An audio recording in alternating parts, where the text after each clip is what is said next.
Chapter 56, Extinction 11-4 Die Another Day. Extinction 11.4.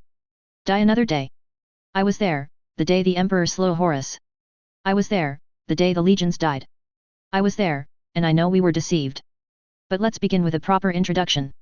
My name is Ezekiel Abaddon, once first captain of the sons of Horus, proud scion of Thonia, commander of the just Aaron, elite of the 16th Astartes Legion.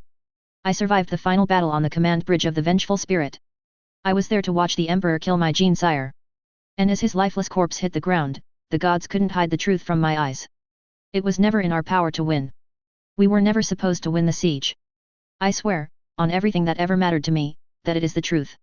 That was the truth that was hidden from Horus and all those who had managed to keep their sanity intact until the last moment. It was a truth which almost killed me, I will admit. It certainly killed something inside me. But I didn't die, though I certainly felt like a walking corpse. For a brief period, fury and hatred managed to sustain me, for enough days to retreat into the Eye of Terror with the remains of the Legion and properly bury the being we had called our father. And then I left. There was nothing left to fight for. Everyone knew it, though the majority wouldn't admit it under torture. And so I departed. I wish I could call it a pilgrimage, but in truth, that word reeks too much of the word-bearer's religious nonsense for me to use it. Let's just say I went on a journey of discovery and understanding. Before being plunged into the warp, the region of space known as the Eye of Terror was the heart of the Ildari Empire. And though the majority of its lore and culture disappeared with the birth of Slaanesh, there were and still are a lot of invaluable books and secrets to discover if you care enough to spend several centuries investigating rumors. I don't know how long I stayed on this errant path, honestly. But I know I decided to end it while exploring an underground library which had once been protected by the Ildari worshipping the god Hosi. I learned of Ascension. I learned how Horus had been duped. Yes, Ascension. Horus believed it was becoming a god, and the then four did nothing to discourage him from this notion. But it was never about pouring the power of trillions of souls into a Primarch's body. On that path, you either lose your tethers to the matrium, or you explode under the warp's corrupting pressure rupturing your veins. Ascension is not and never was about elevating yourself to the level of a deity. It is far simpler. It is the act of forcing the galaxy to acknowledge that your deeds matter, no matter how trifling and unimportant any single move might be. You might laugh. You might scream in anger. But it is the truth. And when quadrillions of souls die each day having achieved exactly nothing and are instantly replaced by untold quadrillions just as ignorant as they were, ascension is perhaps the only thing we can strive for. Ascending changes everything. And no, I'm not talking about the success of a military campaign, or a failure during a siege. I'm speaking about all beings, be they of your own race or not, feeling in their bones and souls that you are the one who can usher a new age upon this galaxy. It can be for creation. It can be for destruction. It can be for both. The mechanics of ascension itself are complicated, I will freely admit. Mainly because there are no hard rules whatsoever. Some of the Ildari books pretended you can't be helped on this path, but that was revealed to be untrue when I tested it in reality. In fact, the lore of that long-eared race was deeply flawed, only the foundations of it were proven correct. But at long last, I had the complete knowledge of why we failed. It was not that Horus had to duel the Emperor alone in the end, it was that he was a puppet of the four. Not their champion. Not a valuable ally. Not a CO belligerent against the foe they wanted to strike down at all costs. Horus was their slave. This is also why the pathetic idea spread by the Alpha Legion that chaos would destroy itself when the War Master would seize the Golden Throne was sheer nonsense. The 16th Legion would never have ruled the galaxy. Already the actions of the siege had given disturbing warnings of the future to come. Each Primarch turned into a greater servant of the four would ignore the orders coming from the War Master, and then seized entire sectors to serve as their private hell kingdoms. Horus was arrogant and failed. He sacrificed everything and received a promised death in return. As far as I know, he never knew what ascension truly was, never mind considered walking on this path. But I did. I did, and though it was the hardest thing I've ever done in my life, I achieved it. Against the gods. Against the other legions. Against the Imperium I rebelled against millennia ago. Some fools will undoubtedly say, if I was so careless as to explain it in these terms, that the gods have rewarded me mightily for it, giving me Drachnien as a reward. They are, of course, utterly wrong. The end of empires is not a reward, it is a reminder that Gurn, Sianch, Nurgle, and Slaanesh when she was alive, are always watching over me, and that if I falter on the path the Black Legion and I are advancing on, the echo of the first murder will turn against me and add one more illustrious name to its tally. That was what had been decreed. That was what the gods of chaos believed to be preordained. But quite evidently, I was not the only one to prepare contingencies away from their countless spies. Comorak wasn't supposed to be destroyed like it was. Slaanesh wasn't supposed to die. But it happened. And now there will be terrible choices to make. Could you pursue ascension, knowing your death will wait another day? The most wanted being of the Imperium of mankind. Dead only. Ezekiel Abaddon. The Despoiler. The Butcher of Elfanor. The War Master of Chaos. The Architect of the Black Crusades. Horus Heir. Ex-First Captain of the Traitor 16th Legion. Supreme Commander of the Black Legion. Apocalyptic Ally Dangerous. Extremis Omega Physical Threat. Extremis Omega Corruptive Threat. Do not engage without several Astartes chapters and Crusade-level military support. If military help insufficient, flee on sight. Critical information: the traitor is armed with the accursed talon of Horus and a demonic sword of Omega level power. Do not engage him at close quarters under any circumstances. Rewards: 100 quadrillion throne gelts, 1 quadrant overlordship, immediate Terran triumph, tertiary senatorum imperialis seat, Lord Solar title, single-use tithe privilege upon 100 worlds, single-use mechanicus technological tribute upon 12 forge worlds, single-use ecclesiarchy donation upon 10 shrine worlds, 10 space forts, right to issue warrants of trade, 20 merchant charters, etc. Somewhere in the Eye of Terror. Gloriana Battleship Vengeful Spirit. Thought for the day: know your destination before you set out. Lady General Taylor Hebert. I am honored my reputation has reached the leadership of the Black Legion, War Master Abaddon. And since the most wanted being of the Imperium was in a good mood, why not ask a question about the decoration she'd been wondering about? Out of pure curiosity: why the throne, if you never sit on it? And though no one had confirmed it, the part of her that had merged with the legacy of Sanguinius told her that no one had used this symbol of traitor royalty since the Siege of Terra. A slight smirk appeared on the lips of the Chaos War Master. It is impossible to remove it. The tone was conversational, but the defensive stance remained near perfect. There was no weakness to be found, and this more than anything else gave Taylor the strength not to rush in and initiate a fight. Shard or no shard, superpowers or no superpowers, the insect mistress didn't see a way to beat the veteran of the Horus heresy. Even with her swarm, it would have been a non-trivial challenge, and his reinforcements were better than hers. She had 1 Eldar auxiliary. Abaddon had 8 Chaos Warlords, and at least 2 were powerful sorcerers. Seriously, unless her memory failed her, Taylor's best guess was that 6 out of the 8 were among the top 100 of the Imperium's most wanted. The one with the Dark Angel markings was not, but given that the First Legion had tried to erase all traces of the Fallen. I've tried to destroy it several times, the Despoiler continued, and the same can be said about the rest of the ornaments we have here. But when the Ezekarian Council room's appearance changes, it is whimsically and not according to my desires. That was interesting, and a bit intriguing. But that was something that could be reflected about another time. Especially as right now, the pressure of the warp was beginning to pour in next to the entrance of this stratagem. It looked like the ruinous powers had noticed her arrival, and they weren't going to miss such an opportunity to kill her. Well, I apologize for the arrival without warning you, though it seems you anticipated my coming. I did not. Abaddon the Despoiler began slowly to walk away from his lieutenants, though the distance between her and him remained roughly the same. Your connection to Sanguinius made your presence on my flagship unavoidable in the long term, but I did not expect you to teleport here so soon, Weaver. Clouds of corrupted smoke erupted through holes in reality, but no one flinched. However, it is, ultimately, logical. Logical? The Lady of Nyx wouldn't have used the word to describe the situation. How so? The Despoiler opened the claws of the talon of Horus, though there was no denying that for the time being, it was not an aggressive gesture. Every action, the traitor Marine began like he was a teacher and she his student, causes a reaction in the fabric of the universe. Every destiny broken in the great tapestry the architect tries to manipulate must create another destiny. Every cause is tied to an effect, no move is made without consequence. What I did, the para-human who had absorbed the power of the Sanguina replied defensively, I did it of my own free will. Of course.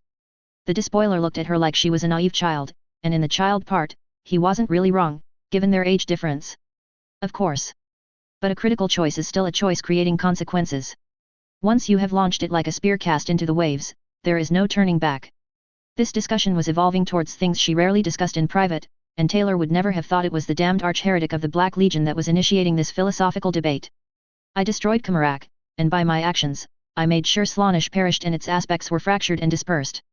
There was no use denying it, not with Aurelia Malice using one of them next to her. Even if the War Master of Chaos couldn't feel it and the Insect Mistress wouldn't bet on that, the Thousand Sun in black armor among the Warlords group would.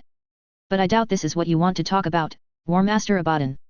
Yes, and no, the monstrous weapon that for now had taken the shape of the sword seethed in fury, a shroud of murder and hatred soaking the atmosphere, yet somehow the Despoiler managed to control it without showing any strain. I wish to offer you a new perspective. Taylor didn't like that. At all. But given the alternatives. And this perspective is. You killed the supreme deity of the Eldar pantheon, Weaver. Of all the things the Lady General had expected to hear as she prepared herself, this was definitely not it. The surprise was considerable enough for her to blurt out her retort. Yes, because it had killed and devoured all the others. A bit inexact, given that Seguruk, god of not funny jokes, was still around in the webway, and there were a few other survivors, shattered or crippled, but deicide and devouring your rivals aren't sources of illegitimacy where the warp is concerned. The Chaos Astartes grinned, something which allowed her to verify that yes, Abaddon's teeth looked mostly normal. No mutations there whatsoever. And the reality of the Eldar modifying their spirit stones to evade the goddess of excess claws proved beyond doubt that the sole afterlife for one of the most ancient races of this galaxy was entirely claimed by Slaanesh, whether they admit it, or not. Seen like this made a disturbing amount of sense. On the other hand, why does it matter beyond this interesting philosophical debate? The para-human woman demanded politely, continuously repressing the feelings of hatred and rage looking at the talon of Horus gave her. Slaanesh is dead.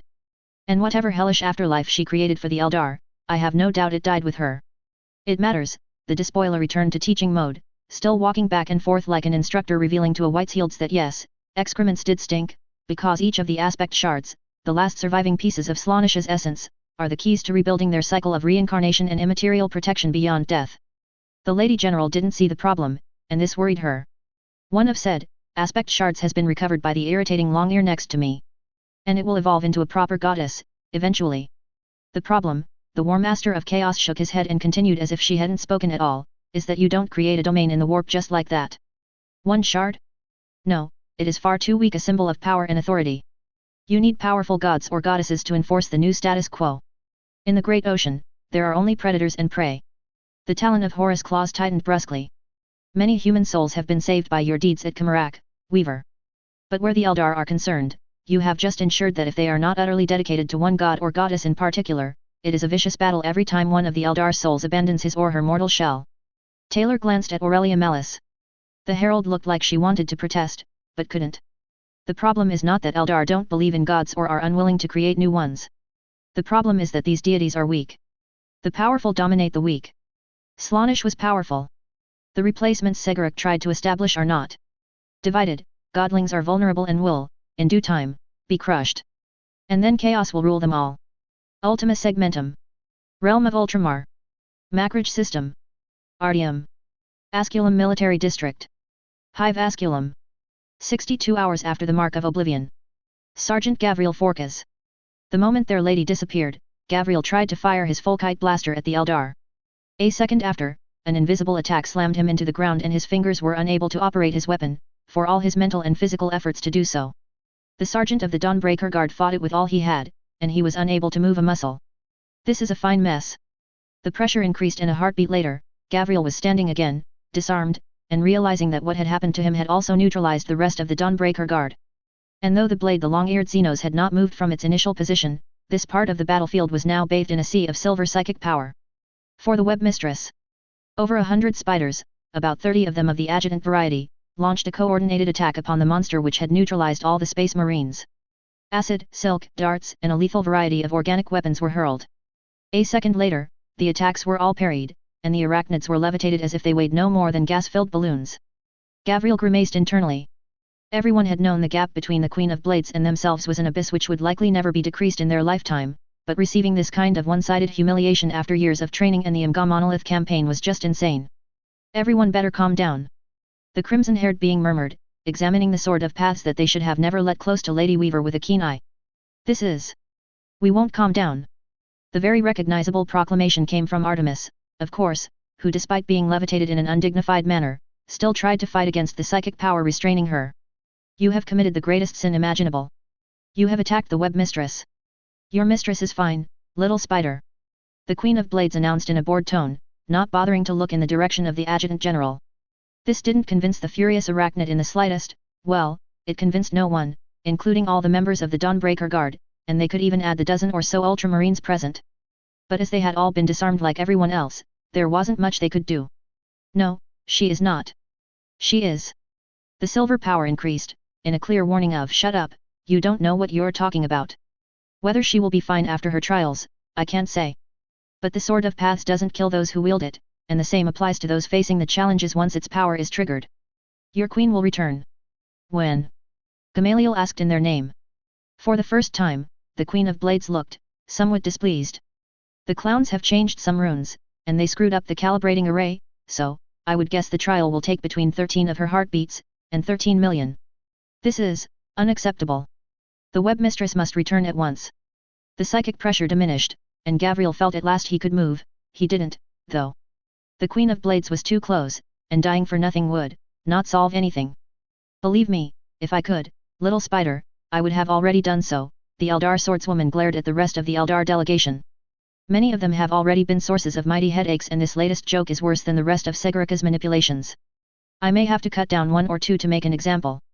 I do not care about these perfidious long ears. In the name of the swarm, we want the webmistress to return. Immediately. Lelith Hesprax sighed. I am not going to repeat myself. I really hope you enjoy cold showers, then. Faint boredom turned instantly into an expression which made Gavriel's 2 hearts beat faster. Artemis fell to the ground, the psychic levitation failing, and suddenly the Queen of Blades was in front of the Adjutant General. Gavriel shivered, for he hadn't seen the monster move. Not a flicker. Not a shadow. Not the after-image of extreme speed. Nothing. The tank-sized golden spider found herself contemplating the edge of an extremely long sword pointed at one of her eyes. I'm really sorry, the veteran of the war in heaven purred, are you threatening me? For a brief interval of time, the seemingly unshakable loyalty of the spiders seemed to falter. But it was only for a very short duration. I am.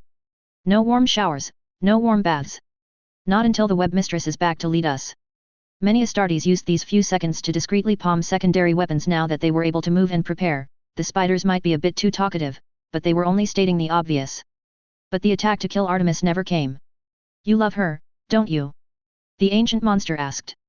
Of course we do. She is the webmistress. And don't try to change the subject. I would not dare, and if I deal with the devouring pests on this planet while your mistress is away. Despite the fact the golden arachnid was way taller than the Queen of Blades and towered over her, it failed to be impressive. You would do that?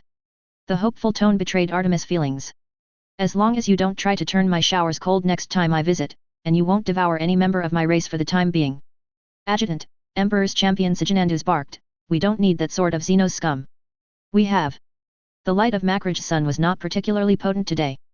But suddenly, it seemed as if a cloud had passed before it. Except, of course, as Gavriel looked at it, it was not a cloud. This was the next aerial wave of the Tyranids coming for Hive Asculum. Sijanandus, shut up.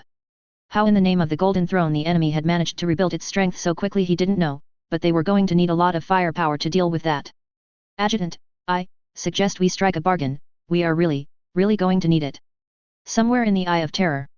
Gloriana Battleship Vengeful Spirit. Herald Aurelia Malice.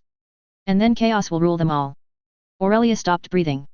For all the Harlequin's proclamations, for all Eldrad's confirmations that this was the truth, hearing it from the mouth of one of the Dark Souls bringing the primordial annihilator closer to ultimate victory was horrifying and fueled her worst fears. But you aren't a warrior who boasts easily of what he can do before victory is won, the golden angel they had called Maelsha Eildanan declared firmly, giving away no emotion or sign of anxiety. Nor have you acted to usher in this age of damnation for all Eldar. The two beings faced each other, and if the Herald of Authority had difficulties breathing again, it was because the room was saturated with their power. Everything in them was seemingly created to be complete opposites. The wielder of the primordial murder of the young race was a titanic thing, his black soul clad in black armor. Weaver was far smaller and built for speed. She was the light.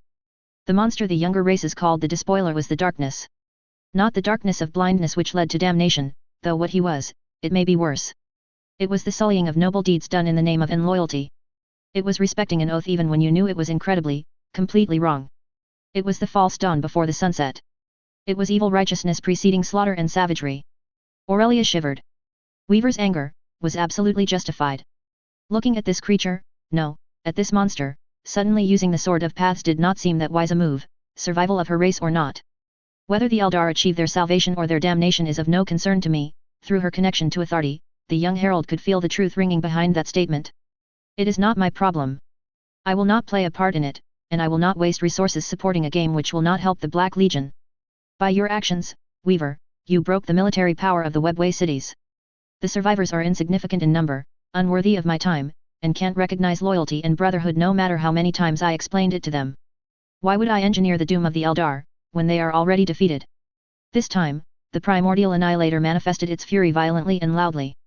For brief seconds, it rained acid and fire. A tide of darkness screamed, and a small army of the Annihilator's slaves came into being. The Black Titan, who had been an eternity ago one of the human space marines, struck a single blow with the currently sword-shaped abomination. There was a terrible shrieking, one which forced her to invoke a sound-dampening incantation, and even then she was forced to place her hands over her ears. The attack of the primordial annihilator vanished like it had never existed. Slaanish's death created a mess. No true slave of the primordial annihilator could have done what had just happened, but the monster continued to speak like it was an ordinary feat which had been accomplished. But I suspect, Weaver, that the one who gave you the orders knew exactly what kind of anarchy was about to be unleashed against the last legions before you went to burn the port of lost souls. The golden-winged woman stayed mostly unmoved, save to give a simple nod. You suspect correctly. Then the master of the black-armored space marines turned towards her, and Aurelia did not like becoming the focus of his attention in the slightest. Should I explain your little plan to Weaver, or do you want to do it yourself, you who bear the mark of Ulthwi? That the last words were spoken in a perfect if very ugly dialect of Yildari was like a slap to the face. I will speak myself, thank you. The courtesy gave her the urge to vomit, but the monster had let her choose, for what it was worth.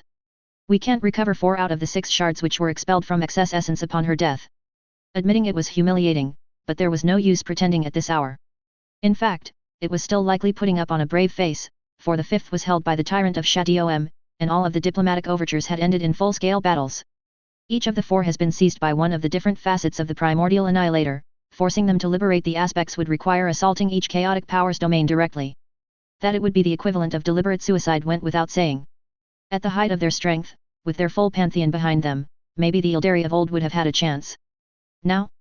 A single facet of the primordial annihilator, even the weakest one looking like a huge mutant rodent, would crush them effortlessly. That's all very interesting and all, Maelsha Eildanen interrupted in a clearly interested tone, but one which also betrayed that she wasn't about to throw herself against the primordial annihilator to save them, but I don't see where I'm expected to play a role. I can't fight the ruinous powers one-on-one and win directly. The only one who has that kind of power, well, he's sitting on the golden throne in a near-death state. But you are, Aurelia spoke very carefully, the Empress of the Yildari. The reaction of the light-shrouded destroyer of Kamarak didn't make itself wait. Maelsha Eildanen laughed, and quite loudly at that. Slowly but surely, the tainted space marines waiting before the only exit laughed too. The despoiler didn't laugh. That's an empty title, the golden-armored arachnid mistress declared once her moment of hilarity ended. Your empire doesn't exist anymore. I got the title on a technicality, and the one who confirmed it, well, I'm pretty much certain she did it as a jest, and to throw it into the faces of the favorite servants of Slaanish. The primordial annihilator howled, but though an infernal blizzard lowered the temperature by at least 50 degrees, everyone here was in power armor and had his helmet sealed, save the infamous despoiler, who didn't seem to be affected by the cold. Maybe it was, the Black Titan shrugged, but a claim is a claim. And if the information I found is true, the Queen of Blades is one of the muses of the old empire. The only one who didn't submit to Slaanish. Muses. The sum of information the space marine they called Abaddon the despoiler was aware of was frightening and horrifying. Anyone else, and Aurelia would have already been busy preparing a team to kill a too knowledgeable enemy. The Muses were the 6 most powerful high priests and priestesses of the Empire of a Billion Moons. Before our race eventually fell to corruption, they formed one of the councils advising the Phoenix Court. Only the Phoenix throne itself could give them orders, though the Emperor and the Empress needed the support of 5 of them to dismiss a Muse if he or she was unworthy of her title. I see. The black walls for a moment seemed to be crying in blood, fortunately it quickly receded. I suppose they used that rule to banish the Queen of Blades before the fall. Partially incorrect, their host corrected. There is a right of trial by combat if the Muse felt the accusations were unfair. According to the writings of some long-dead chronicler, the Queen of Blades challenged the other Muses. After one lost her head in front of Emperor Malekith, the survivors promptly lost their nerve and withdrew their accusations. Horrifyingly informed might be an understatement. So she is still a Muse, no wonder her approval counts for so much. The next chuckles of Maelsha Eildanen were joyless. I thank you for the revelations. It doesn't change the fact I didn't see a lot of Eldar trying to get in my good graces, call me Empress, or asking my opinion about their laws in the years since Kamarak. Thus in my opinion. And was that because you failed, or because you didn't try? The Herald of Authority wondered exactly what game the despoiler was playing. He couldn't, no, that didn't make any sense. What are you implying, War Master Abaddon? I am saying, Lady General Weaver, that every empire needs an emperor. It's not that complicated. The absence of a claim, the unwillingness to enforce it, or the absence of the claimant, they are all grounds of invalidity. The tone might have seemed thoughtful, but each word had been spoken with devastating precision. It was as if the Black Titan wielded his tongue like one did a scalpel. Every empire needs an emperor. And the primordial annihilator's wrath overwhelmed everything.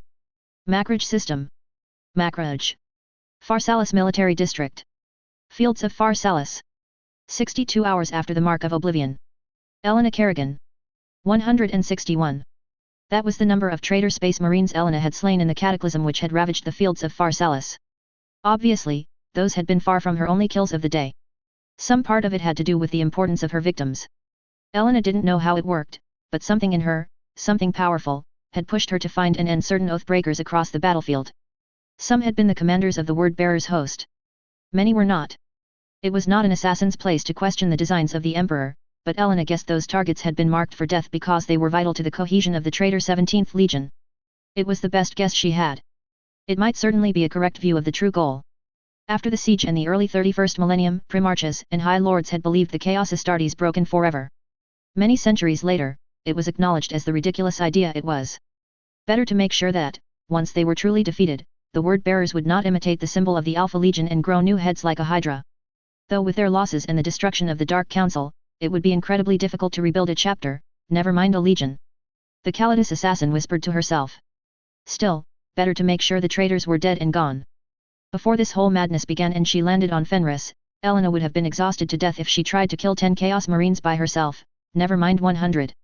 Now that the Primarch Corax had given her a lot of things she didn't fully understand, she was constantly re-energized. It was both exalting and troubling. Elena let the power she had already nicknamed the Wings of Shadow pour over her. And for the first time, the pull to eliminate the enemies of the Golden Throne wasn't anywhere to be found near her. No, it was far, far to the northwest. In fact, it was suspiciously feeling like it was towards death to the false emperor. Elena jumped. A second later, the location she had used as an observation point, the ruined head of a decapitated Reaver Titan, vanished in an explosion of black flames stinking of the sorcery of the warp. The air began to smell foul. And as the wind changed direction, a silhouette in the shape of a space marine revealed itself. That was your last assassination, spawn of the false emperor. The body had once been that of a word-bearer legionnaire, but no more. In 2 seconds, enormous wings of red chitin erupted from the back, and the gauntlets mutated into enormous claws. Elena frowned. That amount of power, it should have been nearly impossible for the archenemy to summon it on the fields of Pharsalis. She didn't know how she knew it, but it was suddenly ironclad certainty in her mind. The ruinous powers, the 4 abominations of the warp, had suffered a significant defeat, their titans and legion enduring colossal losses before finally breaking and fleeing.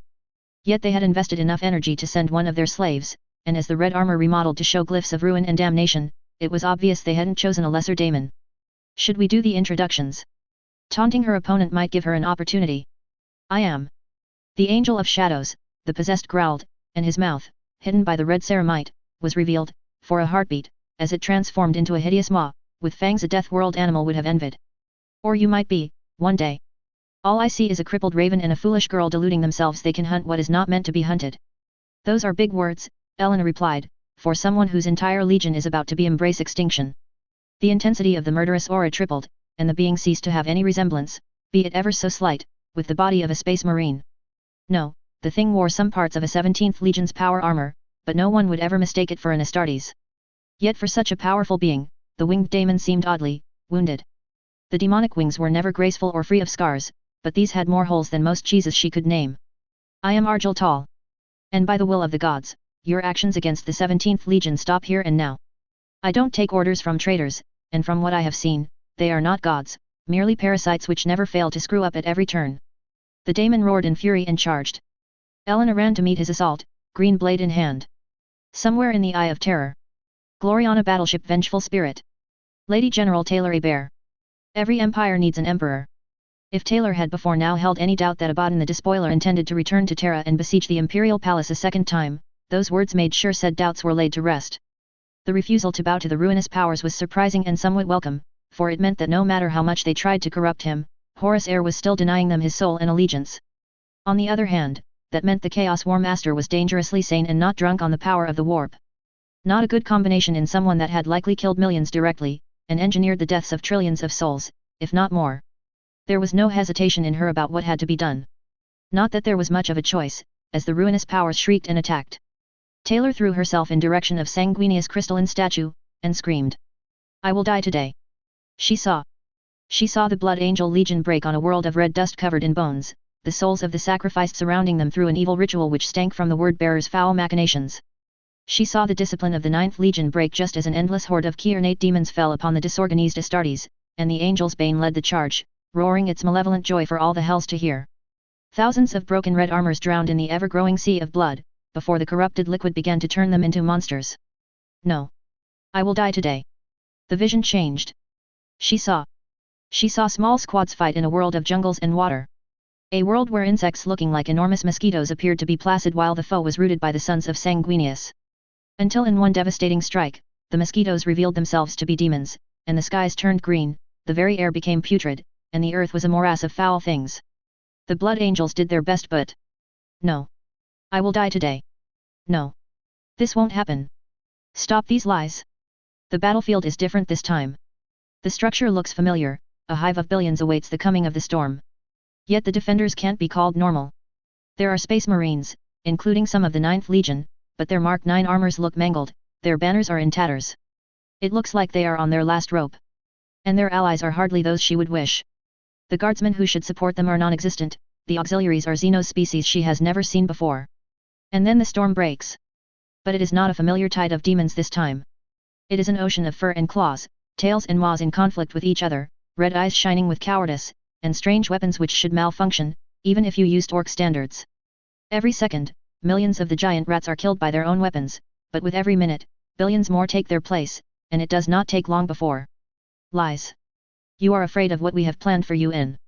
I will die today. The emotion of acceptance was akin to slamming her head into an adamantium wall, only more powerful, because at least with that problem, the pain would have been only physical. It was an error to touch this shard of Sanguinius. It was an error to try to assimilate it. The fragment of hope and sacrifice had been tainted by an eternity in the eye of terror. It was. You will die today. Lie. Hope. You will die today. Lie. Sacrifice. You will die today. Lie. Administration. There was light. There was a golden chrysalis which emerged from the darkness. It was her. It was like looking at herself in a mirror. It looked exactly like her, winged and clad in gold. You will die today. She was the angel of sacrifice. She fought the battles where the hopes of mankind were at risk of dying. By administration, she ruled the swarm. And everything around it was swallowed by darkness. So be it. You will not be my servant, thus you will be erased from the great tapestry of fate. You will be forgotten. There are always more skulls to be claimed for the skull throne. In time, they will worship something you never were. Decay will once again reign upon the worlds you claimed as yours. Administration can't resist anarchy, no. They will fall. Taylor summoned all her strength. She drew both her swords and struck the darkness. The laughter of thirsting abominations arrived at her ears. And under her, a maelstrom of pure, unaltered malevolence opened a multitude of eyes, none of them having belonged to an uncorrupted species. Just looking at it, fear submerged her. Most of the thing was impossible to perceive, but it was something horrible, it was the original sin, it was. No. A small gate of pink energy opened, and a hand appeared. Taylor seized it. There was a thunderous screech. And as soon as the nightmare had begun, it was over. She was back before the throne, in the stratagem of the vengeful spirit. Though her surroundings, the seat and everything looked like they had been the target of an artillery bombardment. A very vigorous artillery bombardment. And her right hand was placed in those of Aurelia Mellis. I'm sorry. I thought. You did well, the Eldar had screwed up by bringing them here, but, this time she had saved her life. Thank you. It was almost funny to watch a smile bloom on the face of the Eldar female. She felt an inappropriate urge to laugh. No, this would have to wait. First, there was the little matter of the ruinous power's latest trap. They had tried to kill her, and if she was honest, the parasites had come very, very close this time. But they had failed, thanks to the herald of a nascent Eldar goddess, who could reach where most psychers would never be able to plunge, no matter how suicidal they felt. They had failed, and now was the time for retribution. My name is Taylor Bear. She was supposed to feel strong after merging every shard of sacrifice in her. She really didn't feel all-powerful. This trap had drained her. But there was something different around her. It was as if she could hear the beating heart of a dangerous galaxy. It was as if something sleepy was listening to her words. And I am the Empress of the Ildari Empire. You have taken things that were never yours to begin with, parasites. Taylor felt their displeasure, their hatred, and their willingness to torment her for the rest of her eternity. And right now, they could do absolutely nothing. Give them back. Give back everything. Makraj System. Makraj.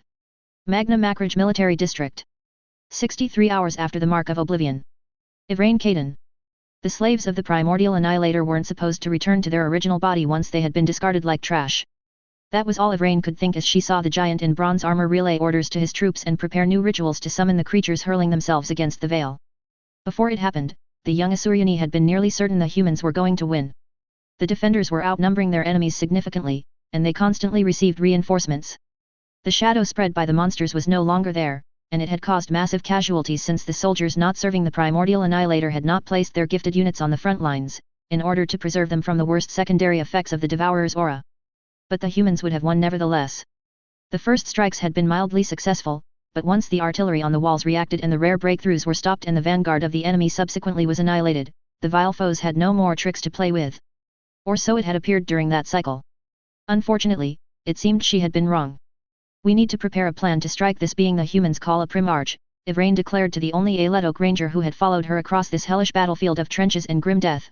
We can't allow him to complete his rituals. Asurian only knows what this enemy is. The world shuddered. Ivrain froze and tried to observe what could have. The Primordial Annihilator's lesser entities were hateful. They always desired the enslavement or the death of all other living races. But this time, it was not a mere scream of hatred which shook the veil and the very fabric of reality. It was a howl of absolute loathing. By Isha, what could have possibly? Ivrain had no time to answer, or do anything really. Without warning, there was something burning in her chest. It was not too painful, but it was as if the ashes of a fire had suddenly been rekindled. This sensation, she had felt it before, different yet similar, the annihilation of Kamarak, the second fall. Weaver. I am the Empress of the Ildari Empire. This was not a mental blow, but the words shook the real and the etheric. It was not a question, or an invitation to debate. It was a message which was unsubtle in the extreme. It was a command, and they could submit or die. I am the Empress of the Ildari Empire. The second blow was more powerful, and the warmth in her chest grew more painful. And Ivrain acknowledged that of all the choices she could make, this one maybe could bring some measure of hope. Maybe this was why Aurelia Malice had seemed so desperate the last time she had seen the herald. And maybe it was why the Queen of Blades was so amused. Ivrain bent the knee ritually, and spoke the words no Asuryani, Drukari, or any descendant of the long-dead Ildari Empire had ever spoken outside of the Harlequin performances after the first fall. Under the light of 1 billion moons, I waited. Behind the gates of crystal I slept. Over the bridges of shadow I danced. Before the Phoenix throne I knelt. I swear fealty to the new Empress. Long may she reign.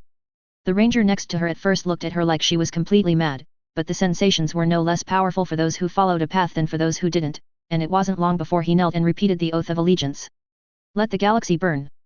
The Primordial Annihilator vented its fury, and the veil tore apart, allowing the hosts of war, decay, and change to pour onto the battlefield in uncountable numbers. Makraj System. Artyom. Asculum Military District. Hive Asculum. 63 hours after the Mark of Oblivion. Leet. Leet was in awe of Lemon Russ. He hadn't known it before today, but now that he had met the Primarch, the Tinker realized he had always wanted to meet a super space Viking. This was the kind of man's romance one had to enjoy at least once in his life. And yes, he had the Slayers backing him on this one. The Primarch of the Space Wolves was a king of wolves, and bears. Yeah, the name of the legion was Space Wolves, but for some reason, the Space Marines they had brought today had a lot more giant polar bears than they had lupin creatures to ride. And that assumed you considered their mounts true wolves. Leet, in his humble opinion, totally disagreed with that point of view. The bears looked like bears, even if they were the size of tanks. But wolves didn't look like that. Hook Wolf, the Empire's favorite enforcer and lesser terror of Brockton Bay, looked more like a wolf than these enormous animals.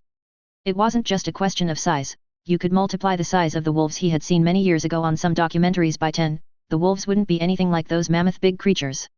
These weren't wolves, they were mutants. There was not a single wolf on Fenris, save the Space Marines trying to growl like them. Change his mind. You deprived an entire army of its commander at a critical moment. I should cut off your pointy ears and call it a day. You would die the moment you tried it, barbarian. Lemon Russ bared his teeth, and suddenly, Leet felt really weak in the knees. Was that normal, Doctor? Or was it due to the way the crimson-haired Eldar moved and used silver sorcery? Well, I am going to hold the walls, since you have a mess of things to deal with. The Tyranids are coming, and with their aerial units destroyed. I destroyed 1 million enemies, the Queen of Blades purred. I think I deserve a yes, Mistress Lelith, you are simply the greatest. And yes, You're welcome, barbarian king. Leet thought the sound of teeth gritting getting so loud it could break glass was a myth, but the sound which came from Russ' mouth proved there was some truth behind the tale. As I was saying, I am taking command.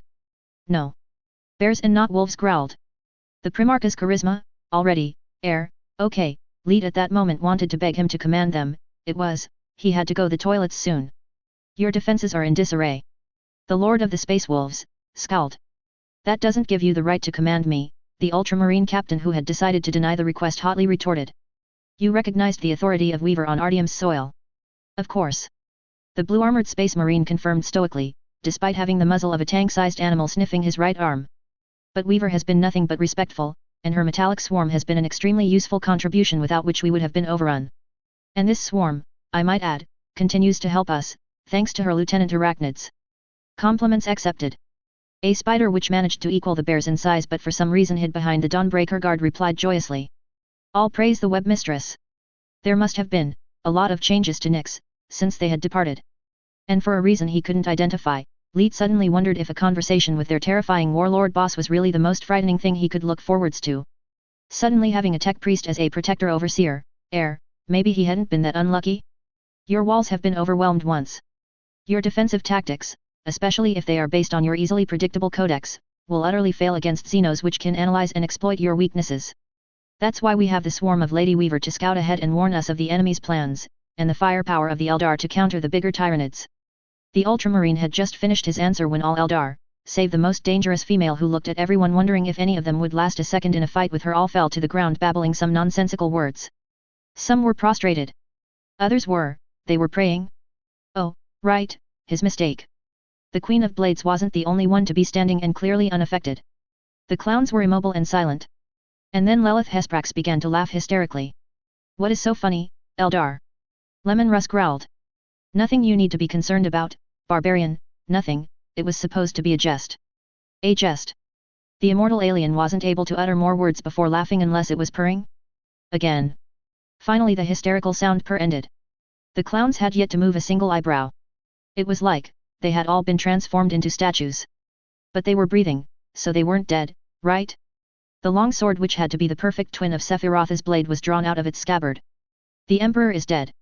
The Queen of Blades proclaimed, as new ground forces of Tyranids advanced to eat everyone and everything. Long live the Empress! The warp! Give them back! Give back everything! The malevolent entities of the warp that hundreds of trillions worshipped as the Chaos Gods would have been extremely angry being forced to merely having to hear this order. They were the ones giving the orders. Whether the living things wallowing in the filth of the Matrium worshipped them or not, when it came to direct confrontations, the four expected the mortals to beg. Long supplications, desperate prayers, and miserable realization of their own insignificance were also accepted, of course. Giving them orders? Oh, no. That wasn't tolerated. At all. And in general, the insolent wretches who made this mistake once were immediately and viciously punished by an eternity of psychic torture. They were the masters of the Sea of Souls. Gork and Mork may cause them some headaches from time to time, but since the Eldar gods had been devoured by Slaanesh, the main opposition had been provided by the human anathema, who had paid dearly for his defiance. Really, they had nothing to fear. Slaanesh had perished because she had been so stupid as to present a massive opening to the anathema. Trying to do the same with them would not work. And besides, the Beast of Anarchy was hardly in the same league, were so powerful there was really no way for anyone to force them to do anything. Until today. Until Weaver gave them an order. Before today, they could have easily dismissed it and fought back. Before this moment, the ruinous powers could have found a parry. But now, it was too late. They had swallowed the bait, after the death of Slaanesh. 3 out of 4 had not bothered to think further than their good fortune watching the lone aspects of the fallen goddess who had been excess. They had tried merging a shard into their very core, betting on the assurance the imbalance of their symbolic numbers would not last long, and that the influence increase more than justified the risk. And for an eternity or for years, it appeared the gamble had been won, until it wasn't. The ruinous powers didn't know if it was Segeric or the human anathema who had engineered this trap, and to be honest, they really didn't care. They loathed both beings, in the end. And promises of vengeance could wait for another day. For now, they had to acknowledge defeat. They had to get rid of Slaanesh's aspects. It was that, or sacrifice one of their pre-Chimerac aspects. And sacrifice was definitely part of their enemy's arsenal. They had absorbed something Ildari, and Weaver had gained a new title. The order was galling to hear, and the very thought of obeying it was infuriatingly maddening. But the consequences of not obeying would result in them being perpetually desynchronized from one or even several of their own aspects. The magnitude of the possible catastrophe was such there was no real way to know how bad it could be. And so the ruinous powers decided to cut their losses, though as each of the self-proclaimed chaos gods made their move, 3 of the entities realized one of their own was not as destabilized as they. The reason why became obvious. As a hole opened next to Karn's throne, an excess was thrown away. Unbridled anger dominated the essences of Tsianch, Nergal, and Malal.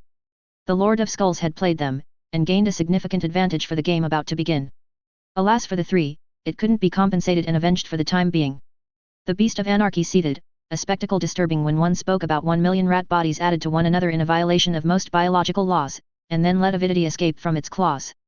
The grandfather of decay's green and putrescent essence shuddered, and then in the very center of its garden, Nergal vomited out gluttony. In the depths of a labyrinth, the feathers of an ever-changing bird were severed with 9 burning scissors. And thus paramountcy was cast away. The anger did not lessen as the shards left the grasp of the ruinous powers, great abominations of the immaterium, and chief tormentors of all living races. If anything, the mad rage significantly skyrocketed to insane levels of hatred. This was humiliating. This would not stand. The fact it could not be immediately erased from reality was another challenge and a sign they had been fooled to diverse degrees. But all was not lost. By good luck, the trials of Weaver had brought her into the Eye of Terror, a realm where there were many champions who had the skill to slay the champion of the anathema.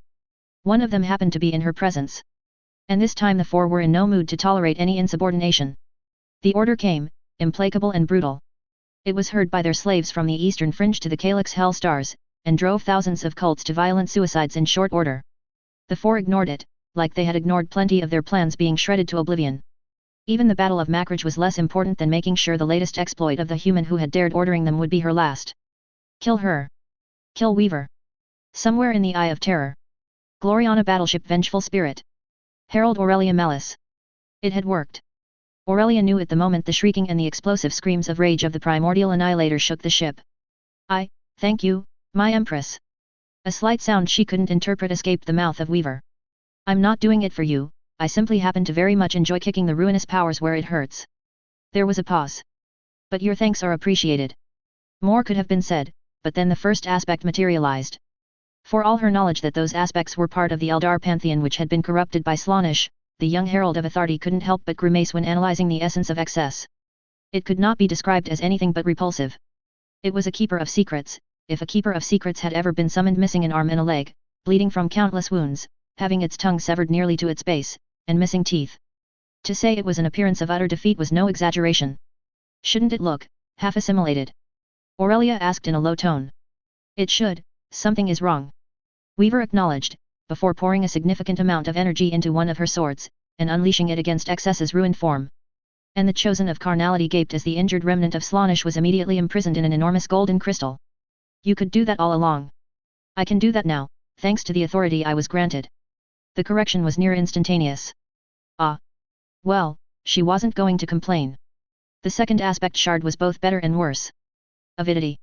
Unlike the keeper-like creature shrieking as it burned in golden flames imprisoned inside a giant crystal, there was no need to ask which facet of the primordial annihilator had tried to assimilate this one. It was as if an extremely wealthy being had been conjured, the hand claws disappearing under the weight of rings, and the rest of the body being similarly decorated, with enormous necklaces, an extravagant armor, enormous earrings, and other ostentatious objects completing the outrageous ornaments. Half of the armor was slowly disappearing under black fur, however. And the traits of the being, while still somewhat vaguely Eldar-like, had evidently been morphing into something rat-like. Some rings were shining in malevolent green energy. And unlike Excess which didn't react at all, the aspect shard tried to attack the moment it was fully materialized. It didn't avail the corruption of anarchy anything, one heartbeat later, it too was imprisoned inside another crystal. The spoils of decay arrived next. Before the summoning was complete, there was again no doubt which part of the primordial annihilator had tried to make this aspect shard its own. The foul smell was impossible to mistake for anything else. And the obese thing was covered in buboes and cursed afflictions that were certainly vomit-inducing. It gurgled. It had something in its claw hands it desperately tried to masticate. And the skin of gluttony was already a pale yellow-green reeking of decay. It tried to attack them too, but the effort was for nothing. The next was one she had both anticipated and dreaded at the same time. My goddess! My herald, my empress!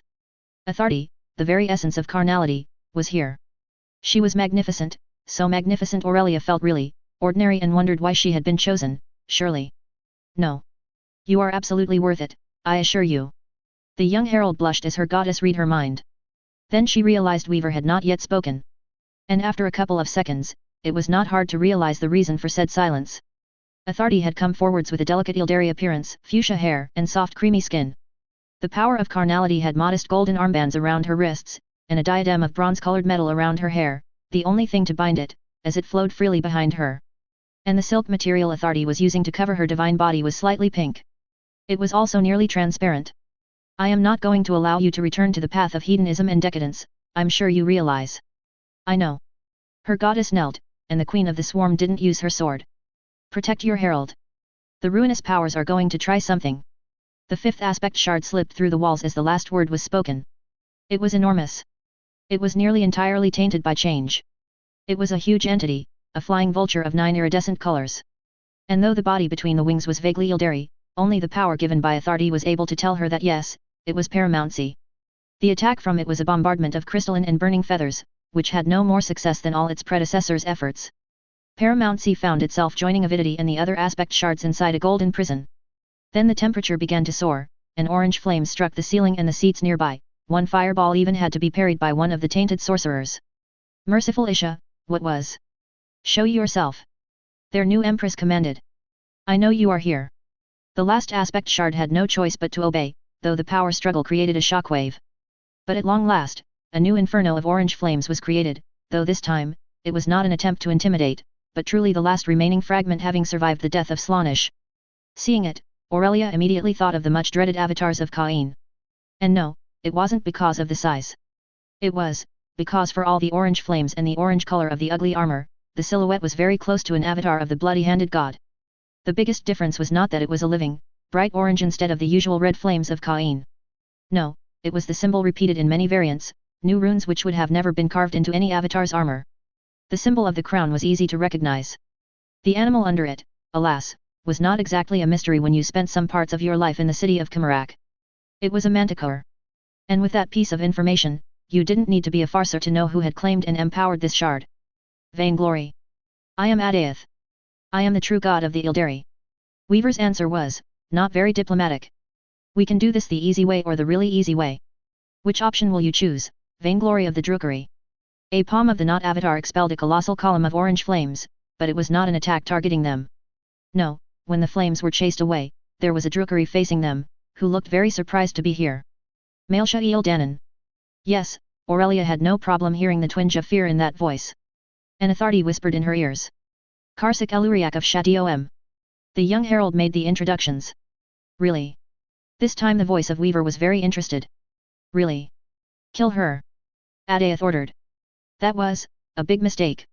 Half of the council room appeared to drown in golden crystals, and Weaver's wings appeared to grow bigger, and then the newly acclaimed empress attacked. To say it was a one-sided defeat was generous for the defeated. Adaeth found itself trapped into a golden crystal, while its herald found himself giving it company next to it in a smaller one, and yet Aurelia noticed fast that unlike the other aspects, which were easily burning in the pyre of golden flames, the aspect of Vainglory was resisting it with a certain amount of, she wasn't going to say it was success, but there was a significant struggle. The next summonings were rather anticlimactic.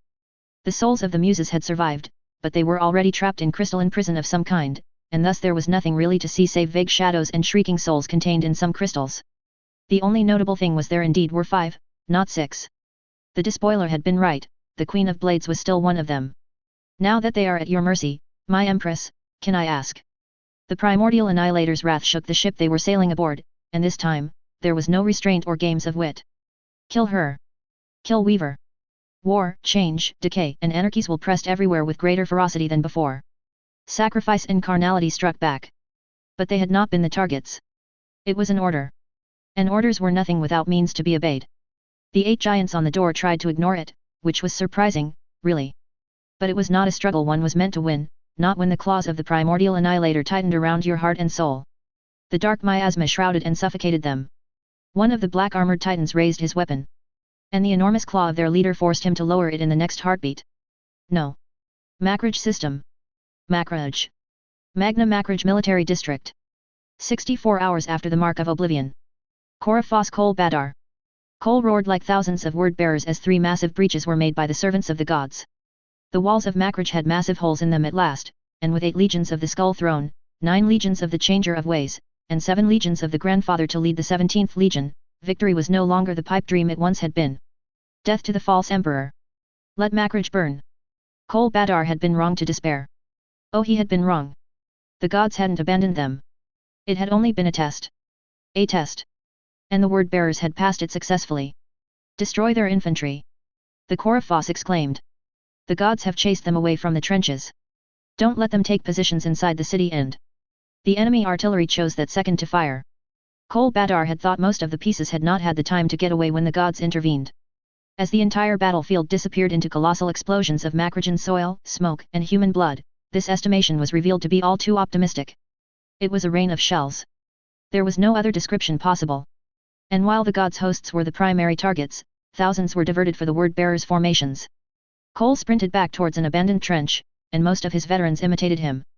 He was right to do so, for not 5 seconds later, the hated sound of shrieking rockets filled the air. Damn these mad dogs! Where the hell did they find all those rockets anyway? These aren't Manticore missiles. No, the Koraphos growled, having arrived at the same conclusion 2 hours ago. They are something far cruder, and that the false emperor's deluded worshippers can produce in far greater quantity. In the first skirmishes of the invasion, Kol had been astonished about 1 in 10 of the Manticore platforms of Makraj had been captured by virtue of having not a single battle-ready missile to fire. At the time, it had merely been an amusing piece of trivia. The Ultramarines had always prided themselves on being incredibly rich, able to buy or produce the most expensive systems available during the Great Crusade. Now, this didn't seem to apply to their pet auxiliaries anymore. But what was true for the Ultramarines wasn't true for the artillery of Weaver, who seemed content to hurl a monumental quantity of artillery shells every hour, and of course their new crude rockets. Surely they are going to run out of ammunition soon. A relatively young legionnaire commented as demonic ichor and slave corpses were blasted apart so fast the advance was stopped dead. Don't count on it. Kol Badar replied grimly. They have all their damned transports in orbit, and many Mechanicu's ships besides. As long as we don't destroy their spaceport, they will continue to ferry everything for their guns. We might as well hope their barrels explode under the strain, that is certainly going to happen sooner. There was another barrage. And then one more land raider which had just passed over their trenches was hit by several powerful detonations. The Legion tank was tough, and blessed by the gods. It shrugged off the impacts. Unfortunately, in an infuriating confirmation of the absolute artillery superiority of the enemy, the next 10 seconds saw more and more hits. Lascannons, artillery, and even some relic weaponry throwing around things Kol Badar would be hard-pressed to name were saturating the space between the last trench and Makraj's walls. The servants of the gods were vaporized as quickly as they were summoned into reality. Bloodletters could do nothing in the breaches as there was no enemy there whose blood they could spill, merely an unending rain of exploding projectiles. And something got through the multiple layers of protection of the Land Raider. Kol Badar didn't know what it was, but his long experience told him it was one of those cursed rockets. This couldn't be anything but a lucky shot. The projectiles didn't have the accuracy to reliably hit a tank 1 out of 3 times, never mind purposefully target the few weaknesses of Astartes' weaponry. But the lucky shot made sure the tank was transformed into a burning carcass, and with it, more legionnaires died, and everything around it was sent to another reality too. We have to support our remaining armor. We have to send our Sikarans and the best tanks left, with all we have in support. 2 priceless rhinos suffered devastating hits. If we do this, Koraphos, and the false emperor's slaves aren't rooted, we will be locked into an attritional fight. A street-by-street battle inside Makraj city is going to bleed us of our best troops in short order. We don't have the time, means or strength to use any flanking tactic. I know. Kol Badar snarled. But I am not going to fail our primarch, and we have the gods to serve as our vanguard. Send the bolter fodder out to clear the landmines immediately, we launch our attack in 8 minutes. Somewhere in the Eye of Terror. Gloriana battleship Vengeful Spirit. Lady General Taylor Hebert. To be clear, Taylor firmly believed words had power. Years governing the Nyx system and being acknowledged as a living saint had made sure she knew the importance of saying the right word to the right person at the right time. No. But when you fought against the ruinous powers, being in the right wasn't enough. Those warp abominations were malice incarnate. They could be defeated. They could be trapped. They could even be killed. But you couldn't make them back off with a word.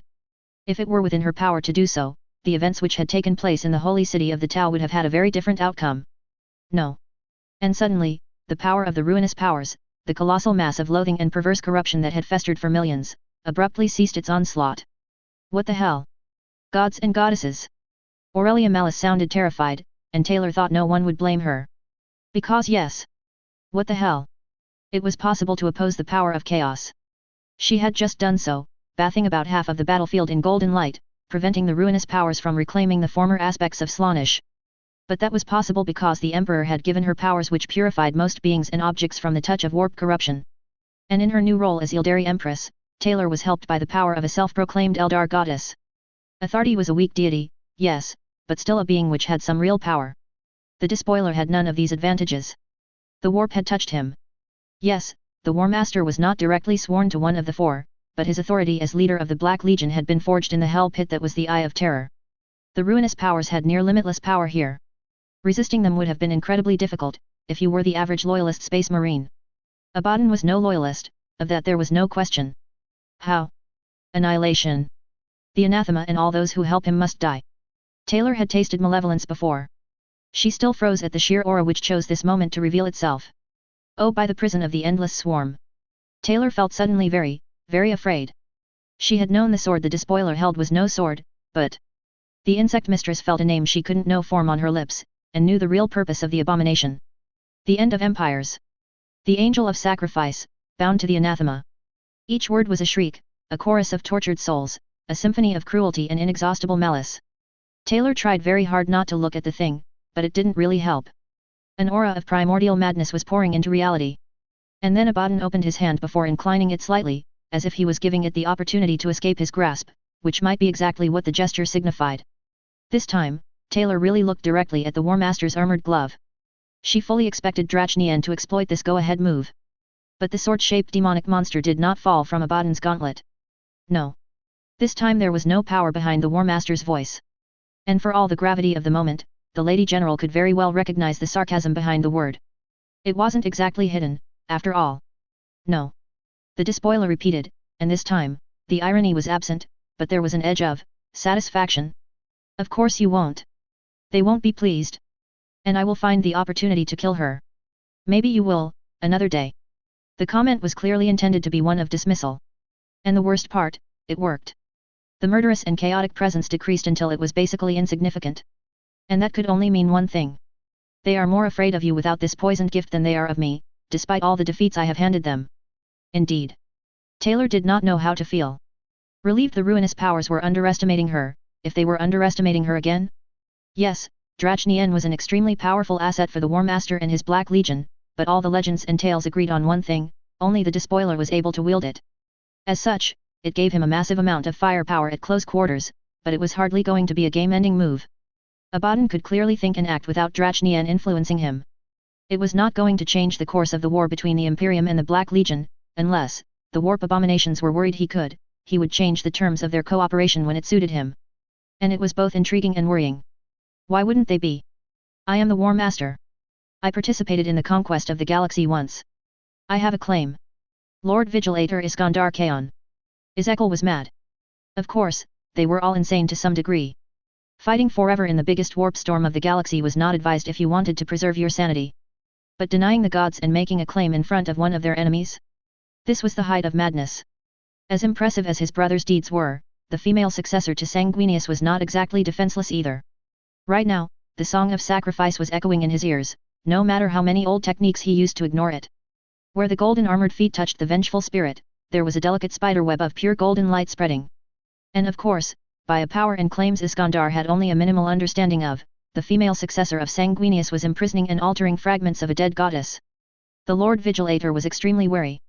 And not just because Tsiancha's power over him had just been revealed to be far, far stronger than he had ever thought possible. Without Ezekiel, the former Thousand Son did not doubt he would have charged Weaver like a proper Kiernaite berserker. Even now, thoughts that were not his own were slithering into his head, and trying to convince him to kill Weaver. The worst part was that in a way, it was incredibly reasonable. Weaver was perhaps the worst type of enemy they would have to defeat on their way to vanquish the Imperium. Killing her here and now, while she was not protected by millions of men, hundreds of capital warships, and tens of thousands of space marines, was only good sense. But Ezekiel had said no, and Iskandar trusted his brother. And really even if he didn't, between the Changer of Ways and anyone else, the Lord Vigilator would choose the anyone else. Imitating his brother Ahriman and trusting the information handed out by the god of ambition was unwise. That is a bold claim, War Master. Is it? When it came to be the charismatic brother, Ezekiel could play the role like few leaders could. Our legions defeated the horrors of the old night, from the asteroid belt of Terra to the halo stars. We crushed quadrillions of orcs. Every time a Xenos race wanted to enslave us, we counterattacked, protected the compliant worlds of the Imperium, and exterminated the threat. It is by our might, the might of the Legions Astartes, that the Great Crusade was a reality and not a disastrous adventure collapsing under its own weight after a few decades. The Angel of Sacrifice didn't react. But Iskandar could read someone, though he wasn't going to send a mental probe for what would be an absolutely futile and suicidal opening. Ezekiel's words weren't touching her, and it wasn't because of the light of sacrifice, nor was it due to the Eldar entities nearby. For 200 years, we were at the forefront of every great offensive. We bled for the Imperium. We lost millions of our brothers for the many triumphs and rare defeats we participated in. By this point, most Imperial governors that variants of this speech had been delivered to were completely mesmerized. Here? The audience was listening, but it was evident Weaver had made up her mind and settled on a course of action, and she wouldn't change it for them. It was thanks to our efforts that the Imperium was capable of standing and expanding across the galaxy. It was by the successful campaigns we completed in his name that the dream was made true. And yet for all this, he and his advisors preferred to use bureaucrats and mediocre souls that had never been of any help on a battlefield. After the triumph of Olaner and countless celebrations, we were progressively pushed out of the councils which would eventually be the High Lords of the Senatorum Imperialis. After they no longer needed us, the warriors were going to be discarded. Was that fair? This time, Weaver reacted. By conjuring a myriad of psychic scarabs she went to manipulate like an artist. Presented like you have, it was clearly not fair. The female successor of Sanguinius conceded, her angelic mask facing each of them in turn. But the golden wings seemed to grow until they touched each wall, and though it was only an illusion, it made Iskandar particularly suspicious. But? Ezekiel inquired. But your way of presenting things is completely inaccurate. Lady General Taylor Hebert. The War Master of the Black Legion had unnatural charisma and could be really convincing.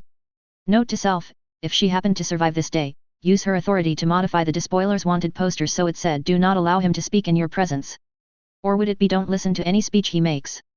Anyway, with his inhuman charisma, Taylor was alas rather confident that there would be plenty of power-hungry officers and governors who would cast aside their oaths to the Emperor and embrace damnation. They didn't enjoy the protection she had, and the warp would certainly intensify the convincing of Abaddon. Still, the Chaos War Master had made his speech, and relatively calmly. It deserved an answer. It is undoubtedly true that without the Astartes legions, the Great Crusade would have failed to conquer the galaxy in the last centuries of the 30th millennium, the Lady General began. There are threats non-transhumans weren't equipped for, and the Thunder Warriors were far too unstable to ever equal your performance. It also can be stated with a rightful amount of truth that without your sacrifice, mankind would likely have been destroyed by the orcs trying to return to some neocric state. That gave you a claim, and one I think you have already used in your plans. But... And yes, it was her method to deny them everything with one word. This claim was to the Imperium you turned against at the moment of triumph. All your conquests, all your exploits, all your victories, they were made in the name of the Imperium Primus, the institutions and the regime Malkador the sigil light worked upon by his will. You had a claim on this Imperium, the golden dream of humanity at last being freed from the shackles of Xenos tyranny, warp tech abominations and the remnants of the cybernetic revolt. But you turned against it. You made sure this Imperium burned. You murdered its scientists, its administrators, and all its brightest minds. There was no sympathy in her heart for them. Because while the testimony of Cyrene was a forceful reminder the Emperor could screw up by the numbers, it also had to be remembered the late Great Crusade-era Imperium had offered its citizens plenty of prosperity and peace after killing the slavers and the monsters of the Outer Dark. One might argue, Abaddon replied thoughtfully, that many of said administrators didn't have the slightest intention to share power with their Astartes. That's pure nonsense, and you know it. Taylor retorted bluntly, before delivering the evidence in her next breath. The 500 worlds of Macrage. The heir to Horus's black legacy frowned. Maybe he didn't like where this conversation was going? That is not the same. Excuse me? Are we supposed to pretend it was not a Space Marine's private kingdom in all but name? Are we supposed to ignore that at the end of the Great Crusade, Ultramar didn't claim more than 5,000 planets? Between the research stations, the garrisons, the frontier outposts, the protectorates, and every client state, the 13th Legion had Astartes influencing every decision on the eastern fringe. To this day they still had an enormous influence for that matter, though it was a shadow of its former self now. After the second founding, the Ultramarines had gone from 500 major worlds to 13 systems.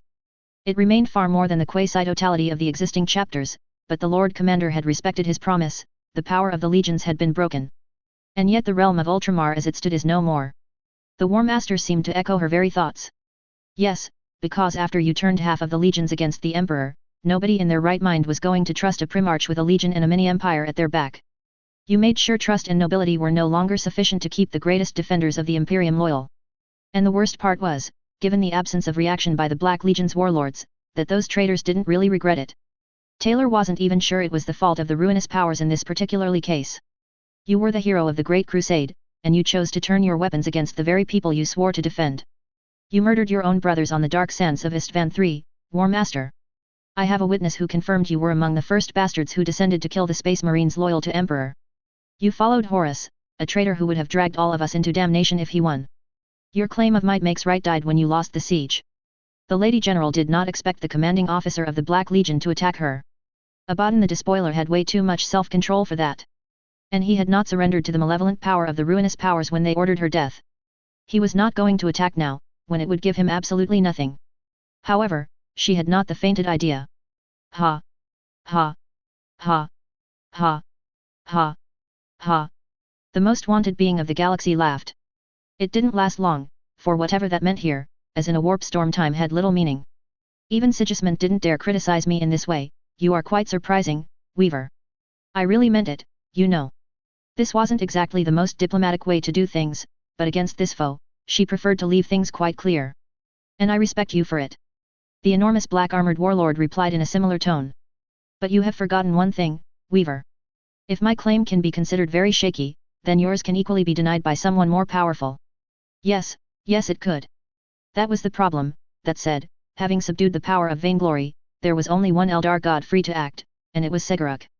Given that the Supreme Clown was largely to blame for this unplanned journey, I doubt the god of the Harlequins is going to complain about my actions. In fact, the more I think about it, the more I think a human claiming the title of Yildari Empress for good is the kind of joke that prankster thrives on. No doubt about it, the traitor Marine agreed. But I was not speaking about Seguruk. It couldn't be a coincidence that a second later, an enormous burning sword which could have equipped a titan cleaved an entrance through the left wall, and a portal of fire and metal was summoned into existence. Taylor immediately took a fighting stance.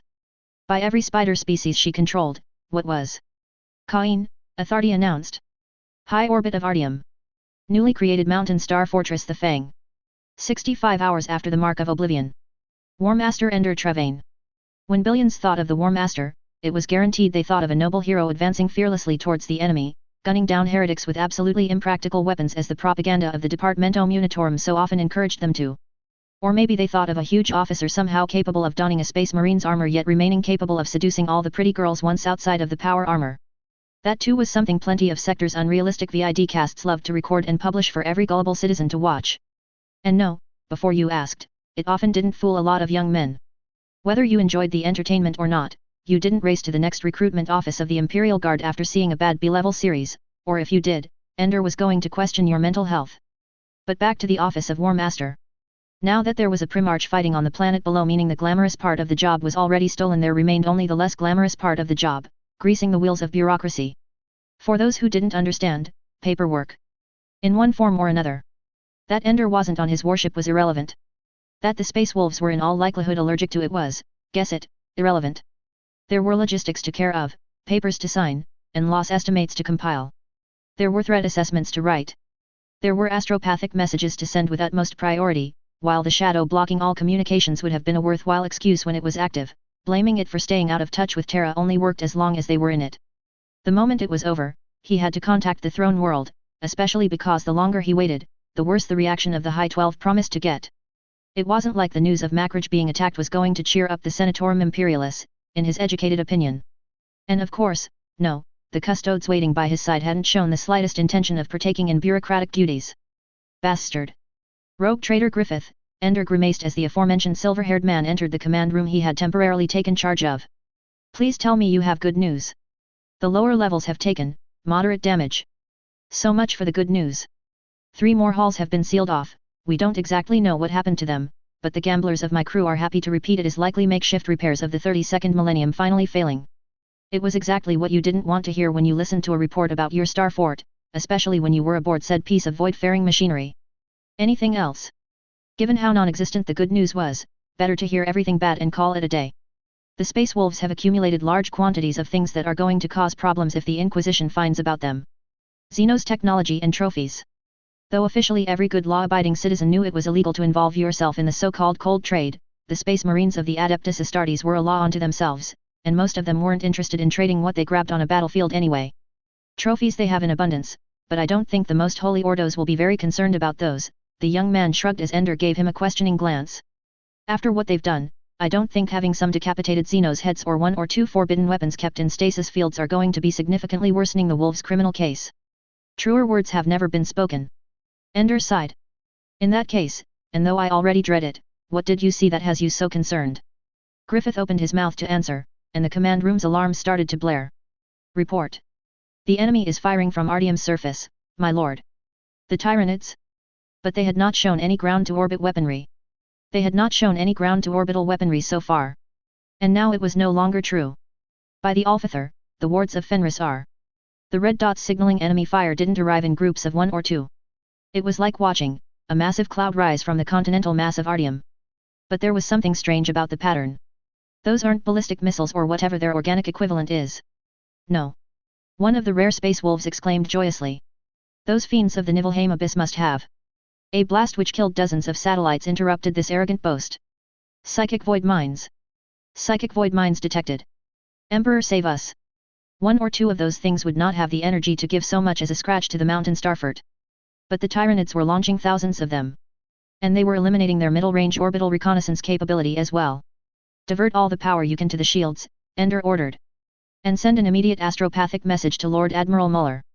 I know his battle groups are still several hours away, but any assistance would be very much appreciated." "Yes, War Master." Somewhere in the Eye of Terror. Gloriana battleship Vengeful Spirit.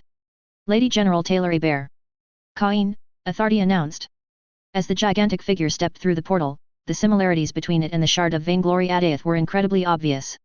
Aside from the crowned helmet, the runes carved into the armor, and the orange-black instead of the red-black, the newcomer could have been mistaken for a twin. But it wasn't. It was far, far worse. Taylor was the angel of sacrifice, and so she could see what it had cost the Eldar deity to confront her here. 666 souls. That was the number of Eldar souls sacrificed in an act of purposeful, deliberate murder. The bloody handed was shattered during the first fall, Aurelia Malice began hesitantly. "Perhaps it is." It was not just shattered, Taylor could see deeper than the runes and flames, deeper than the belligerent furnace keeping this thing alive. It was corrupted. And this wasn't the first time some corruption had been allowed to seep into the essence of this titan of flames and violence. The helmet of Cain was way too similar to the key ornate ones for it to be a coincidence. But it was the essence of the Eldar god which betrayed it. War. This one was there from the very beginning, but the restraints of the aspect were all gone. Murder. Maybe it had been there during the war in heaven, and if so, someone had screwed up in a colossal fashion, for the thing in her sight wouldn't have been denied by the ruinous powers. Smite. It could have been tempered by another aspect or some moderating force, but it wasn't. Incinerate. This one was self-explanatory, no? Bleed. If it did not taste like an Eldar power, Taylor would have begun wondering if it wasn't Kern standing in front of her. Doom. Maybe there had been some positive aspects before Slaanesh was born. Maybe. Taylor wouldn't gamble her life on this possibility. But whatever existed in a long-dead age, the insect mistress had to acknowledge she had come far too late for any redemption to be possible. Cain was the excess of war. It was an unrepentant monster drinking the lifeblood of the dying craft worlds. It was the reason Biltan could be so quick to launch campaign after campaign, blinding them with bloodlust, allowing them to ignore how glorious military victories were leading to empty craft worlds and depopulated planets. Cain was Slaanesh's last vengeance from beyond the grave, a guarantee no one would ever be able to claim the title of Emperor or Empress without instantly being curb-stomped by an enraged god of war.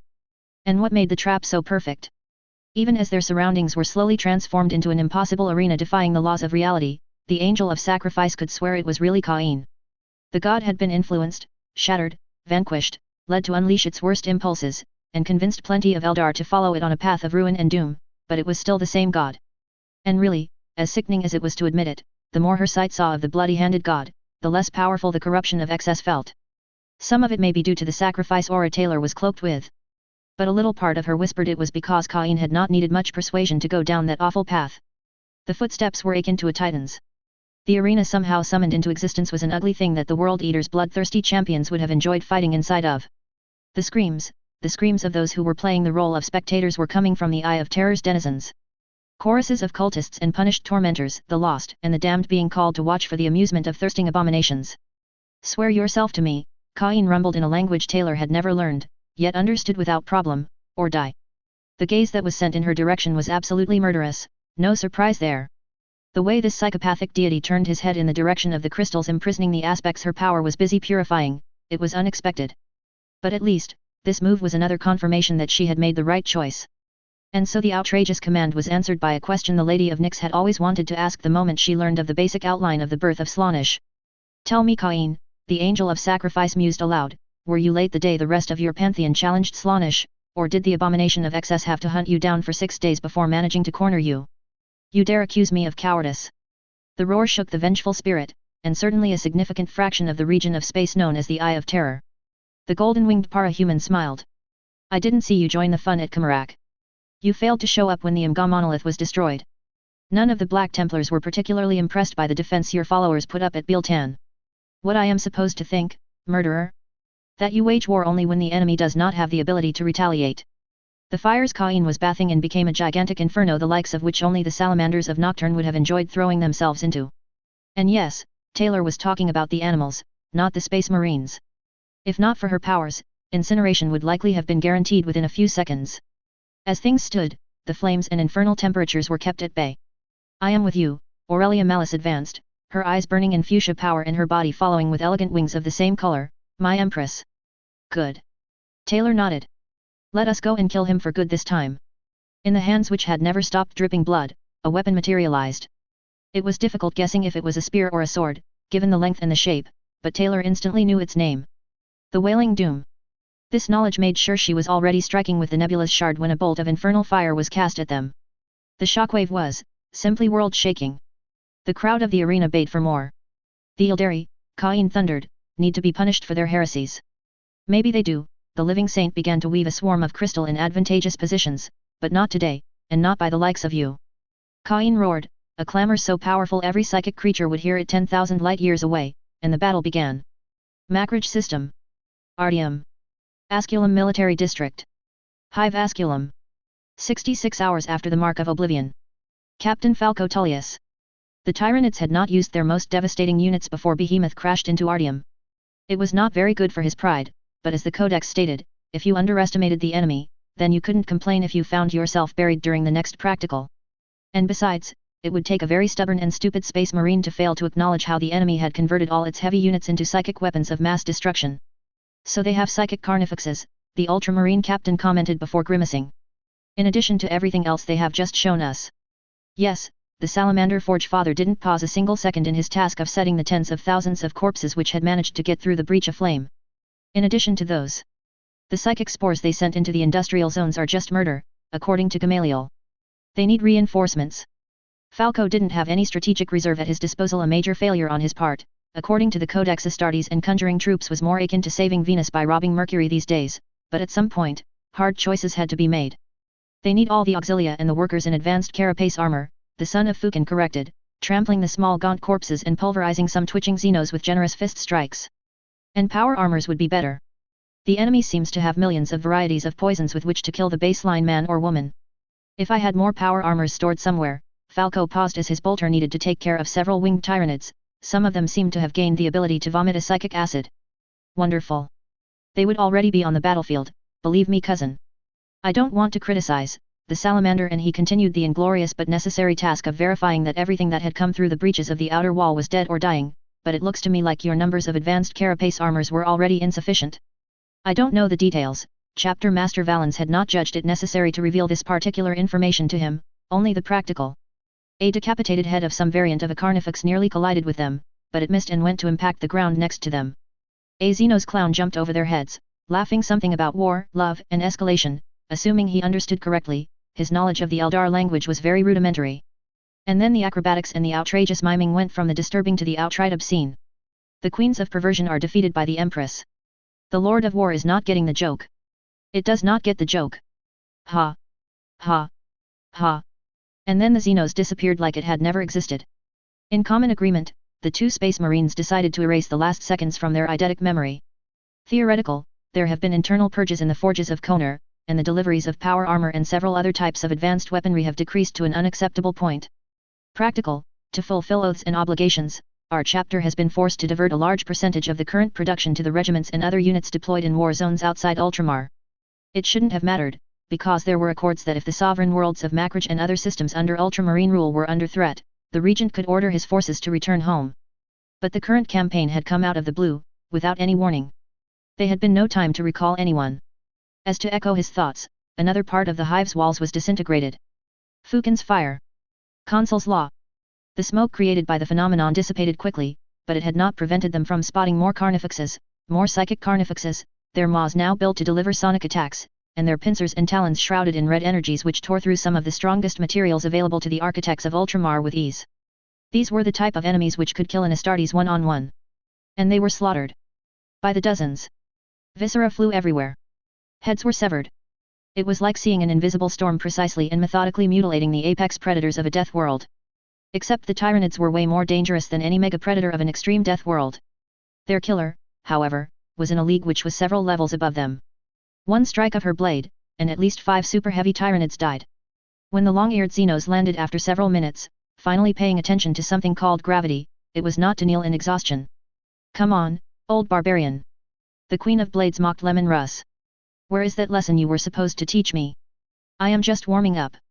The outraged howl of Lemon Russ was not missed, 1 kilometer away or not. "You'd better improve." The red-haired most wanted smirked. "Maybe I will give you a nice bone to gnaw on once I reach 10 billion kills." Somewhere in the Eye of Terror. Gloriana Battleship Vengeful Spirit. Herald Aurelia Malice. If this fight had happened before the first fall, they would have been incinerated before being able to strike a serious blow. Aurelia would admit that much shamelessly. Weaver was almost a goddess in her own right now. Aurelia was empowered by one. Cain the Bloody-Handed as he was during the age of glory of the Empire would have been an unstoppable foe. If the greatest Yildari hero of the Eldinesh line, wielding the most powerful of the swords of Vol, and empowered by several gods, had not been able to do anything against Cain, then 2 far less experienced fighters had no chance at all. Fortunately, they weren't fighting that Cain. They just had to fight the post-fall murderous thing the Bloody-Handed had degenerated into. It was still largely powerful enough to be considered a god, of that there was no doubt. But as Weaver lacerated its cuirass and easily avoided each attack, it was obvious power was all the Cain of this era had. And it wasn't even his power. With Athardi helping her, it was almost too easy to see through the divine armor and the flames. And what she saw was something she wouldn't have believed an Yildari god to be capable of. 666 avatars had merged. But since no one had thought it would be necessary to rouse an avatar of the Bloody-Handed, the young kings of 666 craft worlds and Cain enclaves had been compelled by the dark will of Cain to enter their own doom. There had been no threat to their homes. There had been no bargain, no promise, nothing but a soul consumed by a murderous god. It was something Slaanesh would have done to save her life. In fact, it was exactly what Excess had done at Kamarak, in a far larger act of mass murder. Cain had been cursed to have his hands perpetually stained with blood. In Aurelia's humble opinion, if the curse had been proportional, the god of murder would have blood dripping from his chest, arms, and legs. "You are an unworthy pretender," the never-satiated murder god thunderously exclaimed as the wailing doom deflected her attacks. "Arg!" The exclamation of pain was caused by Weaver stabbing him in the knee with her sword of Vol. "And you," the newly acclaimed Empress of the Yildari propelled herself on her golden wings to avoid the counterattack, "you deserve only extermination for what you've done. As far as I am concerned, you are no better than the ruinous power of war sitting on the throne of skulls." Naturally, that only enraged Cain, or it enraged it further, since the Bloody-Handed was already very angry. "I am the true Lord of War. Do not compare me with that foul creature." "Why?" Weaver asked politely while conjuring tens of thousands of scarabs and spreading them so that they attacked from every direction. "I wasn't able to check his aspects like I did yours, but I'm certain they aren't very different. Your insolence will perish in my flames." "No, I don't think so." "Oh, and by the way?" Regicide. There was a bright flash of golden light, and the source was Cain's knee, the one that Weaver had recently struck. Aurelia saw that despite them fighting in the domain of war, the Angel of Death had been able to make her artificial insects dig under the arena's surface and wait until the time was right. The ants and other tiny crystalline auxiliaries did not last long, not with the fires of Cain burning so fiercely. But as they died, the inferno of the Bloody-Handed seemed to dim, and where the black cuirass was pierced, there was a tiny injury bleeding gold like one would bleed from a warp poison. It did not escape the attention of Cain. "What are you doing? What have you done?" Aurelia observed, and smiled. The aspect of incinerate had been partially drained. "We are," the young herald of Athardi spoke for the two of them, "about to rectify the greatest mistake Asurian ever made. And yes, if you wondered, the mistake was letting Cain live after he proved an unrepentant butcher." Makraj. Makraj Civitas District. Fortress of Hera. 66 hours after the Mark of Oblivion. Chapter Master Cato Valens. The moment the auspexes had warned them of the 8 Stormbirds suddenly rising from the heretics' rear lines, the regent of Macridge had known what was going to happen. The 8 Thunderhawks following the ancient corrupted aircraft were only further confirmation he didn't really need. As was the fact that the fighting raging in Macridge City itself had knocked out 2 of the defense lasers which would have blasted apart any assault aircraft well before they could accomplish anything of importance. They are coming for us, Gaius. The cogitators were unable to predict the final destination of those aircraft, yet more evidence that when it came to instinct, nothing could beat good old battle experience. The traitors simply couldn't win an urban battle in the streets of their capital. They just didn't have the numbers to achieve a victory there. Not when Weaver's mechanist and artillery brigades had refused to break. The lines of the regiments of Nyx were not panicking at the sight of the archenemy, and though they lost ground, they were reaping a prodigious toll from their foes. While any daemon which fell was insignificant, the sorcerers whose heads were blown apart by snipers were not. And there was an unrelenting bombardment of artillery, which disintegrated the cohesion and the numbers of the surviving word-bearers. No, there couldn't be any victory for the traitors. Not with the civilians evacuated hours ago. The word-bearers would not butcher the innocent upon their eternally damned altars. Not with the heretics behind unable to open a second offensive from the south. The traitor titans were all dead near Pharsalus or soon would be, unable to support their fell masters. And that left only one victory the traitor 17th could claim. But for that they had to attack the fortress of Hera directly. The defense lasers. The captain of the first company inquired, clearly having anticipated his will. Wait until the last 5 seconds, it was completely outside the Codex's tenets, and thus may be able to surprise even a Primarch's mind, and combine it with the rapid fire of all the hydras you recalled. The theoretical is about to begin an effective practical. I would have preferred to be wrong, Gaius Pompeius admitted. The 31st Antiair is an auxilia regiment with a proud and distinguished history, a history which, they both knew, had for centuries been associated mainly with the Battle of Calth, but the current generation has never faced any Chaos Astartes in the flesh. Cato Valens understood. The majority of said troopers were likely to die when the enemy landed. The Stormbirds were nothing but ramming tools, kamikaze planes whose sole goal was to knock out the shield generators long enough for the Thunderhawks behind to disgorge the true assault force. I am going to take command of all Space Marines in the fortress. Should I leave our Genesis brothers too? No, the regent of Macridge shook his head as explosions filled the skies, and Macridge City and the entire Lapanes Valley burned. Take everyone with you. Captain Decius will coordinate the battle with the scouts from the underground stratagem.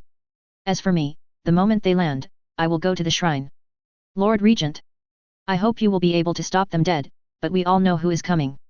There were about 10,000 VID casts that had recorded the arch-traitor of the 17th Legion transforming back from its Chaos Spawn appearance.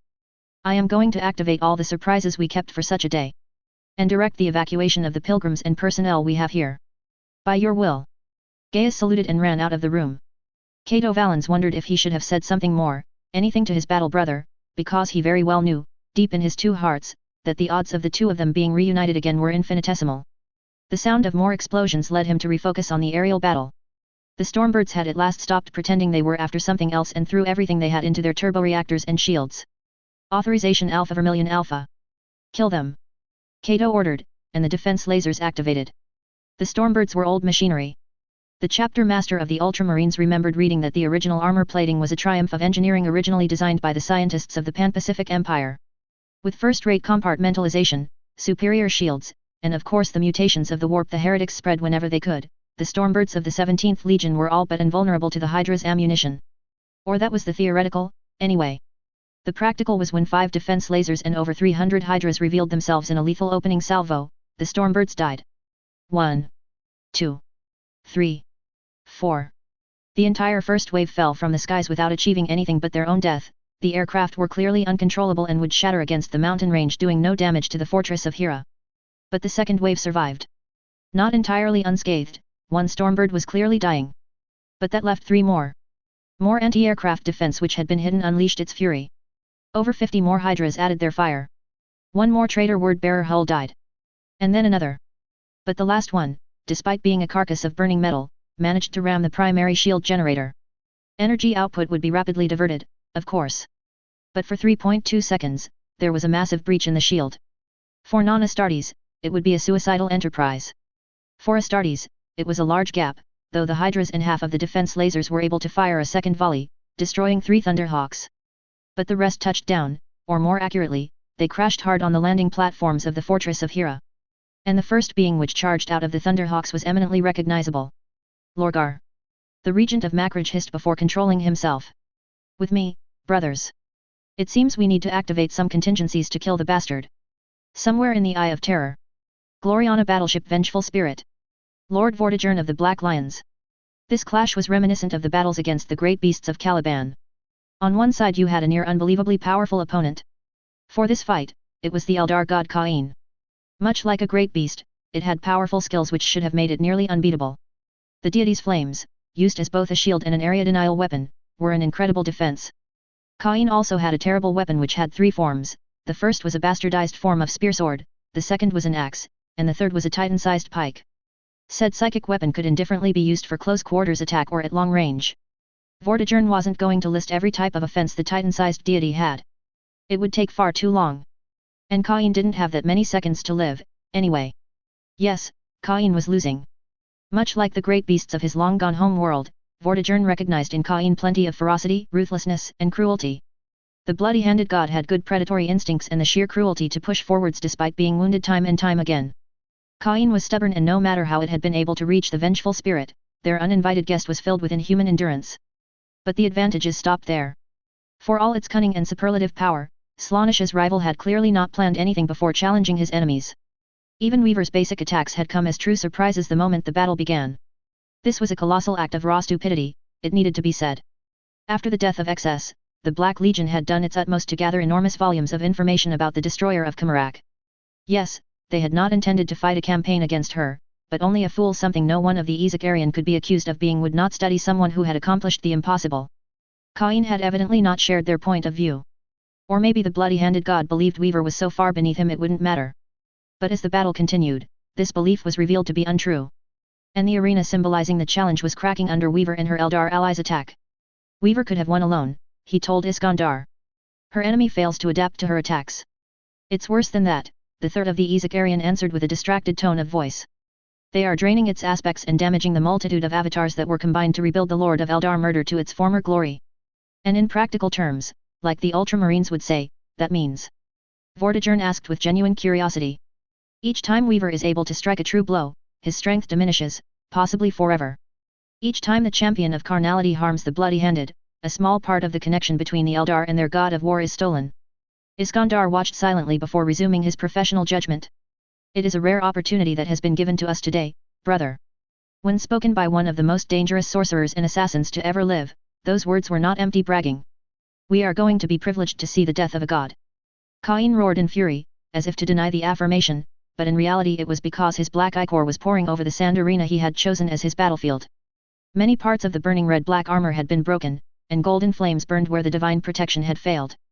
Crystalline skin appeared where unnatural vitality had been siphoned away to the point the enormous weapon of Cain was only wielded with one hand.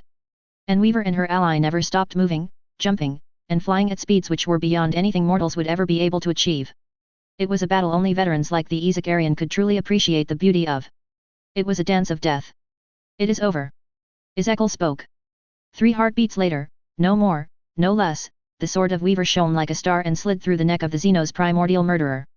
The fires immediately vanished, and then the Eldar bathed in pink power used her own sword to impale it in the torso. But the head didn't touch the arena's destroyed floor. The severed head of Cain levitated, surrounded by a corona of black and red psychic power. You may have defeated me, but I will have my revenge. Curse. Weaver's second sword went through its maw with the teeth it had, there was no way to call it a mouth, and whatever shreds of power were used, they at last failed. The head fell, and when it crashed, it rang like the end of a world. Dark ichor spread everywhere, just as the arena began to disintegrate and the normal appearance of the vengeful spirit returned.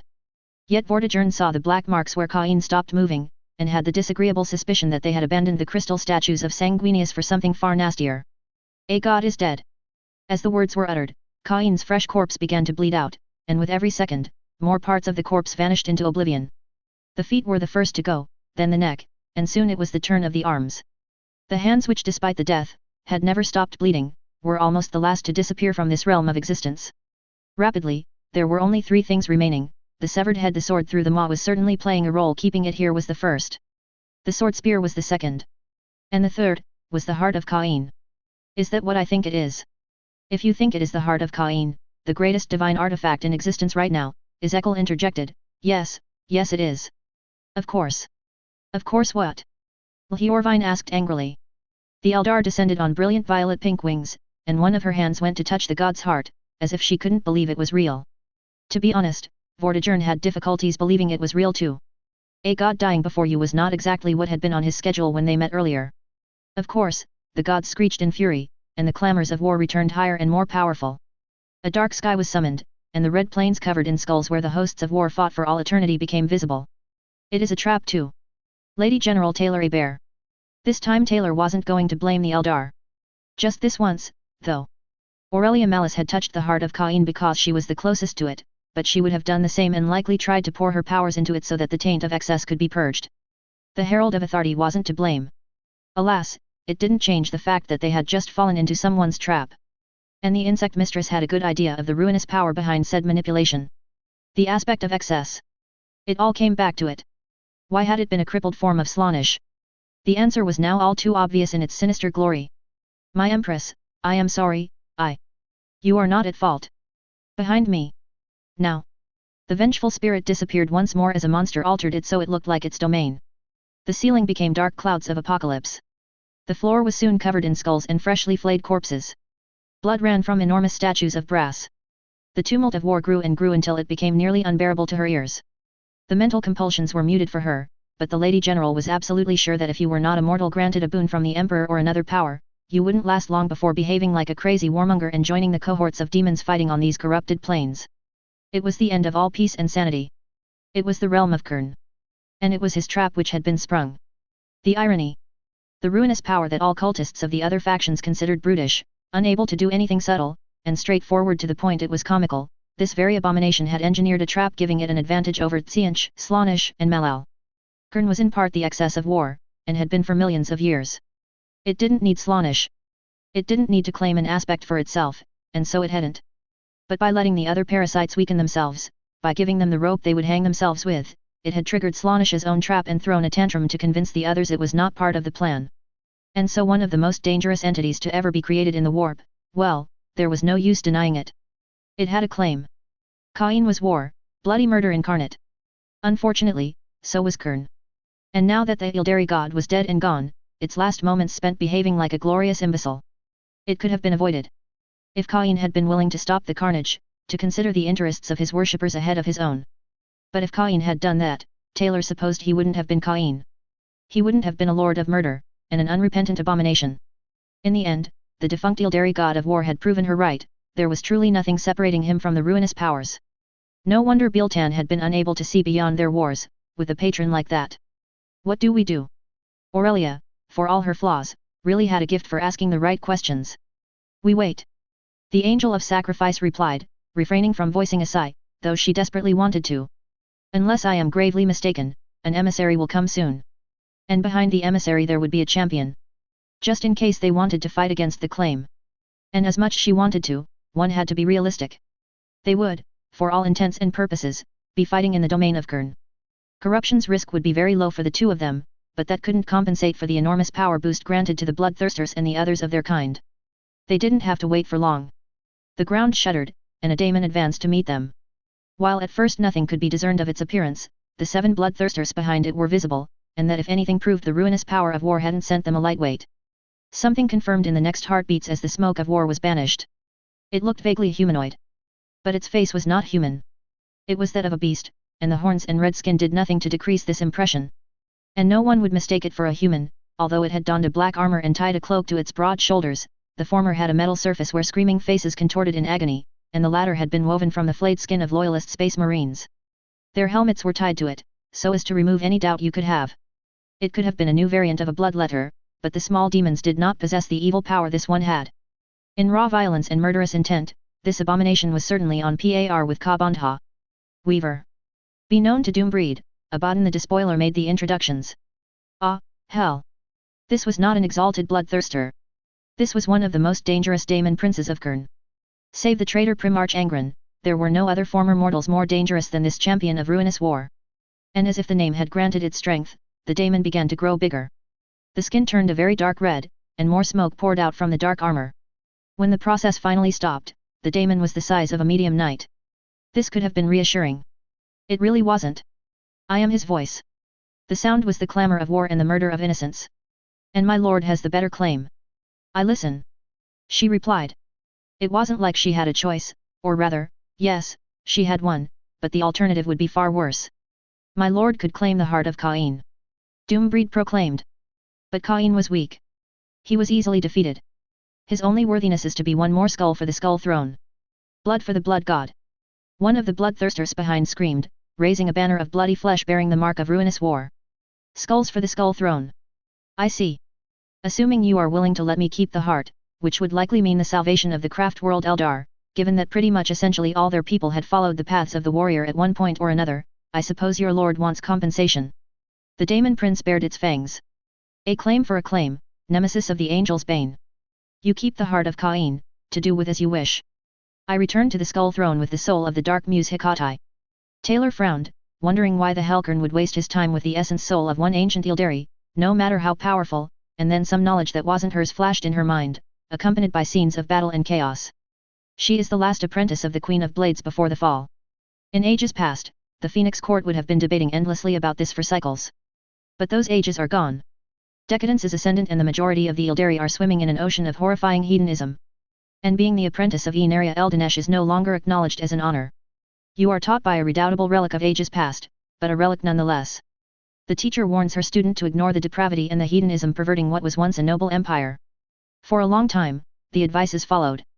But nothing is eternal, and after the apprentice is allowed to glimpse a fraction of the mistress' immense power, bitterness grows. She is however clever enough to hide it until the apprenticeship is declared complete. And then the one who is no longer innocent is unleashed. It is a path of mayhem and murder. It is a life of carnage and rivers of blood. A monster is born. They call her Hecate, and no one is able to stop her. The appearance is slightly altered with each victory. Unlike many cultists of the unborn goddess, it is not done on hundreds of whims. It does not change with every rotation of the captive suns. It is nonetheless terrible to behold. The skin becomes ivory white. The hair is red, the shade being synchronized with the power of the warp to be a crimson which will be attuned to the essence of blood. After more victories, the eyes are changed to irisless red. The prodigy's ascension can't be stopped, and she rises as the high priestess of Cain.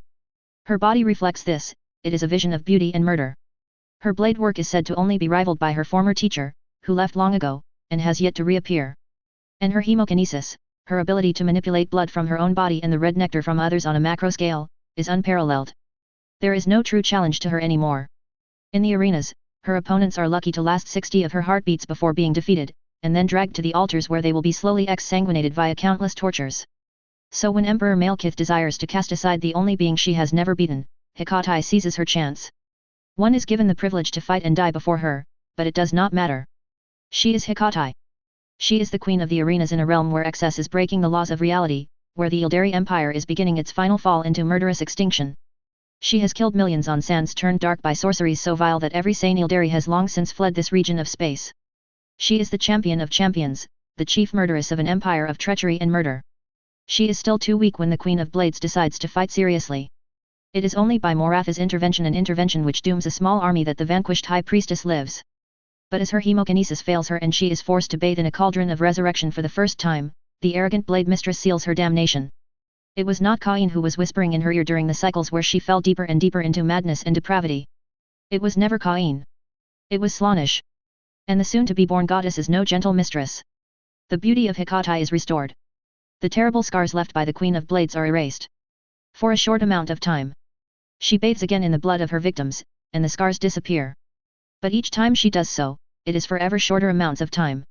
And the young and perfect appearance she craves to return to requires her to shed greater and greater volumes of blood to preserve her beauty. It is, ultimately, a task humans would describe as Sisyphean. She never stops using the cauldron of blood, of course. But the scars and the ravaged body remain. Excess has won. The soul was monstrous, and now the appearance matches it. The Dark Muse is born. And she will be known as the Red Crone before the Empire's end. The information flow ended. Taylor hesitated. Of all the Muse's essences that were awaiting her decision, this, Hecate was certainly the most dangerous when it came to battlefield issues. Releasing it to one of the ruinous powers was not what she would describe as a good idea. But, and the thought was not new, the alternatives were all worse. Have you made your choice? Take her. A claim for a claim. It tasted horrible on her tongue, as did all defeats. Let the pact be witnessed, Abaddon the Despoiler spoke loudly. And let the blood remember. Doombreed added. The crystal containing the essence of the Red Crone was teleported by his side. If I meet you again, Weaver, I will kill you. And then the Daemon prince was gone. Taylor immediately turned to face Aurelia, and placed her hands upon the heart of Cain. Macrage system. Laphis. Ravenna west of the Polenta River. Encircled positions of the traitor forces. 66 hours after the Mark of Oblivion. Captain Sel Jackal Cole Ryan. The good news was that the situation was longer bad. The bad news, unfortunately, was that they had exchanged the bad for the catastrophic and the absolutely desperate. The enemy artillery worked with their air support to guarantee that block by block, the resistance of the surviving legionnaires and all half-motivated slave units was being decisively crushed. And when a word-bearer Damon Dabbler was stupid enough to begin calling the Neverborn, thousands of cannons and tens of thousands of guardsmen immediately focused on him. No one survived that kind of attention for long. The jackal chuckled, though there was nothing funny. We are completely screwed. Though he didn't know why he used the we, to be honest. Sel was alone, and since abandoning the building with the painting of Gilliman, they had lost about 400 meters of front line. Fuck Erebus. The words had become some sort of stress relief for all survivors of the pocket. They were all going to die, but at least, the vile one wasn't going to dance upon their graves. It was not a very big consolation, but it was something positive, and as he had noted moments ago, the good news was going to be thin on the ground. The artillery thundered again, and las guns fired by the thousands at the other end of the street. Sel rushed to a new position, one which was several meters behind the crumbling wall he had used for a good 10 minutes. His new refuge was a church. One which, surprisingly, looked like it had been mostly avoided by the word-bearers' so-called illumination efforts. The fanatics generally began by crucifying the priests. Afterwards, they either destroyed the imperial symbols or desecrated everything. There was none of that here, though of course the church was hardly in good condition. The roof was in ruins, and whatever seats and objects had been gathered before their invasion, they were nothing but a pile of debris anymore. The big marble statue of the emperor was nearly intact, however. A big surprise, for, well, everything nearby was rubble or some vast amount of debris. Yet by random luck, the statue had survived. Sel examined his surroundings, and wasn't able to perceive anyone. It was dark, but for an Astartes with the gifts of the defunct 8th Legion, this was not a problem. And so, Sel allowed himself a small joke. He looked at the severe face of the Emperor, and nodded. Forgive me, grandfather, for I have mightily sinned. He really didn't expect any laughter to answer, but some coughing rasp which could be mistaken for it echoed a second later. Show yourself. Sel swore, as the rumble of the artillery resumed and more dust fell from the church's ruined roof. As you wish. The daemon, for it could only be a daemon, slowly emerged from the shadows. Or maybe it had always been part of the shadows, and was just allowing him to see it now.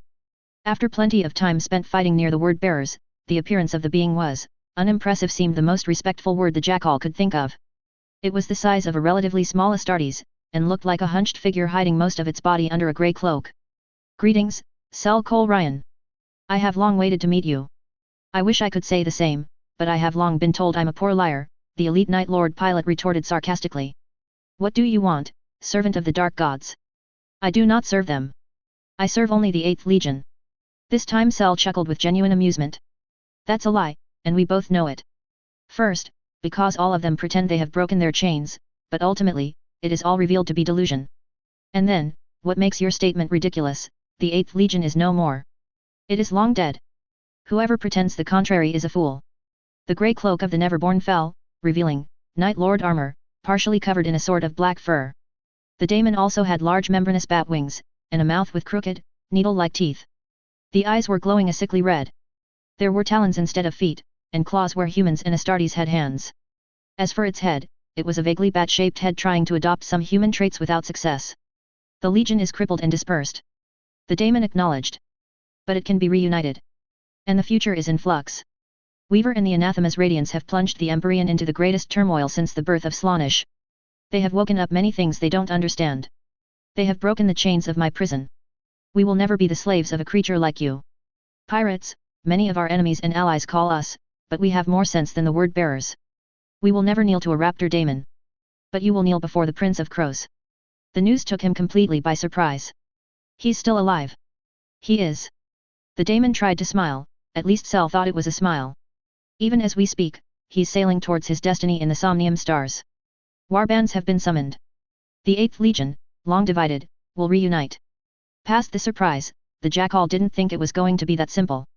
The Night Lords had ceased to be a legion several years before Horus died at the end of the siege, and that had been millennia ago. Moreover, Civitarian was a terrifying enforcer and one of the most lethal fighters of the legions, but he had never showed he was able to lead campaigns like the despoiler did, and that would be the kind of leadership required to reunite the 8th. But there was an immediate and more urgent problem.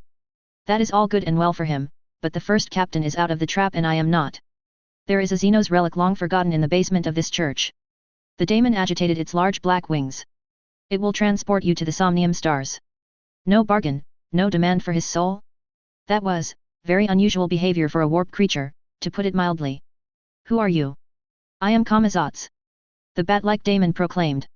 And it is finally time for the sons to cast off the shadow of their father. And embrace the fact we are pirates. No. The strange being of shadows corrected. Not pirates. Not anymore. You will become corsairs.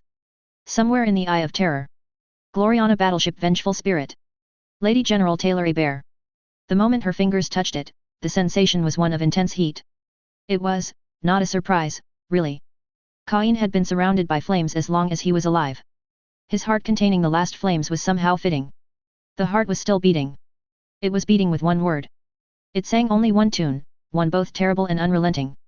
It was one Taylor knew very well and was no stranger to. War. The temptation to curse the bloody-handed god was strong. But the ruthless monster was dead. No matter how many crimes he had committed, Cain was no more. Wasting her time cursing him would provide nothing but fleeting seconds of satisfaction. Her fingers became intertwined with Aurelia Melis. They were both touching the heart, though only her power was strong enough to go through the black-red artifact which was all that remained of a god. Well, no, there was the scary helmet and the wailing doom, but those were rather useless compared to the heart. You can't destroy it. The herald pleaded. Without it, all your warrior caste will be essentially damned. I know. The angel of sacrifice moderated the flow of light coming out of her hands. It wouldn't do to destabilize it and create conditions which would result in the heart of Cain blowing up in their faces.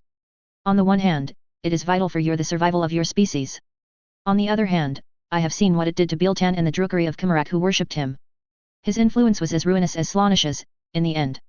It was just a slow-acting poison, transforming the most vulnerable part of your society into psychopathic monsters. If I leave things as they are, we might as well organize a war against all craft worlds now, because having a god or a goddess burning with the power of war tainted by murder will result in countless other imperial crusades against Eldar depredations. The influence of the bloody-handed is something I am horrified by now that I have seen what it led us to, the former denizen of Kimarak admitted, but without it, my empress, what will we become? As much as I hate acknowledging it, we need warriors and the means to wage war.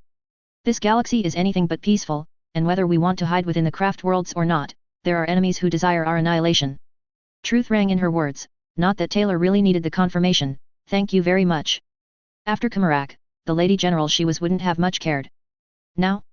They had helped her, if only for their own self-interest and desire to survive. They had pushed her to become their ruler, and the claim cut both ways. And suddenly, Taylor understood what she had to do. Make sure no one interferes. She ordered, and then the insect mistress called on the power of administration within her. It felt right. It sang, pleased she accepted everything there was to offer. They sang together, and by the power flowing everywhere and nowhere, the light began to administer the heart of Cain. Calculations which should have been beyond her were solved in milliseconds. Matrices that no normal human could have understood without the biggest cogitator banks of the Imperium were prepared and conceived. The heart of Cain, slowly but surely, began to be modified in depth and surface. Outwardly, the harsh red-black theme was fading, and a light fuchsia color manifested here and there. It wasn't an attempt to convert the heart into an aspect of peace. That was not within her power. The heart had been forever dedicated to war. Trying to alter it into its complete opposite would guarantee it exploding within a few seconds. And even if it worked, this would just mean that at the end of the road, the legacy would be a race utterly defenseless, where the cuddly Rashans would be mad warmongers by comparison. Peace, as much as she hated to think about it in these terms, would be the doom of the craft worlds and the long-ears who desired to worship authority. No, what the Eldar needed, what the Eldari needed, if they were to survive for another millennium was moderation. They needed to understand there was a course to be charted between total war and complete peace. They needed moderation. Was it playing goddess over a race she had spent a lot of time killing every time she met them?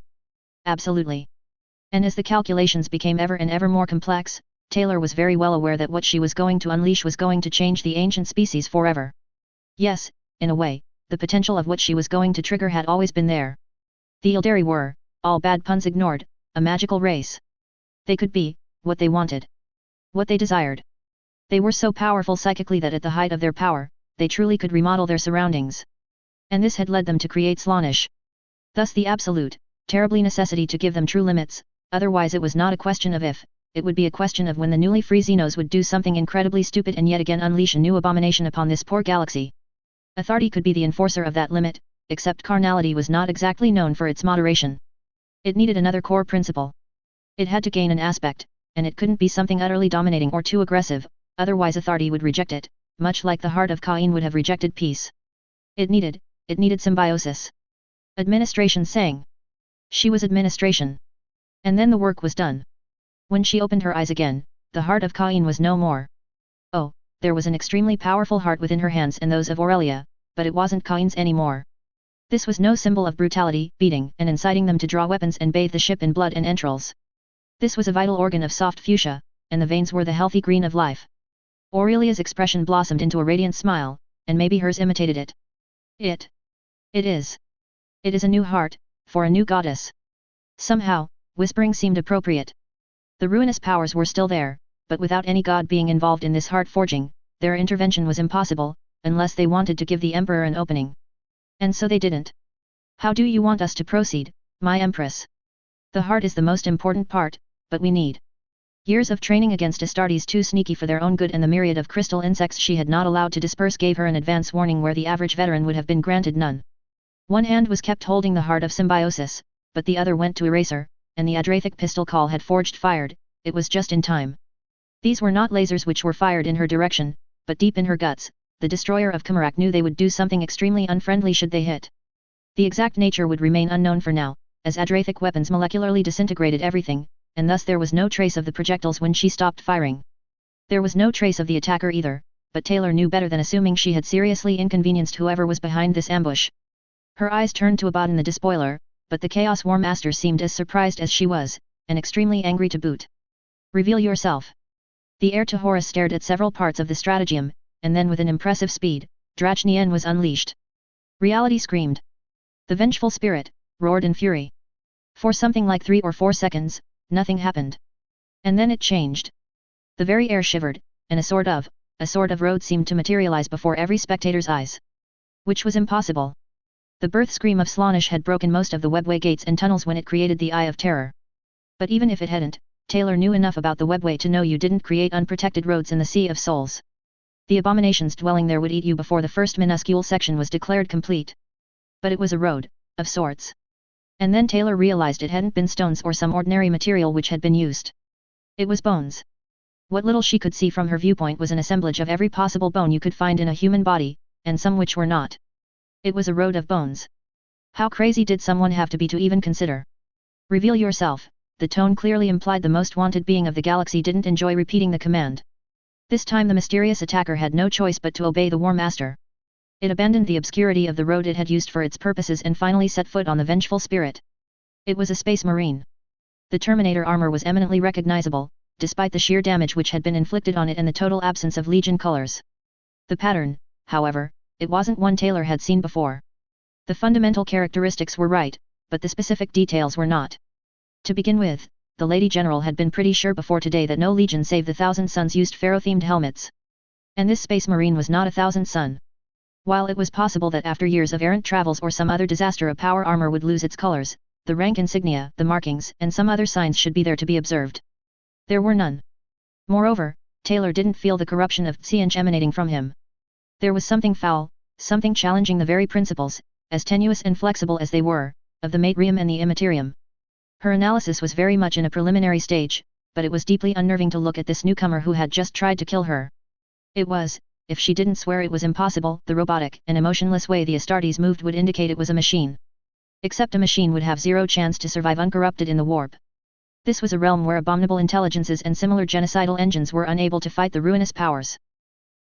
I remember you. Every pair of eyes turned towards the Despoiler, if they were not already watching him. You have lost your colors, but I recognize the helmet. I can't say your name, it was obliterated with the rest, but I remember. First Captain, of the 11th Legion. The warp was absolutely silent. Everything went still. This, if anything else, was completely and utterly bloody terrifying. Because no one, not the ruinous powers, not the Emperor, not Seguruk, no one had seen it coming. The Space Marine unlocked the magnetic locks of the Terminator helmet. After long, interminable seconds, he removed it. To reveal a skull where a human face should be. The The space marine was dead. I am, the bone jaws of the dead Astartes moved, and the sinister sound was giving her the violent urge to scream, the ambassador of the King in Yellow. The warp.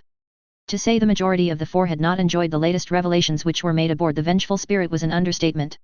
Abaddon was still refusing to strike down Weaver, and by now even Tsianch, the most hopeful of the four, had more or less written it off as a doomed effort. New plans were implemented to counter the advantage Gurn had gained in the Great Game, and the self-proclaimed Lord of Skulls countered them by starting new battles. Millions of vicious and ruthless plots started as the four braced for the oncoming storm. The creation of a new Ildari goddess would be accompanied by. This new development, however, was completely unanticipated. And there was no shadow point to blame this time. The anathema had not been a nuisance this time by springing an unpleasant surprise on them. The multitude of possible futures was not hidden from their sight. Yet now it appeared an aspirant player had been hidden from their oracles and prophets. If one tried to be optimistic, the four would confirm that it was anything but a new friend of Weaver and the anathema. If one tried to be pessimistic, well, the revealed player had hidden from their sight everything there was to know about his faction. This could be perilous, if not handled correctly. The great and most pressing issue was information. Everyone had assumed the 11th Legion to be utterly destroyed. Everyone. 3 of the current ruinous powers had felt the death of the anathema's son. They had watched when the Master of Mankind had obliterated the very name of the 11th Primarch and his highest lieutenants. It was not a mere administrative order to forget like it had been for the 2nd Legion, though that had been done as well, as the anathema was very thorough in his fury. No, the 11th Legion and its master had been on the receiving end of a psychic scouring. It was damnatio memoriae in body, soul, memory, and all aspects mortals and immortals could possibly think of. And yet something had quite clearly survived. A dead space marine was in the Eye of Terror, and they had no power over him. The self-proclaimed Chaos Gods didn't like this revelation at all. And the symbolism, now that they had it slammed into their essence, was irony incarnate. The 2nd Primarch was alive, yet dead inside, as a star usurper possessed his body. Having the 11th dead, yet alive made perfect sense, symbolically. Any other day, the four might have rejoiced. The 11th was no loyalist legion, and this meant the possibility of corrupting them. But they had no power over this dead Astartes. Caution demanded the immediate disintegration of this interloper. But this skeleton was a piece the King in Yellow was ready to sacrifice if necessity demanded it. And if the puppet was destroyed, there would be no clue where to begin the hunt for the master. The ruinous powers watched the dangerous spectacle keenly, as many certainties of the old order collapsed around them. Somewhere in the Eye of Terror. Gloriana Battleship Vengeful Spirit. Lady General Taylor Hebert. I am the ambassador of the King in Yellow. The dead space marine paused. And by the laws governing parley, I may not be assailed. Past the moment of surprise and after listening to the sinister sound of bones moving without flesh on them, Taylor was the one to answer, and since the assassin had begun with this nonsense, she might as well throw him a good literature retort in his dead face. Where such law holds, the Angel of Sacrifice pointed out, glaring at the skull which had once been a warrior of mankind and was now an enemy, it is also the custom for ambassadors to use less insolence. For a brief moment, there was a dark light shining in the dead holes where the eyes had been located. But it was so fast there wasn't anything Taylor could sense from it, save the confirmation that the true mastermind behind this whole affair was watching them from a safe distance. Weaver is right. The Chaos War Master affirmed. You tried to assassinate someone on my ship, without my permission, and your perfidy had to be revealed for your ambassador status to be mentioned. The abominable power of Drachnien grew by leaps and bounds. Give me one good reason why I shouldn't execute you for your trespassing. Your pathetic campaigns will fail, son of Horus. Eternity belongs to my master. In time, he will claim all souls. Sometimes, it was easy to acknowledge that a few humans or beings that had been born human at any rate could easily be as arrogant as the average Eldar of destroyed Biltan. And as always, arrogance led you to forget several obvious facts. Should we, the new Empress of the Ildari smiled wolfishly, though behind her helmet, the skeleton would not be able to see it anyway, consider those 2 sentences to be a claim. The ruinous power's attention, already, considerable, intensified. It was not like their previous attacks, this time it was more the calm before the storm, though it was more akin to a tsunami of violence in that case. The dead space marine's jaws were slightly open, but not a sound escaped. Suddenly, the King in Yellow's agent realized the peril he had so recklessly provoked. Even the Emperor had never dared challenge the most dangerous abominations of the Sea of Souls for the control of the champions of the lost and the damned in the middle of a region of space where they could freely alter reality at their mad whims. To say it on a world safe from warp depredations would already have been extremely dangerous. Here? It was a death sentence in all but name. The safest thing to do was to immediately deny everything. Yes, it would demolish any possibility of making the claim again. But it was, in her humble opinion, Far better to lose a claim than having all ruinous powers interested in pursuing you across time, space, and dimensions until they captured you and tortured you for all eternity. There was, in theory, nothing that could unite the four, not with anarchy being the fourth. But whether the 11th Primarch was indeed the King in Yellow or not, he had indeed found the exception to the rule.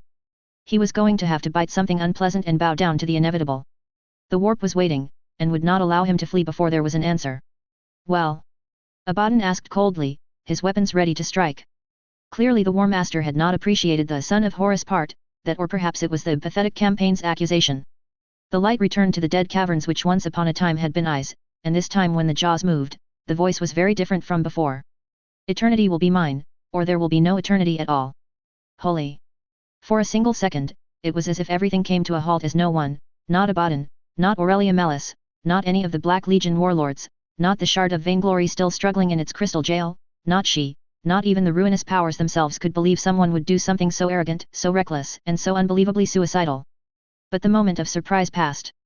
For 1 second, time seemed to freeze, but it did not last a second more. The claim shook the eye of terror. And the ruinous powers summoned their champions. Before she could breathe, a demonic Skaven with black fur stabbed the ambassador in the back.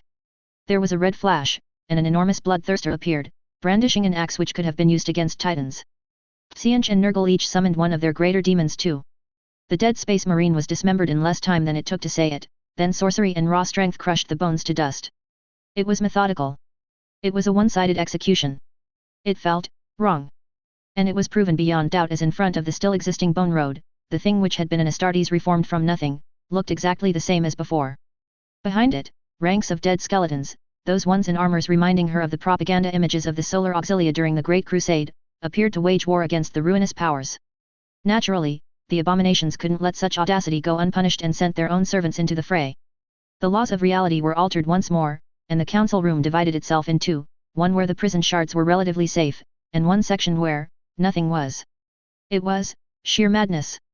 It was a cacophony of slime and blood, of bones and unnatural powers. But it also meant there was an opportunity for what she wanted to do after creating the heart of symbiosis, and no time to lose. Aurelia. Are you ready? Yes, yes I am. Macrage System. Macrage. Macrage Civitas District. Fortress of Hera. 66 hours after the Mark of Oblivion. Captain Gaius Pompeius. The Codex Astartes was the greatest work of their gene-sire. Gaius knew it. All the Ultramarines knew it. Yet there was something that was never mentioned in the pages of this book the Battle Brothers were told to recite faithfully well before the moment they received their first implant. How to kill a Primarch. That wasn't to say the Ultramarines weren't capable of doing it. Long ago, according to their own records, they were the legion which terminated the Primarch of the Alpha Legion. Unfortunately, the method of saturating a war zone with phosphex, while undoubtedly cost-effective, was not an option when the battlefield was Macrage itself. And Gaius had cursed himself many times for not paying far more attention to the reports of Weaver fighting the Naga. It was true the presence of Rogaldorn was not something they could easily find a substitute for, nor could they fight like an insect controller. But every little thing helped when the odds were stacked against them. And the odds were stacked against them, let there be no mistake. Entire regiments of artillery had bombarded Lorgar for hours before this point, and the traitor Primarch was still here. Yes, it had been when the heretic was in chaos spawn form, but so far, there was no indication his regenerative powers had decreased. No, as far as the first captain was concerned, there was nothing to rejoice about Lorgar being turned back to what had to be his original body. The restored appearance of the bastard was capable of summoning demons, more intelligent than any spawn would ever be, and therefore prompt to restore discipline and fanaticism inside his legion's ranks when they were about to die achieving nothing of importance. There was no good news, and the bad news had plunged into new abysses of darkness. But they were Ultramarines. They were defending the fortress of Hera. They had to stop him, everything else would be a complete disgrace of everything the chapter had ever stood for. And there was a plan. Courage and honor. Open fire. The plan could be summarized in 2 words, overwhelming firepower. And so everything was unleashed as he gave the command. The Genesis Battle Brothers began with plasma guns and sniper rifles. The Iron Hounds screamed their battle cries as their grenade launchers fired as fast as possible to kill every traitor soiling the sacred grounds of the fortress of Hera by their very presence. Melta-guns. Enormous autocannons placed in fixed turrets and manned by the Auxilia. Missiles. Relic grav weapons. Gaius had even gone against the Codex and repurposed several Hydra tanks to be placed in ground attack positions, completely against all the Ultramarine doctrine, so as to increase the lethality of the kill zone. The result was devastating. The demonic wave of Kyrnate bloodletters was vaporized before it could reach close quarters. The word-bearers who had followed behind them hoping the abominations would play the role of bolter fodder realized too late their calculus was completely wrong. There was no escape from the Emperor's judgment, and as the courtyard and the rest of the outer fortress disappeared in smoke, debris, and fantastic explosions, Gaius snarled, as the Chaos Legion they had sworn to exterminate was completely shredded. Continue firing. Do not stop until you see his corpse. Courage in. The smoke vanished. It was not natural, and for a single heartbeat, Gaius froze in fear. Lorgar was here. His armor had several large holes and was likely good only as scrap metal, yet if Primarch blood had at some point been shed, the wounds were already healed. At least 2/3 of the Space Marines who had been in the Thunderhawks were lying dead at his feet, proof the ambush had at least served to kill the lesser heretics. But demons were already gathering behind the traitor, and this time they were pink and blue horrors, not the abominations of Kern. But it was the eyes of the Primarch which made him afraid. For the helmet Lorgar wore had been ruined beyond any hope of salvaging, and now the face they could see was not one filled with joy or hatred. It was the expression of a being who was in utter despair, and which would stop at nothing, to save himself. Let the galaxy burn. Death to the false emperor. For Guilliman. Kill him. His battle brothers had not stopped firing. But most of the projectiles were intercepted by sorcery or some relic shields they had nothing to penetrate with, and fast. Gaius saw the heretical weapon coming. He saw 2 of his best friends die as the skull-themed power maul slammed into them. There was a fraction of a second to decide. Evade or strike? What a question, Calth. It was always about Calth. Gaius threw himself forwards, and his power sword stabbed the bastard. The following second his body screamed as unbelievably powerful pain became his whole world. But I did it. Will it be enough? Please, Emperor, let it be enough. And then darkness claimed him. Primarch Lorgar Aurelian. The official designation of the weapon was Secutor Pattern Bellator Power Sword. It had been a favorite of the 13th Legion's officers during the Great Crusade, and it looked like the sons of Guilliman today continued the tradition. Lorgar Aurelian, really didn't enjoy having to remove one from his flesh. The worst part was that he had to do it very, very slowly. The ultramarine who had stabbed him had missed his primary heart by half a centimeter. Had he not, the loss of one heart may not have killed him, but in the middle of a chaotic melee, nothing was certain. Everything could die. A goddess could, apparently. Why not a Primarch? Once it was removed, the power sword and the blood which had poured out were banished with a word of the gods. With Neverborn at his back, the last thing he could afford was to leave blackmail free for everyone to claim. And as he observed the battlefield, Lorgar internally despaired. The sons of Guilliman were withdrawing, abandoning the kill zone, but by the gods, what a butchery. Most of his sons were dead. There were only a handful of word-bearers remaining, trying to protect his back from all potential threats. The Ultramarines had surprised him. This was a sobering admission. But he couldn't close his eyes to the truth. Based upon the recent conduct his sons had reported to him, the Ultramarines of this millennium were religiously following the Codex Astartes of his brother. That made them predictable, easy to counter. The furious, devastating punch that had been this killzone had not been predictable at all. The scions of the defunct 13th Legion had fought like Angron's own sons, though they employed a bit more long-range weapons than the 12th. They had paid a heavy price for it. The ruined bodies of many Astartes, bearing insignia of 4 different chapters, were proof enough of that. But he couldn't afford another trap of this nature. Because while luck had been on his side, if a second successful battle of this magnitude happened, it might as well be his death the next time. He couldn't afford one more defeat, not when time was running out. He had known it before, his sons could not fight against all the armies of Ultramar and Weaver, and hope to prevail for long. There were too few of them left, and the enemy was constantly reinforced. But now, the deadline appeared to be even closer than he had calculated. Lorgar felt something incredibly wrong in the air, and it wasn't coming from the gods. Time was running out. For good or ill, everything would soon be over, and with it, the last chance of the 17th Legion to evolve and gain some victory from this disastrous Black Crusade. And that began by killing the Ultramarine 2 Astartes were dragging away, hoping he wouldn't notice. Lorgar ran to kill them. He would say it wasn't revenge, but it would be a lie. The Ultramarine had hurt him, and he would pay for that. But with other Astartes returning to the fight when they should by all rights be dead, it was also critical to cripple the warriors of Macrage forever. The 2 Astartes, one Praetor of Orpheus, one Genesis that were carrying their fellow brother reacted too slowly. One of the last Ultramarines to stay standing died when his blessed power maul Illuminarum exploded his head in a shower of gore and splintered blue ceramite. With another sorcery shield, he stopped the Melta attack of a black-armored space marine. Illuminarum struck again. But before his weapon could reach his target, there was an enormous counterblow, and his strike failed in an explosion of shadows. For a brief moment, Lorgar feared Corax was back to kill him, but as the shadows coalesced into a single figure, the 17th Primarch saw it was not his brother. Yet the power tasted like him. Some part of him was deeply curious how such a thing was possible. The other part of him, the faithful part of him, raged, for this was no time for a powerful opponent to reveal himself. Time was a resource he was desperately short of, and the next words of the Calidus-clothed woman who had just saved the sons of Gilliman were not at all reassuring. Go, warriors of Ultramar. I am going to delay him. Lorgar let the power of the gods flow through him and summoned a violent invocation of ruin and annihilation. You should not have opposed me. The 17th Primarch declared. The thousands of chaotic lightning bolts raged, and then vanished without a trace in the shadows. And you should not have come here. Lorgar watched. He prayed, and the gods provided the answer. The Angel of Shadows. She killed your son. She killed Argiltal. Hatred filled his two hearts, and it was almost too much, but he managed to control his fury. Your suffering will be long and excruciatingly painful, if you step aside. The anomaly which took the shape of a green blade was drawn in response. I kill the enemies of the Emperor. Cheer up, because you really look like a first-grade traitor. There was no more time to waste with words. It was a time to do what he had been called back for. Lorgar attacked. Somewhere in the Eye of Terror. Gloriana Battleship Vengeful Spirit. Herald Aurelia Melis. Yes, yes I am. The Emperor Seer of the humans had chosen his champion well. There was more power around them than anyone could dream of, and still Aurelia was sure the temptation to become a goddess had not even crossed the mind of Maelsha Eildanen. Was Aurelia ready for the greatest and most important work she might ever do in her life? Not really. Determined, yes, she was. But the magnitude of what they were attempting scared her. If there was any other path, but there wasn't. Cain was dead, and they could try to correct the consequences of his demise now, or they would all suffer as the old era which wasn't that old, as it was born in the ashes of Kamarak perished. There wouldn't be a second chance. The slaves of the primordial annihilator fighting each other and the repulsive skeletons could not intervene for now, but at the first sign of weakness, they would jump into the fray, and they couldn't survive that tide of horrors for long.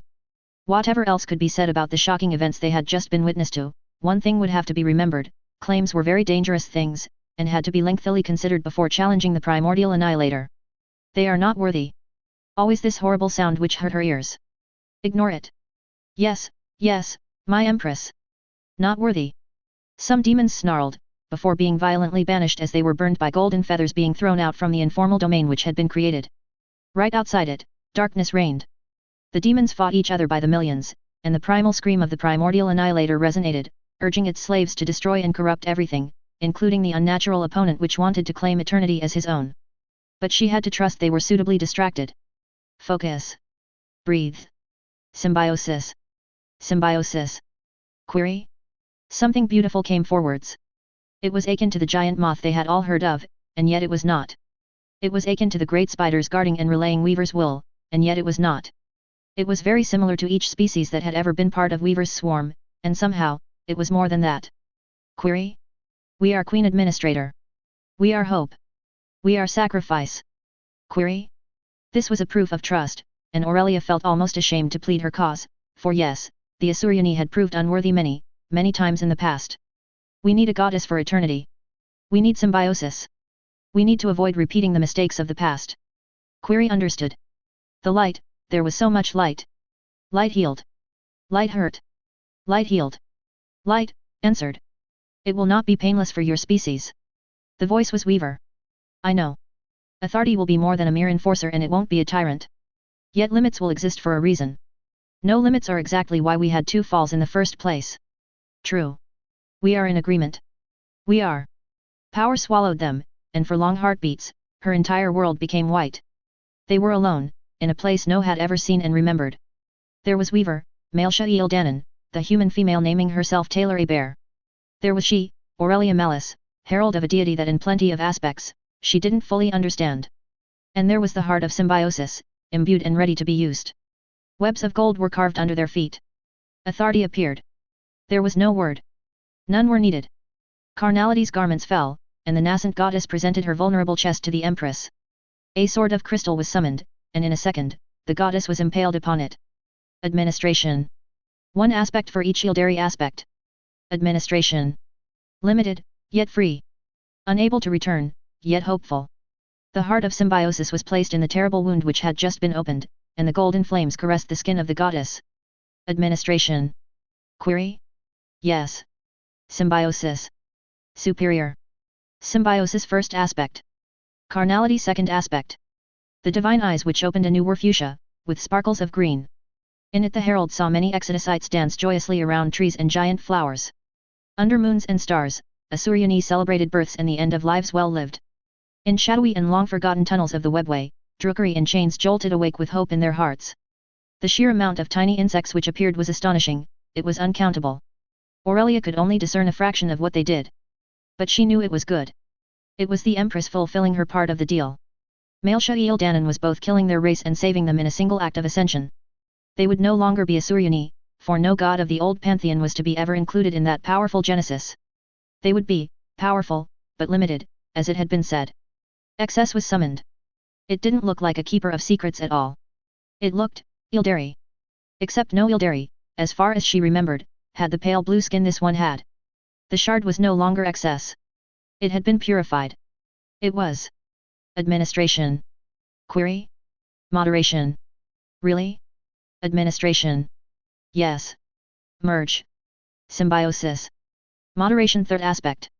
Symbiosis. Administration successful. Authority changed into the Ildari with blue skin that had been moderation. But this was not an exact copy. The face and the body were more seductive. The dark blue lips were irresistibly beautiful. Weaver had not lied. She was going to change them forever. Already she could see glimpses of their new race. They would be eternally long-lived, and strive for reason. But their psychic powers would be in tune with the water they would live next to. And if they had to change, it would be as. The power surged once more, stopping her from seeing more. One thought did not break, however. Authority still had the same eyes. The next shard of what had been She Who Thirsts materialized into a dimension which was now near an immense waterfall. The whiteness began to seed ground as grass grew, including under her feet. Like the essence of what had been excess, this aspect had been transformed into something unrecognizable. The new essence was truly Ildari, but with light red skin. It wasn't a shade of blood or sheer hot-blooded rage, but rather the color of a fire-controlled yet impetuous. Authority opened her arms, and the crystalline prison became a wave of golden bliss, which was instantly absorbed by her skin. Administration. Query? Passion. Administration. Yes.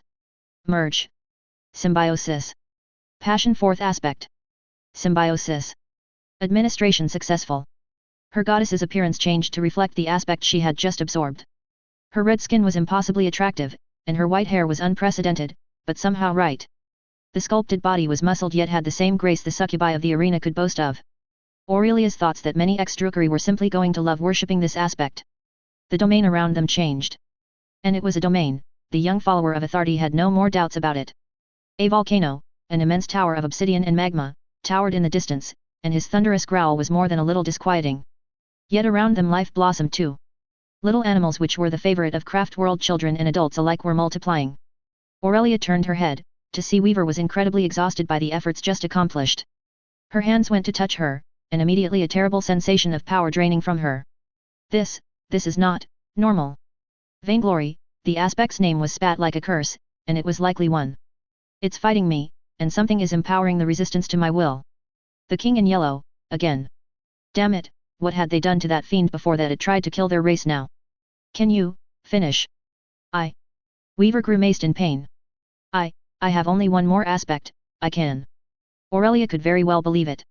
The exhaustion she was feeling was nearly unbelievable. 1. 5 aspects will work. Salvation and different from what Slaanesh intended. We will sacrifice this for you. The last aspect was summoned, and Aurelia screamed in pain. But a breath later, the drain pressing against her mind and wasting so much physical strength decreased sharply. The shard which had been gluttony had succumbed to the power of the Emperor Seer, and while the former appearances were red or blue of skin, this one was a sleeping Ildari of the color of spring leaves, brilliant yet healthy green skin. Administration. Query? Harmony. Administration. Yes. Merge. Symbiosis. Harmony fifth aspect. Symbiosis. Administration successful. They both fell to their knees, gasping for air and succor. 5 heartbeats later, the sensation of lust and contentment was extraordinary. The warp. The flash, when it materialized, was quite restrained, all things considered. After all, the last time a being which could be defined as Ildari deity was born, the Eye of Terror was created, and one could easily say that the aftershocks were still being dealt with in the warp when the Horus heresy began many centuries later. But Slaanesh had been a force of cosmic ruin. Authority was not. Yet it had been a long, long time since there was any god or power of that level to stand against the maleficent will of chaos. As much as Asuryan, Isha, Val, and the rest of the Ildari pantheon had decided to stop answering their worshippers' prayers and let them go down the path of damnation alone, there was no denying they had usually been a force of order. When the Dark Princess of Excess devoured them, the damage done to the Immaterium was beyond cataclysmic. And 5 millennia of unending carnage, beginning with the Horus Heresy and ending with the latest Black Crusade, had not contributed to positive developments in the depths of the Sea of Souls. The warp was very much the poisonous pit the average imperial citizen was warned against. It was a cesspool of corruption, and if many species had not invented painful and terribly complicated processes to protect themselves from the worst of it, it would have been extremely likely every latent psyker would be doomed the moment he or she was born. The result of an entity not affiliated or enslaved to any of the beings which were quite aptly described as ruinous powers doing the equivalent of opening her eyes and mouth, therefore, was a hurricane of untold violence. Authority was not a goddess of chaos. She had been forged by administration, and her aspects had been merged to unite in symbiosis. She was of order. But the warp was chaos. Yet authority existed. She was born. She already had power and worshippers. Something was wrong. The fuchsia explosion would have been described as terrifying, if there was someone to witness it. Fortunately for the ruinous powers, it was relatively far from their domains. And in the eye of terror, the only planet in the vicinity was governed by some outcasts which had fled there after the siege of Terra, ruled by degenerate mutants descending from the unholy coupling of Imperialist Armada's noble officers and some form of four-armed Ildari-created monsters. They were insignificant and would not be missed. At least, that was what the Lords of Change would pretend afterwards to those sorcerers summoning them to ask them the reason behind the latest disastrous events. This wasn't the only planet which was shattered by the birth song of the Ildari goddess of symbiosis. Across the galaxy, one by one, 4 other planets died. All those astral bodies had in common was that they were tainted by a mutant species which in some way could be traced back to the sins of the deceased Ildari Empire. Each time the planet died, and there was nothing salvageable in the aftermath. Asteroid belts were formed from the debris, but aside from the souls of their worshippers, the 4 weren't able to save anything from these manifestations of apocalyptic fury. The warp calmed relatively quickly after that. Yet the self-proclaimed gods of chaos felt something wasn't right.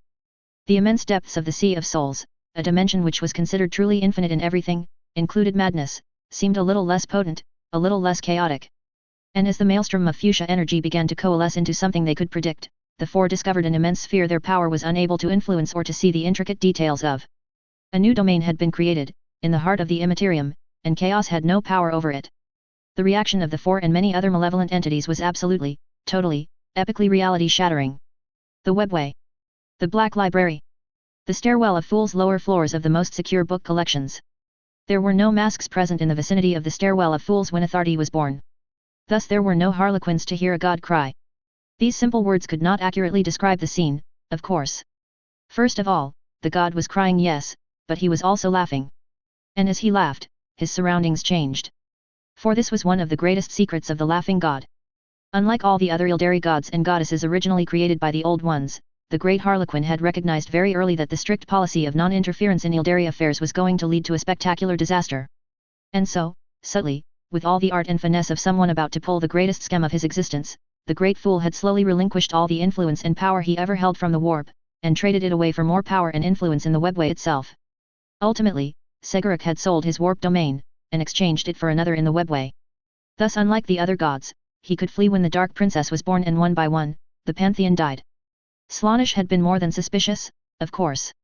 The goddess of excess had been of an arrogance defying mortal understanding, but she was not completely stupid. She had suspected what Seguruk had done. But Slaanesh was dead, and whatever she had thought of his plans, it was evident it had not communicated them to the other 3, though the first fool would not lower his guard, obviously. One indiscretion, one wrong word in the wrong ear, and some agent of the primordial annihilator might get the idea that Seguruk was defending the Black Library not because it was such a fantastic source of lore against the manipulations and treacherous schemes of chaos, but because it was the doorstep to Seguruk's domain. Which would be extremely damaging, because if that idea were to spread out, it would be confirming the truth. And yet, Weaver's latest jest is greater than mine, the great Harlequin murmured. She is not Ildari, yet she is the Empress. She does not understand us, yet she creates a goddess. She destroys and kills us, yet she is our salvation. The creator of the library laughed. The laughing fool cried. Ah, Cain, cruel, bloody-handed, stupid Cain. You didn't stand a chance against her. Standing against her on her moment of ascension? You should have attacked Nyx a few cycles ago, that way the defeat would have been less humiliating. For an eternity, Seguruk danced the mask form known as the hero's path. There was no troop to assist him, and no spectator to enjoy the display, but it did not matter. Segeric was the actors, the scene, and the intended audience. For the dance warned against the problems Ildari pride could cause, and it was something even a god had to be wary about. A new equilibrium will be reached soon. And Weaver is the key to everything. The future was, ever since the destruction of Kamarak, incredibly complex. Prophecies changed and went in directions that even he, the great Harlequin, found difficult to interpret. I will have to speak with my new empress soon. The last tear of the deity disappeared, and the laughing god chuckled. Many things have to be spoken. My masks do not need authority's blessings, for they are mine. But the recruitment, that is a problem, isn't it? Authority could be as powerless as Cain when it comes to me, but she is not, for there is an empress willing to establish boundaries.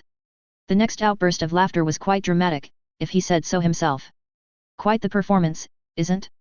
The trickster was tricked. Now let's await the end of the play. I think it is going to be as astonishing as the rest of the performance. The warp.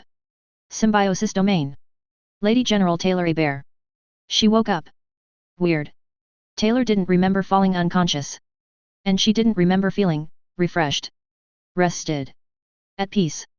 But she was. Examining her surroundings, the insect mistress discovered she was in a tree. A very large tree. The ground had to be something like 20 meters below her. It was a very good thing she didn't suffer from acrophobia. We were supposed to be on the vengeful spirit. And here she was, in the middle of a luxuriant and all too real jungle. A small chuckle echoed in the air, and a half-naked red-skinned Ildari was by her side. Her breasts and over a third of her body had been painted with white glyphs. A loincloth of simple leather and animal fur covered her modesty around her waist. Her feet were clearly showing her soft red skin color, the sandals she wore being light, and the furred vambraces over the lower part of the leg purely decorative. Her body was sculpted like a blade, muscular, but not in the sense of the absolute physical lethality one thought of when the Queen of Blades was nearby. The impression was somewhat tribal, but still managed an edge of nobility and harmony. The eyes, however, could not belong to any mortal being. They were a sea of fuchsia, and stars of green shone in them. Authority, the queen of the swarm whispered. Empress Taylor Hebert, the goddess answered, and somehow, her voice was reassurance. I can call you Taylor, can I? You can. Suddenly, the memories of everything that had happened in the last minutes returned. We were successful. You were, the goddess confirmed. And I thank you for it. Being whole, the feeling is simply exquisite after enduring powerlessness for so long. I would never have achieved it without you. I am in your debt, Taylor. The graceful red fingers half covered in white paint touched her, and the emotions which went with it, it was good. Not the sort of good which filled your mind with pure pleasure, but more the kind that made you happy. You were happy that life deserved to be lived. That there was good in this galaxy that was worth defending. That your sacrifices, in the end, were never in vain. Aurelia helped. In fact, the Herald had been a decisive factor at critical moments. Without her, the memory of the atrocious pain which had coursed through her body each time she summoned an aspect was an experience she had really no wish, absolutely no wish whatsoever, to ever repeat. She did. I'm letting her rest right now. My High Priestess is less resilient than you, I'm afraid. High Priestess. Not Herald. Before everything that had just happened, Taylor would likely have dismissed the choice of words as irrelevant. Not anymore. If there's one of your current followers who deserves it, it's her. She was ready to risk everything so that her species would have a bright future, including a potential death at my hands. The Ildari goddess didn't answer, but passed a hand through her black hair. Something that shouldn't happen, given that her helmet was, on another tree, meters away. As was the angel's tier power armor she wore before coming here. Taylor had felt exactly nothing, and yet she was half naked, with a loincloth and a similar attire as the goddess was wearing. Nice trick. The Lady General chose to take it in good humor. Is it something one can learn? Everything can be learned. Authority brought her dark red lips close to Taylor's left ear. But this trick, as you called it, is the authority granted by my domain. I am the domain, now that you have made me complete, Taylor. The angel of sacrifice digested this information while enjoying the present. The scent of the jungle around them included dozens of pleasant aroma. There was life around her, and she could try to control the insect's essence, but why would she? There was serenity and peace. One could easily spend eternity in such a place. But she wouldn't.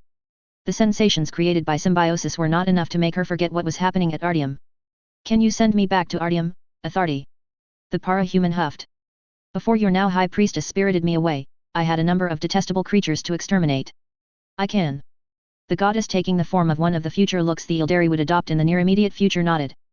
But I don't think it would be in our best interest. Taylor gave the goddess a very ironic expression. Of course you would think that. The Lady General huffed again. Why? Because in case there's been something I missed, the two aspect shards of vainglory and paramountcy can't be purified and added to your core.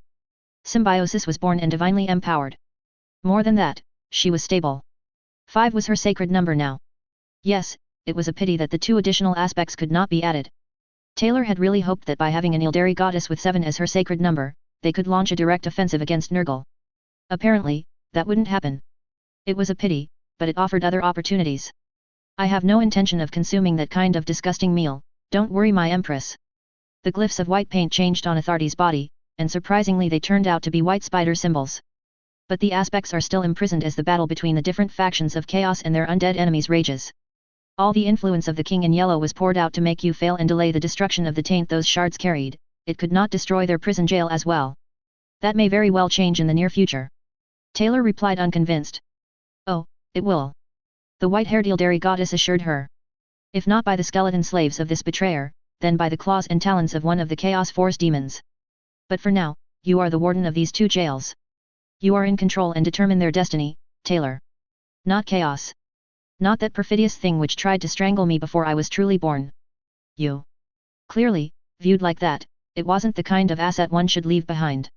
All right Athardi, I can see the advantages. Though I have to say, they fall in the advantages for me category. What makes you so interested in me returning to that lair of perdition? Before she asked the important question, Taylor knew what the goddess of symbiosis wanted. If the aspect shards were useless they were useful only as a weapon to be absolutely denied to their mutual enemies that didn't leave a lot of possibilities. I want the muses, Taylor, as I'm sure you have guessed. I thought you had ambitions where they are concerned.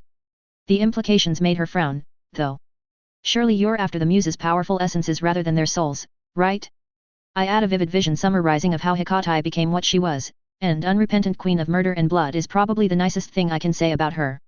I want their authority as muses to solidify my authority over the Ildari who will choose to worship my aspects, yes. Athardi opened her mouth to whistle an amazing yet frustrated sound. When you created me, you gave me the knowledge of what Hecate did. I agree with you, she was, and unfortunately still is, an unrepentant murder queen. Since the 4 other muses were corrupted into worshipping unborn Slaanesh, I don't think we should expect any of them to be paragons of virtue. I firmly intend to purify their essence and discard the souls and memories associated with them before linking them to my authority. You have that kind of power now that you are complete. That would be another surprise. No, but I can keep the muses' essences in their prisons the time it will take my empress to come and purify them. Ha! False alert, everything was normal, for a certain definition of normal. I suppose you intend to make Aurelia Malice a muse. As you said earlier, she deserves a reward. And I intend to give her the power to silence all doubters who might think her title of High Priestess is undeserved. Well, Taylor wasn't going to argue with that. I see your point. But the risks remain, colossal. Kern had more or less sold his claim to the heart of Cain to the highest bidder just to grab one of the dark muses. Taylor hated the ruinous powers with a passion. The sooner those monsters were eliminated, the better for mankind. But the recent events had proved that the abominations weren't stupid. If the ruinous power of war and blood thought the psychopathic Red Crone was worth the claim, then that was likely the case. Maybe the other muses were not as powerful as the former apprentice of the Queen of Blades. But maybe they were. In any case, neither Chaos nor the other possible interested parties were going to let her take the muses away. Not since the counter-authority which kept most of the demons at bay was likely going to disappear the moment she reappeared there. I'm really sorry, but, what are you doing? Athardi had just dropped the loincloth she wore.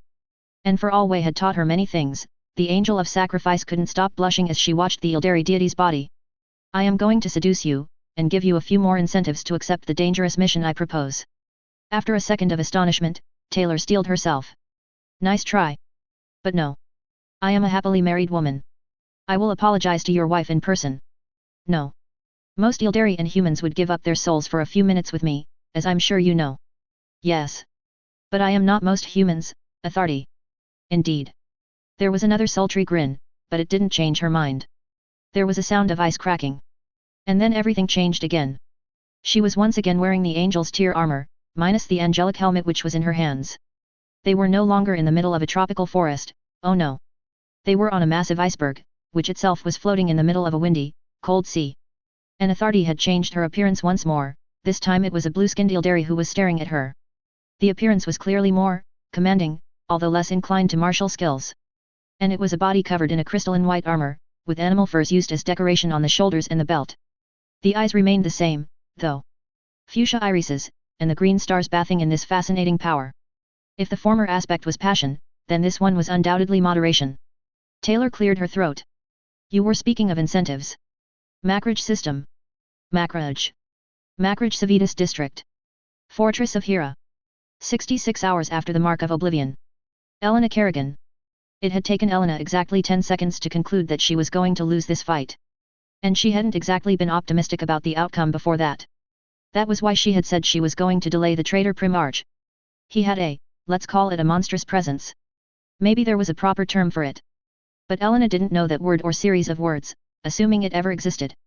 One thing was sure though, it had some points in common with the transhuman shock of the Adeptus Astartes, but it was far, far greater than anything given off by a chapter master of the Space Marines. In one way, this was unsurprising. This was a traitor Primarch, a fallen son of the Emperor. On the other hand, it was incredibly infuriating. Everything a Calidus assassin had to train herself halfway to death to master, this enemy seemed to have it in spades, and he had gained it effortlessly, whether through his birth or the pacts the abominations of the warp were all too pleased to grant him. Everything was given to him. Even now, when Elena was sure the demons-in-chief mustn't be too pleased with all his failures, an entire traitor Titan Legio destroyed on the fields of Pharsalis couldn't be part of the plan. They granted him the ability to summon countless horrors with each second. And it worked. Elena couldn't beat him. She was not as powerful as Taylor Hebert. Worse, her style of fighting was very much the one embraced by the Calidus Temple: strike by surprise, and make sure the target doesn't realize it is in danger before it's too late. Something that should be easy with her para-human powers, except it was not. Going through walls, entirely bypassing gates, and avoiding all kinds of material obstacles, it didn't work. The traitor Primarch always seemed to know of her approach long before she was in position to strike. And thanks to some daemon sorcery thing, the power Maul the arch-heretic was fighting with had the power to hurt her even when she was in shadow form. Yes, Elena had discovered that the hard way. And if the power of the Angel of Shadows hadn't been within her, it was a certainty she would have been pulverized when the damned weapon sent her slamming against a wall. As it was, though the pain was tolerable and her powers undiminished, Elena knew she was definitely slowing down. It wasn't even a question of trying to strike down the traitor Primarch, all she was doing in the last few minutes was evading and re-evading. Each second counted. The Angel of Shadows in her didn't know how she knew that, or the forces which were going to turn the tide, but she knew it. And so she fought. She jumped. She rolled. She tried to put as much distance between her and the power Maul, all the while stabbing the demons trying to intervene in the fight. All you're doing is delaying the inevitable, foolish girl. The betrayer exclaimed as after a new series of rolls and climbing some stairs, Elena definitely felt herself sweating, and it was not because it was so hot outside. And I assure you, you are not so pure that I can't drag your soul to be punished by the gods. I return you the favor. The young Calidus assassin spat. Your forces are butchered. I have seen the corpses of your army spread across the entire valley. You are a bit difficult to kill, but your space marines aren't. Sooner or later, your legion will be dead, and then everyone will come here to deal with your ugly mug. There was no answer, but the velocity and sheer viciousness of the next strike convinced Elena she had accurately summed up something the 17th Primarch was already aware of. Time was running out for the traitors. And you know it. That's why you intend to kill Guilliman. Because it is the only thing looking like a victory you will ever be able to achieve in 1,000 years. How does it feel to know that soon, a generation of Imperial scholars will write tomes on the total disaster you called a Black Crusade? The next strike, Elena didn't even see it coming. Mainly because it didn't come from the power Maul or another conventional weapon. It was a sorcery attack, and in a move which reminded her of old memories of a nasty science fiction maneuver, a titanic pressure began to clamp around her throat. I am not defeated. And I think it is time you stop opposing the will of the gods. Elena saw her death in those pitiless eyes. This was a monster. Even by the standards of predator and prey that she had once believed in, this was someone far worse than she could possibly be. This Primarch was a religious fanatic. He always was. He always would be. The pressure increased, and her vision began to fail. Air, she needed air. And the shadows were denied to her. She was. How ridiculous of you, a mere shadow human, to believe you could ever measure up against a Primarch like me. Delay? Your delusion was as foolish as it was misplaced. 1-on-1, you can't delay me. What about 2 against 1, slave of the primordial annihilator? There was a strike of violet light, and the pressure that was strangling her to death vanished. Ivrain Kaden. Everything began with a choice. Atharti was now a goddess, so something had gone according to plan. But it had never been a question of choosing. The goddess was supposed to be carnality incarnate. This wasn't what had happened. Instead, the former Biltan Asuryani could feel the primal song of their new deity. It was carnality and symbiosis. And, what was the more surprising point of this whole meta-thing stuff which gave her a headache, the choice wasn't about that. It was between passion, moderation, and harmony. Images flashed in her mind each time she considered an aspect. Ivrain didn't think such a thing was possible, but then she had never been interested in the foundations of God creation, for obvious reasons. She descended the human stairs, once pristinely white, now darkened by the smoke of ugly engines of war and the consequences of the multiple fires the primordial annihilators seemed to delight in spreading the further they advanced. Everything began with a choice. No matter which craft world they hailed from, no matter which hidden haven they had found refuge in, no matter how poor the webway city they tried to survive inside of, all descendants of the Ildari would be presented the same choice once they declared their willingness to worship Authority. Ivrain didn't know the how or the why of the choice. The former dire Avenger just knew it existed. And that it would be enforced. Each soul having the great gene work of the Ildari species coursing through its veins would be given the choice once they were born and old enough to understand the importance of their decision. The consequences were mind-boggling. The differences between craft worlds, the tensions between Corsairs and craft worlds, the battles between the Drukhari and the Asuryani, everything might soon be a thing of the past. There would be a goddess. Authority. There would be an empress, enforcing the new age. Weaver. And there would be a choice. Passion, moderation, or harmony. Ivrain could freely admit she was reeling under the storm of revelations. In fact, the astonishment was so extreme she almost didn't pay attention to just where the crone sword was leading her to. And it was a great mistake, because it appeared the number of critical choices she would have to make today was not limited to something as vital as which goddess aspect she should follow. That said, the second choice was rather easy. Between the shadow-shrouded human and one of the biggest slaves of the primordial annihilator to ever exist, the path to follow was obvious. What about 2 against 1, slave of the primordial annihilator? It was accompanied by one strike releasing her potential ally, while the enemy turned his attention towards her. The eyes were beautiful in their own way, but the creature had distorted them into something vile. The orbs retained a human appearance, for now. But Ivrain could see the evil lurking in them, and it was not some boon granted by authority or the crone sword she wielded. The immense being was just that, damned and enslaved to the whims of chaos. An Eldar. The voice was calm, but for those who had the ears to listen, the hatred was there, a raging inferno somehow contained behind a strong shield, and here I thought that after Kumarak, you were finally going to stop meddling with things out of your league. Flee, foolish female. Flee, and pray the attention of Weaver and other beings too powerful for you doesn't wander near your Xeno's head. Ivrain, for once, was left absolutely speechless. The words had been uttered, but for a few seconds her mind refused to accept them. When it did, the former Asuryani of Biltan giggled, because they could only mean one thing. He didn't know. The slave didn't know. His warp masters hadn't told him something so important because, well, she could speculate for cycles about it, but most likely there was no reason to waste secrets when one was going to discard the slave at the end of the farce anyway. Weaver, is our empress now? The slave the humans had called Lorgar Aurelian gaped. The strongest reaction, however, came from her ally. By everything twisted of the Necromunda pits, a bear is going to tear this galaxy apart before I'm 90. The enemy recovered first. That is irrelevant where I am concerned. I disagree. No one asked for your opinion, Xenos. Oh, so not only was this enemy a slave of the primordial annihilator, he also hated everything and everyone that was not of his own species. How delightfully hypocritical of him. Honestly, it wasn't like the things fighting by his side could not be qualified as Empyrean Xenos. Ivrain drew Kavir again. But you will hear it nonetheless before the end. I am looking for a dance. Will you be a partner, blinded slave of chaos? I have no time for this foolishness. The enemy roared, and instantly unleashed upon them another terrible onslaught. His masters gave him the power to channel through his body. Ivrain closed her eyes, and made her choice. Everything began with one, right? And though moderation had its virtues, it was not the way she lived her life. Harmony could be pleasant, but it wasn't for her.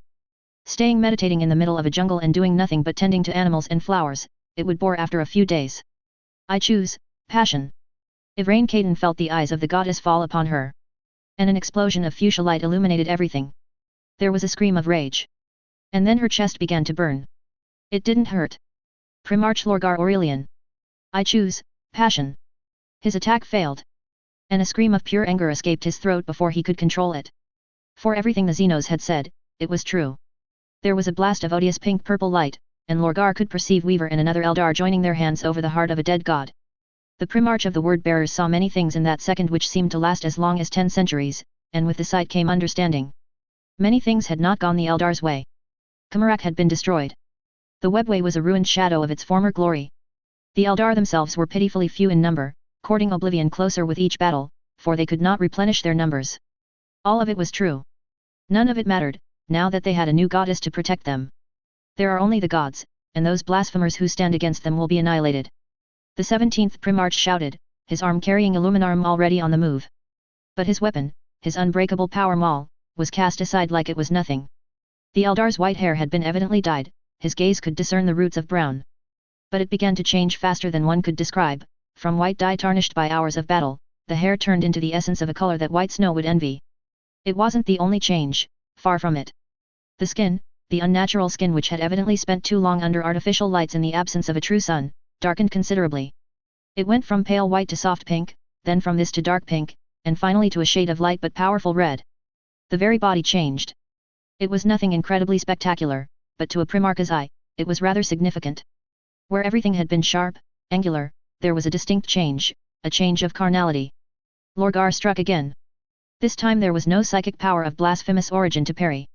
But the infernal sword bathed in pink-green power was there to parry the blow, right as the bodysuit armor the Xenos wore was transfigured into a pink-black armor with 5 purple gemstones looking like amethysts yet which weren't on her chest. Authority disagrees with you, the counterattack was swift and terrible, and when Lorgar stopped the cursed blade, Illuminarm was in a defensive stance mere centimeters away from his throat. And I think the Empress will reward me greatly if I bring her your head. Lorgar opened his mouth to answer, and abandoned the idea as the Emperor's failed angel tried to stab him in the back with her green Citan blade. And of course, the Eldar did not stay inactive, far from it. With a speed which had never been observed by members of the 17th Legion, the long-eared Xenos pushed her attack. It took 2 seconds for Lorgar to realize what had happened. The aspect choice, with the goddess to manage their tremendous potential, the Eldar could unlock some of the incredible skills their ancestors took for granted before Slaanesh's birth. And this one had evidently accepted a significant handicap somewhere, but it was in exchange for increased physical skills. A fireball formed in the hand not holding the sword, and Lorgar had to erect a shield to not get incinerated. Correction, increased physical skills and pyrokinesis abilities. It was only an educated guess, but he was going to assume these powers confirmed the shattered god Cain had taken his last breath and now Weaver had handed to the Eldar powers that had never really been controllable in the last several millennia. This was unimportant. He had to fight through them. He had to accomplish his mission. Nothing else mattered.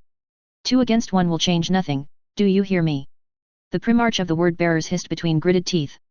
You worship false gods, and I am the weapon of the primordial truth. Let the galaxy burn. Somewhere in the Eye of Terror. Gloriana Battleship Vengeful Spirit. High Priestess Aurelia Melis. They returned into the middle of chaos. In their absence, the amount of space protected by the golden light of Weaver had shrunk dramatically. Abominable things were still not able to touch or attack the crystal prisons where Paramountcy, Vainglory, and Formuse's essences were imprisoned, but it was a very near thing. A dozen more heartbeats and the creatures born of the primordial annihilator's savagery and malice would have reached them. Of course, as Taylor Hebert drew Elsa Bryn, their advance was violently repelled. For a brief moment, it was like watching a son of hope being born. Aurelia could feel authority blessing the Empress' efforts, and symbiosis empowered administration, hope and sacrifice. Reality was reasserted. The influence of the primordial annihilator was repelled. The normal structure of a human starship, albeit one heavily corrupted, reappeared. And an immense wave of light and crystal surged high, before plunging towards the demonic hordes. Weaver comes. She is bringing the light. It didn't last long, but by authority, it was glorious. They were only 2 against the entire hosts of the primordial annihilator and the silent phalanxes of skeletons ruled by the King in Yellow, but it didn't matter. By blade and powers that had been properly unimaginable before Kamarak, they charged. And Weaver was the angel of sacrifice. A corona of light and divine power cloaked her, protecting her from all conventional and unconventional attacks. Bloodletters were incinerated. Nurglings received shockwaves so powerful that the time between their materialization and their banishment was infinitesimal. Horrors imploded as Elsa Bryn struck in their vicinity. The enormous rats screeched in fear and tried to flee, biting and trampling each other in their haste to survive, a display of absolutely shameful cowardice if there ever was one. The skeletons stood their ground until they were pulverized and reduced to dust once more. It could not last. The aspects of the primordial annihilator abandoned their myriad of conflicts, the ruinous aspect of war being the first to answer the challenge. Millions of red demons with black hooves, beastly faces, and armed with reality-shattering blades were summoned into existence and bellowed their battle cries. The battlefield shook as the call of war resonated again. Blood for the blood god. Skulls for the skull throne. Weaver was incredibly powerful, even more so now that authority was supporting her. But this was not a fight they could win. For each horde disintegrated or annihilated by crystals and golden flames, there were 3 more to take its place. For every hateful and beastly daemon vanquished, 10 more pressed on, and even the cowardly servants of anarchy seemed to sense the tide had turned, bringing reinforcements and strange green glowing weapons for a new offensive. And they shattered the road of bones, those upstart rodents, by explosions of green light which slaughtered more of them than they killed dead warriors, or by the simple deed of gnawing the bones until they broke. The army of the King in Yellow ceased to exist, and its last remnants became nothing but broken bones and destroyed armor, though the baleful sensation that there was something observing her didn't decrease in the least. It was a decisive turning point. Slowly but inevitably the 2 of them were forced back until the light only illuminated a small area, barely greater than the one which had been protected from the primordial annihilator when they returned.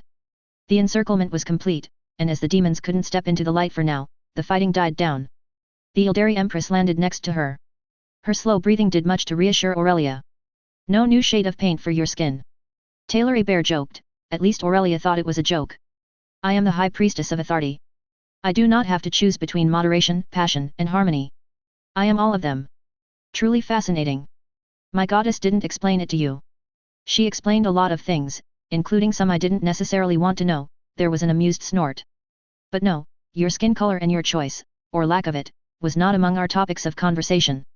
The sound of shattering crystal made sure there was no attempt to pursue the subject. Not that Aurelia would have been very willing to speak about very sensitive information when the primordial annihilator could hear everything. But in that case, as she said, it was moot. A fist burning in orange flames tore its way out of the prison crystal. Soon it was the entire arm which was free. The dark legions of the warp grew silent, as with blow after blow, Adaeth of Vainglory destroyed the prison and bindings with which Weaver had immobilized him. As much as she didn't want to admit it, Aurelia had to reluctantly agree that its appearance remained very similar to Cain. There were fewer spikes and the shape of the god's shell was lither, tending towards an orange obsidian Drukari incubus, but the power level was completely different, of course. The bloody-handed had been a blazing furnace, the being which had taken the title of all-consuming flame was a feeble bonfire, and it was deeply ironic for millions of reasons. Free. Free from your tyranny, Weaver. Adaeth's power increased, though it remained, well, weak. The despoiler's point about the weakness of the Ildari deities had never seemed more relevant than now for Vainglory. And now, I claim my first victory. An enormous sword of black metal was raised over Adaeth's head. Orange lava fell from it, and as the fires burned, they also revealed the lackluster quality of the instrument of death. The blow was clearly intended to destroy the prison of Paramountcy, and the vulture shard aspect immediately stopped its struggle to escape. There was no need for the services of a farser to know that the strike was not just going to destroy the bindings and the jail. It was going to weaken the prisoner too. And then Vainglory would no doubt devour Paramountcy. For the glory of... Aurelia closed her eyes. For the sheer brightness, it was beautiful, but terrible. She reopened them as the all-consuming flame's primary weapon hit the ground in a phenomenal clang. And yes, the hand of Adaeth was still attached to the sword. It was not exactly a permanent wound. Already the wounded limb was regenerating, but it surely was a monumental humiliation, and a proof of weakness. And uncountable demons were the spectators. Seriously, Weaver commented sarcastically, her 2 blades drawn and burning with the power she had used to disarm Adaeth. Did you really think I was going to let you get away with this? You tried to kill me. Don't be ridiculous. That was just a warning shot. If I wanted you dead, you would be on the ground bleeding out your ichor. You dared strike against me. Yes? I mean, I killed Cain. Did you think I would hesitate to strike you down? Death to the false empress. The incarnation of Vainglory shouted, his sword materializing in his regenerated hand as the prison of Karsak Eluriak imploded. My herald, you will. The fight was short. Weaver slammed into Adaeth like a flamboyant comet, and though the supreme ruler of Shatiom tried to help his deity, it amounted to nothing. A tornado of scarabs, hornets, and flies was created from crystal shards, and before one could say the battle began, it was all over. Adaeth was on his back, wounded, and bleeding orange ichor. Elsabrin was against his neck. And then the sound of applause arrived at her ears. Bravo, bravo! Karsak Eluriak shouted something, and he fell, rendered unconscious by a massive gauntlet of black metal. There was no need to ask on whose order it had been done. This battle has really been incredibly satisfying, Weaver. War Master Abaddon. The demonic hosts around them partially faded away, though there remained enough of them to overwhelm them the moment the light faltered. And it would. Unlike his lieutenants, who remained many steps away from the illuminated battlefield, the despoiler was literally touching the boundary between the 2 zones, creating a shower of black and golden sparks every time the claws of the monstrous claw talon came into contact with it. I am really surprised to see you intervening right now. No, you are not. The not enslaved Colossus shrugged. A woman as intelligent as you are would know, no matter the ambitions of an awakened Ildari goddess, that there are satisfying victories, and there is something called gluttony. I'm flattered. But with all the respect I have for you, I am not in the habit of leaving powerful weapons laying around to fall into the hands of my enemies. Weaver jumped away from Adaetha's body. Prudently, the all-consuming flame stayed in its vulnerable position, perhaps considering with reason it was unlikely someone would focus on him for now. A most intelligent strategy, and one I completely support. But giving 4 muses to symbiosis carnality and setting 2 aspects in opposition to the gods? Maybe I shouldn't have said gluttony. Maybe greed is far more appropriate for the audacity of the scheme. Aurelia really considered the idea of fighting the War Master of the Black Legion as the conversation went on. Ultimately, and with great regret, she decided it was futile. There was power in symbols, and since the horribly informed warlord had made no aggressive move, they would have to go on the offensive, which given what they were surrounded with, would not end in a victory, and that was assuming the despoiler could not beat them 2-on-1, which alas was a possibility that couldn't be dismissed. You are not their messenger. No, and the Black Tyrant grabbed a chair that had somehow survived all the fighting, before using it for its intended purpose. I am just a humble negotiator. The ridiculousness of the assertion was, let's say it had its place in a harlequin's repertoire. But it was a claim for something, and since no one chose to deny it. The massive round table which had been shattered was reassembled by the warp. One by one, the items which had been intact upon their arrival began to be repaired and flew back to their original locations. Shall we begin? Macrage System. Artyom. Asculum Military District. Hive Asculum. 67 hours after the Mark of Oblivion. Rogue Trader Guts. If Griffith had been there in the devastation with them, he would have concluded they were delaying the inevitable. But Guts had never been good at accepting the inevitable, even when it was slammed in his face. Especially when it was slammed in his face, to be honest. Come on! He shouted. This is our hour. Death to the Tyranids. And for good measure, his huge sword which happened to be called Dragon Slayer like his ship destroyed the head of one more 2 meters tall horror. Casca of course chose to give a counter-order in the next seconds. What do you think you're doing, Guts? The second wall has fallen, even the Space Marines are retreating. If we don't withdraw, we are going to be overwhelmed. If we withdraw, he had to stop as 4 more medium-sized Tyranid creatures charged him, spitting acid that would destroy most metals which weren't his huge sword. We are going to be cornered on the upper levels. And if you don't, his lover retorted, you will be dinner for those Xenos. Withdraw. Everything in him screamed this was a mistake. They had to counterattack, break the enemy vanguard here and now. There weren't that many psychic carnifexes in this wave. This thought was interrupted as another Tyranid stormed out of a recently dug tunnel and tried to skewer him. Yes, you are right, he was forced to concede, as over 300 chitinous horns and claws proceeded to tear apart a fortified bunker to his right. I follow the retreat. But we are making an error, I feel it. The error was holding where we were for as long as we did. The other member of the Band of the Hawk didn't let him have this one, damn it. I am not the Eldar army monster. You are not a Primarch. Of course not. You are far prettier than her, and I have a bigger sword than him. According to the rumors, Lemon Russ had broken several swords by the fault of the Tyranids' acid and other agonizing weaponry. Dragon Slayer, in the meantime, remained perfectly intact, albeit covered in putrid slime and violet blood. She is far prettier than me? Really? No one who had heard this purr, no matter the distance, was going to mistake it for anything else. Guts turned his head, and sure enough, the red-haired monster was here. The Queen of Blades was here. The psychopathic mind which thought fighting millions of psychic Tyranids with no one but a Primarch in support was here, one finger touching Casca's throat. Guts didn't dare make a move, the threat of the Tyranids forgotten, though given how they were sliced apart by invisible blades, the danger was really slim, from them. Well? Is she really prettier than me? In desperate times like that, always bet on your lover, not on the Xenos threatening you. The Queen of Blades could kill him. What Casca would do to him if he didn't give the right answer promised to be far more painful, last longer, and let him sleep alone in a very cold couch for the rest of his life. Yes she is. The red-haired Eldar sighed. Why is everyone failing to give me proper respect today? Lelith Hesprax complained loudly. First, the spider, then the Primarch and his band of furry companions, and now you. It's like everyone has chosen this battle to upset me. That was not the reaction Guts expected, and neither did Casca. Thousands of Tyranids screeched, and a new tide of red-black creatures charged through the breaches while firing quantities of lethal projectiles and bioplasma, their sonic roars damaging the Ferrocrete and the ceramite-reinforced buildings. Nothing reached them, and 1 slash later, the Tyranids were all decapitated in less time than it took you to say God Emperor. All right. I have decided what I am going to do. Guts stopped breathing, again. I will let Weaver punish you. As a loyal subject of the Empress, it is of course my duty to report the insubordinate fools everywhere I meet them. What was she talking about? Besides, I've always had a weakness when it comes to annoying the aristocracy of the local authorities. You, the black-armored brute. Me. Casca giggled. You see another black-armored brute nearby?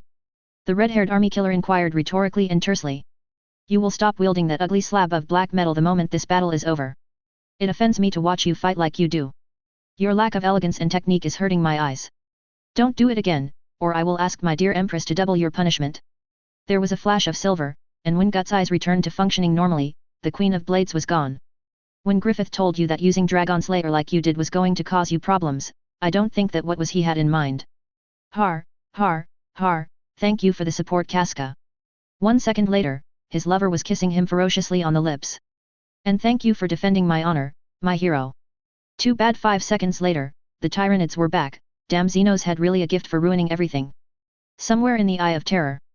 Gloriana Battleship Vengeful Spirit. Lady Taylor a Bear. There was something surreal about what they were doing. The weapons had been sheathed and kept far away from the seats they were using. While no armor had been removed, the helmets were, and the air was surprisingly, breathable and free from corruption. Yes, it was all relative, but it was the best she would get. It was still surreal. The table had changed to adopt a shape that was vaguely rectangular. Very vaguely. Still, that meant there were two sides, separated by a massive amount of some exotic wood. On one side, the Chaos War Master and his Lieutenant Astartes were seated. Opposite to them, were Aurelia Malice and herself. The 2 aspect shards and the 4 crystals containing the Dark Muses were levitating between them. This was not the only decoration. Mere centimeters above the middle of the table, was a hololithic map of the Eye of Terror. It did not show troop concentrations or any significant information about the traitor legions. There was no clue about the mysteries and secrets which waited to be discovered. It only showed the points where the ruinous powers were intervening in real time. It showed the great game, and unsurprisingly, the 4 were incredibly active. Yes, even Malal. Though the greatest agitation of anarchy was on the former homeworld of the Word-Bearers, the beast was attacking all across the warp storm. It was somewhat humbling.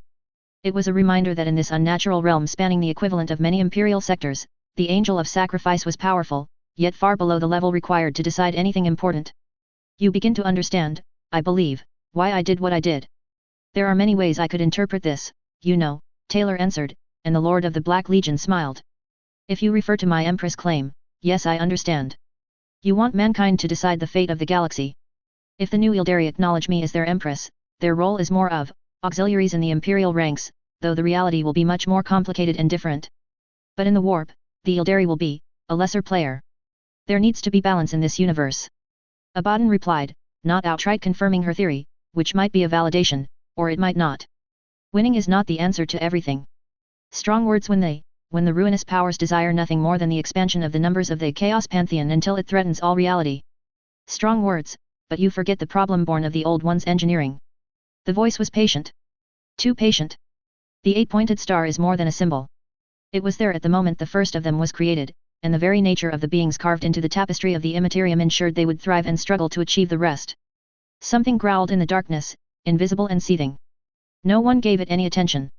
The nature of someone, be it a life of the Matrium, or the essence of the warp, can change. It can, but you have to work within certain boundaries. Your Emperor decided to replace excess with anarchy rather than risking the consequences of having 3 instead of 4. The Lady General didn't deny that. It would be monumentally hypocritical to do so. Oh, the Emperor had the plan and gave the order, but if she had to be honest, Taylor hadn't needed much convincing to go with that plan.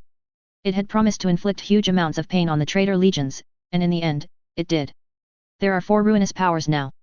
She would never call those entities gods. But there is no balance. The message behind the sentence was not difficult to decipher. And though she decided to think 10 good seconds about it, her answer was the same as it would have been had she not played several scenarios out in her head. Out of the question. The Chaos War Master nodded, as if he wasn't surprised by her answer, and he likely wasn't. She probably wasn't very predictable in several aspects, but this one was really easy to anticipate. In that case, we return to the issue of not being too greedy. Damn it. Taylor had warned Astartes she was too ambitious, and it was more than justified, given the present circumstances. And what is the limit of the greed we are speaking about, War Master? The same the fallen master of the 11th Legion broke so recently. The former first captain of the 16th Legion said nothing for long seconds. When he spoke again, there was no sign of anger or contrariety. All those who ignore where the limits are generally discover the price of hubris. There was a planet of sands once, you know. There were great land masses of sand, limited by oceans. I remember having walked in the shadow of immense dunes. I remember the oases and the rivers lazily flowing to spill their waters into the oceans and the seas. But the king was perpetually unsatisfied. I have heard of it before. It was, alas, a failure likely as old as mankind. Ambition. It was not his ambition, I understand it now. Abaddon for once interrupted her. It was not something the Lord of Change whispered into his ears. It wasn't excess either. It was not the thrill of war. It was not fear of his own mortality and the desire to embrace decay. It was the fifth throne calling him. We speak of warped thrones, yet there is no such thing in reality. True. The better term would be power to gather the claimed souls and erect a domain against all contenders.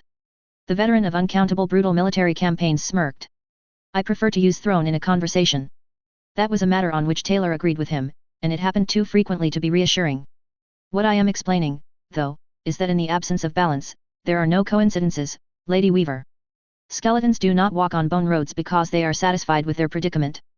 The ruinous powers won't tolerate such a claim, and neither will the Emperor. Striking the ambassador had been as much to challenge that claim as it had been anything else. But as the reply she expected didn't come, Taylor tried to reassess everything that had happened in the last few hours. And suddenly, a short conversation exchanged while trying to battle her way in an octillith reserve of the Imga monolith was replayed in her head. Militia. She searched for his home world. And your possible rival might have found the keys to access it. Abaddon's comment was not what she wanted to hear. Unfortunately, there was a lot of that lately. That said, it might not be a complete disaster for the Imperium.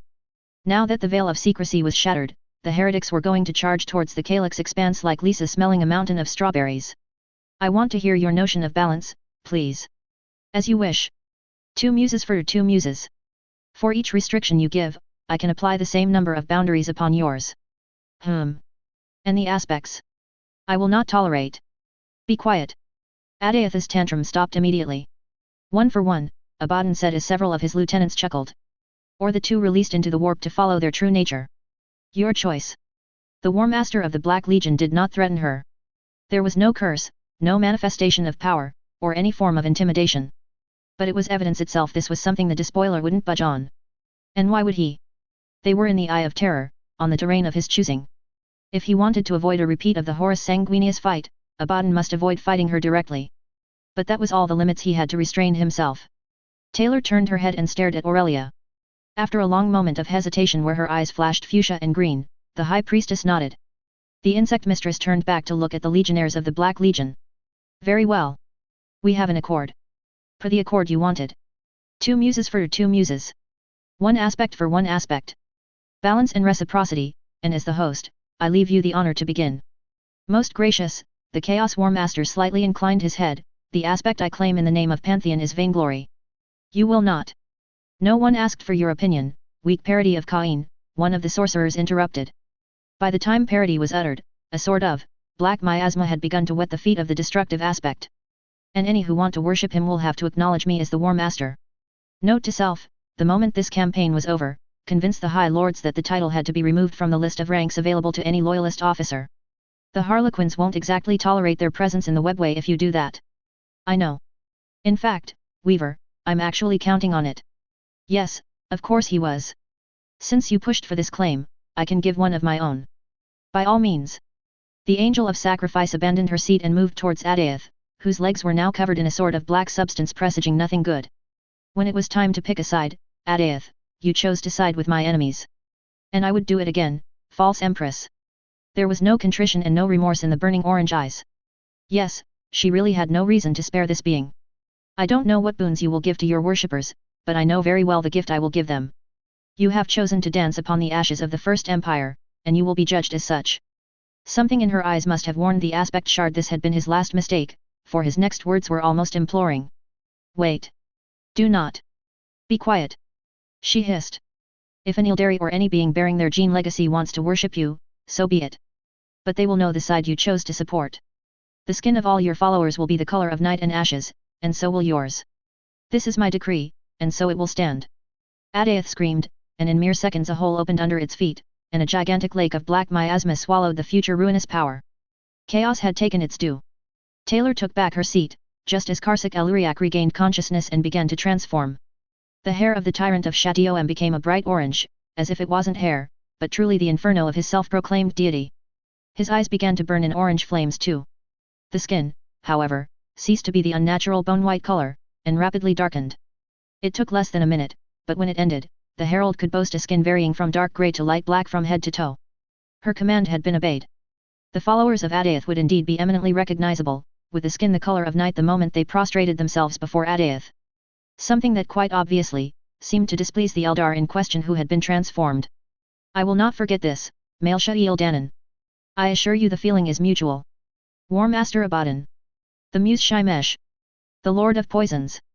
It seems to be perfect for the tyrant of Châtillon. What? I do not desire any purification or alteration of any kind, Weaver. Duly noted. The crystal imprisoning the dark muse broke, and a cloud of dark smoke erupted immediately from its ruin. The Ildari is a hunter. He was not born in the cities of the Empire of a Billion Moons. He was born in the woods. His parents teach him to hunt to never feel hungry. They teach him many things, for they are loyal to the teachings of Kurnus. Every hunt must be a precise and painless act. The animals one feeds upon exist in the grand cycle of life, and do not deserve to be punished for the problems of the hunter. One hunts because one needs to, it is your responsibility that the next hunt comes later rather than sooner. For a long, long time, the Ildari youngling follows the advice. He enters the ranks of Kurnus priesthood. He becomes a hunt master. His talents are so remarkable that they attract the attention of the emperor and his mother, despite the distance between his woods and the capital world. In another age, it would be something outstanding. In this age of decadence and hedonism, it is anything but. Poisoned words are whispered into his ears. Step by step, the hunter becomes unsatisfied. Then the lack of satisfaction results in more hunts. It is a short journey before it worsens and cruelty begins. The animals are shot with extremely potent toxins so that they suffer in long and terrible agonies. The changes are finally noticed. His parents come and they do not understand. He challenges them. He hunts them. And he kills them. By the time the envoys of Malekith return, there is nothing left of the noble hunt master of Kurnus. He is Shimesh, Lord of Poisons, Cruel Stinger, and Master of Cruelty. His soul is dark, and his body is transformed to reflect this. Before the end of an empire, those who will become the homunculi of Kumarak will worship him. Karsak Eluriak screamed as the smoke entered via his mouth, and Taylor could not repress a wince, because well, without imposed limits, it really looked like a possession. The new looks born of the previous transformation weren't altered. The aura cloaking the tyrant of the Drukari, however, it was far weaker than the power of the Queen of Blades, to be sure. But it was a thunderstorm of slime and poison. Whatever came out of this parody of symbiosis, it wouldn't be good at all. Your second muse. The lady of the Nyx sector feigned boredom, though the thing which was going to take control of the Drukari was disgusting in the extreme, no matter if it was Shimesh or the original owner. The muse Vileth. The Lord of Twilight. The Carrion Reaver. The muse's power is to go to the Baron Zithonix. She didn't recognize the name, not that it was much of a surprise. Any Drukari or other Eldar warrior who had allied himself with the Black Legion was not going to be in her databases, unless he launched a raid against an Imperial planet while clad in Black Legion armor. And it was a big galaxy. No restrictions. No restrictions. Damn, the despoiler really didn't care if the Drukari managed to resist the possession of the muse and absorb the power or not. Anyway, it was not her problem. Another crystal broke. There was no smoke this time, more, a sort of long tongue covered in blades. And then it went missing. There was a short flash, but nothing like what had happened for the previous muses. The only useful knowledge drawn from it was, Vileth was the former Sun Warden, the High Priest of Asurion. My part is done. Your turn, Weaver. Thank you, War Master. First, I. The storm raged again, and this time it was far, far worse than before. On the hololithic map, it appeared as if every horde of horrors and abominations from the Eye of Terror was summoned to a single location. Here. The weapons were summoned back. The helmet was sealed. So much for balance and not being greedy. Makraj. Magna Makraj Military District. Fortress of Hera. The Temple of Correction. 67 hours after the Mark of Oblivion. Primarch Lorgar Aurelian. Lorgar was bleeding. By all rights, his Primarch regeneration abilities should have erased the pinpricks he had suffered in mere seconds. Except these flesh wounds had been inflicted by a Citan blade and a cursed Eldar sword. It wasn't impossible to undo the effect those stabs had on his flesh. These weren't fulgurite-infused weapons, after all. But it would require a lengthy ritual, and plenty of time. Lorgar didn't have that time. And so he was bleeding, bleeding on the white marble steps of the Temple of Correction, Guilliman's monument of vanity when his brother was alive, and now his mausoleum as the pompous idiot was in a near-death state. It hurt, but the pain was something he had been intimately familiar with before. He could ignore it. He had to ignore it, save when it gave him fuel for his rage, and the power to continue channeling enough sorcery so that the enemy bombardment didn't injure him any more than he already was. Because yes, while the incomplete Angel of Shadows and her Eldar ally had fled when they were too wounded to delay him a second longer, the Ultramar Auxilia was relentlessly launching attacks. They accomplished nothing but their own deaths tactically, but that wasn't the point. The Great Game was entering a new and terrible phase. Lorgar felt it. Everyone who had the eyes to see and the ears to listen could sense it. And unfortunately, this meant these relentless attacks did everything they were supposed to do, which was forcing him to waste precious time he couldn't afford. His survival and the future of his legion depended upon him arriving in time. He had to arrive in time. The gods willed it. The blasphemers and the blinded ignorant worshippers of Guilliman weren't making this easy. There were landmines everywhere, most of them thrown by mechanist launchers the moment he arrived in their sight. Rhinos and defense turrets were hammering him with every step. The artillery forces of the citadel were expending monumental quantities of ammunition. Lorgar was bleeding, and he was alone. The shells and the plasma explosions made it difficult enough to keep a constant sorcery shield to protect himself, and fight the platoons of delusional mortals. The 17th Primarch did not have the concentration or the fortitude to summon Neverborn on top of that. He still had one last card to play. Not all was lost, for all he saw the inferno in the distance that had become Makraj City. Lorgar destroyed one more Hydra tank and 2 Chimera vehicles, before finally reaching the esplanade that had been his destination all along. The view was superb, a part of his mind reluctantly admitted. Arches of blue and white marble were on his left and right. The walls had stupendous mosaics between the military defenses. The marble stairs were behind him, and now the floor of the fortress was ultramar blue and gold interlaced. There were marble statues of legionnaires of the Great Crusade, and scenes of heroic victories surrounded by great fountains of bronze. But the last gates were barred. And between him and this imposing obstacle, over 400 Skitarii and 2 Mechanikus Knights House Tyrannies, if he wasn't mistaken, were waiting in complete silence. They shouldn't be here. The Lords of Mars should have no reason to come to Guilliman's aid in the Ultramarine's darkest hour. One more delay. More seconds lost. And time was running out. Step out of my way, or die. The thermal cannons of the knights went from idle to targeting him. So did the 400 galvanic rifles of the Skitarii. The esplanade began to burn as the artillery resumed its bombardment in vain attempts to make him falter. He would not fail. He was the servant of the gods. He was their word-bearer. Then you have chosen, death. Somewhere in the Eye of Terror. Gloriana Battleship Vengeful Spirit. Lady General Taylor Hebert. Obviously, the ruinous powers had never intended to respect this negotiation. And honestly, Taylor had never thought they would. The 4 were the ruinous powers. Malal was in all likelihood the craziest of the 4, which was saying quite something, but it was not crazier than the other 3 by much. They were evil incarnate. They loved to corrupt everything which was human, and many other things which were not. Maybe War Master Abaddon had intended to respect the equality of the negotiations. Maybe he hadn't. There would be no way to know for sure for a long, long time. Because one thing was certain, staying on the Vengeful Spirit right now was a guaranteed death sentence. Fortunately, the ruinous powers had made a major mistake. They had wanted to deny her everything that had been negotiated. But by doing so, she was no longer bound by her oath. And she had given the despoiler what he wanted. It was anything but satisfactory, but it had broken any chains which might restrict her in return. And so, as all the hells opened before her, the nebulous shard was in her hand and she uttered a single word. Shatter. The target was not Abaddon. As much as she would have wanted to remove him from the board, there was no question an attack at this very moment would have epically failed.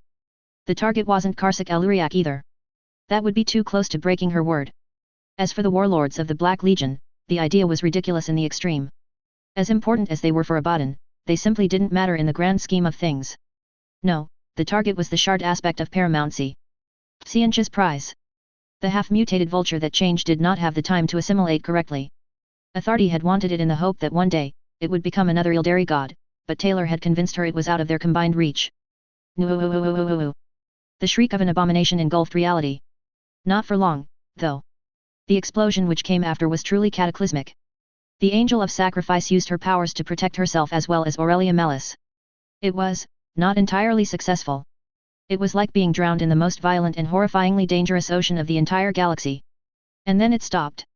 Her armor was not in the best of states as she breathed and examined her surroundings.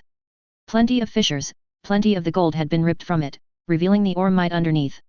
But she was alive. She may have created a nice elephant-sized crater while falling from the vengeful spirit, but this was unimportant save for her pride. She was alive. Which was far better than any of the moderate scenarios she had imagined. She was alive, and though everything around her was ruined in a spectacle of grey-brown devastation, Taylor laughed. She was alive. A second later, Aurelia Malice crawled out of another crater behind her. The exit strategy was impressive. The High Priestess said weakly. Maybe a little warning first, next time. Taylor snorted. Chaos didn't give me enough time. And that had the merit of being the pure and honest truth. We're alive. We're alive, and Chaos will have one less weapon to torment us with. It was regrettable she had been unable to destroy Adaeth too, while the Pretender was still very weak, it would be a rival for authority. And no, Taylor didn't believe for a single second in balance or such other nonsense. Stillborn ruinous powers were best destroyed as quickly as possible. There was anarchy to backstab the other three, one didn't need a fifth throne. But Paramountcy was shattered. Whatever survived after that wouldn't be powerful enough to have a single daemon servant, much less be considered a power in its own right. Anyway, Taylor sighed, we need to return to Macrage. Ahem, since you brought up the idea, my Empress. The hesitant tone was not what she wanted to hear. Are you sure you cleared the idea with my goddess? Because the disruption of Paramountcy's shattering seemed to have disrupted everything. I can sense my goddess, but it's a distant light, very far away, and I can't feel the Sword of Paths at all. Taylor groaned. Are you telling me, High Priestess, that we are in the middle of this nice little region of space known as the Eye of Terror, and we have no way out? Yes. Wonderful, really, just wonderful. The urge was there to try to slam her armored head against this planet, and see which side was the first to give up. Fortunately, I think we have another option. Turning her head to see what Aurelia was looking at, Taylor saw them. They levitated out of the void with no sound to announce their arrival. They were the two last crystal prisons. They were the containers of the two muses' souls and powers. There was shocked silence for a good minute. Aurelia was the first of their duo to speak her mind. Maybe the despoiler is behind this. Correction, the despoiler is absolutely behind this. Taylor paused. Or for some mysterious reason, the muses inside those crystals have suddenly become fond of me. Something that was utterly ridiculous, for those were willing servants of Slaanesh, as she hadn't had the time to destroy the taint of excess in them. No, that's definitely the War Master's work. Abaddon had upheld his end of the bargain, even if the ruinous powers didn't. It was nice, and not. There would be no favor owed, no negotiation that could be transformed into a weapon. Ah, hell. If I purify one muse, can you get us out of here? I don't think so, my Empress. I think that if I take the power and the knowledge of a muse, I will be able to leave. The ripples echoing through Slaanesh's cradle will no longer be a factor, for me. Taylor grimaced, once more glad her face was hidden by a helmet. Very well. One of us has to escape and... My Empress. There are two muses' essences. We can use each one. Don't be ridiculous. But for all the hindrance the helmet of the new High Priestess wasn't transparent, the insect mistress didn't have the feeling Aurelia Malice was joking. I am human. I am not an Ildari. Technically, a little voice in her head laughed, you are.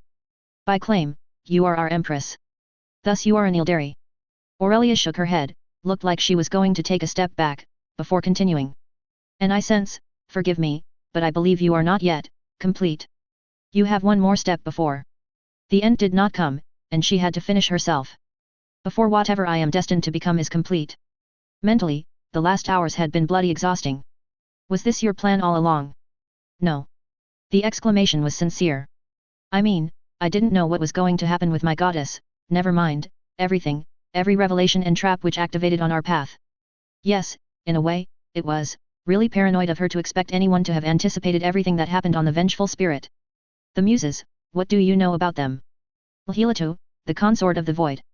Her main source of the worship at Kumarak was the cult of the Lamines, elite courtesans of the Drukari who doubled as poisoners, exceptional advisors, and imaginative lovers. Wonderful. Even with the taint of excess removed, this was not something she wanted to touch. And the other? Inith, the Dark Genesis. I don't know much about her, I'm afraid. She wasn't worshipped where I lived. This day just kept getting better and better. But what little was known of Lhilatu didn't sound good. There were many things that she could do, but play the role of courtesan? Nah, that was Wei's favorite hobby when they were alone. Taylor was a warlord.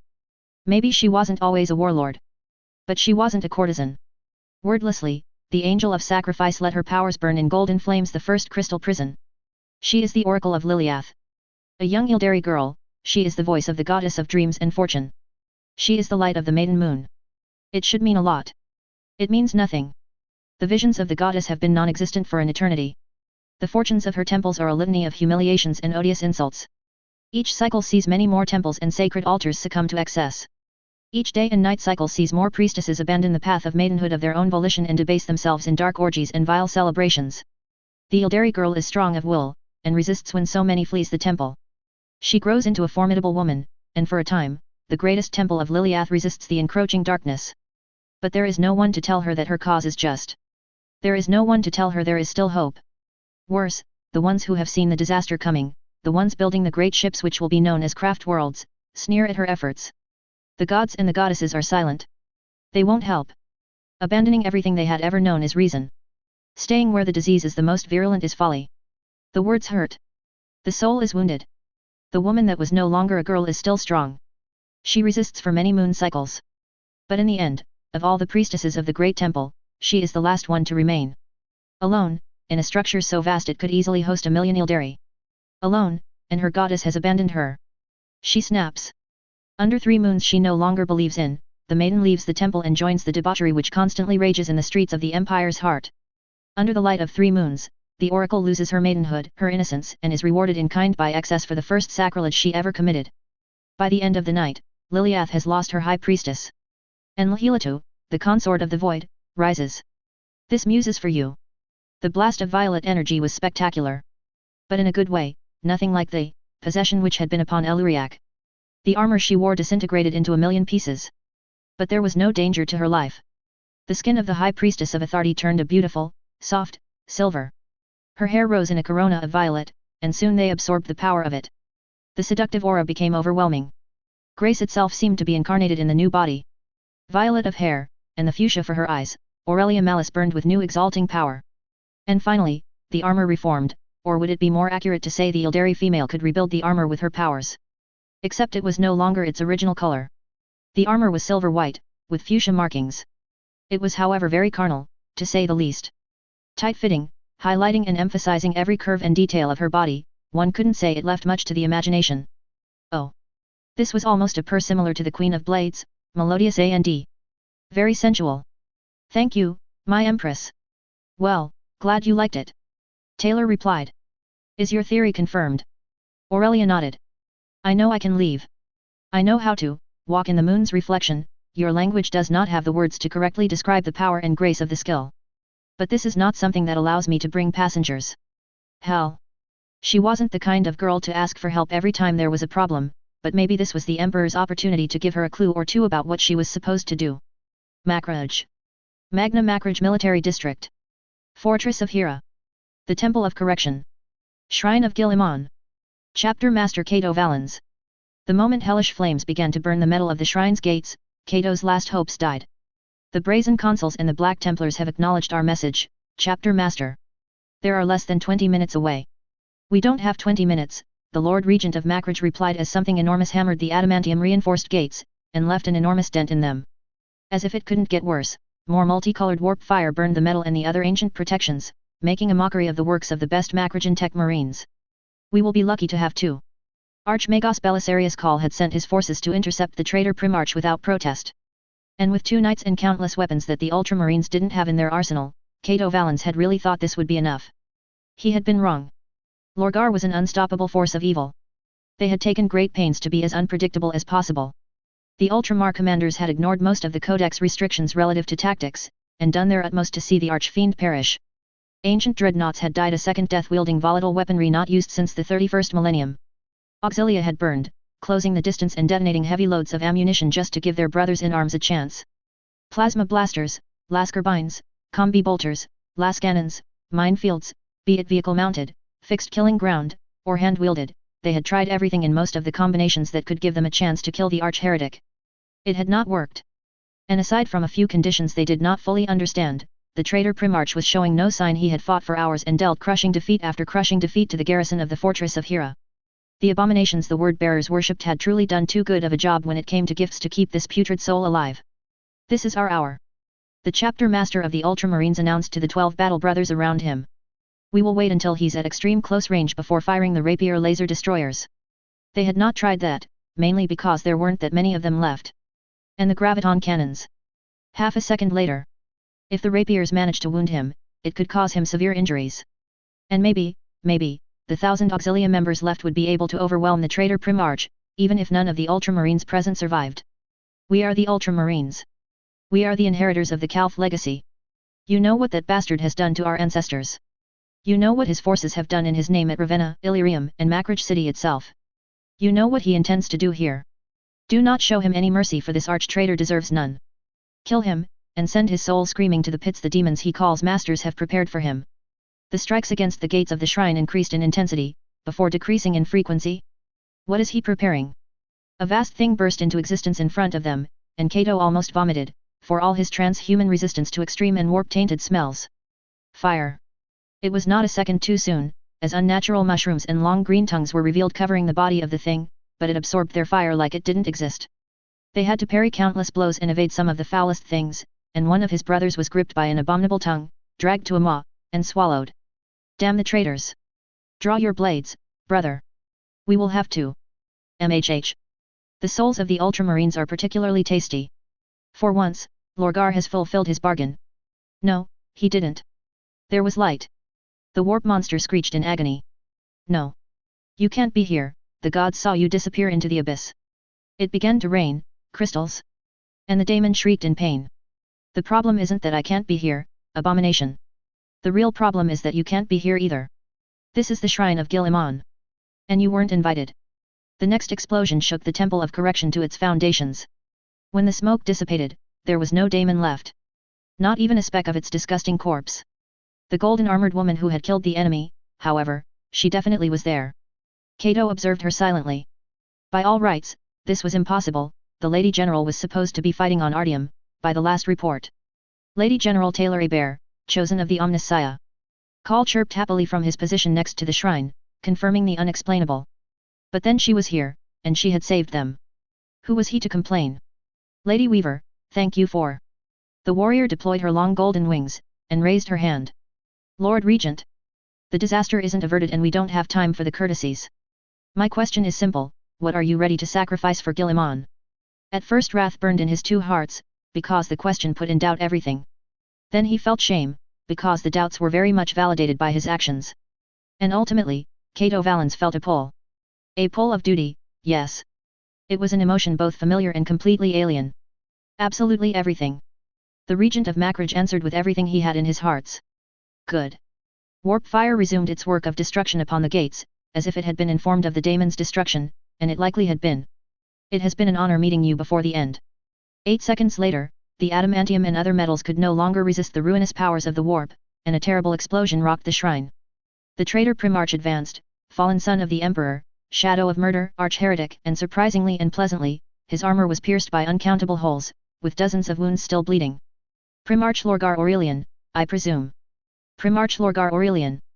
Primarch Lorgar Aurelian, I presume. No. No. No. Lorgar knew many curse words, both from the servants of the gods and from those who weren't. In 5 seconds, he remembered several thousand of them. He didn't speak them. He didn't shout them. He didn't dare utter them. What would be the use of wasting what precious time he had left? And when the 17th Primarch opened his mouth, it was because the gods had ordered him to do so. The sacrifice of the Ultramarines could bring you here, they hissed. But no one sacrificed himself to allow you to escape the eye. How? Do you really expect me, the one who had taken the mantle of Sanguinius replied, amused, to truthfully answer that question? How? There was more than the power of the three behind that single word which could have been translated into a million languages. It brought nothing but defiance from its intended target. You are very loud, parasites. I'm warning you, raising the vocal volume of your puppet one more time isn't going to change my answer. The power of the gods changed and became different. And when Lorgar spoke again, it was not under the influence of the three. How many battlefields have you abandoned, angel, to come here and save my brother? Too many, the blasphemous woman replied easily, too easily, but I blame the Eldar for that. Don't worry, I will return to the process of exterminating your legion the moment your cold dead body hits the marble floor. You will do nothing, failed copy of Sanguinius. Eskbjodmers Rovakni. The power the gods had given him struck the dome above his head, creating an enormous disruption in the energy shield and wards of the Temple of Correction. Many pilgrims who came to this shrine were not as loyal as you thought. Sif Jair Goilf BSBQ. A teleportation homer which had been hidden in a statue for near 5,000 Terran years activated. Marble splinters flew across the room, and 18 of the most loyal and faithful of his sons teleported into the shrine, clad in their 8th blessed Terminator armors, armed with the most potent and blessed weapons of their legion. My sons! Destroy the stasis field! And in a single, impeccable volley, 18 weapons accomplished the destiny of the gods. Chapter Master Cato Valens. The moment the teleportation homer was activated, and really, how long had this device been waiting inside one of the shrine statues, the final plan of the heretics was obvious. The word-bearers were going to destroy the stasis field.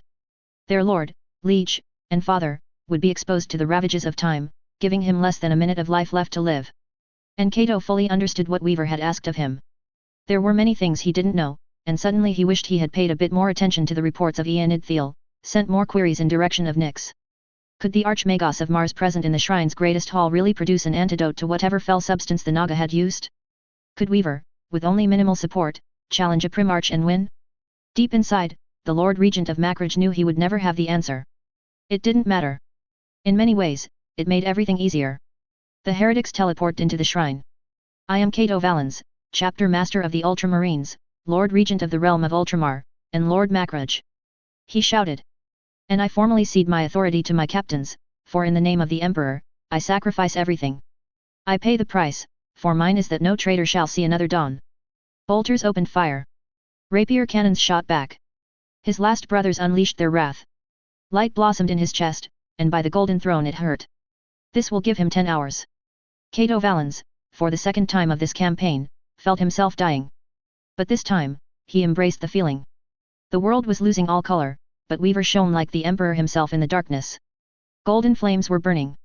And as he held his last breath, the Regent of Macrage heard her speaking words which gave him untold joy. Robert Guillimon will not die today. Primarch Lorgar Aurelian. The stasis field failed. Robert Guillimon will not die today. All relief Lorgar could have felt died as a titanic amount of sacrifice erupted in the shrine. Weaver was burning in golden flames, but she had not disappeared from view. The same couldn't be said of his brother, of the entire area where a marble throne and other ridiculously ostentatious furniture had been seen. His eyes could observe nothing but a golden inferno. In a way, it didn't matter. Lorgar knew exactly what had happened. It wasn't all that difficult, watching the foolish chapter master burning in the same pyre after screaming his sacrifice. The son was sacrificing himself to give a respite for the father. Would it be enough? Lorgar was tempted to say no, but then the wretched red-robed creature calling itself a tech priest threw itself into the flames where Guillimon had disappeared. And there had been some vials held in his mechadendrites. No. This wasn't going to happen. My sons. Surprise. 6 of his elite strike force had survived the initial devastating counter-barrage of the enemy. 2 died instantly when a blue dreadnought wearing a pirate hat broke through the marble wall and used an enormous plasma gun at extreme close quarters. The 4 survivors were immediately bombarded by bone projectiles and enormous nets looking like, never mind, there were spiders coming behind the dreadnought. For the web mistress. Lorgar struck. This was his only chance, and if Weaver died, Illuminarm was stopped well before it could pulverize her head. And the enormous strength behind it, damn it, where did she find the strength? She wasn't a Primarch. I said, Robert Guillimon will not die today. A sacrifice has been made, and death is not wanted in my domain.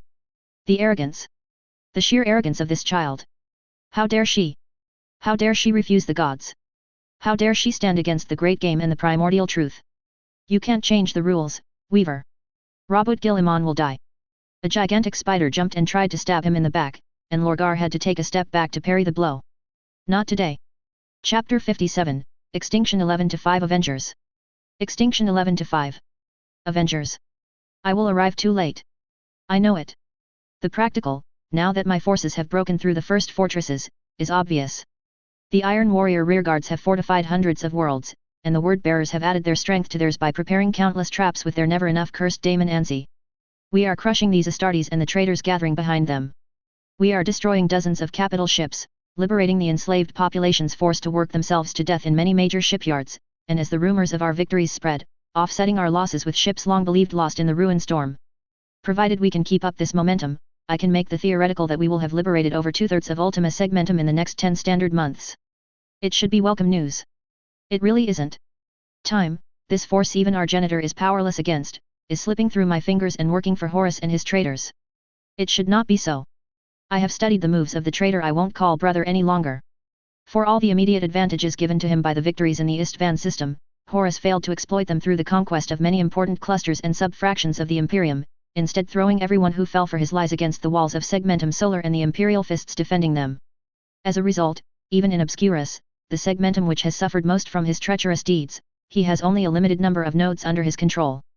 He can lose all of them within a decade if my theoretical about the losses they took at Beta Garmin before pushing for Terra is accurate. Horus has lost the war. His actions are madness incarnate. And none of it provides any reasons to rejoice, for if ultimate victory is denied to him, the treacherous War Master still has the will and the strength to destroy the home world of our species before I arrive. Sometimes as I retire after a day of battle, I dare to hope. But the numbers don't lie. It is 3 loyal legions against 9, and in warships and other military forces, the calculus is even worse for my brothers. Dorn is a master of defense. The Khan can strike like lightning itself. And Sanguinius is sanguineous. They have billions of valiant soldiers under their command, and years to fortify Terra. But the traitors have committed over 90% of their theoretical remaining order of battle to besieging the cradle of mankind. They have emptied whole fortress worlds to the last man and woman. Whole fronts have collapsed after only a show of force because entire armies have been recalled by Perturabo and Mortarion. And for all its madness, their strategy is proving effective. I will arrive too late. I hope I'm wrong. I hope somehow, Dorn has been able to think of something that will decimate the might of the 16th and the 4th legions before they can land on the soil of Terra. But each time I calculate the numbers, these hopes are dying. The muster which destroyed the Orc threat on Olaner was small compared to the one the traitor War Master has rallied around him to accomplish this perfidy. I may arrive too late. But if I can't arrive in time, brothers, I swear it, on everything I've ever held dear. If I can't arrive in time to save you, Terra, and Father, I will avenge you. I, Rabut Gil Iman, Primarch of the Ultramarines, Lord of Makraj, Master of whatever remains of the 500 worlds. I will avenge you. No matter what it takes. Somewhere in the Eye of Terror. Gloriana Battleship Vengeful Spirit. Thought for the day, follow the Emperor, and the glory of victory shall be yours. Lord Vigilator Iskandar Khan. Iskandar had never believed himself to be a very sentimental warrior, but he couldn't help but grimace slightly when walking past the debris which had a while ago been rare minor Xenos artifacts decorating one of the avenues leading to the main bridge. The items had been seized by pure chance from the collections of an Imperial world during one of their campaigns out of the Eye of Terror, and though they were of minor importance, there had been some hidden potential that waited to be revealed under the right circumstances. Since these trophies weren't dangerous per se, they had been placed under secure wards here, waiting for their most interesting aspects to be activated. Apparently, this moment would never come. Iskandar didn't know if it was the agony of Cain, the power of sacrifice, or some other overwhelming and destructive force that was responsible, but the artifacts were reduced to tiny fragments, utterly devoid of any trace of psychic activity. It was a real waste, and not just because it was one more secret denied to his curiosity. Wordlessly, the Lord Vigilator indicated to the 3-armed overseer that he and his mutants could remove the mess.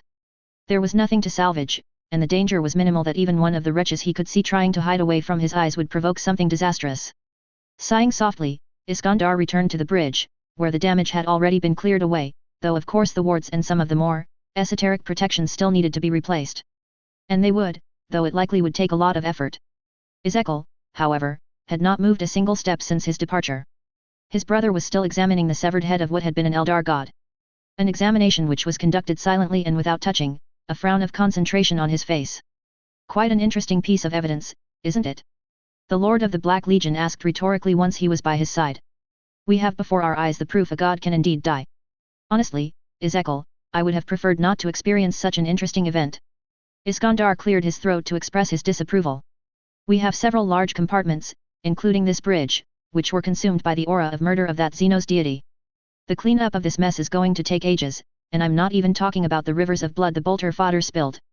In fact, the more I think about it, the more I preferred crystalline statues and angel-themed apparitions. They were a bitter reminder of our failure during the siege, but at least they didn't push our slaves and the rest of our servants into a murderous frenzy. The damage to the vengeful spirit had been relatively light, given how bad the intervention of the gods and their enemies had been. But at least that was over now. The apparitions of blood and mayhem inciting the foolish mortals to experience war and murder? They were going to be way harder to remove from the Gloriana battleship, assuming they could be removed. True, his brother kept his eyes on the decapitated head of Cain, who, even in death, was scowling. But that wasn't the question you returned to ask me. Why didn't you kill her? A chuckle escaped the lips of the War Master. What makes you think that I have that power? Please, brother, I have seen you fight things way more dangerous than that, angelic effigy of the 9th Primarch. You could have, and you should have. Totally incorrect for the latter, and partially true for the former, Ezekiel Abaddon answered with an amused expression. Could I have killed Weaver? Yes, but not permanently. Be it in a year or 100 by the entropy governing the galaxy outside our prison, she would have returned. And then the trap would be sealed. The trap. Think about the symbolism, brother. I was, no matter how far I have walked away from it, a warrior of the 16th Legion. I waited until it died before the Black Legion rose to wage the long war, but I was a son of Horus, and our father, in the end, slew Sanguinius. And Weaver is the inheritor of the Blood Angel's legacy, and sacrifice. Now that it was pointed out, Iskandar Khan wanted to kick himself in the head for not noticing it himself. Should you have fought her seriously? His knowledge and experience were enough to get a very bad feeling where it would lead. I suppose it would be an eternal cycle of conflict between the Black Legion and the successors of the 9th? Though there isn't a 9th Legion anymore, so the symbolism is weakened. Brother, the key word is that there's not a rebirth of the 9th Legion yet. The Lord Vigilator of the Black Legion didn't like the sound of that at all. When it was analyzed in strategic terms, there was no doubt that the breaking of the legions which had remained loyal to the false emperor had been an enormous boon to the Black Legion and all warbands committed to fight in the long war. There will be more questions, and I will answer them when the Ezekarian is present to hear my words, but I will answer truthfully and without evading your first question now. Oh. That was certainly going to be good. The first and most important reason I didn't attempt to kill Weaver is because she is going to rid us of Lorgar. Iskandar Khan had excellent self-control, but even he, hearing this, couldn't hide his utter astonishment. Our cousins are in dire need of a history lesson. And who better than I, the magnificent Duke Sliskus, to give it to them? Yes, yes. If you've found this treatise, I'm most likely dead. So what? The craft world's holy and pretentious farcers often lead cohorts of dead warriors onto the battlefields of this boring galaxy. Why wouldn't I let you profit from my vast and superior knowledge before I return to more pleasurable activities like getting several princesses pregnant with my seed? Let's begin with the most important lesson. Our history is dreadfully incomplete, and the gods of our pantheon most are dead by now, if you were sleeping during the last few millennia are not and never were our friends. All the Ildari gods were created for one sole purpose, and this purpose is war. Yes, all of them. Val was created to forge the weapons the Ildari armies would need to win impossible battles. Asurian was the god king and supreme general of our race's hosts. Maraheg would make sure the life energy of our souls wouldn't go straight into the belly of a Cetan. Millions of years and uncountable prayers couldn't change that fact. At their heart, the gods remained as the old ones wanted them to be. A thin veneer of honor and boredom was plastered over their divine essences, but that was all. Ultimately, the gods should have reminded us who and what we were. But it was only Cain which stayed true to its purpose. It was corrupted by the Nightbringer at several dark moments of the legendary first conflict, yes. But in the end, Cain always rejects corruption, sooner or later. Do you know why, my dears? Because Cain is a marvelous, crazy, bloodthirsty warmonger. And if the last emperor and his mother had had any pride, they would have worshipped the bloody-handed god. They would have made us the children of Cain. We would have made the fall of the empire a truly bloody spectacle, one dooming us to acknowledging this truth, that there is only war. But they chose excess. And so from the luminous balconies of craft world palaces to the dark pits of Kamarak, we are the children of Isha. And we forgot everything about our past. Children of Isha, it is a truth. But it also proves they ignore the truth. Isha is a many-faced goddess. Yes, she is, in many ways, the mother. She is the deity of fertility, harvest, and healing. But does anyone today really pause and consider why she was made so? It wasn't because the old ones loved our cheerful personalities so much, I assure you. No. Isha was like that because it was her role to maintain enormous numbers for our elite armies. The more Ildari warriors to send to the battlefield, the better.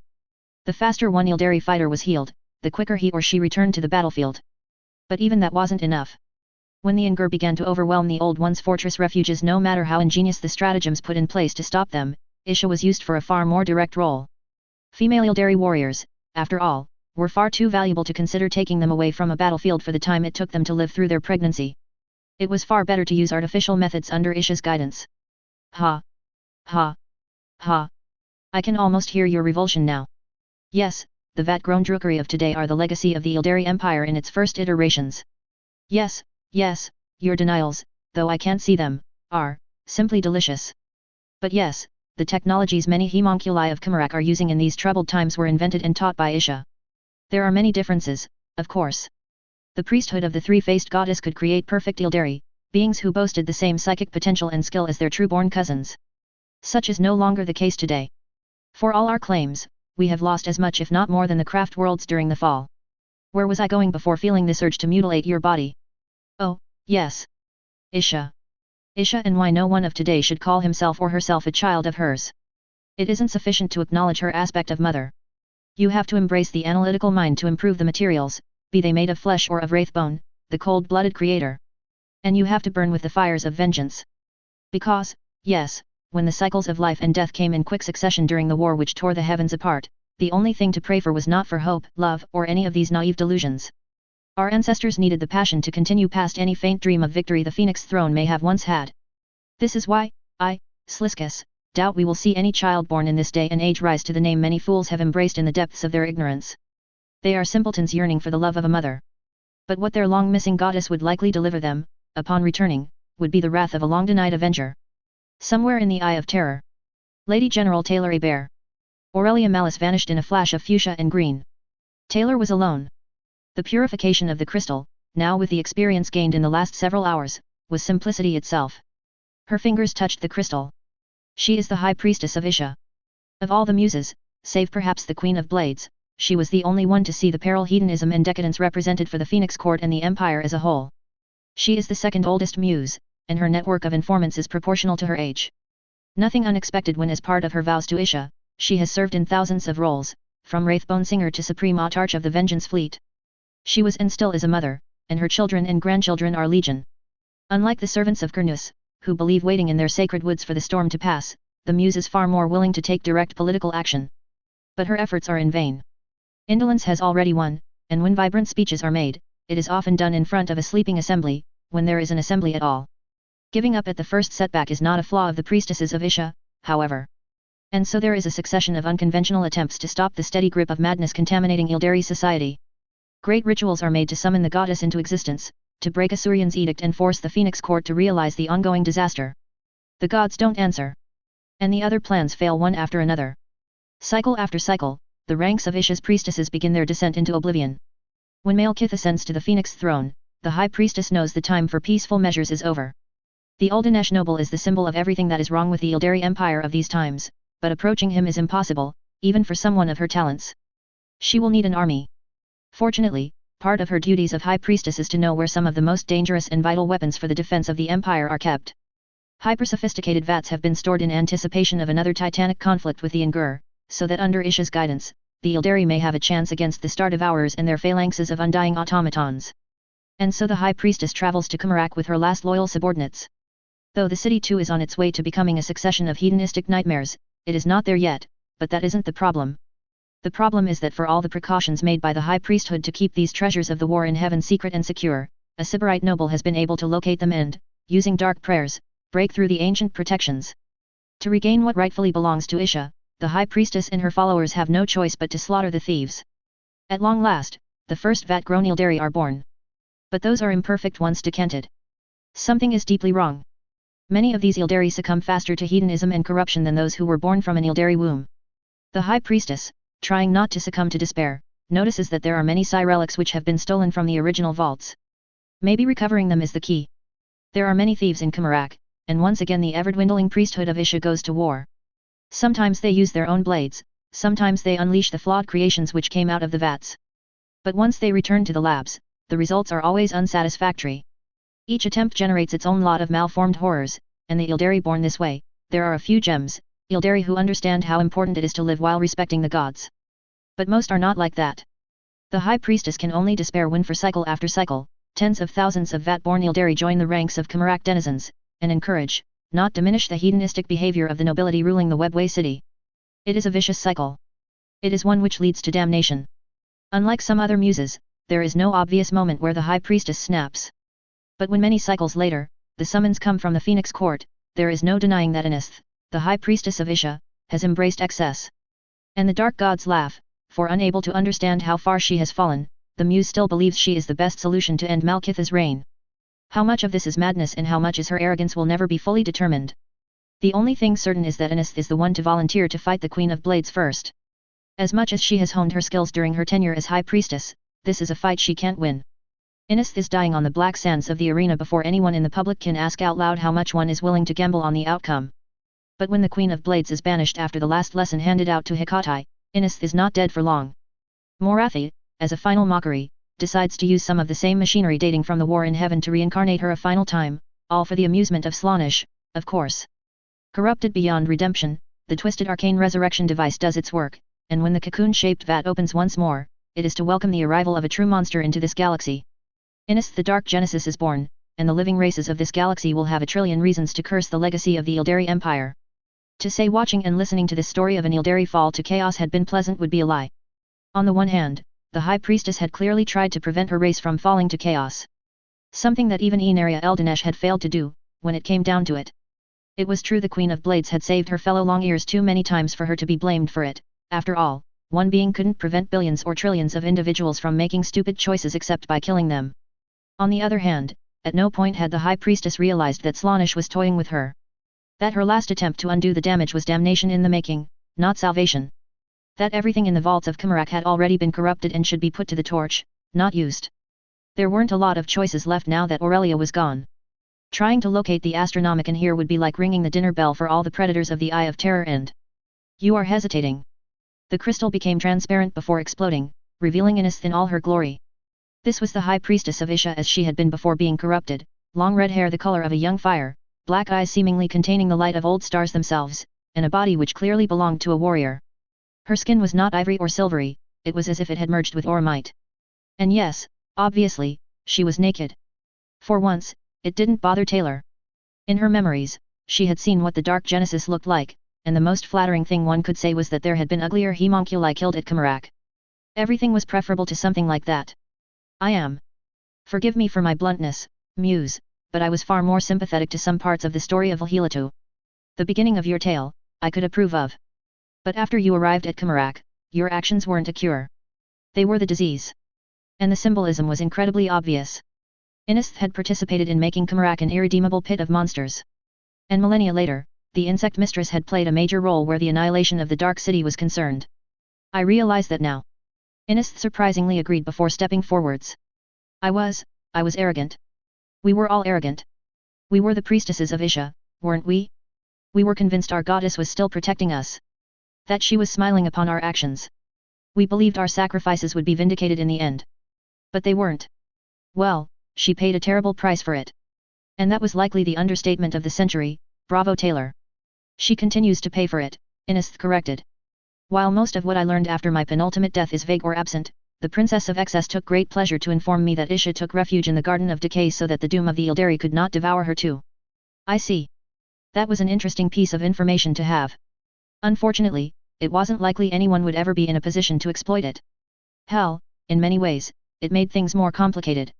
If Isha had been kidnapped by Nurgle, her order to give back everything would likely have been enough to free the goddess Innis worshipped long ago.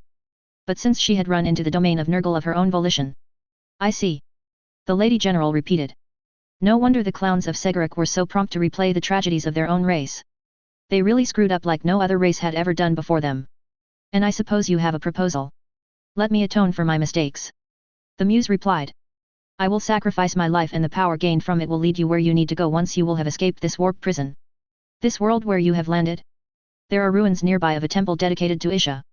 There were many loyal souls there before I betrayed them all. And the drawbacks of that method. You will gain a new aspect. By aspect, you mean I will be able to gain your craft in rejuvenating and giving birth to your species. More than that, far more than that, my Empress. You will gain my essence and the memories I will duplicate of my time before everything turned to ash, only unlike the young High Priestess you just imbued with Hilatu's essence, you are a demigoddess. Your appearance is not so limited compared to her anymore. You will become something new. That still sounds too simple. If you weren't Empress and you didn't have something to assimilate me inside you with, it wouldn't work. For better or worse, I am an Ildari. You were not. But thanks to the abnormalities of recent events, the rules have proven surprisingly flexible. I understand. She curtly nodded as the ancient being came so close to her their bodies almost touched. Your sacrifice, should the impossible become indeed possible, I will tell the tale I know to your people so that they may remember it. Do you have anything to add? A last request, actually, Innis bared her teeth. What sort of request? A mischievous Eldar was rumored to be a headache, and this one had been far more powerful than the average monster. The Muse was incredibly fast. Before she could try to stop her, Taylor found that her hands were touching the ormite perfection of Innis's body in a very intimate manner.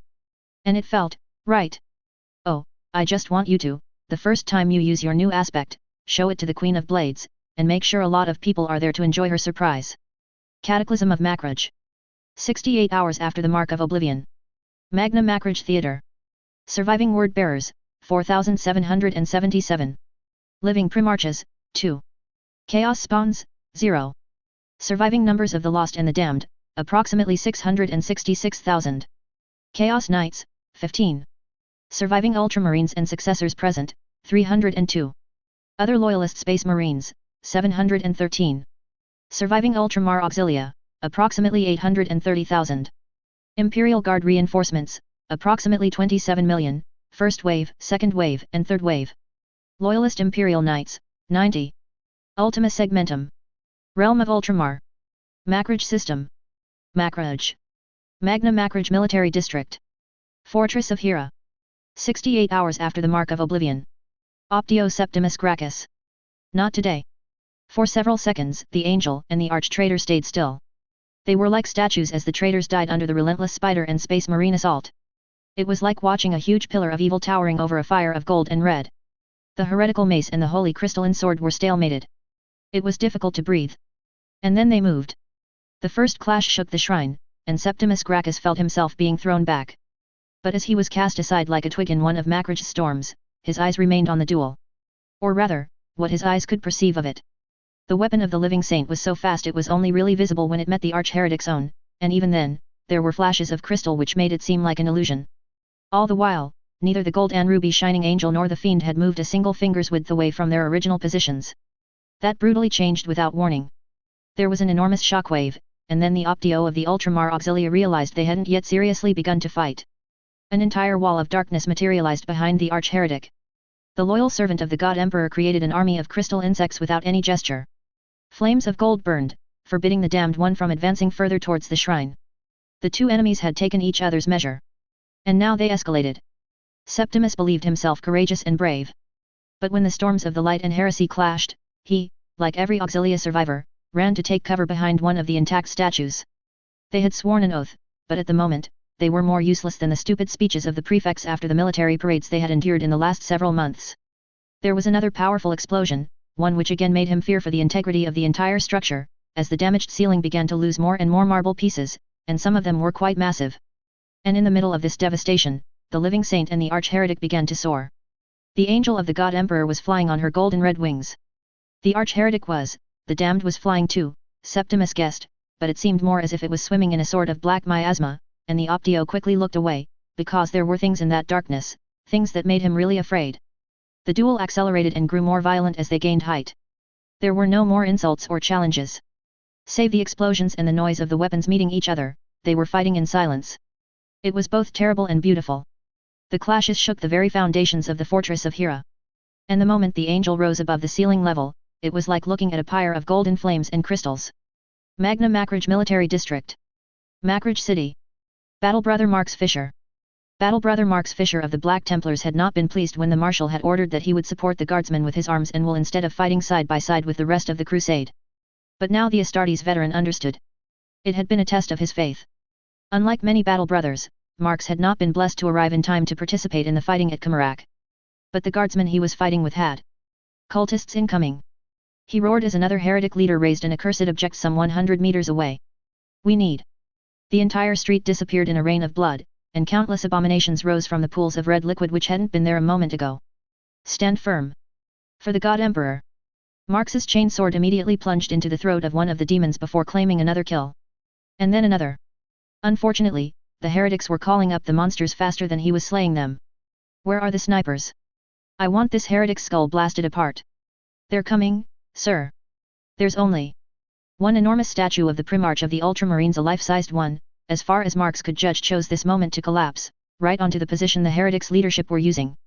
The Black Templar thanked the God Emperor for this superbly opportune intervention, and redoubled his attacks on the red-skinned abominations. They're getting weaker, Marx grunted while slaying 6 more demons. I think we will be able to push for the ceramite manufactorum again soon. Sir, we were slaughtered the last time we tried to reclaim it. It's an excellent defensive position. Yes. The Son of Dorn was forced to agree. Unlike many locations in this city, it was built by some faithful and loyal mind. But there had been no time to inquire where they had to take position before the heretics struck and the walls fell. The reconnaissance units had arrived too late, and by the time they were finally on site, the ceramite manufactorum was conquered by the archenemy. "Where are the tanks?" I requested. Marx demanded when the demonic tide was no more and his chainsword had claimed around 20 more heretic skulls. "We need a proper armored fist to remove the heretics from their new stronghold." "I'm sorry, sir, but the latest tank column was seen rushing eastwards." Command relays their apologies, but they have to prioritize dealing with heretic super heavies. Marx gritted his teeth, but said nothing. If there really were super heavies threatening a breakthrough eastwards, he couldn't blame the guardsmen for choosing to divert their reserves there. The accursed traitor 17th Legionnaires were damned in the eyes of everything holy, for the will of the God Emperor, but only an imbecile would deny that they had corrupted relics of the Great Crusade to kill thousands of faithful with artillery. "It's coming within 10 minutes. At least a battery of basilisks, sir. I would have preferred some thrice-blessed sphinxes. And not just because Her Celestial Highness had participated in the design of those noble war machines. The sphinxes would have brought a heavier payload of destruction down upon the heretics' heads, which would be incredibly useful to obliterate the heretics crawling inside the ceramite manufactorum.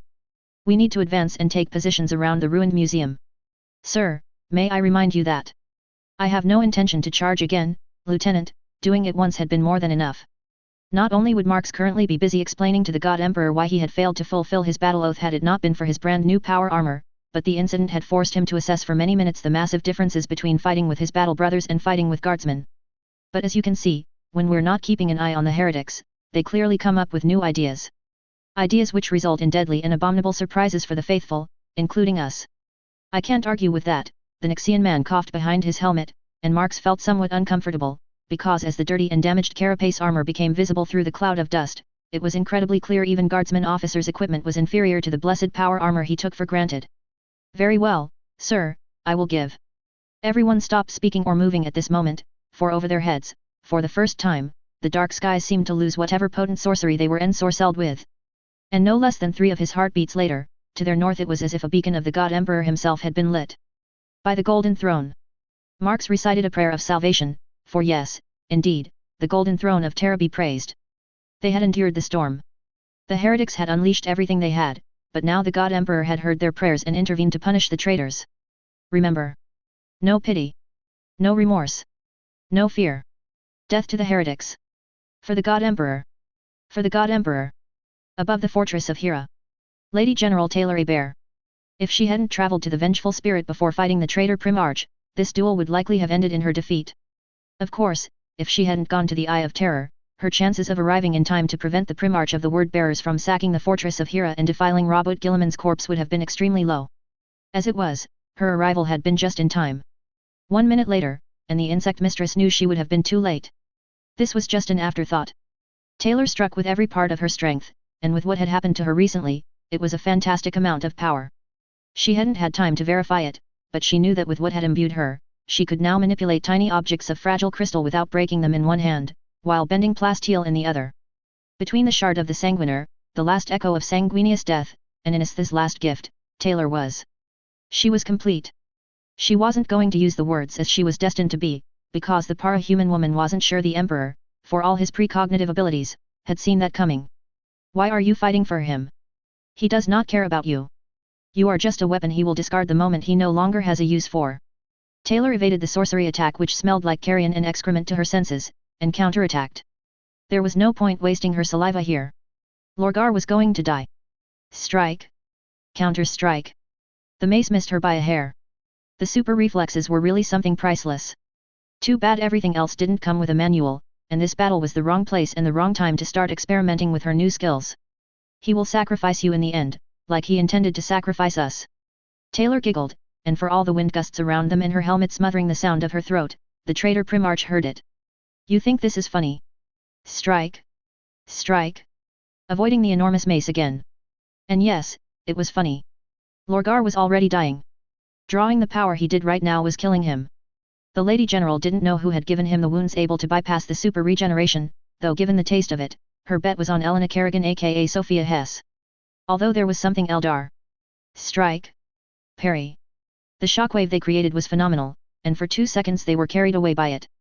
The traitor Primarch's injuries weren't limited to the obvious ones, however. The darkness he used to fly and fight her on near equal terms was born from the sacrifice of his legionnaires' souls. Lorgar was drawing the agony of the word-bearers Lisa had destroyed when bombarding Illyrium into his body. It gave him a reprieve, but the cost was terrible. Taylor could see the power corroding his very soul. And the ruinous power's leash, in the meantime, was interfering with the abominable rivers of corruption spreading through his veins.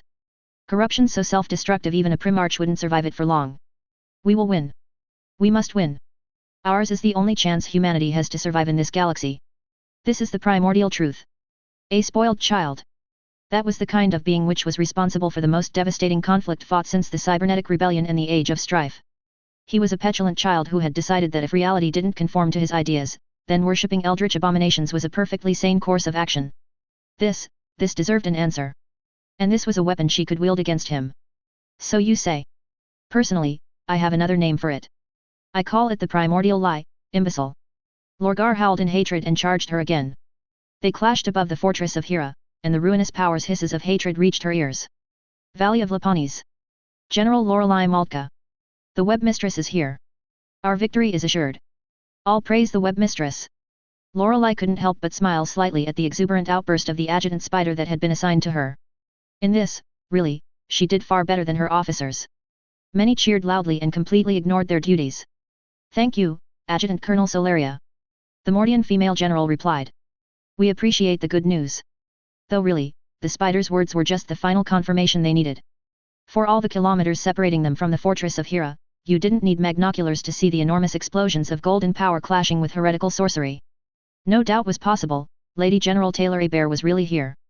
The how would have to wait, no matter that the miracle was going to be on every tongue in the next 5 minutes. Her Celestial Highness is fulfilling the duties the God Emperor gave her. The veteran of Kamarak told her staff. It's time we do ours. Everything is ready. All mechanist brigades are in position, General. Artillery support stands ready to send the heretics to hell.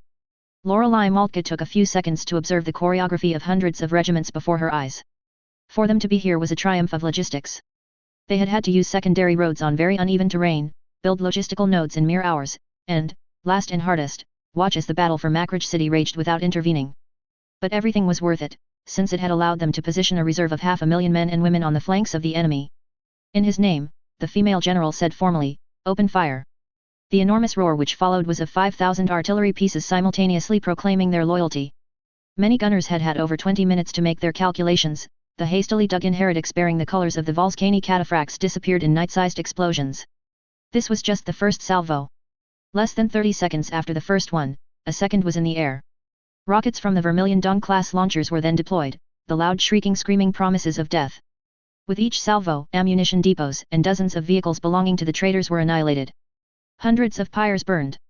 The heretical artillery, what little there was left of it after the forces on the ridges had bled it across the entire Lapanis Valley, died before any significant counter-battery fire could be made. It wasn't really a battle. It was a massacre.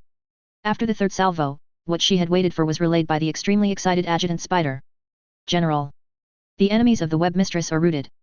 Many are abandoning their trenches. Confirmation, General. Their defenses are no more. They're fleeing towards Makridge City. In that case, it is time. No general worth his rank was going to give their enemy the opportunity to rebuild a defensive line worthy of the name, and Lady Weaver would likely demote her if she was so incompetent as to not exploit this initial opening and fail to seize victory when it was offered like this. One last salvo for the artillery, then the artillerists are to shift for long-range bombardment. All the tank regiments and the brigades are to attack at maximal speed. Don't stop. Don't hesitate. Disintegrate their lines. We finish the encirclement here and now, and this so-called Black Crusade dies today. Yes, General. For the web mistress. For the God Emperor and his living saint. Approaches of the Thurium Gate near Makridge City. Dark Apostle Dahan. Dahan had known the forces covering the flanks and rear of the great hosts thrown into the conquest of Gilliman's ridiculously decorated capital were too weak to do anything but defend themselves. But defense was the only thing asked of them, and if the gods willed, it would be enough. And for 2 hours, it had looked like it just might work. Until it didn't. Now the Dark Apostle in charge of keeping the disbelievers and dogs of the false emperor at bay while his other peers ravaged Makridge for the glory of Kern, Tsianch and Nurgle faced disaster. A humiliating defeat was staring back. Vorjuk Kral had been right. They had taken too many risks, ignored too many problems. And now in the valley they had supposedly illuminated, thousands of enemy tanks and armored vehicles were coming straight for their throats. By the spikes of the Skull Throne, how can they be here already? With Lemon Rust tanks they should be. Those aren't Lemon Rust tanks, his Korafos interrupted the worthless captain. Those are the new tanks that Bitchweaver ruined Kamarak with. Those are Jagatai Khan tanks. An apt name, Dahan had to admit. The vehicles had to push at least 60 km per hour when it came to speed, and the offensive's muster point had been less than 40 km away. What do we have to stop them? The answer from his military counselor and favorite warrior was clear, blunt, and froze the blood in his veins. Nothing. What? Nothing, Lord Apostle. His subordinate repeated with a tone which was filled with resignation. Lord Lorgar took the last of the legion's reserves with him, and judging by what is happening at the fortress of Hira, we won't get them back. The hosts we had here are all engaged inside the city. The hosts which landed at Pharsalis are not showing any signs of life. And the Volscani. The Korifos didn't end his sentence, but with what the loyal sons of Lorgar saw with their eyes blessed by the gods, it wasn't necessary. The Volscani cataphracts were running away, fleeing to save their pathetic lives. Dahan amended the thought a moment later as several Khan tanks crushed many Volscani infantrymen under their tracks without slowing down. The surviving Volscani cataphracts were running away. The gods of course were no believers in the discipline the foolish servants of the false emperor forced the weak to bow to. But what was repeated across the entire valley of Lapanis was disaster in every manner which mattered. The Volscani officers were taking the last vehicles and abandoning their men to run away faster. Some fortified positions armed with heavy bolters were fighting to the last round and dying with prayers to the architect of fate, the grandfather or the blood god on their lips, but for each platoon which did that, 10 others were throwing their weapons away. This was a rooted force. Its effectives had been insufficient to begin with, and now there was only the shadow of a shadow left. The next time we try to recruit mortal warriors, Dahan snarled venomously, the comment made bitter because there was really no guarantee there would ever be a next time. We will base the tests on martial might, not on the symbolism Erebus and the other incompetent backstabbers advised us to accept without question. This is something I fully approve of, Lord Apostle. But before debating about that, may we have our orders? The slaves of the false emperor are advancing so quickly that we need to adapt our strategy. The Horus Heresy veterans' 2 hearts burned with rage. It wasn't supposed to happen like this. There weren't supposed to be endless columns of tanks rushing to the gates of Makraj. Or if they did, those tanks wouldn't be in neat columns, and would belong to the word-bearers. We are going to. The first artillery shell landed about 50 centimeters from the feet of Dark Apostle Han, and what he intended to say was lost forever in the explosions of shells and the screams of agony. Above the fortress of Hira. Primarch Lorgar Aurelian. The gods weren't giving him enough power. Weaver was increasing her speed, and the gods weren't giving him enough. You think because you tap into your power reserves, you can evade all my strikes with your speed. The Primarch of the Word-Bearers snarled while using Illuminarm as a focus to cast the curse of the 8 nightmares, which missed his enemy by over a meter. Joyous laughter answered, and the sound was both psychic and something far more than that. I am not tapping into anything, traitor. Now who's lying?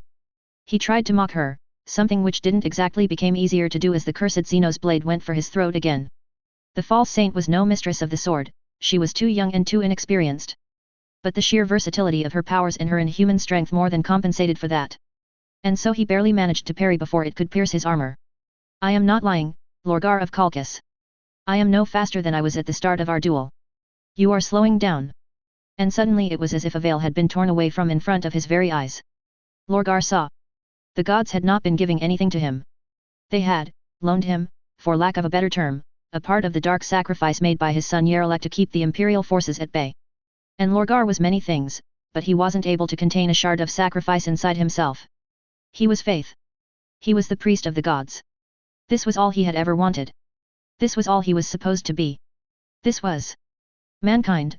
The Primarch could not control the despair infecting his voice, needs them if we are to survive. Mankind, the false angel whose golden wings had now been modified to include 10 brilliant gemstones burning like lava in fusion rebutted coldly, was really handling itself quite well before you decided to engineer your civil war. They struck at each other. And with every blow, his strength faded. With every parry, doubts assailed his thoughts. With every wound causing pain and loss of efficiency, he was reminded that he hadn't been in perfect health before accepting this last challenge. And every time he analyzed the situation, Lorgar acknowledged challenging her in aerial combat had been pure foolishness. His enemy could fly without relying on outside assistance. He couldn't. Still, he was a Primarch. He was the word-bearer, and he had his pride. He could. The crystal sword unraveled into an enormous cloud of crystal beetles, and Lorgar realized too late what was coming. He tried to evade, erected the most powerful sorceress shield he could still cast. It wasn't enough. His left arm was severed, then disintegrated in a cloud of blood and crystal. Thankfully he still had Illuminarm in his right hand, he could still try to exploit the flaw in her technique and the movements of Weaver became blurry. Fast. The next 2 strikes were almost invisible and only his battle experience developed from the Great Crusade up to this very day allowed him to perceive them. They will find a way to. The last shreds of power faded, slipping through metaphorical fingers, and left him with nothing. His body convulsed in pain.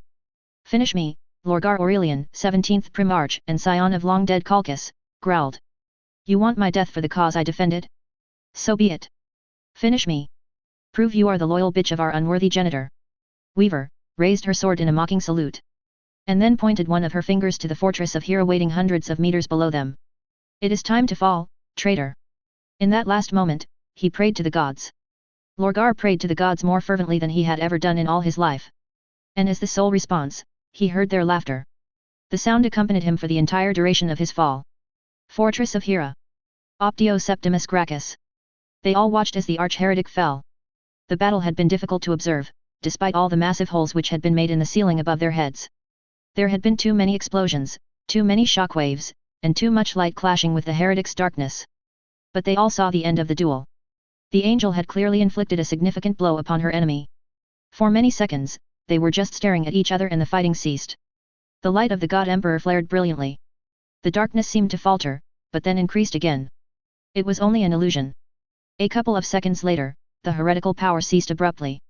And the arch-heretic fell. Everyone, even the Space Marines, got out of the way. It was an excellent decision, he would comment later with the benefit of hindsight, because the monster which had tried its worst on the fortress of Hera didn't plummet through one of the already created holes above their heads. No, the arch-heretic created an entirely new massive opening by himself. It should be impossible, because the reinforced materials, even if damaged, should have resisted, but, well, it happened. The impacts against the ceiling clearly slowed down the descent from the sky. But when the time came for the arch-heretic to impact the marble floor of the shrine, Septimus was sure it would have killed an Astartes on the spot. And yet, as an impressive cloud of dust was formed and the crippled silhouette of the arch-heretic was indistinct, one could only acknowledge the obvious. The monster was still alive.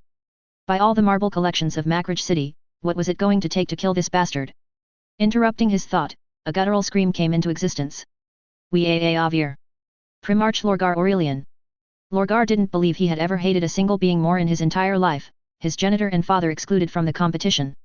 We Avir. And then reality reminded him how badly wounded he was. Lorgar spat blood and, as his brain reminded him, it could have been far worse.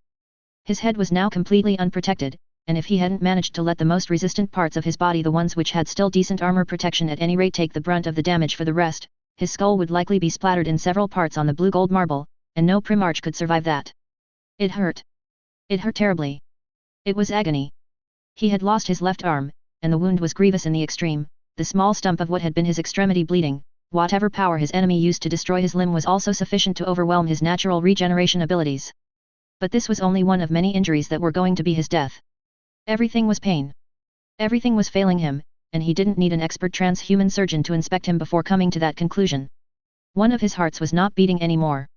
One of his lungs had similarly succumbed. If he had any ribs left intact, Lorgar would be extremely surprised. The wounds taken while he had attempted to kill the Eldar and the incomplete false angel of shadows had been infected with something in the last few minutes. His legs were broken, though they, at least, appeared to have kept their ability to regenerate. But what good did that do when the body he had? No, there was no time to ask questions which were of no more importance. Illuminarm was still in his right hand. It took a colossal effort of will to ignore the torment it put his body through, but Lorgar managed to use it as a lever to rise up against. It was slow. It was suffering like he had never known. It could have been the last thing he would do, if the mortals and the last Astartes present opened fire. But they didn't. Perhaps they waited for Weaver. No, he didn't have the time to waste on some useless theoretical. He had to. The golden fire which had been consuming half of the hall emitted a long melody, and then suddenly, the inferno opened like a sorcerer carving an empty riverbed and creating two seas where there had been only one before. And from this arch in the golden flames, an armored figure that Lorgar knew all too well slowly emerged. The power armor itself, Lorgar had never seen before. But even with the helmet hiding his face, there was only one soul on Macridge who had the physical ability and the will to equip himself with such a ridiculous blue and gold ornamented armor right now. Brother, the Primarch of the Word-Bearers tried not to wince as Weaver chose this moment to land on his right, ready to deliver the finishing blow. Even if. Lorgar of Calchas, Rabot Guilliman replied, and his tone had an edge that rang like a bell of doom in his head, I remember swearing an oath to you as Calf burned before my eyes. The gods laughed, and Lorgar's memory, eidetic for all the trials and changes it had endured, recalled the words he had not taken seriously when he heard them the first time. The ritual is too complicated to give him a hololithic-type representation of what is happening in Kaltha's orbit, but he knows the attack is already a one-sided victory. The 13th Legion has been taken completely by surprise, and even now, they're still reeling in shock. A legion like the Imperial Fists would likely already be busy taking desperate defensive measures, but the 13th Legion is not the 7th, and Guilliman is not Dorn. And what Lorgar is about to do is going to spread an even greater disorder in their chain of command. The Macrag's honor will be crippled, the battle fleet will be leaderless and fighting as disorganized individuals. Before he gives the signal to the servants of the gods to begin, however, the word-bearer hears the voice of his brother Guilliman address the simulacrum. Lorgar of Kalkas. You may consider the following. 1. I entirely withdraw my previous offer of solemn ceasefire. It is cancelled, and will not be made again, to you or to any of your motherless bastards. Lorgar has to use a lot of self-control not to scoff. The 13th Legion is already defeated, and still Robert is busy with theatrics. For someone who professes to value practicality above everything else, this is a really unsound judgment. Lorgar gives the signal and utters the final words of the last surprise that thousands of ultramarine space marines will ever be able to experience in their unfaithful lives. 2. You are no longer any brother of mine. I will find you, I will kill you, and I will hurl your corpse into hell's mouth. Primarch Lorgar Aurelian. Once upon a time, on the bloody sands of Nuceria, the 17th Primarch had acknowledged Robert really hated him that day. But years after that battle, Lorgar had ascended. He had been rewarded with the greatest blessing the gods could reward him with. No one save perhaps his father could kill him, and the anathema of chaos was in a near-death state, trying to keep everything functioning even as his imperium decayed and rusted before the final collapse. But times had changed. He was no longer immortal. He was severely injured. And though his instincts did tell him Robert was not fully healed from the poisoned wounds inflicted by the Pale Naga either, this mattered little. Because in his state, even a small group of second-rate Astartes could finish him off for good. I swear. Silence, traitor. Weaver, always her, interrupted him. You are fundamentally incapable of saying anything that is not a lie or an attempt to incite treachery on a grand scale. I was not talking to you. You prefer that I speak, you who destroyed Kalth? You who brought ruin to Ultramar so many years ago, and now with your sons tries to leave nothing more than ruins and nightmares in your wake. The blade that was pointed at him was unfamiliar. It was not the Gladius Incander, which had been rumored to have been lost when his brother lost his duel against the Naga aboard the Pride of the Emperor. And it was obviously no blade forged by their father or one of the Terran artificers, for it would burn in golden flames already. Yet there was something sinister about it, something that screamed. I named this blade Kaltha's vengeance when I commissioned it, Lorgar of Kalkas. Suddenly the reason behind his bad feelings was revealed in all its unholy glory. The symbolism of the name was powerful, and unless he was badly mistaken, the connection had been strengthened with something from the former jewel of Ultramar that Corphaeron and Erebus had devastated according to his will. And today it is going to fulfill its purpose. Lorgar uttered a word, a name from the warp, the beginning of the curse which would allow him to escape. He was unable to get past the first syllable without vomiting a significant quantity of blood. Robot, please. But the Lord of Ultramar was already attacking him. Fortress of Hera. Lady General Taylor Hebert. It wasn't a fair fight. Robert Guilliman, for all the efforts of Call, was not in good health at all. Taylor could feel the power of sacrifice, her power, keeping him alive as the antidote to the poison worked through his veins and hyper-advanced serums tried to close his wounds as fast as the laws of physics and the constitution of a Primarch allowed. But the Primarch of the Ultramarines was encased inside a brand new unique power armor that Call had somehow managed to hide from everyone until today. And aside from his millennia-old wounds, the newly reawakened son of the Emperor was in relatively good health. He had all his limbs, for example. Something that couldn't be said about his opponent. It was a very, very unfair fight. But since the plan of Lorgar had involved murdering his brother when he couldn't defend himself, the Lady General was perfectly fine letting the arch-heretic get the humiliating beatdown he so richly deserved. And within seconds, this was exactly what happened. The left arm of Robert Guilliman had been encased in an ensemble which allowed him to wield a combi bolter of enormous size, but the weapon wasn't used to shoot down the traitor Primarch with hundreds of bolter shells. No, the 13th Primarch discarded it and went for the power fist mode, all the while wielding his gladius-like blade except the average gladius was a short sword, and this one was so tall even Siginandus would have difficulty wielding it with two hands with his other hand. For all his reliance on treachery and sorcery, for all the fact he was damned and his soul was breaking apart in a flow of horrible corruption and foul things, Lorgar managed to parry the blows of the Primarch who had once called him brother with his cursed mace twice. But when the third attack came, the demonically corrupted weapon broke in half. The power fist threw him to the ground again, so violently that the insect mistress heard at least 3 or 4 bones breaking from the impact with the marble. The next blow of the power fist was avoided, but all it meant was the Gladius Kaltha's revenge struck and impaled him through his primary heart. For what felt like many hours, the two Primarches stayed frozen, the traitor on his back, bleeding black blood, pinned against the damaged floor of Ultramar by the weapons of the other. I made a mistake, Robot. Forgive me. No. The blade was removed so quickly Taylor doubted most of the audience here saw it, and while with his left arm the Lord of Macrage plunged his fist directly into Lorgar's chest, Calth's revenge found his neck. For all the bitter enmity between the two demigods, there was no intent to prolong the suffering. Lorgar, arch-heretic, traitor primarch of the 17th Legion, was decapitated for his crimes against the Imperium, the 13th Legion, the realm of Macrage, the Imperium, Terra, and the Emperor.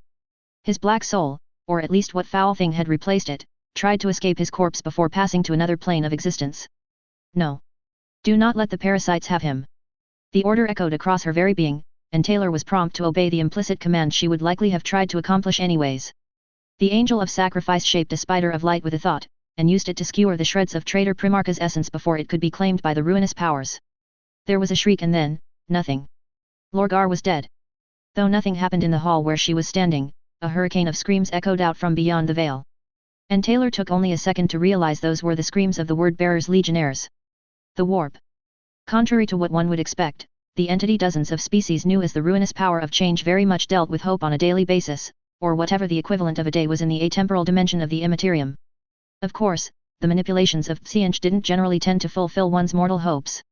It was more about dangling them just out of reach for cruelty's sake, encouraging greater and greater acts of desperation until the servant or enemy forgot why those hopes had been worth fighting for in the first place. Or sometimes the dream utopia looked to be feasible, and the agents of Psianch would destroy it in front of the target's eyes, bringing not only change, but violent emotions few entities but a power thriving on chaos could properly enjoy. Lorgar's death fell somewhat into both the former and latter categories, and yet at the same time, it didn't. While the ruinous power had enjoyed the 17th Primarch's despair, Psianch was not responsible for the situation which had led to the storming of the fortress of Hera. This loss of domination on such an important battlefield was, not pleasing at all. Lorgar's soul being lost, by comparison, was a far smaller issue. Most of the plots of the Architect of Fate had never intended to replace Magnus with the failure. There were far worthier replacements available, and though the self-proclaimed Chaos God was known to reward some champions who emerged alive after a spectacular disaster, well, Lorgar's disastrous Black Crusade had failed so epically there were limits to all things, even for chaos. As it was, Psianch had contemplated the idea of exploring if there was something worse than a chaos spawn the great conspirator could transform Lorgar into should he manage to escape Weaver's blade. At least the Angel of Sacrifice had spared the Master of Fortune this chore. And honestly, the more the Architect of Fate reflected on it, the less Lorgar's death was a defeat. His legion was already defeated, his armada a scrapyard of ruined wrecks and devastated hulls. Trying to fight for his soul with the other three, as amusing as it would undoubtedly be, was counterproductive, except for torturing him for all eternity and teaching their greatest servants that yes, there indeed existed higher magnitudes of punishment if you failed as badly as the Urizen had. Anyway, the cataclysm of Macrage had been fought, and lost. Changing that would require direct intervention, and the Architect of Fate was not stupid enough to believe the other three would follow whatever plan could be devised on such short notice. No. The battle was lost. The word-bearers, be they tortured in the depths of the warp or fighting on the battlefields of Ultramar, were going to go mad as the death of their gene-sire attacked their psyche. Since they were already losing on all fronts, their enemies would not have much difficulty finishing them off. The only question was what to salvage from this litany of defeats. Psianch was not a merciful god for the beings of flesh who worshipped him. 8 out of 9 plans which were made at this very moment very much involved abandoning the legionnaires of the 17th to the ignominious death they so richly deserved. One planet stood in the way of those plans. Calth. The ritual making sure this planet had been transformed into a wasteland and would keep it that way was tied to the Word-Bearer Legion as a whole. The Changer of the Ways had been greatly amused that the boring Ultramarines, for all their blindness, had guessed part of the truth, even if for the wrong reasons. Exterminating the Legion which had betrayed them at Calth would indeed help them restore their private kingdom. And that wouldn't do at all. Weaver had already won too many victories, even if the 13th Primarch were to drop dead in a few hours. The magnitude of what she had accomplished had long gone past an irritant issue and developed into a full-scale threat.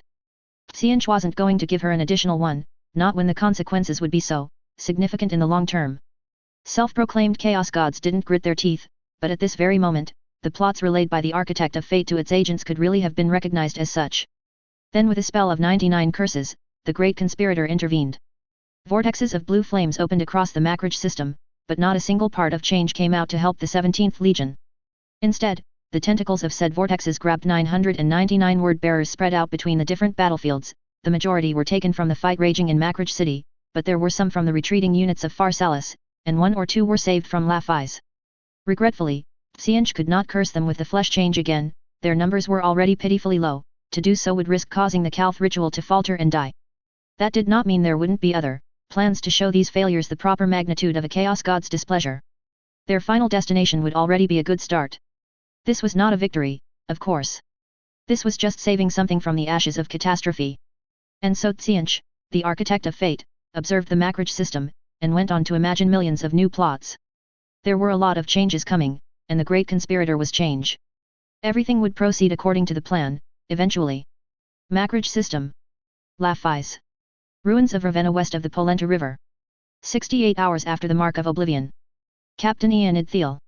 These sorcerers, unlike their brethren, had known how to hide in an urban battlefield, and not been too proud to refuse to do it the minute it was clear the traitor 17th wasn't going to conquer Ravenna. This was a dangerous combination. This was also why Ianid had decided to make their elimination a priority before all other Chaos Marines. Finding them had not been easy, which hadn't surprised him. Finding a good position from which to use the brand new sniper rifle he carried on his back without the 100 or so of cultists patrolling the ruins surrounding the extremely well camouflaged ritual ground was even harder. When some of the traitors took to using the sewers, they clearly recognized the problem proper skirmishers could present to their last figures of leadership. Still, the ultramarine captain was in position and the 4 word-bearers surrounding the 8-pointed star painted in the blood of the innocents had barely begun. He was in time to reality, felt wrong. Ianid looked away and felt drops of blood coming out of his nose, and his bones were feeling really weak for some reason. But when he looked at the epicenter of whatever madness had been unleashed, the veteran of Calth and countless other campaigns realized how lucky he had been to be so far away. Of the 4 sorcerers which had been laboring on their abominable ritual, one was nowhere in sight. The other daemon worshippers were still there, sort of. Whatever problem had caused the calamity, it had clearly not been a minor one, as the foul powers they had played with had merged them together. And no, that was not a figure of speech. The corrupted Mark IV armors of crimson and spikes had been separated by several meters each, but now there were tentacles of blood where there had once been arms. Those unnatural appendages had joined each sorcerer, so that now they formed a triangle of crimson and mutated flesh. It wasn't the only issue the ritual had caused them, really. Their heads had been transformed into a parody of the word Cyclops, with no mouth, an oversized red head with a single yellow eye burning in black flames. It was incredibly disturbing to watch, and after a second, it appeared that it was unwanted by the foul things of the warp themselves, as everything collapsed into a pool of blood and disturbing things. But it was the last legionnaires' reactions which were the most interesting. Their bodyguard duties to the sorcerers had just been made irrelevant. Yet they were all prostrated before their master's death happened and Lorgar is dead. The 3 words made him freeze. That was. Lorgar is dead. The rage, the undisguised loathing, the hatred, Ianid had heard it long ago. When legionnaires had lost their gene sire. Lorgar is dead. Lorgar is dead. Lorgar Aurelian is dead. Without the Urizen, all is lost. Without our Primarch, nothing matters. Better to die. All is dust. The 1,000 suns were right. We will not hide any more. The galaxy will burn. Not on my watch. The ultramarine captain pressed the trigger and the legionnaire who was screaming the loudest ceased to be a threat as his head was blown apart. Macrage. Pharsalis Military District. Ruins of the Pharsalis Line. 68 hours after the Mark of Oblivion. Lady Magos Dogma Dragon Richter. The pursuit was so fast and the rout of the word-bearers so complete that their advance was thunderous. But as they had reached the defensive lines the lords of Ultramar had once called the Pharsalis Line, their counter-offensive had begun to drastically slow down. Clearly the enemy had realized that past this destroyed set of fortifications there was nothing left for hundreds of kilometers they could use to defend themselves with. Dragon would almost pity them, if each member of this terrifying horde had not proven beyond the shadow of a doubt they were bloodthirsty monsters. Whoever is in command, General Rokossovsky grunted through the Vox frequency they were using, unfortunately has some low cunning. They know their landing zone has been sterilized by our Air Force, so they're digging in here, hoping it will buy them a few more hours of life. Yes, Dragon agreed. Not that the situation would have been much better for them if we hadn't hammered their drop pods and ground-to-orbit vehicles to oblivion. Their sorcery is fading, and I have 2 Mechanic-Use cruisers ready to deliver orbital strikes and atmospheric suppression if they are so stupid as to believe their fleet is waiting in orbit. That would be very idiotic, even by their standards, the Vostroyan general affirmed. How do you want to proceed, Lady Magos? As much as I don't want to give them time to regroup, the Tinker analyzed the data and winced. All our forces need to take a break before launching the final assault on what is left of the Pharsalis line. It's not that much of a defensive obstacle. Rokossovsky argued. Yes, but I don't like how low the ammunition levels are for all formations we began the pursuit with. And yes, that concerns everyone. Our strategy was sound, and made sure few heretics got away, but this means with the over-enthusiasm of the soldiers and the supply train tens of kilometers behind, we have neglected a few things. Good point.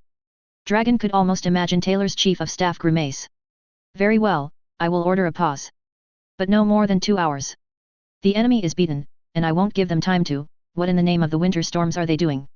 The Nixian Minister of Industry almost gave the man a rebuke for his less than stellar choice of words, but frowned as the information-gathering capabilities of the dragon armor told her the situation on the battlefield had just changed brutally and unexpectedly. By reflex, Dragon checked 12 times that there was no scrap code trying to worm its way around her defenses, but no, everything was working perfectly. The traitors are not digging in. They have stopped retreating. They are charging towards our columns. Dragon knew the enemy was in the service of chaos, but even by that deplorable standard, it made no sense. The Pharsalis line, as trampled by traitor titans and melted into oblivion as it had been, was the best chance for the heretics and their monsters to face the odds. After the sound defeat they had been given on the fields of Pharsalis and the long pursuit, the cultists and their traitor Astartes masters had no more titans or super heavy armored vehicles to support them, and in effectives, they were definitely outnumbered by more than 10 to 1. Plus, as much as the pursuit had been done in hot conditions as they said, the Imperial Guard's leading formations were at least 5 kilometers away, plenty of time to transform this charge into a pile of corpses. But the word-bearers didn't slow down. And the more information Dragon gathered about this madness, the more it appeared that the traitor Astartes were leading the charge, with the rest of their horde following after an initial moment of surprise. It looks like we won't need that much of a pause, in the end. No, Dragon agreed. I'll call the Titans, you call the artillery. And the Salamanders finish the job. A simple and efficient plan, Nikolai Rokossovsky approved.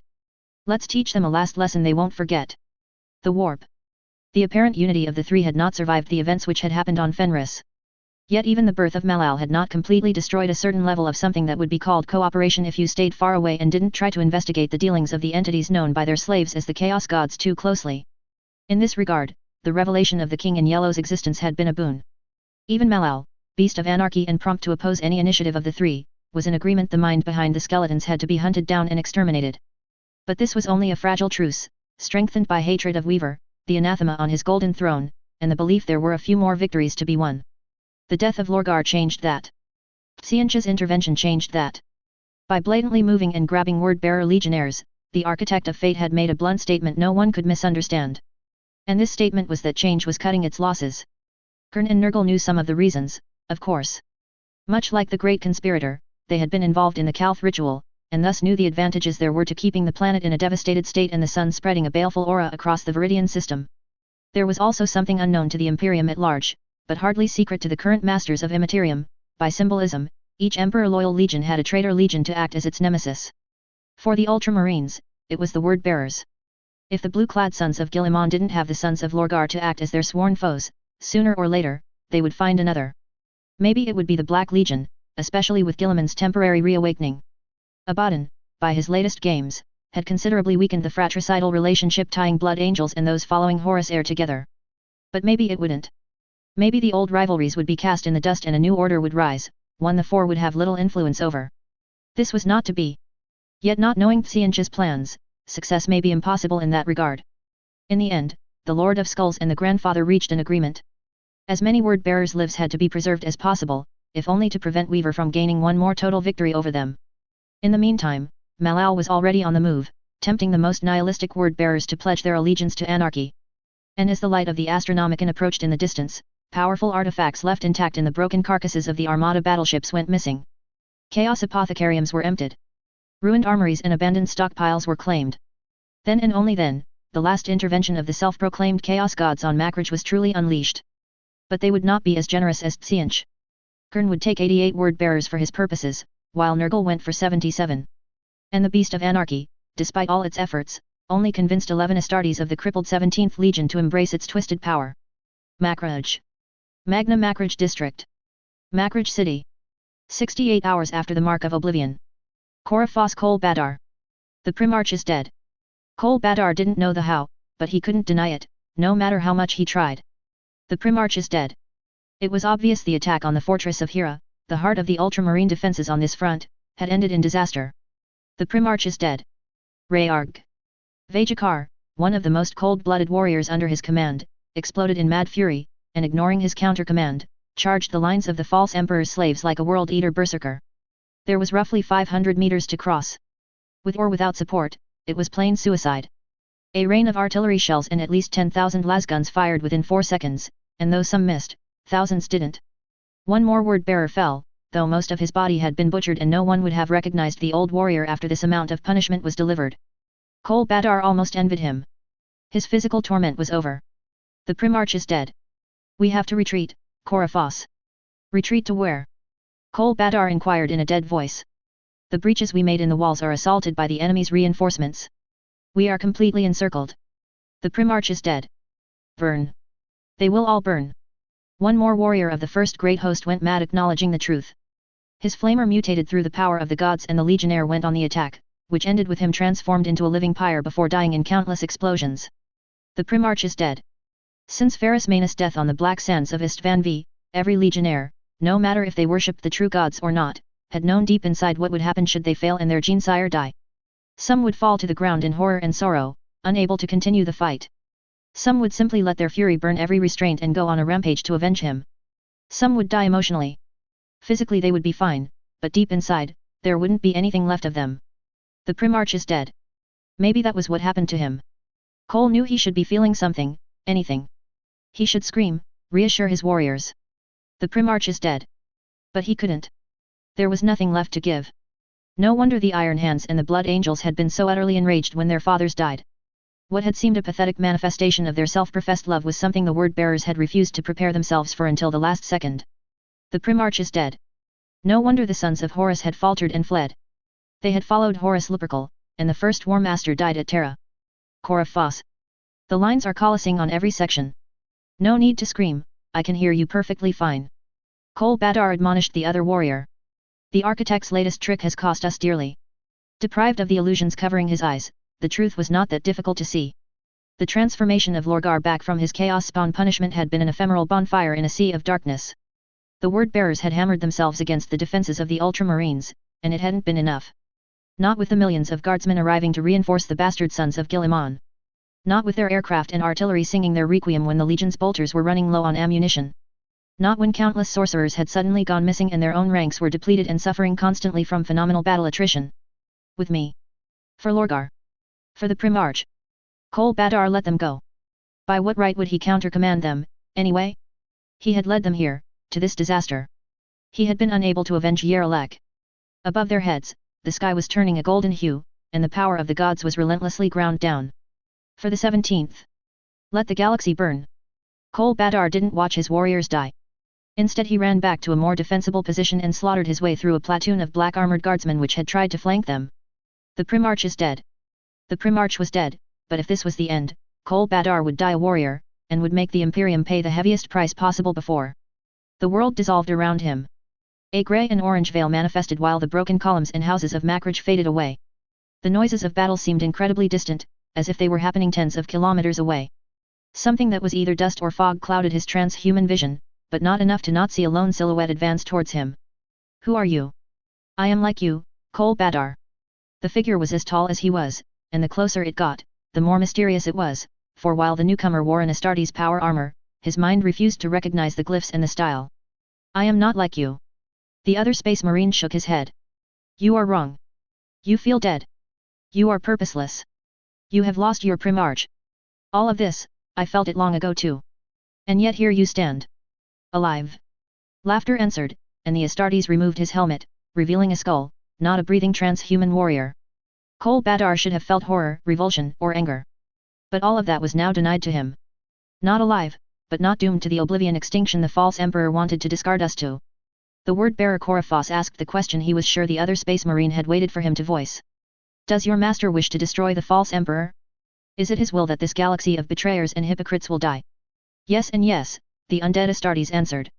For he is the king in yellow, and the tyrant of Terra must die. Mark of Oblivion, 68 hours after Mark 0. Mark of Calth, 37,725,168 hours, 13 minutes and 13 seconds after Mark 0. Surviving word-bearer space marines at Makraj, less than 800, and falling fast. Surviving word-bearer space marines dispersed across the galaxy, 1,176. Living Primarch, 1. Dead Primarch, 1. Magna Makraj Military District. approximately 50 kilometers away from the Laponies Valley. Prince Uriel of Yandan. The reconnaissance-purposed psi crystals were marvelous for their ability to survey a battlefield, and Uriel trusted their capabilities with his life. As a result, the Yandan-born Asuryani instantly accepted the truth of the images. The Mundaki brutes had won the battle. Uriel controlled himself and gave a mental order to his steed. His jet bike accelerated, moving them away from the Mundaki settlements polluting this planet. It was a shame, for the world could have been a colony world for Asuryani colonists. There were a few too many mountains, but they could have grown forests inside the valleys, and the fauna and flora were quite acceptable. The Prince of Yandan dismissed the idea after musing about it for 100 or so heartbeats.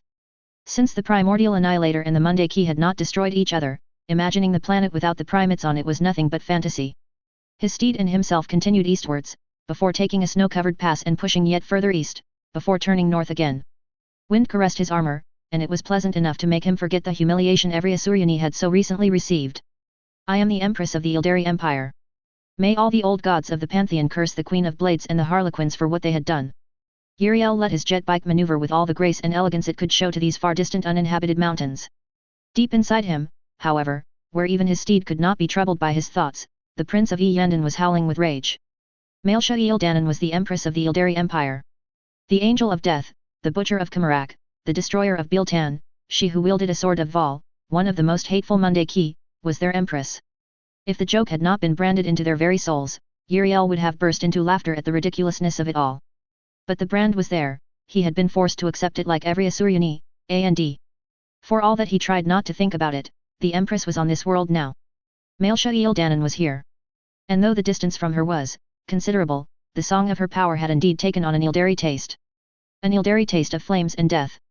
It was a humiliation. It was an insult. It was something he had no choice but to accept. After Kamarak and the deeds the Angel of Death was confirmed to have accomplished, Uriel did not believe he had a tenth of the talent needed to fight the monster in a standoff. And it would not come to a duel. The hell spiders guarding the Empress would make sure of that. Still, his mind was enraged to its very foundations. Keeping her away from the craft worlds, not provoking the monster, yes, he could understand that. Letting the Queen of Blades joke, yes, he could understand that. But letting Mailsha Ildanan brand them and force them to bend the knee? That was the Elders and the Harlequins' greatest solution to their problems? No wonder no one had told him anything before this campaign. If they had told him this was the plan, he would have told them no, and very loudly. And if they had pursued this course without listening to him, there would have been opposition. Few in Yandan would be willing to spend their time cleaning the shoes of a Mundaki, be she golden or not. Uriel sighed. His faithful steed decelerated as he approached the agreed meeting location. He was not the first, the 10 other jet bikes were evidence of it, but neither was he the last. Streaks of nearly invisible white behind him and on his flanks confirmed it. Patting his improved steed and letting the psi crystals pulse with content, the young Asuryani dismounted. My prince, Thrandale, wisest and oldest of all his friends bowed. Thank you for joining us. I could hardly stay idle, Uriel replied with enough irony to melt the snow around them, and it was either watching the Mundaki celebrate their victory or joining you. The choice was not that difficult. Many other Asuryani arrived as they amicably exchanged their greetings.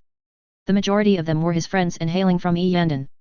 A minority was not, they had a couple of black armors from Ulthui, a few representatives from Siam Han, and naturally several exiled aspect warriors from defunct Biltan. All in all, there were nearly 200 of them. It was an impressive show of force, between their jet bikes, the armaments they possessed, and the influence the famous blades could command across the craft worlds, but, Uriel would be lying if he didn't admit he had expected more Asuryani to come. The Yandan Farsa commanding our part of the expedition made the choice of moderation, Thrandale answered the unspoken question. The Autarch went with harmony. That was enough to sway many hearts, my prince. In many ways, they don't matter, a Biltan survivor hotly protested, it is the Yandan councils that. Much as I hate to admit it, Thrandale let them show his manifest disappointment, Mailsha Ildanan dangled the perfect bait in front of them. If this had been merely the brand and the exchange of a few trinkets, they would have told her no. But a new goddess, one strong enough to claim souls and deny the primordial annihilator? That they will seriously consider, and accept. No one said a word for long and dolorous heartbeats. Many would have denied the existence of a goddess about to do that, but everyone here had heard the song of carnality and symbiosis as she was born. It was seductive. It was attractive. It was also, no matter how they disguised it, a leash. Unless Mailsha Ildanan is stupid enough to present tyrannical terms to our Yandan emissaries, Yandan will accept. Thrandale continued. And with Ulthui responsible for this in the first place, this state of affairs will spread to other craft worlds. Uriel nodded, as did nearly every one of his friends present. In theory, every craft world was equal, but in reality, 5 had had the population after the fall to exert powerful cultural, diplomatic, and military influence over the rest. And with Biltan destroyed, that left only 4. Yandan, the very craft world of his birth, was the most populated craft world of the Asuryani of all known craft worlds, but so many cycles after the first fall, it was rare to discover more Asuryani homes which had avoided the cataclysm. Ulthwi had the most powerful farcers and warlocks, among other things, and their voice rose above all others when the fight against the primordial annihilator became a rising crescendo. They don't have Aletok and Siam Han. They don't, Uriel agreed, but I think we must not downplay the challenge ahead of us, even their Asuryani may succumb to the temptation in large numbers. Surely not Siam Han, one of his friends muttered, they are wild and free, they don't need many grimaces forcing him to interrupt this hesitant tirade. Because yes, even the wild riders of Siam Han could tolerate it, depending on the terms presented. It is a disgrace, Uriel began, and I believe that if you are here in this cycle to speak your doubts and what your heart screams to you today, you feel it the same way I do. Yes, my prince. We aren't convinced by the promises of Mailsha Danan and the songs of the goddess she created. We were forced to recognize her as empress, but this was an act of slavery. Indeed, Uriel nodded in approval, as forceful whispers of support were heard from every Asuryani throat. We are the chosen descendants of the Ildari Empire. Greatness flows in our veins. We are the rightful masters of the void and everywhere we sail to. For Ulthran and all his lying friends of carnality to have sold us to a Mundaki is the biggest disgrace of our species, ever. I certainly don't remember anyone selling us to a lesser race for the last million cycles. This is a disgrace. And we will refuse it. As much as I am disgusted by the delusional choices of the High Farser, one of the 2 warriors from Ulthwi darkly replied, we can't exactly move against Mailsha Danan. The brand is there, burning and forcing us to remember she is the empress. Acting against her directly would be unpleasant, certainly fatal, that is, if her damned spiders don't decide to hunt us for sport first. We can't remove the brand, for now. Uriel acknowledged. In time, he firmly intended to find the lore and secrets which would allow him to change that and become the hero of the Asuryani. But as long we avoid the second trap, the leash of the empress won't be able to chain us and force us to be her slaves. A very good analogy, my prince, Thrandale smiled with eagerness, you are absolutely right, the collar is there, but if we recognize the choice for the slavery it promises, we can make sure it stays nothing more than a collar. It will be a disgusting brand of subjugation to be sure. Exactly, Uriel raised his right fist into the air. And while we're away from this oppression and tyranny the Mundaki are so busy delighting in, we will sail the stars to discover the secrets which will allow us to nullify the collars and the leash that were just forged. You want us to become corsairs, my prince? Yandan is not going to like this, they may declare us to be on par with the Drukari. Let them call us outcasts or whatever they wish, Uriel shrugged, in the end, we will be vindicated for our actions. Yes, this will be a long journey away from our homes. Yes, we will be corsairs. But at the end of it, if Mailsha Danan was able to discover the secrets of god forging then surely we can too. We will rebuild the Pantheon as it should have been, and the Ildari will be free to rule the stars again. Are you with me? Yes. We are with you my prince. Uriel. Uriel. Makraj. Magna Makraj Military District. Fortress of Hira. Shrine of the Primarch. Primarch Robot Giliman. He was alive. This was, very much a relief. He was alive.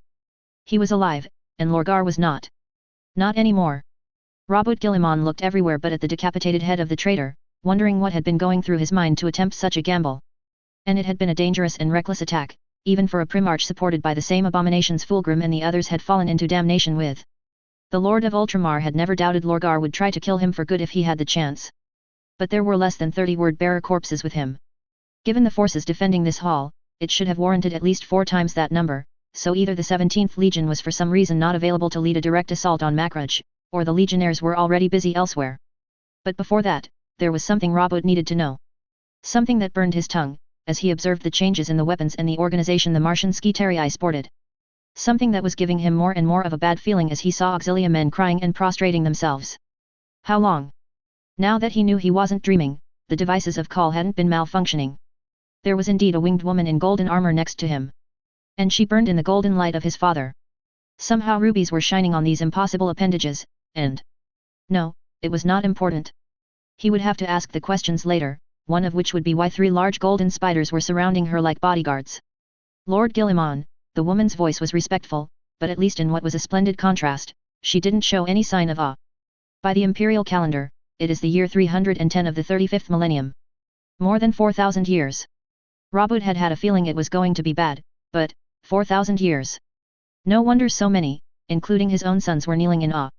After so long, his own life had to be an old legend from the time of the Great Crusade. But that could wait. The war, as always, took priority. You know who I am.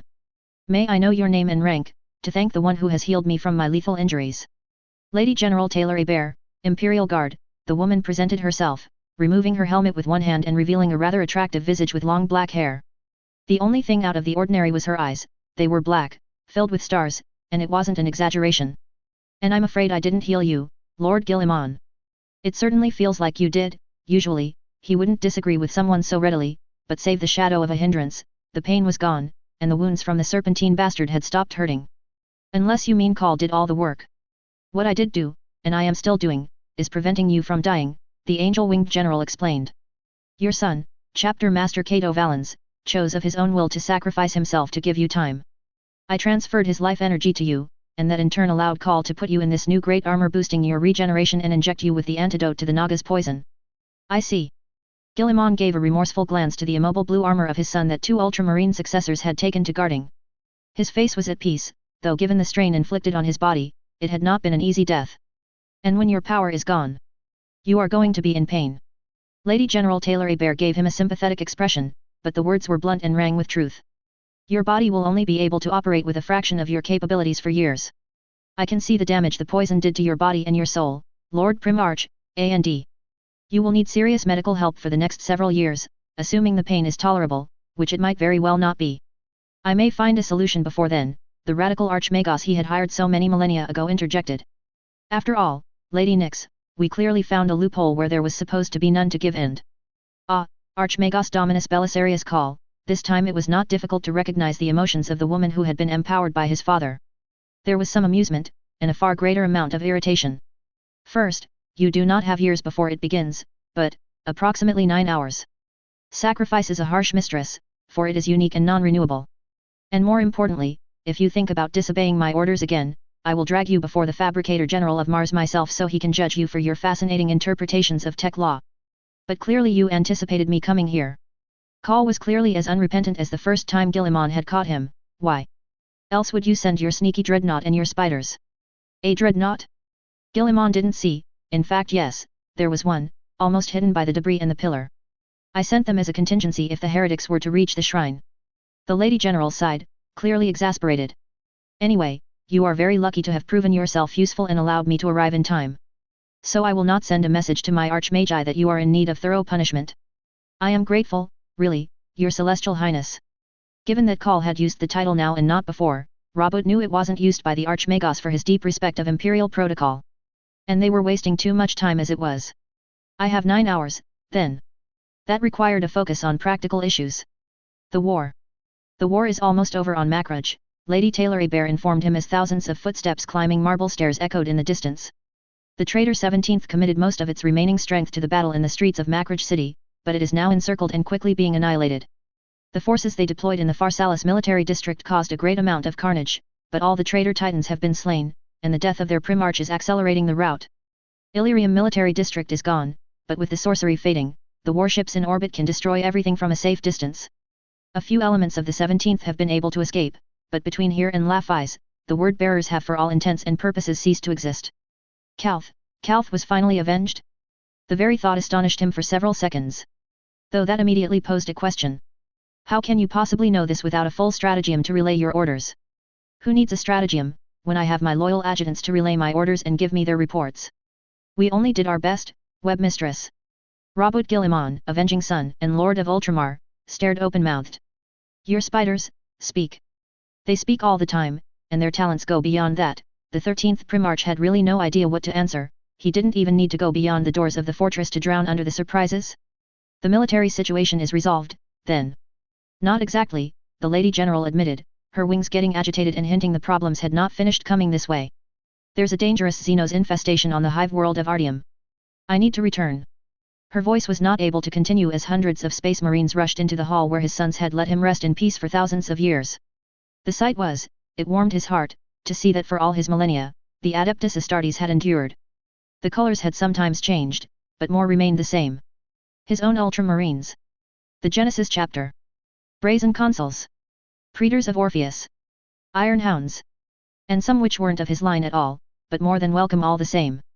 Those who had decided to begin the pursuit of the traitor for eternity, the Black Templars of Sigismund. And many other sons of Dorn from the second founding. One by one, they knelt. The woman who had helped and continued to do so, at this hour to let him return among the living raised her other long sword which looked to be similar to his own when it came to the style. All hail the first Lord of Ultramar! All hail Lord Robert Guillemon! Imperium Victorium! We march for Macrage! Fortress of Hera! Hall of Fidelity! 69 hours after the Mark of Oblivion. Captain Gaius Pompeius. Gaius couldn't move, given how many devices the apothecaries had attached to him. But he could cry. And cry he did, massive tears falling on his cheeks and armor. Father, he managed to say, for all he knew the pain would be unpleasant from the effort. My son. Their father walked. Their father was alive and here to command them. Everything they had fought for had not been in vain. Chapter Master Cato Valens has given his life for me. Gaius nodded, and this time his inability to speak had nothing to do with the frailties of his wounded flesh. Under the circumstances, you are now the highest ranked officer of the Ultramarines chapter. Yes. Gaius winced. Theoretical, Captain Thiel has far more seniority than I will ever have, but I am indeed nominally in command with the chapter master's death. But even if Thiel had been higher in rank, he was still on Laphise. For the next several hours, the veteran of Calth would not be available. Will you relinquish your authority to me, first captain? I will, father. You are reinstated and acknowledged as the Lord of Macrage, effective immediately. Thank you, my son. Robert Guillemon stayed silent for several seconds. All the while Gaius stared at him. Their father, the Primarch, he was blinding. It was as if he was bathed in the light of the Emperor himself. The apothecaries informed me you were alive because of, Bacta. Yes. It is the healing substance Lady Weaver is providing for the Space Marines. The pain increased, and Gaius decided to not bother his Primarch with their, less than glorious role in certain negotiations where the near miraculous substance had been concerned. Without it, I would not be alive. The traitor Primarch, nearly killed me. Gaius hissed between his teeth as the suffering grew difficult to keep away, even with mental exercises. They say you killed him. The Lady General helped, but yes, I delivered the killing blow, my son. Good, Gaius Pompeius breathed out as the apothecaries approached to put him to sleep. Good. Hall of Maxellus. Lady General Taylor Hebert. If there was anything Taylor had learned in the last hour, it was that each Primarch was very different in his own right. Of course, it was more confirmation than an actual discovery. The writings of the Blood Angels she had read insisted Sanguinius was unique. Rogaldorn had been a being in which the wall and the human had coexisted. Lorgar was a dangerous fanatic who should have been imprisoned before he could cause significant damage. Hanzo Hattori had not lived long enough to be really studied, though releasing the last part of him on Macrage had likely led to the favorable circumstances the Imperium had benefited from, but with Isley's incomplete information, Taylor could safely say he was representative of a different culture and philosophy too. Robert Guillemon was different from all of those brothers, both in looks, culture, and methods. Now that the Lord of Ultramar had removed his helmet, the only part Call was willing to remove given the circumstances, this was all the more evident. Robert Guillemon was human. That was, very much a relief, to be honest, given how much the Ultramarines had been venerating his memory when she hosted the Bacta conference. The Howling Griffins had been very respectful of his memory, and that was one of the mildest reactions. But yes, the Primarch definitely had a human-like behavior. He wasn't angelic. The best word to describe him was likely handsome, though the paleness of his face did diminish that a bit. Otherwise, his blonde hair and his blue eyes, while benefiting from transhuman vitality, remained handsome. As for the aura around him, the Primarch of the 13th Legion was not exactly subtle. Or rather, the Emperor had not created him to be subtle. Robert Guillemon was order. The Primarch supposed to impose order on a battlefield where that wasn't meant to be possible. Behind the lines, the order to keep the ammunition flowing to the frontline troops, no matter how many enemies stood in the way. When it came to the internal affairs being imperiled or the rule of law collapsing, this was a being which would restore order. He was the ideal Emperor's advisor, the chief of staff, the commander-in-chief of a military force, the logistician, and the crowned head at once. He was both Julius Caesar and his nephew Augustus in one. And perhaps one of the greatest hopes to reform the Imperium, or one of its greatest threats. The Angel of Sacrifice knew the political equilibrium on Terra was fragile, and the miraculous rebirth of one Primarch was going to bring a lot of earthquakes, no matter what she did. 3 Primarches? Taylor couldn't even imagine a fraction of the consequences they were going to have to deal with. Maybe if it had been Russ alone, but no, there was Lemon Russ, Corvus Corax, and Robert Guillemon. Maybe Xerxes Van Dyer would do her a favor and die when he heard the news? It would certainly simplify a few things. I am going to return to Artyom, the insect mistress told the reawakened Lord Macrage the moment the courtesies and the protocol were out of the way. Theoretical, you don't need a spaceship. I don't need a spaceship anymore. Given how many people had seen her arrive in the shrine, this new skill was perhaps the worst kept secret of the fortress now. And no, before you ask, I can't bring anyone with me.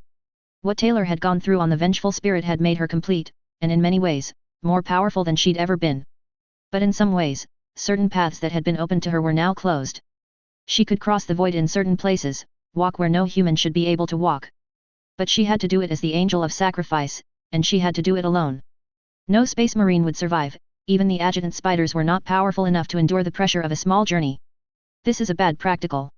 Robert Guillemon replied serenely. Your fleet is still some 5 hours away from Artyom, and full deployment will require a few more hours, even if the space marines here aboard it deploy with drop pods right on top of the enemy. Yes, but it's not like we have a choice. My honor guard, your sons and your brothers are there, fighting Xeno's horrors. Judging by the lack of surprise, someone had already told Robert Guillemon Russ and Korix had returned. I am going to order the 3 strike cruisers which have already translated in system to make a tactical warp jump so that they can support your fleet, the blonde Primarch announced. But the theoretical problem does not lie in the amount of firepower available, but the time too. There was a flash at the edge of her vision, and suddenly to her left, a single Eldar made his entrance. Of course, with her luck, it was not Aurelia Malice, an Ulthwi farcer, or an envoy from the Queen of Blades. It was a harlequin. It was a clown. Don't shoot, she ordered as the sons of Guillemon were readying their bolters. He didn't come here to fight. Right. Indeed not. Ha. Ha. Ha. The acrobatic moves were both buffoonery, dance, and some kind of exaggerated reference which, even with Inistha's knowledge, went far above her head. All hail the Empress! What a fantastic tale you wrote, Mistress of Spiders! We will sing it in the heart of 1,000 craft worlds. I would prefer you didn't. Taylor replied honestly, and very sincerely. Master Seguruk insists. The winged parahuman huffed. You aren't going to obey my commands unless I give you my approval. Correct. Yes, yes, yes. Yes. Were all the harlequins on drugs? We are here to help, to provide a once-in-a-lifetime help. The great harlequin wills it. Taylor was not naive enough to believe that, even as Empress of the Ildari, Seguruk was that fond of her. What do you want? The great harlequin wants an audience. The commander of the entire Stalingrad operation raised an eyebrow. I would likely have given him one after I dealt with the Tyranids.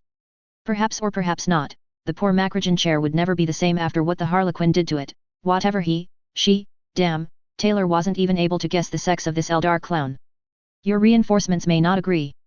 Best to be on our best behavior. The last part was ignored, obviously. She wasn't going to fall into this enormous trap doubled with a provocation.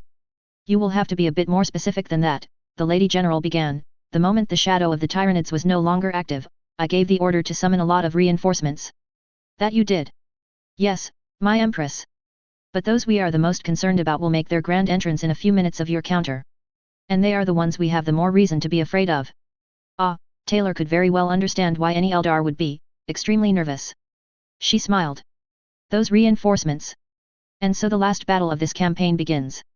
The Lords of Chaos have retreated behind the veil, leaving their slaves to perish in their millions under their uncaring eyes. The promised age of darkness will not come soon. In the shadows, a new game is prepared. New pawns will be forged to replace those who failed on the battlefields of Cadia, Fenris, and Macrage. But tomorrow will arrive in due time. For now, the only enemy who matters is the Great Devourer. Unfortunately for that maw cursed to always hunger, the young and old races of this galaxy have realized the danger it poses. It is time for a last battle. It is time for heroism and war. There will be no mercy, no negotiated surrender. For extinction is oblivion, and there is no peace among the stars. Macrage System. Region of space near Macrage Sun. Necron Battleship Scepter of Discoveries. Feeric Cryptek Nefertin. The number of warships revealed to be destroyed in the Macrage system was not concerning to the mind of Feeric Cryptek Nefertin, but it was not amusing either. While the scale of the devastation was far below what a real battle of the war in heaven would have looked like, the Cetan in general typically used bombarding the planets with thousands of asteroids as an opening gambit, it had nonetheless involved hundreds of human capital ships. And then there were these biopsychic spores trying to escape the gravity well. My Feeric, I have bad news. If she had been a being of flesh, this would have been the moment to make a noise of disgust. Speak. We have made a preliminary scan of the system, and we have confirmation of a minimum of 21 Eldar warships, warships by the standards we saw at Kamarak, I should say. So the Long-Ears couldn't refrain from meddling in the affairs of other races when massive battles were fought. Who would have thought it? As the machines of the Scepter of Discoveries displayed the information obtained in a three-dimensional star map, the view obtained was not one of imminent battle with the fleet she had brought to this theater of operations. They are dispersed all across the system. Yes, my Feyruk. And the signatures. The Nemzar muttered a curse particularly insulting to the Nightbringer. The signatures are consistent with some psychic microtunnels our ancient enemies sometimes used to imitate their instantaneous deployment arrays during the war in heaven. Which is surprising. After neither our human allies nor our warriors had seen them anywhere, all Nemzars who fought at Kamarak were sure the Long-Ears didn't possess that technology anymore. Clearly, this was an error. Nefertun replied. It will be something to not forget in the future. We aren't dealing with the so-called Ildari Empire, Herald. We are dealing with a multitude of factions that might have recovered the last artifacts of their doomed civilization when it was busy collapsing under their chaos-tainted hedonism and decadence. Yes, my Feyruk. The closest Long-Ears warship is just outside the extreme range of the Scepter's long-range main weapons. A&D. The shape, the signatures, and the technology, it belongs to the Harlequins. It is good for them they are outside our range, the supreme ruler of the Narush-Latsat dynasty remarked without a trace of irony in her voice. I would have disintegrated them first and asked questions later if we had the ability to destroy them immediately. Let's ignore this for the moment. What information can you give me about the fighting on the planet the humans call Artium? The humans appear to have found some very interesting things to serve as starships. One hull is clearly bigger than anything we have seen the Imperium use so far. And the other, seems to be a mountain they strapped some engines to. Nefertun wished her engrams could dismiss this amount of ridiculousness, but alas the data flowing confirmed her subordinate's words. How is it possible that such a thing is not breaking up under the effect of the gravity well? How can it fly without tearing itself apart? As far as flying is concerned, it seems it won't fly for long. Our projections signal it has already lost a lot of altitude compared to the high orbit it arrived in. True. The biologic psychic signatures. Extremely dangerous, my Feyruk. We don't have them anywhere in our engram bases and the dynasty intelligences don't remember them, which doesn't mean we haven't met them, alas, just that we don't remember them. Yes. The more they reawakened advisors and old commanders of the war in heaven, the more inconsistent the memories of the war in heaven proved to be. Apparently Saruk or more likely, the minions he had used to alter the Narush-Latsat memory repositories had not been too concerned about coherence and synchronization. Some entire phalanxes which had fought side by side with others remembered all their campaigns when others could barely recount a few skirmishes. The more analyses came, the more it felt amateurish, rushed, and stupid. But it still left enormous gaps in their engrams. The human main fleet is on its way to deal with this biologic psychic infestation, is it not? It is, my Feyruk. The humans may arrive too late to erect a proper blockade of the planet, however. And this meant some of the spores may have to be hunted through the void, a difficult proposition, even for our technology, especially if they go silent in short order. Then we will have to use chronodilatation on both our ships and the human ones. Nefertun declared. We will discuss the compensations later, for now, these signatures reek to me of the biological superweapons the old ones were throwing around by the thousands at the end of the war. Yes, my Feyruk. By your command. Glorious Feyruk. The trickster ship is trying to communicate with us. The Long-Ears really didn't know how to quit, did they? At least their predecessors had a brain between those two Long-Ears, enough to know when they were beaten, at any rate. Open a communication channel. And prepare to engage if any of their void units jump into our fleet's efficient range. The moment the hypercommunicator activated, Nefertun already regretted it. The interlocutor was indeed one of the crazy followers of the ancient clown god. Then it got worse. Greetings, O cold sovereign of the nebula. We have all become subjects under Empress Weaver, and as such, request a temporary ceasefire to discuss all the ramifications of the Narush-Latsat Nix Treaty's Article 6. Silence reigned on the Scepter of Discoveries. It took 15 seconds for one of her overlords to speak. We should have exterminated all the Long-Ears before the Great Sleep. Orbit above Artium. Newly created Star Mountain Fortress the Fang. 70 hours after the Mark of Oblivion. War Master Ender Travane. The Fang shook again. Violently. It wasn't the first time, and it wouldn't be the last. The worst news was that very few orange lights lit up. So whatever had been knocked out this time, it had taken at least a damage control node, because there was no way the explosive barrage that had just hit them had not touched something critical. We will hold, one of the few space wolves to have remained in the unconventional space base growled. The Eat is a tough mountain. Only 3 more hours until the reinforcements are here. Ender Travane grimaced internally. For the sake of the troops' morale, he wasn't going to reply with the truth. Yes, the mountain fortified by the Primarch of the Space Wolves had been equipped with little understood and marvelous technologies from an age which was now more myth than historical fact. But a lot of these technologies had not been checked in the last millennia, for the sake of secrecy and many other understandable reasons. The mountain was tough, yes, but natural landscape was not something created by a planet with the goal of throwing it into high orbit. "We're losing altitude again," Rogue Trader Griffith murmured to his ear. "Whatever the Xenos launchers hit this time, it has undone our efforts of the last hour." So they didn't have 3 hours. Ender wished he could say it surprised him, but it didn't. "And even with our large companion standing by our side, we aren't even able to enforce a blockade of Artium."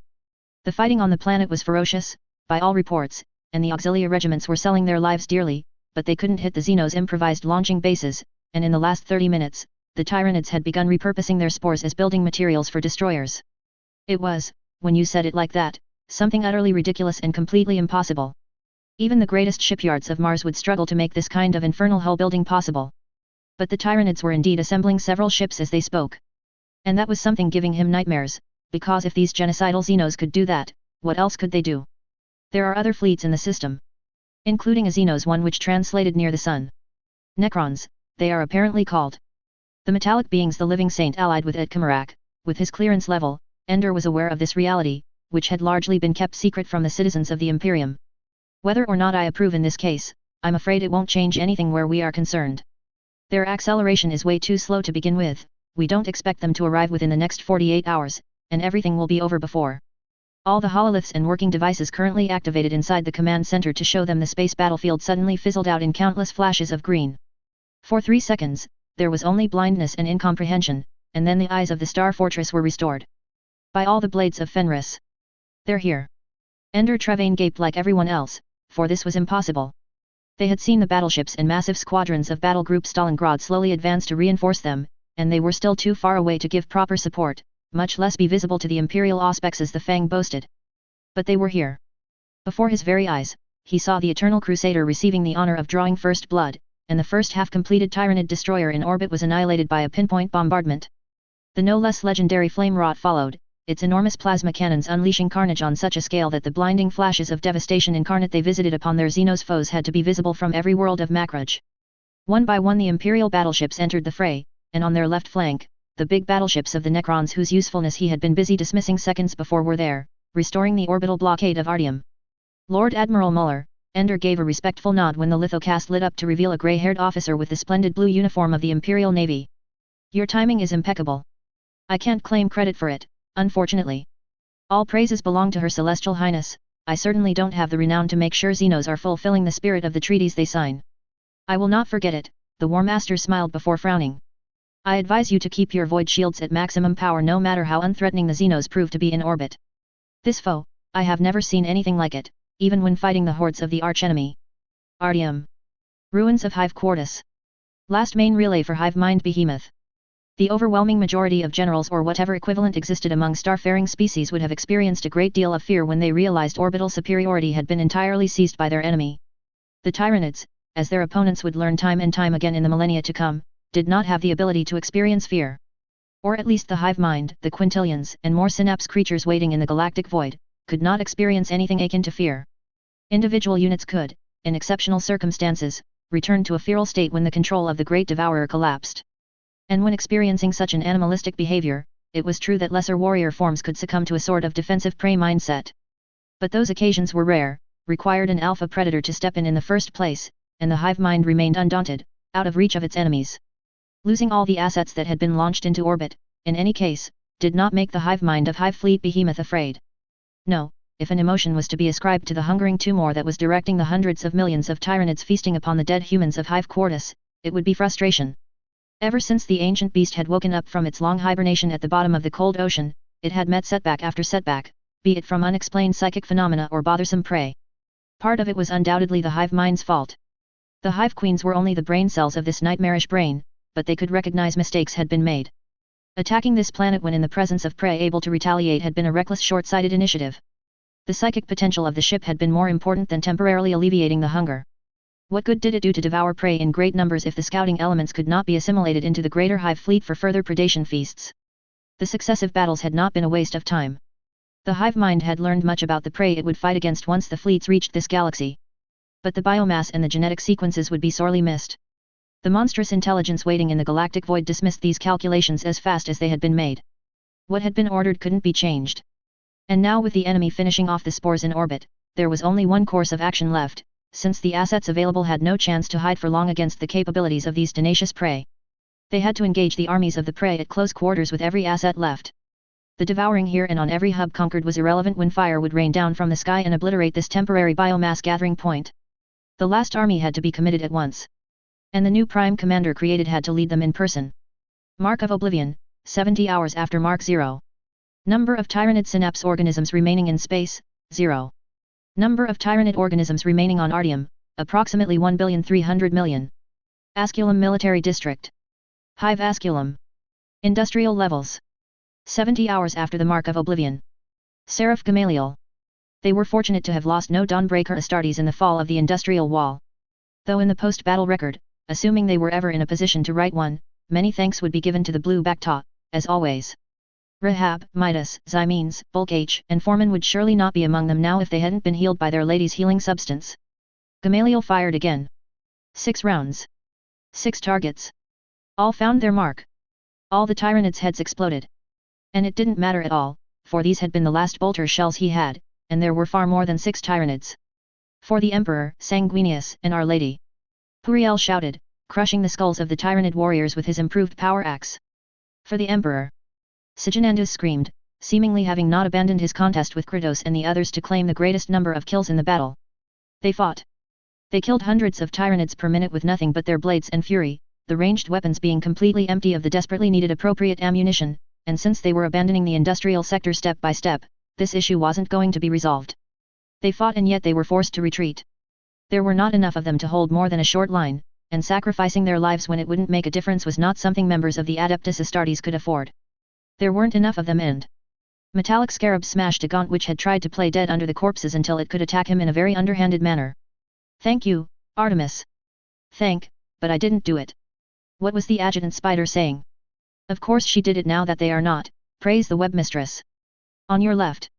Gamaliel did not even have the time to react as a circular portal bathed in light opened in the middle of the battlefield, and thousands of razor beetles and plenty of other lesser insects came forth in a vast swarm. The Tyranid attack, which had been numbering in the hundreds of thousands and crawling ever closer to the last wall separating them from the civilians, abruptly stopped. 4 carnifexes which had stayed in reserve immediately charged, but the beetles went on to kill 2. Then before Kratos could defend himself against the monster on the left, a colony of ambules dug up under the enormous organism and tore its leg apart. As for the last one, it was suddenly bombarded with bone-colored stings flung by enormous bees. The carnifexes raged and screamed, but they died. The hormiguns and termagants were scattered as if they were leaves in a storm.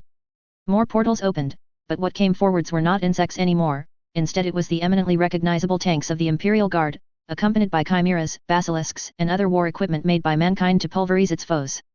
There was heavy infantry of Nyx, mechanist formations of Wuhan, and 1 or 2 regiments from Fey among others, and as such, despite the clear Xenos architecture of the mobile portals, Gamaliel knew who had organized this deployment well before she came through. When she did, Gamaliel had to fight the pull. There had always been, calling it a connection seemed too weak a word, the Gene-Sire authority of Sanguinius too weak, there had always been a deep link with her since the Battle of the Death Star, but now it had been magnified into something else. Her armor had slightly changed. There were more rubies burning on her armor and her wings, and some carvings were clearly improved, as if a sculptor had been able to carve them into the fabric of reality. My lady, welcome home. The webmistress is back. Webmistress. We held the swarm in your absence. We are sorry, we couldn't do more. You have done well, all of you. I'm very lucky to have you in my service.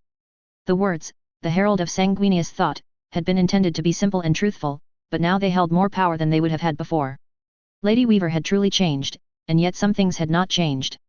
The vote of confidence is appreciated, Gavriel Forcas tried to joke, and even though the sergeant might not feel the connection of the blood, he still wasn't able to hide his emotions, even if everyone save the spiders had a helmet on. Though I suppose the full tale of our respective battles will have to wait. You could say that. The shield of angels stepped forwards, bringing the light to Artium, as well as many insects, which were now falling from the skies, not coming by the portals. We have exterminated the traitors at Macridge City. Now it's time for the Tyranids to be taught a lesson they won't forget. We. Diamantes repeated as all the guards of the blood tried to be as close to their lady as possible. Knowing you, my lady, that isn't to imitate certain governors' arrogance, and you don't use it lightly otherwise. Oh no, I don't. Captain Falco Tullius. Oh no, I don't. Falco shook his head in disbelief. That made the second time in less than a week that Lady Weaver had saved the entire population of Artium. Better call the two Primarches and the other Astartes here, the Ultramarine told his second. Our plans of retreat are just getting scrapped, and I think we need to be briefed on our new strategy. Because yes, in a mere minute, every belief they had been utterly demolished with a thunder hammer. The Tyranids were infinite in numbers. Well, the swarm of insects which was counterattacking was doing a very good job of proving them wrong. The psychic carnifexes needed enormous amount of firepower to be brought down. There were spiders and flying insects that proved they could not be more wrong about that, making them lose their equilibrium before their decapitation, or decimating them from the skies. And this was not done on a few streets, on one wall section, or several hundreds of meters. It was a splendid and well-coordinated hive-sized counter-offensive. It was humbling. Falco had fought with Lady Weaver hours ago, so he knew better than to think she had gained her current rank by nepotism or just because of her insect-controlling powers, but this new demonstration of strength wrapped inside a layer of operational art was something to be taught to every space marine. You were saying something about traitors inside Macridge City, I believe, Lady General. Yes. But you don't have to worry about them anymore, Captain. Their strategic skills were incomparably weaker than the Tyranids you faced. The only ones who didn't get exterminated are the ones which were teleported away by the archenemy. The Battle of Macridge is over, and the Imperium is victorious. That was excellent news, though the fact some had escaped was a source of disappointment. Truly, the word-bearers were like cockroaches, no offense to the part of the swarm helping them which actually were cockroaches. Did their bastard of a Primarch manage to flee? I think, and for a second, Falco didn't understand why there was suddenly so much amusement in the swarm mistress' voice, nor why she turned towards the glowing portal. I will let someone else answer in my stead. The guard regiments had stopped coming seconds ago, and the reason why was evident as a large shadow became visible, becoming clearer and clearer with every second. Falco at first believed it was a venerable ancient, but he was swiftly proven wrong. It was the wrong shape, and... No, this couldn't be. He couldn't be healed. Father. My son. The words which were shouted by a Terminator of the Dawnbreaker Guard didn't really register, the turmoil of emotion was too great. All hail the Lord of Ultramar. All hail Robot Guilliman. At least the Auxilia and the other space marines knew how to answer those calls. We march for Macridge. Sergeant Gavriel Forcas. Watching the Ultramarines cry and joyously celebrate the return of their Primarch was certainly something you didn't see every day. The sons of Ultramar were many things, but undisciplined and prompt to regular emotional outbursts where everyone could see was not something they were generally accused of. Yet the 9th Company of the Ultramarines chapter was doing exactly that. Granted, they had a lot of reasons to behave that way. If the reinforcements hadn't arrived in time, they would all likely have died, along with the civilians they had sworn to protect here and in the other hives. The return of a Primarch was one more astonishing revelation in a sea which counted already plenty. That said, Gavriel could not help but wonder if the Dark Angels and every chapter born from their gene line would be that happy should the Lion return. Part of him wanted to say yes, of course, every legion should be ecstatic if their gene sire came back from wherever he was, but a little part of him doubted. Anyway, this was just an idle thought. This was Guilliman who was back, not his brother. And he had a report to give to his lady. The Bacta stocks have saved us from suffering any permanent loss, my lady. Though as your swarm undoubtedly told you, the healing process has made sure that we suffered from the same problems the Ultramarines met after their void battle against the traitors of the 17th. We had plenty of Bacta, and too few replacement armors. And so some of you went on to seize the old museum exhibits and almost forgotten depots of the hive, Taylor Hebert noted in a very amused tone. Well, I approve the show of initiative, it's better to have some armors repaired than none. We will of course arrange something with the Ultramarines in the aftermath, and likely return the old armors, if they've not transformed into something unfit for a museum. We will try our best, Gavriel assured her before wincing at the efforts the poor tech marines would no doubt have to make to refurbish Mark II and Mark III power armors once it was all over. Practically, I don't want to repeat the obvious, my lady, but I humbly suggest it is going to be essential to increase the production of power armors in the Nyx sector. I know. Several adjutant spiders began to relay telepathic orders as they moved away from the Lady General, and the heavy landers which touched ground disgorged tens of thousands more insects so that the regiments coming right behind them were not ambushed by Tyranids lying in wait. But that is something I must return to Nyx to deal with.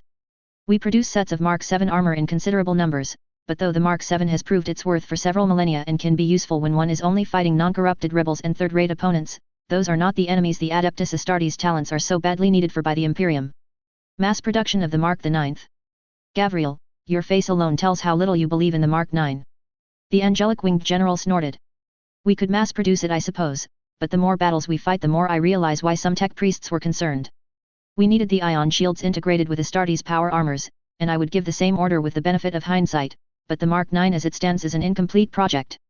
I am not arrogant enough to believe it is something suitable to equipping the chapters fighting from Pacificus to the eastern fringe with. We need a new model of Astartes power armor, preferably yesterday, but in practice, the order to implement it will begin right after this battle. The tone employed could have been matched with a grimace, he knew. This sounds somehow fitting. Gavriel, no need to walk on eggshells. You can ask why. Why? You do realize the power armors you go to war with are not exactly cheap. Oh. Oh, yes, that explained the lack of enthusiasm. Well, he tried to be cheerful, let's see the positive side of things. There are primarches here, they will certainly be eager to support this project. One can always hope, next question. Where is the Queen of Blades? Almost as if someone was waiting for those words to be voiced, right outside the ruined outer walls which were crawling with tyranids, a large silver flash appeared to sever reality in two. Never mind. Let's go, Dawn, break her guard. We have a battle to win. We bring the dawn. For Sanguinius and the Emperor. Battleship Enterprise. General Werner Groner. Many guardsmen had long wondered if it was going to make a big difference that Artemis, the now well-known adjutant general of the swarm, had been replaced by another golden spider. In Werner's opinion, no, it didn't. The web mistress is back. Rejoice everyone. Except you Xenos, you don't have a reason to rejoice. Indeed, the Kadian officer coughed, I am waiting for this ammunition distributions data slate, Adjutant Colonel Ishtar. You will have it in 1 minute, General. Praise the web mistress. Don't be too hard on her, rogue trader Wolfgang back smirked as the arachnid moved as discreetly as possible, which wasn't subtle at all, to the other end of the bridge. The officers have a hard time maintaining discipline among the crew too now that the secret is out. I don't care, Werner replied bluntly. The battle is not yet won. Yes, it is a major improvement that Her Celestial Highness has returned and found us some Xenos support so that we could arrive at Artium faster, but it has made a mess of our logistical planning, and now we have to solve it. Though the adjutant spiders can at least cheer and work at the same time, I am less confident our men can do the same. I wish I could say you're wrong, but plenty of Auspex alarms shrieked and the hololith flashed as an uncountable number of enemy dots materialized. And when Werner said uncountable, he meant it. The Tyranids are committing everything they have in terms of aerial monsters, the blonde rogue trader grunted. We will have to commit all the squadrons of the Aeronautica Imperialis at our disposal to counter that. The Astartes are launching. They're on their way as we speak. Dozens of drop pods were expelled from the Flame Rot and the Eternal Crusader, but the principal flow of Space Marines deploying was coming from the chapters hailing from the gene line of Sanguinius the Great Angel. Holy Golden Throne, there must be. All in all, 6,000 of them, Werner finished. And thanks to the work of the Starforge galleons and the Bacta healing, most of them are in perfect health despite the battles of the Imga Monolith, Mandragora, and the other brutal battles these battle groups had fought. Normally, such a colossal spear of Space Marines would have launched first. It was a sign of how efficient the swarm of Lady General Taylor Weaver was. They would only be committed in the second wave. Admiral Muller agrees with our suggestion. All Navy Starfighters and Aeronautica Imperialis squadrons are launching as fast as they can, minus the ones we need to protect our line of battle. Orbital strikes. Beginning in 20 seconds. The priority target is the carcass of the behemoth bioship and the ruins of Hive Quartus End. The VID transmitted from a Mechanicu scout ship interrupted this situation overview. In fact, everyone able to watch the hololith stopped what he was doing, including the administrative working arachnid who was coming back to give him her report. By the God Emperor, this is coming out of Hive Quartus. It was not an army. It was an encroaching ocean of monsters. And for the things in their core to register that powerfully on the auspexes, they had to be Titans or the Xenos equivalent. Inform Her Celestial Highness immediately that the Tyranids are sending an entire new army to Hive Asculum. Werner commanded, all thoughts of the previous timetable being discarded. Adjutant Colonel Ishtar. How long until we can commit the first regiments of the Indigan prefects? 23 minutes, General. But I can send the Templar Sororidus and the Fey 20th 10 minutes before them. Werner hesitated for a single second before nodding. Do it. At once, General. Praise the web mistress. Artium. Asculum Military District. Hive Asculum.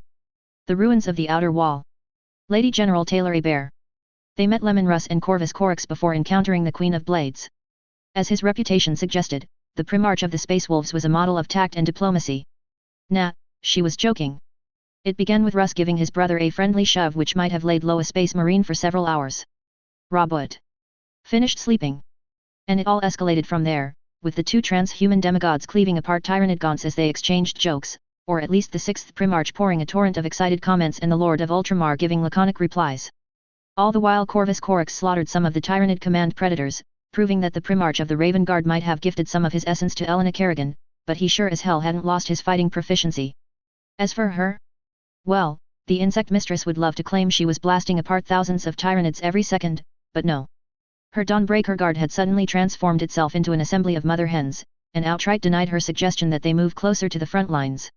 It had all been very polite, but led by Gamaliel, they had told her that she had taken enough risks. Taylor considered herself lucky that she hadn't begun to tell them of Cain and the rest of the opposition faced on the vengeful spirit. That didn't mean she wasn't killing a lot of Tyranids, but every part of it was done by her swarm, and with the quantities of adjutant spiders, the level of coordination she had available was so high it felt like she was the conductor of an opera. The adjutant spiders and the queen ants had been trained heavily, and though they played against an opponent which was a terrifying and twisted corruption of the swarm, they executed their performance to perfection, from the gladiator spiders and the Baal scorpions to the ambules. Those giant bears. My lady. Captain Rhodes answered. Don't they look a bit like the polar megabears the magma spiders sent us vids about? Now that you mention it. Tech Marine Ronaldo affirmed seriously, there's a strong resemblance with them. Of course, I didn't visit polar personally, so I can't compare accurately how many traits they share. They are ursine animals and they are the size of a battle tank, Kratos grunted. Look very much alike to me. I'm sure a proper study will be made once we're safely back home, Storm Seer Uriyankada assured. Assuming you don't intend to invite the Space Wolves to the next sector, my lady. Please don't joke about things like that, Vital of the Knights of Dorne protested aloud.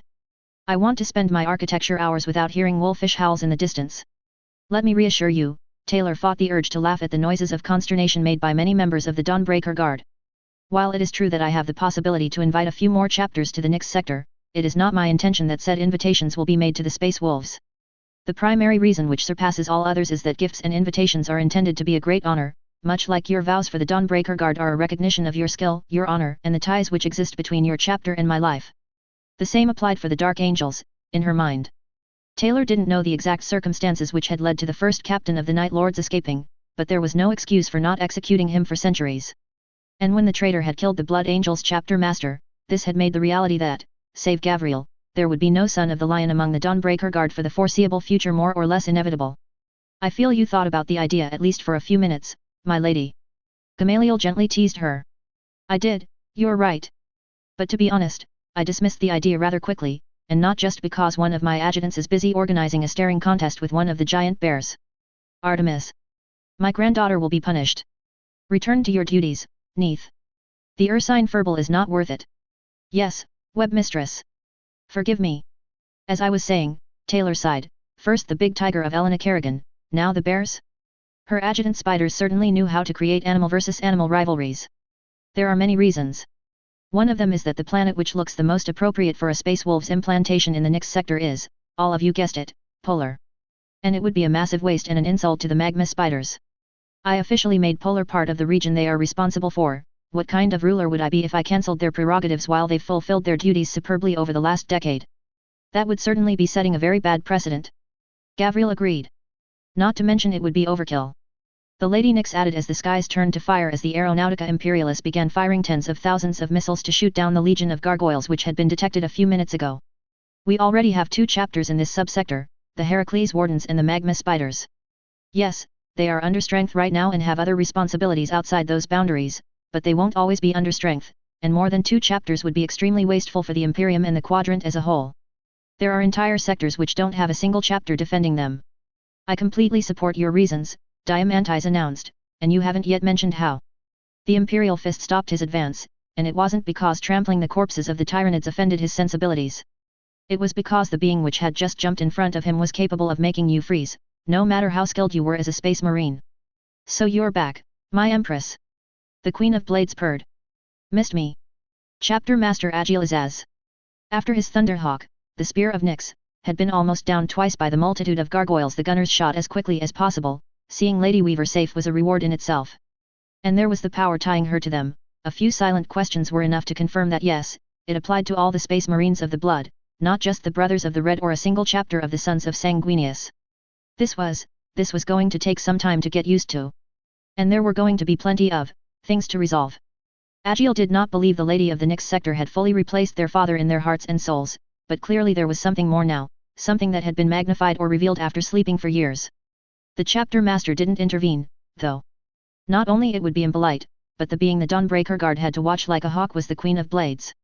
And whether you called her Lelith Hesprax or Inaria Eldanesh, Agilazaz knew one talked about an immortal Xenos capable of snuffing out your life like priests snuffed out dozens of candles with one breath. Better to let Lady Weaver deal with the diplomatic side of things. It was far better for everyone involved. Yes, I am complete. More than that, I think, the long-ear monster that Agil had absolutely not missed since her performance in the arena of blades corrected. Far more than that. I will show you, but once this battle is well and truly over. For now, my swarm and my armies have a war to win. Agreed. Surprisingly, the Eldar Sword Mistress approved. And the brother of the Red knew better than to think that was good news. There are a few good challenges coming this way. It would be a shame to miss the chance to fight one. I suppose you're referring to the Bio-Titans of the Tyranids, aren't you? Lady Weaver didn't even show the slightest amount of surprise. No, the Queen of Blades immediately shook her head. I'm referring to the one which masquerades as one of them. You're feeling it, aren't you?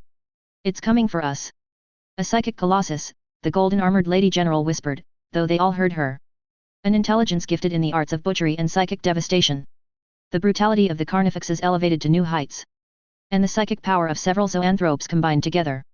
Then what are we waiting for to kill it? Lemon Russ asked, making plenty of space marines jump in surprise as they had not heard the Lord of the Space Wolves arrive.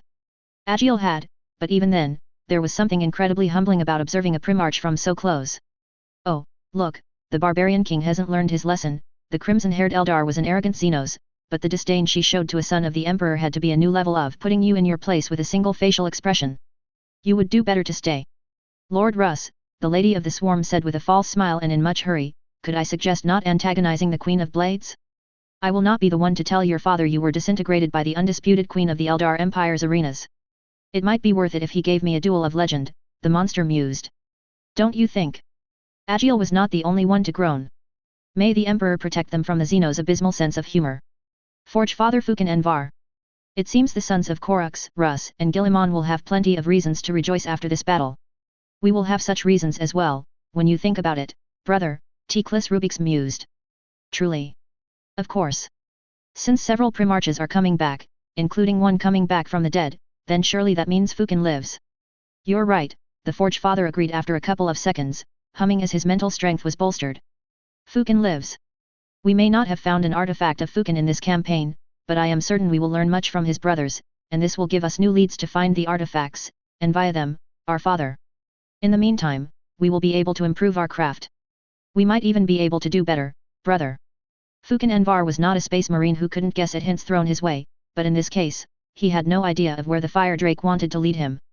I'm sorry I don't see where you're going with this. Our Lady wants Nyx to be the birthplace of the new standard Astartes power armor which will equip the chapters for the rest of the 35th millennium. We, the sons of Fukin, could play a great role in this. We participated in the development of the Mark IX, brother. Please, Teclis scoffed. You know as well as I do we merely took an advisory role and tested it when we had the time with our brothers of the Dawnbreaker Guard. That's not the kind of involvement I would describe as critical, brother. The Forge Father had to admit that the representative of the Magma Spiders had a point. Yes, though even we, sons of Fukin, have to sleep sometimes. And we were often involved in repairing venerable war machines and giving our opinion on the Folkite weapons. Weapons which had been proven to be formidably efficient. Still, at this moment, they were strapped to their backs, because incinerating the Tyranid corpses blocking their path was a job for their flamers. True. And maybe our chapter master will say this is beyond our means. But in the case he doesn't say I'm wrong, the Mark VI is often associated with the sons of Korux, brother. And the Mark VII saw first use among the Imperial Fists and the Ultramarines. I think it would be something dearly pleasing to our father, wherever he is, to know the new Astartes power armor bears the name of Prometheus or another Nocturnan symbolic name. Personally, brother, I think this is a reasonable ambition. Of course, I am not the only one who... Stop. Stop. Please stop, Angels of Death. Many things had surprised Fukin Envar since they had arrived on Artium, and one had just been added to the list. Seeing a young man in the uniform of the Ultramar Auxilia wasn't that extraordinary, but when the entire Hab block they were torching had been crawling with Tyranids until Lady Weaver's swarm decimated them, it was suspicious. Identify yourself. Private Jeremius Vindictus, 3724th Infantry, Ultramar Auxilia. He could be telling the truth, brother. Teclis Rubix conceded. That was one of the regiments which didn't make it during the second retreat. Oh, I'm sure he's telling the truth about that, brother, the Forge Father replied. The Xenos have many talents, but unlike the treacherous vermin of chaos, it doesn't appear that they can shapeshift into human form. Lord Angel of Death. Be quiet, Private. Fukin continued his conversation with the Fire Drake by Vox. Unfortunately, I am very suspicious that anyone, even the most resourceful guardsman, can evade a million Tyranids in a HAB zone. Especially when those creatures have proven they will eat everything in their path. It didn't help the man's case that about 30+ Auxilia soldiers emerged from the hole which must have been the entrance to part of the Asculum sewers. We lack ether gold to see if they're corrupted. The Magma Spider warrior noted skeptically. And I would prefer not killing any Ultramar man only to later acknowledge we made a mistake and the soldier was ultimately innocent. But you have a vial of red Bacta left from the operation where we helped those civilians a few hours ago. And this man is wounded. You think the Bacta will interact if there's something unpleasant at work? I think, the Salamander said calmly, that their story, should we choose to listen to it, would be entirely made of Grok's shit. The Private and his comrades were blabbering about their heroic last stand and some kind of adventure that, if true, would make them the equals of some guard legends. The Fire Drake temporarily gave him his flamer, and grabbed the Auxilia Private extremely gently, which did not mean much when one was speaking of Fire Drake armor. Still, no bones were broken, and the Bacta was administered as it was recommended. The effect was immediate, and abominable. All the veins of the Ultramar-born man, be they in his head or in his arms, began to shine in a fluorescent violet. They didn't escape. His brother's disgust was evident. The Xenos injected them with something. Indeed. The Dark Angels and the other members had spread some information about some kind of Xenos virus tech breaking the loyalty of the mortals serving among their flagship, but seeing this defilement with your own eyes was something completely different than reading the report. I believe some Mechanic-U's biologist teams are on their way. They are. Some days, Fukin Envar really hated this galaxy. They will need a few individuals alive. The Salamander didn't need to look at his Magma Spider brother to know the idea was incredibly unpleasant. Unfortunately, they had to know more about this threat. For Fukin. Into the fires of battle. Unto the anvil of war, the Forge Father finished grimly. High orbit above Artium. Battleship Enterprise. Overlord Emotic the Storm Lord. If there had been one good thing about the Great Sleep, it was that they had been asleep. Waiting for the eons to pass while remaining conscious would have been a torture far crueler than anything his enemies might have imagined. At some point, thinking of what you could have done better during a campaign lost all its interest. When you couldn't implement the changes to your phalanx's formation in simple exercises, there was not much point thinking about war. There wasn't much point thinking about the intrigues of the Sodic court. Not when it didn't exist anymore. Emotic returned to pacing through the room that had become his prison. To be sure, it was a nice prison, not that it changed the purpose. At least it reflected he was still an important and valuable prisoner of war. Something that, in all honesty, the overlord of the Sodic dynasty had a lot of doubts about these days. Emotic didn't doubt merely because he had been defeated. That could happen to every Necron noble during the war in heaven, and if he hadn't learned to accept the reality that there were greater powers at work than his mind during this long-past conflict, the Storm Lord would not have survived long. No, the defeat wasn't consternating by itself. It was the totality of the defeat. The Sodic general couldn't deny a lot of factors had been outside of his control when he woke up, but it was still unnerving. It didn't help that many of the issues which had led to the defeat at Mandragora and elsewhere were due to the pathetic performance of the Surican and Sodic dynasties. By all rights, their human enemies shouldn't have been able to set a single foot on the crown world of the Sodic before being immediately disintegrated. The Great Sleep had considerably weakened the Necron race, though how much was a question he couldn't answer with the extremely limited information sources at his disposal. And so Emotic was bored. There was nothing to do but wait and. Oh, no. The thief was back. In fact there was something worse than boredom. Though this time, the infernal Nihilok scoundrel of Solemnace didn't mind control the military escort protecting his prison room. The plague had a name, and it was treason, an invitation. If it is an invitation to become part of your ridiculous exhibits, I refuse.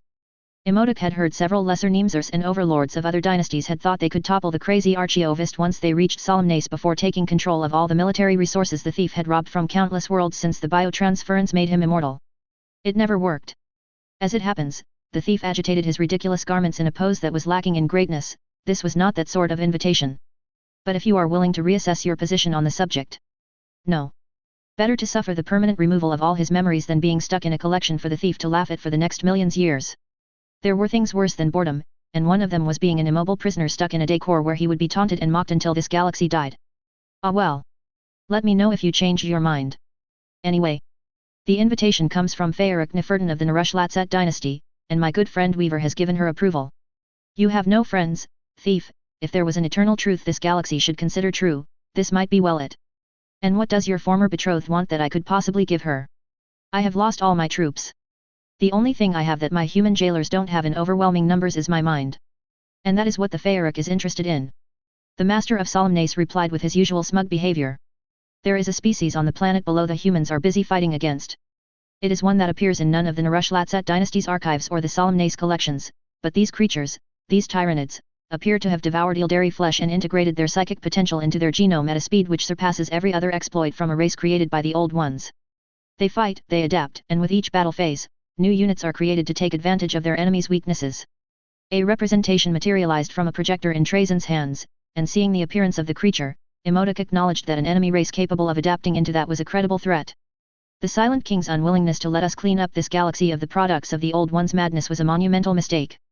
The Overlord declared bluntly. Since I doubt the humans want me in command of their armies, I suppose I am to play the role of military observer. Granted, nobody had used this old tradition after biotransference, there had been no point to it anymore. But it had once been very common during the Wars of Secession. You are, provided you give your word. Emotic turned towards the soldiers waiting at the entrance. You have my word, humans. I won't try to escape. And I will give you my opinion on the ravening beasts you face. And if the thief tried to use this as an opportunity to re-edit his last exploit, Emotic would not be sorry to organize a little accident for him. Artyom. Asculum Military District. Plains of Asculum. 71 hours after the Mark of Oblivion. Brigadier General Tanya Svrev. This was like the good old times already. Xeno's corpses were pushed by the gigantic machines of the Mechanics towards hastily made piles where they burned by the tens of thousands. The skies were on fire as the Navy threw every missile and laser weapon it had to down the gargoyles and other flying Tyranid horrors. And in the middle of this, the Fae 20th was fighting. Their equipment had changed. The swarm had changed since Kamarak. Even Her Celestial Highness had changed, Lady General Taylor Hebert was greater and more skilled than ever. But war hadn't changed. The goals didn't change. Protect humanity from the things which wished to destroy it. Protect the Imperium and everything they loved from the new threats. Golden Throne, dead Tyranids stink like death itself. Tanya chuckled at the imprecation of her new chief of staff.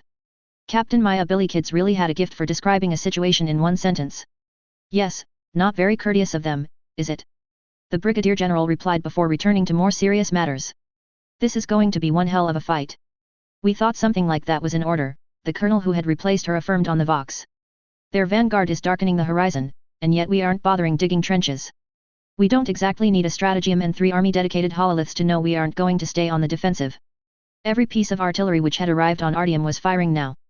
It didn't matter if the gun in question had come from the strange portals transferring regiments from Macrage or directly from the macro transports of the fleet in orbit, everything was firing at the mass of Xenos coming to kill them. And Hive Asculum isn't exactly a good defensive position, a female lieutenant who sounded way too young for her rank spoke. God Emperor, had she ever been that young? The Tyranids look like they were able to chew up half of it before Her Celestial Highness killed them all. The Lady General didn't kill them all, unfortunately. Just this big army the cogboys are burning. When you're willing to fight an army by yourself, Theo, just let us know. Can I borrow a few spiders? No, that would be cheating. Ah, too bad. At least they were confident. They had reason to be fair.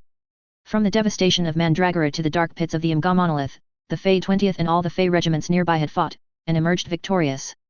They had survived the Necrons, and spat in the face of some of the oldest horrors. The near totality of the officers above captain rank were veterans of Kamarak. Everyone had an excellent carapace armor, which in general had saved their lives more than once. They will enter the Chimera's optimal gun range in 30 minutes if we stay here. And they wouldn't, of course. Like all officers, Tanya had heard the briefing on the Carnifexes. These tank eviscerating abominations mustn't be allowed to get to close quarters in significant numbers, or the casualties would make Mandragora look like an amusing joke. Not that I doubt the wisdom of the higher UPS, Brigadier General, but why are bare-chested squats coming to stand before our lines? I'm afraid that wasn't mentioned in the orders I was given, Tanya Svrev admitted. That said, don't worry over much for them, if they want to die. Doom. The first squat's scream seemingly silenced over 100 regiments. No, it was not a scream. It was something which was far too powerful to be called scream. Strangely, the Fae-born officer didn't think it was something generated by a psyker's trick. It was merely the rage of a being who didn't care at all if he lived through this, as long as he could vent his rage upon the enemy. Doom. Doom. We are doomed, brothers of the slaying. No longer errant. Our doom is here. The Tyranids advanced upon the plains of Asculum. More and more artillery was coming. Rocket launchers, some of the old Manticore variety, were launching their enormous payloads before withdrawing to more secure distances. Machines roared. Millions of men, entire brigades from Indigo, were taking their positions, their commands relayed by thousands of ants, beetles, and of course the loud encouragements of the adjutant spiders. Doom! Gigantic things became visible on the horizon. They were like dark mountains on the move. Tyranid Bio-Titans. Doom! And the armies of battle group Stalingrad and the Ultramar Auxilia forces that had managed to arrive on the battlefield in time screamed their defiance. Doom to the Tyranids! Doom to the Xenos! We march for Artyom! Doom and death! For the God Emperor! For Lady Weaver and the Primarchs! The Tyranids' numbers grew beyond the ability of anyone not augmented or possessing insect-controlling powers to count. Doom! A few Necrons teleported in on the extreme left flank in a flash of green. There were portals on the right flank which opened to disgorge a column of Eldar, escorted by a small army of arachnids. Doom! Well, Tanya smiled, it seems everyone has arrived in time for the final battle. Praise the web mistress and attack! For the God Emperor! Doom! Avengers! Assemble! Herald Aurelia Malice! It was a relief to be back on the world of Artyom. For all the power and protection merging with Helita's essence had given her, the ocean behind the veil was a very dangerous place, and Athardi's protection could only go so far. Thus yes, Aurelia was very happy now that she was back where the Sword of Paths had waited for both of them. The same, alas, couldn't be said about the red giants surrounding her Empress. They didn't growl when she stepped forward, but the Space Marines were not far from doing so, and only an idiot would fail to notice their hostility. You're late. Taylor Bear didn't look at her, but Aurelia Malice wasn't offended. Right now, Maelsha Eildanen wasn't really looking at anyone with her eyes. The helmet was just providing a nice protection against casual observers realizing it. And no, the Herald of Athardi couldn't really explain how she knew that. The god forging or rather goddess forging must have had unforeseen side effects. Unless it was the fact they were both muses now, both in title and in power. I apologize. Transporting the Sword of the Bloody-Handed to a secure location was more taxing than I expected it to be. And convincing Ulthwi to send an expeditionary force so close after the last battle needed plenty of convincing too. My lady, you can't trust. She's here and she's speaking the truth. The Empress spoke in a fairly neutral and emotionless tone, and the one of her protectors who had begun his rant if Weaver really needed protectors by this point became silent. They will play their role. That didn't mean the other red giants were convinced. They brought far too few numbers to weigh in on the outcome of the battle, my lady. You misunderstand me, Jegudil. The role of the Eldar is not to win this battle. Their role is to witness. The Tyranids are the irrefutable proof that there are things in the galaxy you can only face with military might, and with the annihilation of Kumarak, it doesn't matter how good the seers of the different craft worlds are, since there will never be enough of them. The hostility of many of the bodyguards' wardens decreased, most notably the ones which didn't have yellow or red armors. Though Aurelia wasn't going to claim they were about to declare mutual friendship. It was just that they were not going to point their enormous guns or blades at her if the Empress didn't command it. Are you certain? The fact that the black-armored giant closest to Maelsha Eildanen asked it and she'd been able to hear was a good sign it was meant to be heard. Ignoring the Eldar after the destruction of Biltan didn't work, the mistress of all spiders replied with an emotion that had to have some traces of amusement woven into it. So I'm going to try a new plan. If that doesn't work, there will always be time to shift the strategy to something involving far more violence. And there's some measure of good news, everyone will soon be able to distinguish the corrupted Eldar from their non-corrupted kin. That much was true. And all the followers of Adaeth were going to loathe Maelsha Eildanen until the stars grew cold for the curse she had placed upon them. But Aurelia was sure the Empress had factored this into her administration aspect. The calculations had been made. The balance had been weighed between letting Adaeth get away with the defiance and the treachery manifested before, during, and after the birth of Athardi, and punishing the fell power of vainglory. And the pretender god hiding itself in the heart of Shatiom had acted so decisively against Weaver that the verdict couldn't have been anything but a declaration of guilt. It wasn't worth thinking about what could have been, in the end. What was done, and Aurelia was reasonably certain that what had been enacted could not be reversed. This was why the Herald of Athardi used her new powers to study the battlefield. For all the artillery of the humans, for all the lack of grace, the army assembled was filled with potential. Some of it would undoubtedly burn bright and not survive this battle. The red-crested warriors with their enormous axes standing in front of the first lines were doomed, exactly as their screams implied. They didn't think about the next battles. Their thoughts were all about the carnage to come. But there were others. A giant who was not one of the Space Marines, clad in black armor and wielding an enormous sword. Women in red armor flying standards of a silver flower. The short-lived troops flying standards of beetles and various insects were all important in their own way. So were the thousands of red armors of the giants preparing their greatest war machines for the assaults against the ravenous enemy. 3 demigods were waiting as far in the rear as Maelsha Danan was. The Lord of Wolves, the Lord of Ravens, and the Lord of Order. They were the heroes of the humans, summoned by chance, duty, and Weaver to fight this battle. And then the Great Devourer truly turned their attention towards them. Lady General Taylor Hebert. Having the Tyranid hive mind pressing against her para-human powers was extremely unpleasant. The worst part was that Taylor was 99% certain the baleful power of Behemoth was not trying to usurp control of her swarm. This was only the manifested hunger of the Tyranids that the impossibly dangerous Xenos didn't repress. Whether the cold intelligence she had dubbed Behemoth couldn't suppress the effect or thought the power brought more advantages, the Lady General couldn't say. And ultimately, the former wasn't mutually exclusive with the latter. Let the battle begin. The cataclysmic confrontation began properly in the skies, as Taylor had known it would. More than 15,000 bombers and their escorts were committed in this first wave, the atmospheric-capable elements of the battle groups and everything that was still flyable of the Ultramar Air Force which had defended Artyom in the last hours. And of course her insects able to fly at these high altitudes went with them. The Tyranids sent all their gargoyles to meet them. You don't do subtle today, my lady. No, I don't, Gamaliel. Subtle won't work anyway. The Tyranid are no mere beasts. That's why I went with a plan that leaves little to chance. And this plan is: the Imperial Navy is sterilizing Hive Quartus ruins and pushing the Tyranid army towards us with their orbital strikes. They are the hammer. Though Taylor was alas sadly sure that Behemoth had understood what was coming for it and thrown everything available at them before the Navy executed the first orbital bombardment. The Imperial Guard and all the forces we've been able to muster here are the anvil. She winced as dozens of Marauder bombers died a very fiery death and began their final descent onto Artyom. This campaign had proved the old workhorse of the Aeronautica bombing squadrons was obsolete, and replacing it would have to be a high-level priority after this. Is that why you didn't cause too much of a ruckus when we insisted you didn't go anywhere near the front lines? In part, the Angel of Sacrifice nodded. But the bigger reason is that there's nothing in the Tyranid tide we're soon going to clash at close quarters with that can win them the battle if I am able to annihilate it. The Bio-Titans that are over 20 kilometers away are the real command nodes of the Tyranid army, Gamaliel. And the Zoan Lord behind them is the only general whose death can't be replaced. The destroyer of Kamarak had wondered how the enemy was going to react now that it knew that defeat was in sight. After all, the defense of Kamarak had utterly collapsed when its denizens were attacked from several directions at once.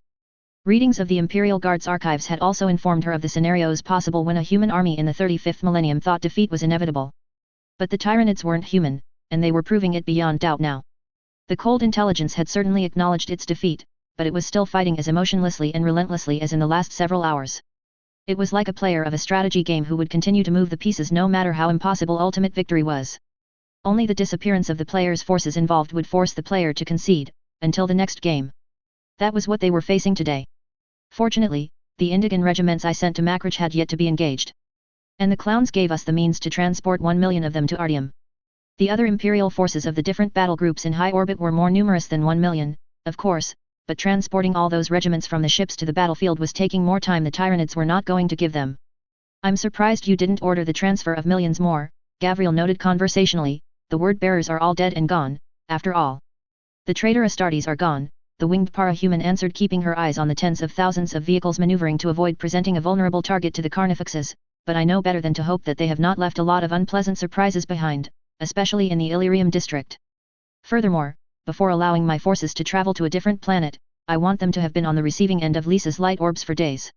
There might be a few cases able to slip through the cracks, but that way, we will avoid massive chaotic corruption. My apologies, my lady. I hadn't thought about that.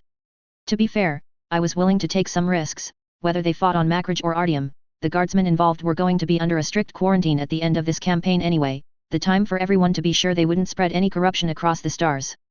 But the Inquisition wasn't. Lord Inquisitor Tor. The Lord Inquisitor isn't the only member of the Ordos I had to negotiate with in a hurry. Each Inquisitor was an independent power in his own right, and woe to any general who forgot this in the glorious madness one called battle. Signal General Dundee. She commanded as the gap between the two armies fell under 1 kilometer. He can unleash everything. All our space marines save the Dawnbreaker Guard will support his advance. And thank whatever goodness existed in this galaxy the Tyranids hadn't been able to field more than 5,000 psychic carnifexes, 1/5 of which had been already destroyed at long range. And the Primarches. I told them they could deploy their own forces as they wish. I will keep my word. Honestly, Corvus Corax and Robert Gillimon had readily agreed that since it was her army and her training, it was far better for her to be in command. The least she could do to thank them was to let them to monitor their own space marines and other forces as they wished. As for Lemon Russ, well, there was always the old good saying about not giving orders when you knew they wouldn't be obeyed. The lasguns opened fire by the millions. Bolters and other famous tools of war sang a terrible litany of destruction. An ocean of firepower was directed impeccably with all the professionalism one could expect of the Indigan prefects, renowned monster slayers of the Imperial Guard. But the enemy didn't break. The Tyranids retaliated with torrents of acid, millions of bioprojectiles causing unspeakable agony to their targets. And when the surviving carnifexes began to slam into the Imperial armor, the battlefield unraveled into a chaotic bloodbath. Yet in this battle, which was going to be remembered for ages, there was still something that could surprise her. The squat slayers are still alive. Venerable Ancient Pierre. Pierre had not thought the assignment would be easy. Lady Weaver did not give him easy assignments. That's what lesser and less talented operatives were for.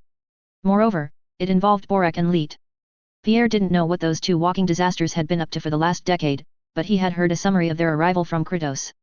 They had arrived from out of nowhere with a 40 kilometers long warship, and if that hull was not a relic from the dark age of technology, he was ready to be fed the original Codex Astartes as part of the nutrient soup keeping alive day after day.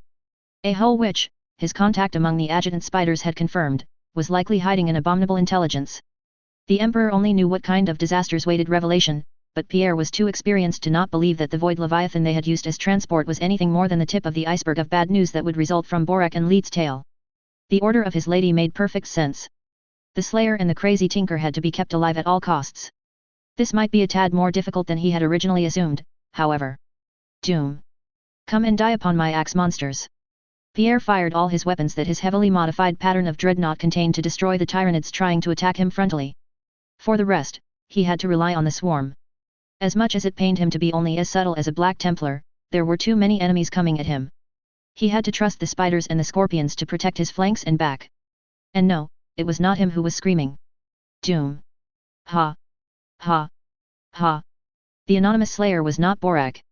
His musculature was less impressive, and the ugly red mohawk all slayers turned their hair into was bigger and wilder, proving that yes, it was possible to be a fashion disaster on a battlefield.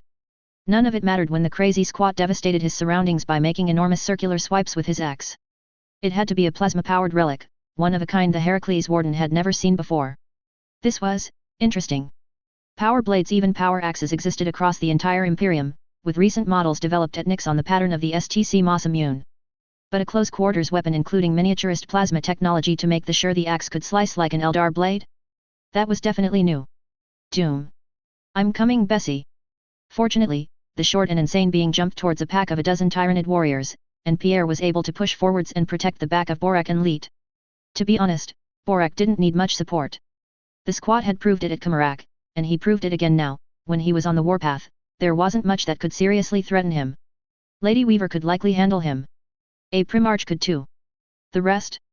Unless you caught Borak exhausted and in a near-dead state, it was likely that your last sight would be an axe entering your field of vision. There was a reason why, for all he had promised to seek a glorious and final doom in expiation of some wrong, Borak had not yet managed to find it on the different battlefields this galaxy had no shortage of. The Slayers were dedicated doom seekers. And they proved it once again today, on the devastated terrain before Hive Asculum. Their numbers were few, but none had fallen yet. And this despite the fact all of them were bare-chested, that none of them wore anything which might be considered an armor, and the little problem many Tyranids exhaled toxins capable of paralyzing Astartes and outright killing normal humans. Needless to say, at the risk of repeating a mind-shattering revelation, Leet wasn't an Astartes. Still, the Tinker was alive. The Slayer was alive too. And as the battle became their whole universe, it was Pierre's job to make sure the improbable duo stayed that way. It was done as subtly as possible, which meant it was an exercise of brutality and pure murder. Hundreds of Xenos perished by the toys the tech priests had allowed him to wield. He was likely going to need a very thorough decontamination procedure and many layers of paint to stop stinking as rivers of Tyranid blood sprayed upon his armor.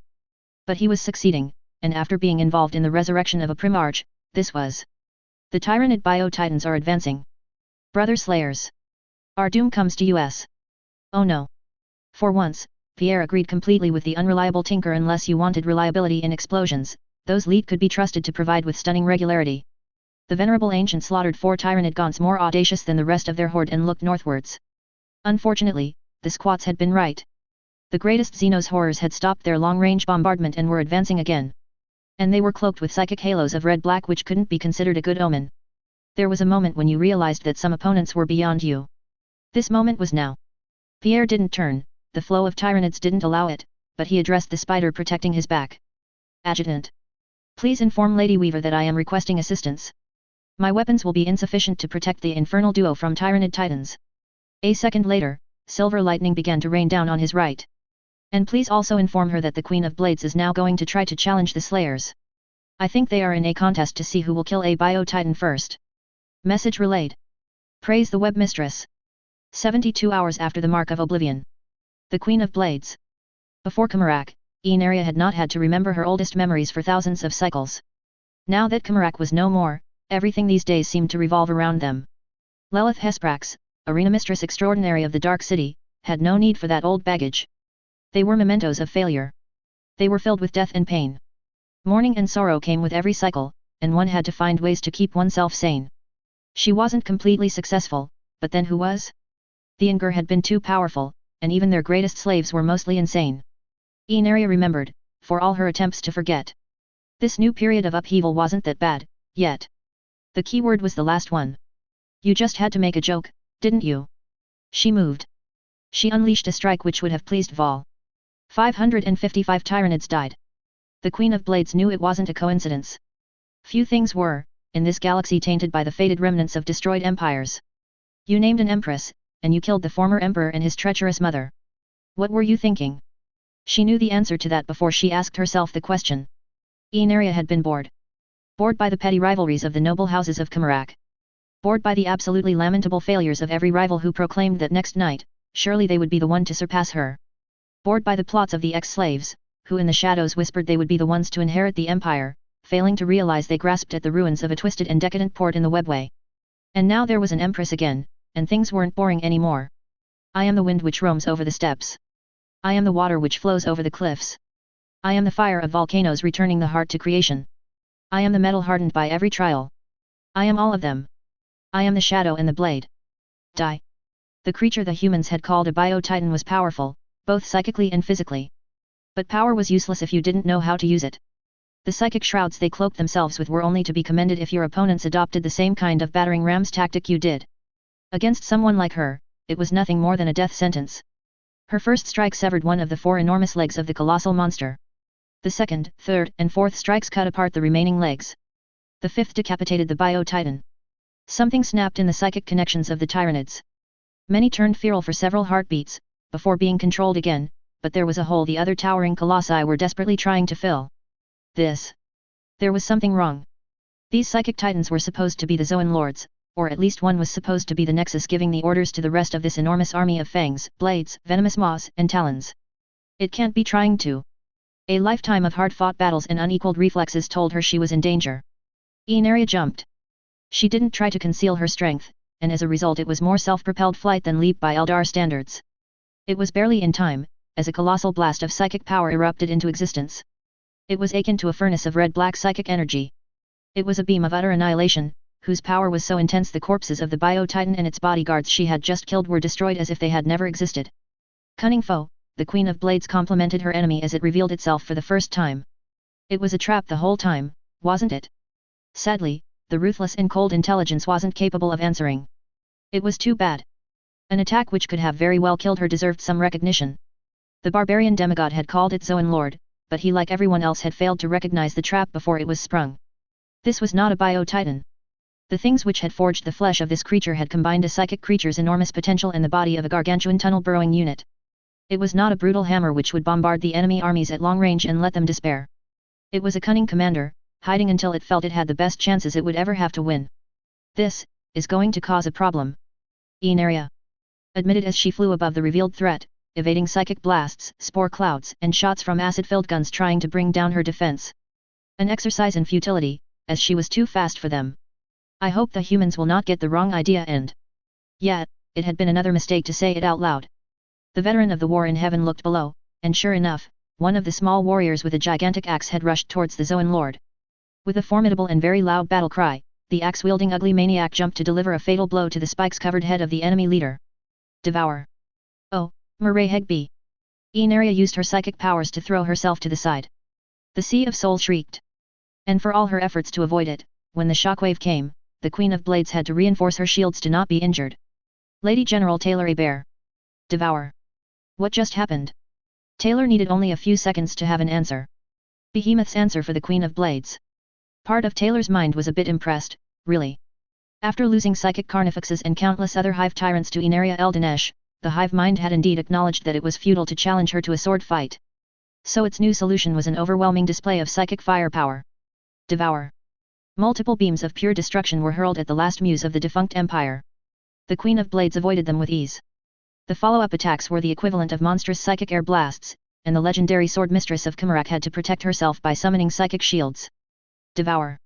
Part of her was really impressed, but the other part of her was worried. If that was what the Tyranids could come up with given a few hours of campaign and with only a few ships available, what the hell would they have faced had the Imperium been unable to stop them in time? It would be like fighting a virus. It was not a swarm like hers. A swarm implied it was made of insects or arthropods which would somehow coexist with their environment. The Tyranids' only limits were the pace at which they could devour a planet and the ones their enemies would enforce against them. Devour. As the Angel of Sacrifice, Taylor could see a lot. And she could see that this super zoanthrope was so powerful it was damaging the fabric of reality. The Primarches are advancing, my lady. Tell them to stay away, please. Taylor grimaced. It would be different if they were dedicated psychers. They aren't, but it doesn't mean they are powerful enough to. This Zoan Lord is psychically draining all life around it. That included all other Tyranid units, by the way.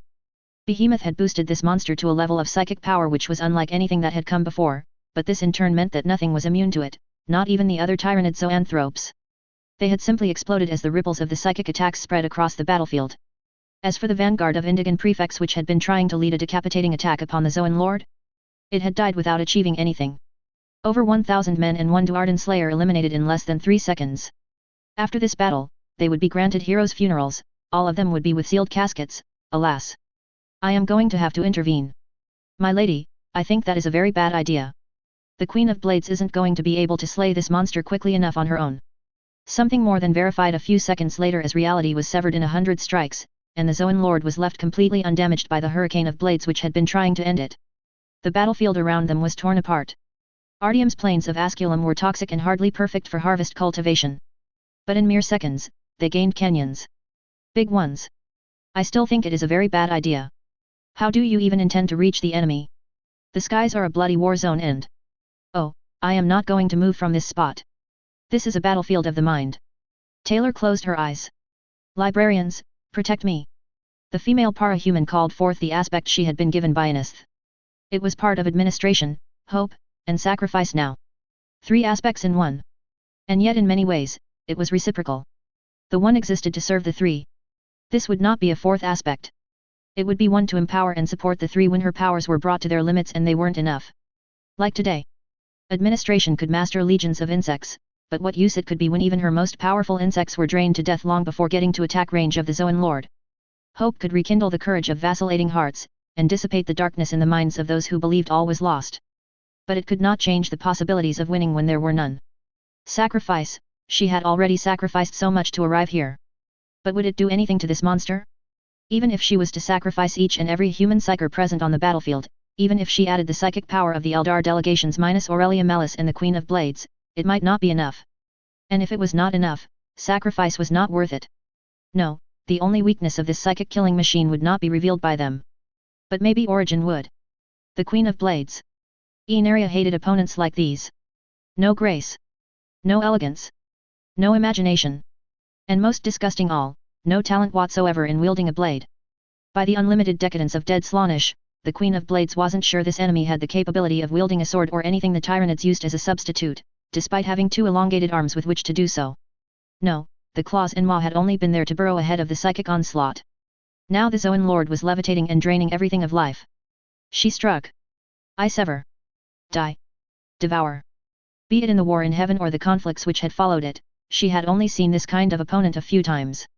They were shrouding their bodies in so much psychic power that the cloak drawn from the other dimension was a peerless shield by itself. It had its flaws, of course.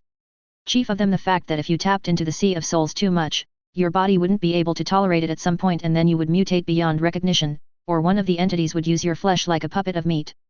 Or you were going to annihilate the planet you were on and everything nearby. That was what happened to a few, old ones. Ah, Cain damn it. I sever. Devour. Origin. The devastation stopped. The enormous fissures into the planet ceased to grow in size. Suddenly, it was as if the sun was caressing her skin again, despite all the fires and dark smoke covering the skies. It seems I was right to proclaim you Empress, then. And an enormous shadow came over the battlefield. At first, the Queen of Blades thought it was a new monster, but within a few heartbeats, she realized that was not the case. It was a flying mountain. To be accurate, the flying mountain she had seen orbiting this bloody world called Artium. And it was falling. Fast. Well, I got my wish. This galaxy isn't boring anymore.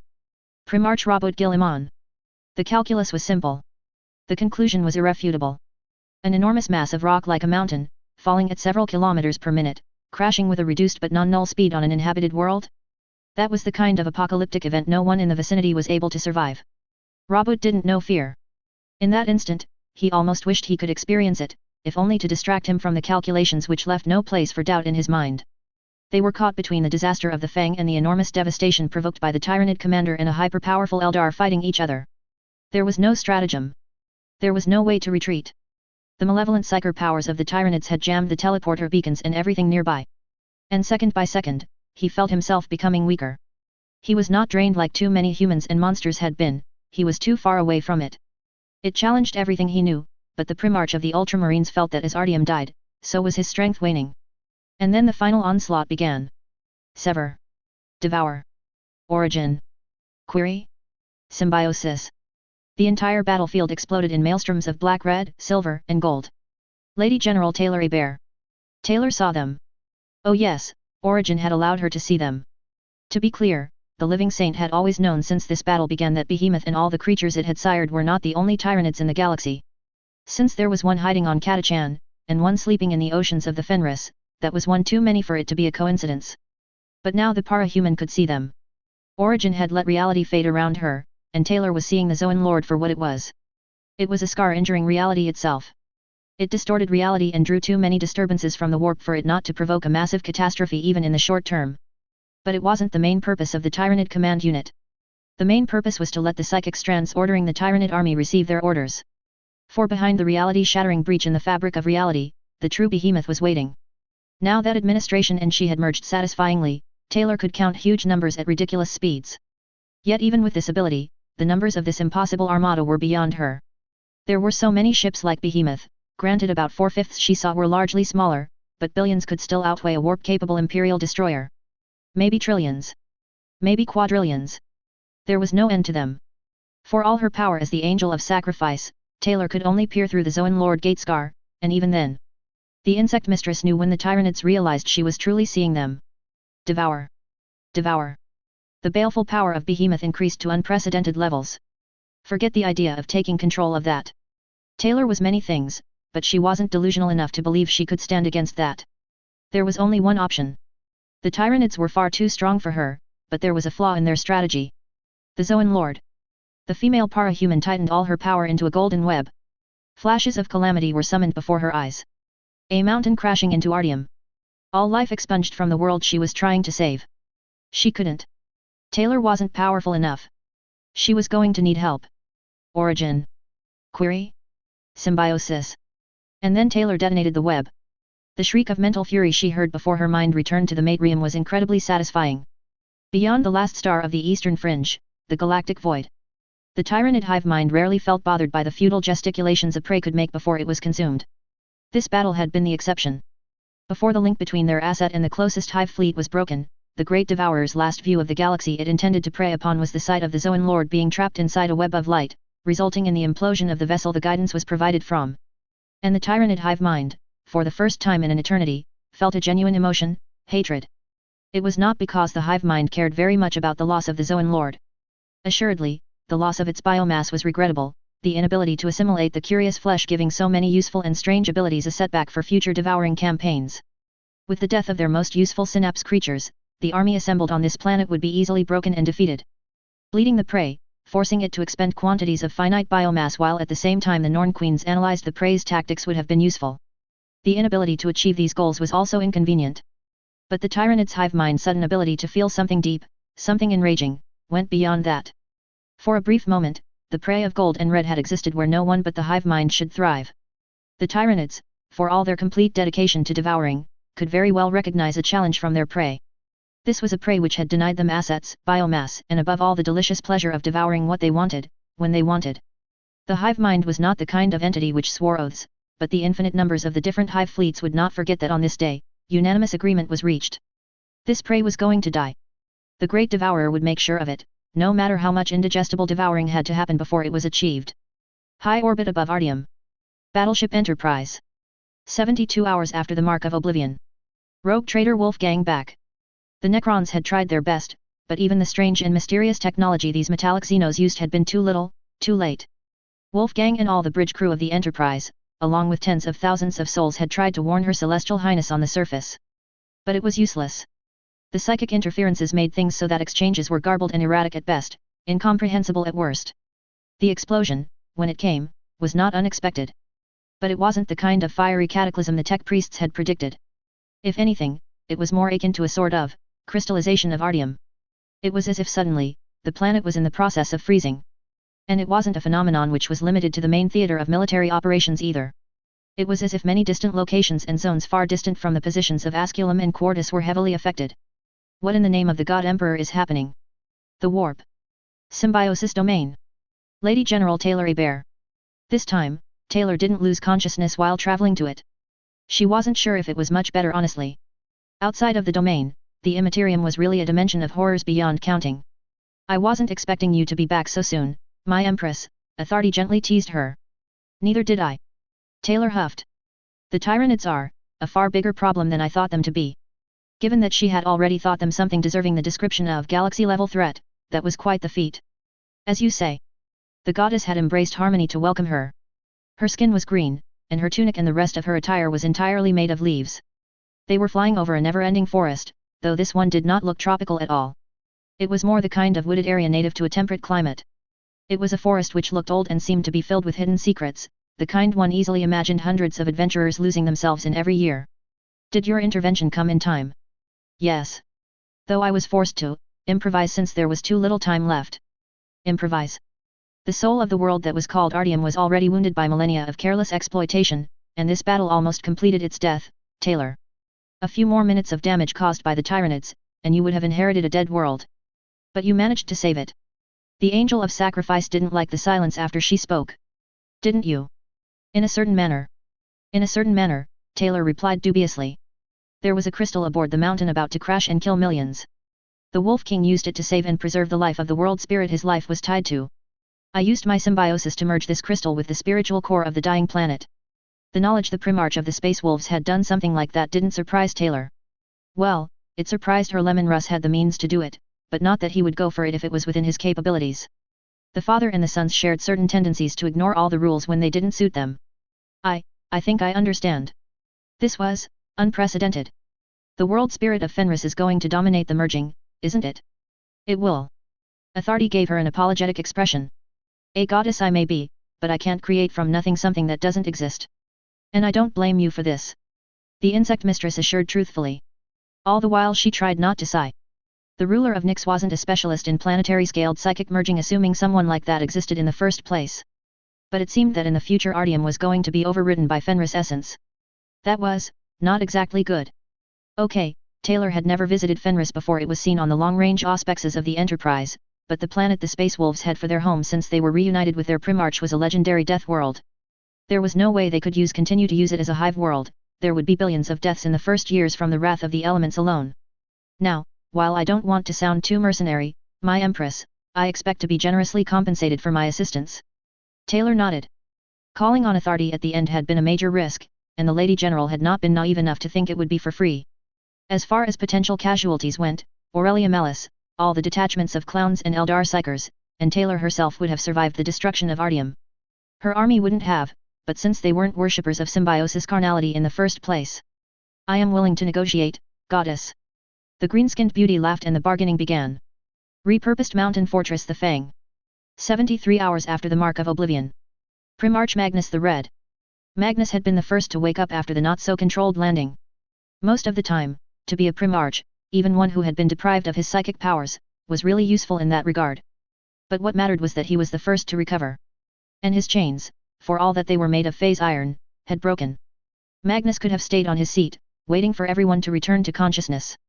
But if there was something neither Tsianch nor Malal had been able to break in him, it was what he was in every part of his being. Sanguinius might have been sacrificed before his death, but Daemon Prince or not, Magnus was curiosity. And right now, the 15th Primarch was filled with far more of it than usual. The rare VID projection devices revealed the Fang had landed on Artyom, without splattering itself in the process and killing them all. There were vivid purple and green sparks of power rapidly dissipating and absorbing what remained of the Tyranid-inflicted damage. There was a slowly growing layer of frost, and snow was beginning to fall. All this pointed to divine intervention, and Magnus knew better than to think Tsianch had done a favor to Weaver. This led Magnus to ask himself certain questions. And the answers were here, inside the Fang, to be found. Magnus began his descent into the entrails of the Fang, as thousands of souls began to voice their surprise they had survived. No doubt his absence would be noticed in the next few minutes, if it wasn't already. It didn't bother him. Oh, for sure they were going to hunt him soon. The Sixth always had superior trackers, and without his gifts, there was no hope of evading them.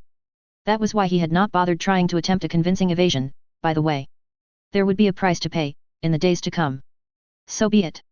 Better to go back to Terra with his curiosity satisfied than to die ignorant. And obviously, it would be all too funny to rub Rust's transgressions in his face. The descent was long and complicated. Finding what he searched for and how to access it was a succession of enigmas and mental exercises. But at last, the Crimson King arrived before a gate which must have been placed here at a time their father walked and ruled the Imperium. It was a gate decorated with a theme the lord of defunct Prospero was intimately familiar with.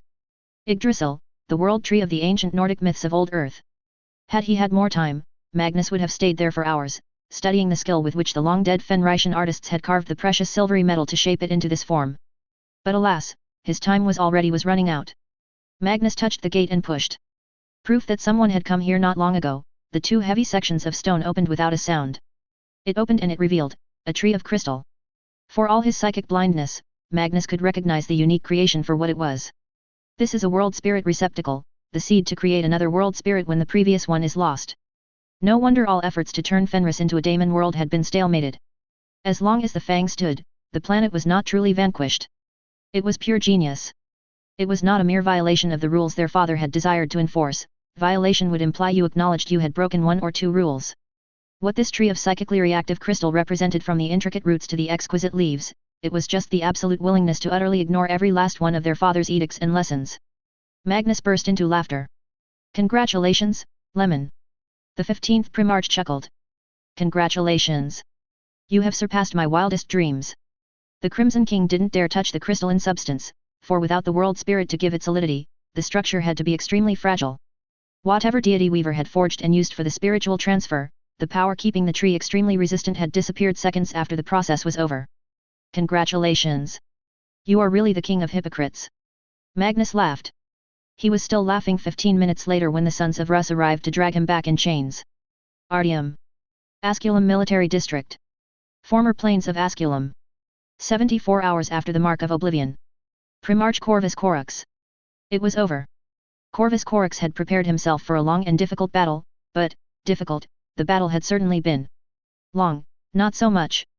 Once the huge psychic leader had imploded when the phenomenal powers it wielded went out of control, the Tyranids' greatest war monsters had been on the receiving end of an enormous retribution from the warp.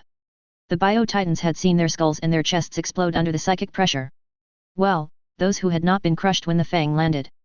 And those who had not been already mutilated by the vengeful red-haired Eldar. This strategy of psychic drain might seem an excellent idea at first glance, but when it went out of control, the results were devastating for the side which had used it. All the psychic monsters of the Tyranid army, beginning with the Carnifexes and the Zoanthropes, had imploded shortly after the Bio-Titans and the horrifying acid throwers of the things Tyranids used as heavy artillery. In mere minutes, the Tyranids must have lost half of their surviving army. The Fang had, fortunately for the Imperial forces, crushed and incinerated millions of the Tyranids, not the human soldiers, when it finished its descent onto the northernmost part of the battlefield. The Xenos could have continued the fight, except of course they had no more leaders or anything to tell them what to do, and in this absence, they reverted to the behavior everyone had already seen them adopt when the 60 kilometers long battleship fell onto Artyom. They became feral beasts. But unlike the last time, the swarm of Weaver and the Imperial Guard were present in sufficient strength to exploit the breakdown. Corvus had seen enormous waves led by Baelite scorpions move in every direction. Thousands upon thousands of tanks and armored transports had pushed their engines and charged in pursuit. Entire companies of Blood Angel successors had accelerated their pace to decimate the Hormogunts and Termogunts before they could move out of reach of their power swords and bolters. The battle was not over, but it certainly had already been won. And though the losses had been great, they had survived this invasion which seemed to have come straight out of a book retelling the horrors of the Age of Strife. Corvus opened his palms and watched the skies. It is snowing. You only just noticed. Robert tried to joke, but the weakness of his voice didn't incite Corvus to laugh. Well, we were a bit busy slaying the last Tyranid champions, and making sure you didn't die. His brother was currently seated on an enormous empty canister used to store artillery shells, and the most tactful thing that could be said was that he wasn't looking healthy at all. After erecting numerous devices which purified the air and installed several force fields, Archmagos Call and several janitors had removed his helmet, and Robert's face was incredibly pale and tired. How do you feel? Weak. This time the voice was more normal than the last time. Tired. 3 transparent pipes went to connect with the grand armor of blue and gold, and after a second, the familiar noise of pumps was heard. Medicinal liquids were seen flowing in large quantities, and the irregular breathing of the 13th Primarch grew better. I thought I would have more time. You partially ignored the warnings of the Chosen of the Omnissiah, the senior red-robed representative of the Mechanikus pointed out in what could be a smug tone. Fortunately, you were smart enough to authorize me to support you in case something of this nature happened when you couldn't count on miraculous pain relievers. There isn't much pain, Robert protested, truthfully it seemed, this time. There isn't. Call's mechadendrites went into accelerated moves, and the flow of medicinal substances changed really quickly while the Archmagos took notes. That's because the intervention of symbiosis partially removed your suffering, a female voice came to their ears. Corax turned and made a curt nod as he saw who was standing behind them, protected by over 100 space marines. Lady General Taylor Hebert. A pleasure to finally meet you in person. The pleasure is mutual, Lord Corax. The golden-armored woman removed her angel-shaped helmet, and handed it to the black-armored Astartes to her right.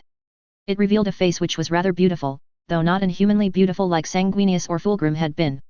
The eyes, however, the eyes were shining with the light of 1,000 stars. Corvus Corax could stare back, but he was intelligent enough to know few would be able to meet this gaze for more than a few seconds. That said, he didn't miss the exhaustion of the young lady general. No one had left this battle in perfect health, but the soul his father had chosen seemed to be more tired than anyone else in this medical zone. The commander of the swarm and the vast regiments burning the dead Tyranid horde around them advanced, until her fingers touched the armor of Robot. The golden fingers burned in golden light for several seconds, a ruby on the back of her hand seemed to shed tears of blood, and then everything faded as if it had been a dream. As I thought. The power of sacrifice is nearly entirely gone. The amusement was limited, but it was there when black eyebrows were raised.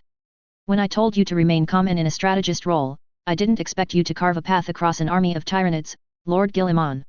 I wanted to end this battle as quickly as possible. He really drank the pride juice of the Avenging Sun brand, Corvus Corax corrected. Brother. What? The Primarch of the Raven Guard asked innocently. Tell me it's not true. Robert grumbled, but failed to give a coherent answer.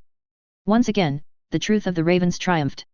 Anyway, the black-haired woman who had in all likelihood saved this entire campaign by herself continued, Archmagos Call did a great job purging the Naga's poison from your veins, and the wounds to your throat and the rest of your body are healing satisfactorily. I do not feel any taint. Then why do I feel so powerless? Primarches are far more than mere flesh and bone. So am I suppose. We can be generally described as a combination of 3 vital components, the soul, the body, and the mind. All of them are closely intertwined, of course. Your body is beginning its healing. Your mind doesn't seem to have suffered from any serious consequences, but your soul was damaged. And how does one heal one's soul? The 19th Primarch questioned respectfully. Shouldn't I be the one to ask you that, given what you did with Elena Kerrigan? The star-filled eyes definitely shone with a humorous twinkle. She's still alive, by the way. And she will need rest. She and an Eldar tried to kill Lorgar on their own before I arrived. I'm aware that what I did was unprecedented. Unprecedented, he says. Taylor Hebert shook her head in clear exasperation. Healing your soul is going to take time. Time and rest. You will have to stay far away from the battlefields for a while, and really spend your free hours doing nothing but non-strenuous activities. Read books. Listen to the tales the different chapters of your gene line have for you. Anything but waging war in person. You have to let your souls recover, lords, otherwise the next time, the enemy will try to use that weakness against you. Understood. But the Lady General wasn't exactly taking their word for granted, as her next words proved. Archmagos Call. Chosen of the Omnissiah. You are officially their healing overseer. And I grant you dictatorial powers to enforce everything that goes with the prerogatives of making sure they don't do anything stupid. Yes, Chosen of the Omnissiah. I hope that doesn't apply to me, by the fires of Muspelheim. The growl was intimately familiar. Russ had returned from the hunt, wolves and bears following him. As if it had been planned beforehand, a time sun lit the enormous mountain, now transforming the plains of Artium into a mountain-dominated area. One sin one was never going to accuse the Lady General of. She wasn't one to prostrate herself or roll over just because they were primarches. Your soul appears to be intact, Lord Russ. What is more concerning in your case is the amount of violations relating to the Edict of Nicaea, among other things. It has all worked out in the end, no. The glare that was directed at Russ reminded Corvus the face Malcador made when the Lord of Fenris uttered something particularly stupid or false. We aren't dead because I had the power to call for a unique divine intervention here, and for said goddess to intervene so quickly. Your father certainly increased her range of action. Otherwise I think my fleet would be in the process of sterilizing Artium from orbit.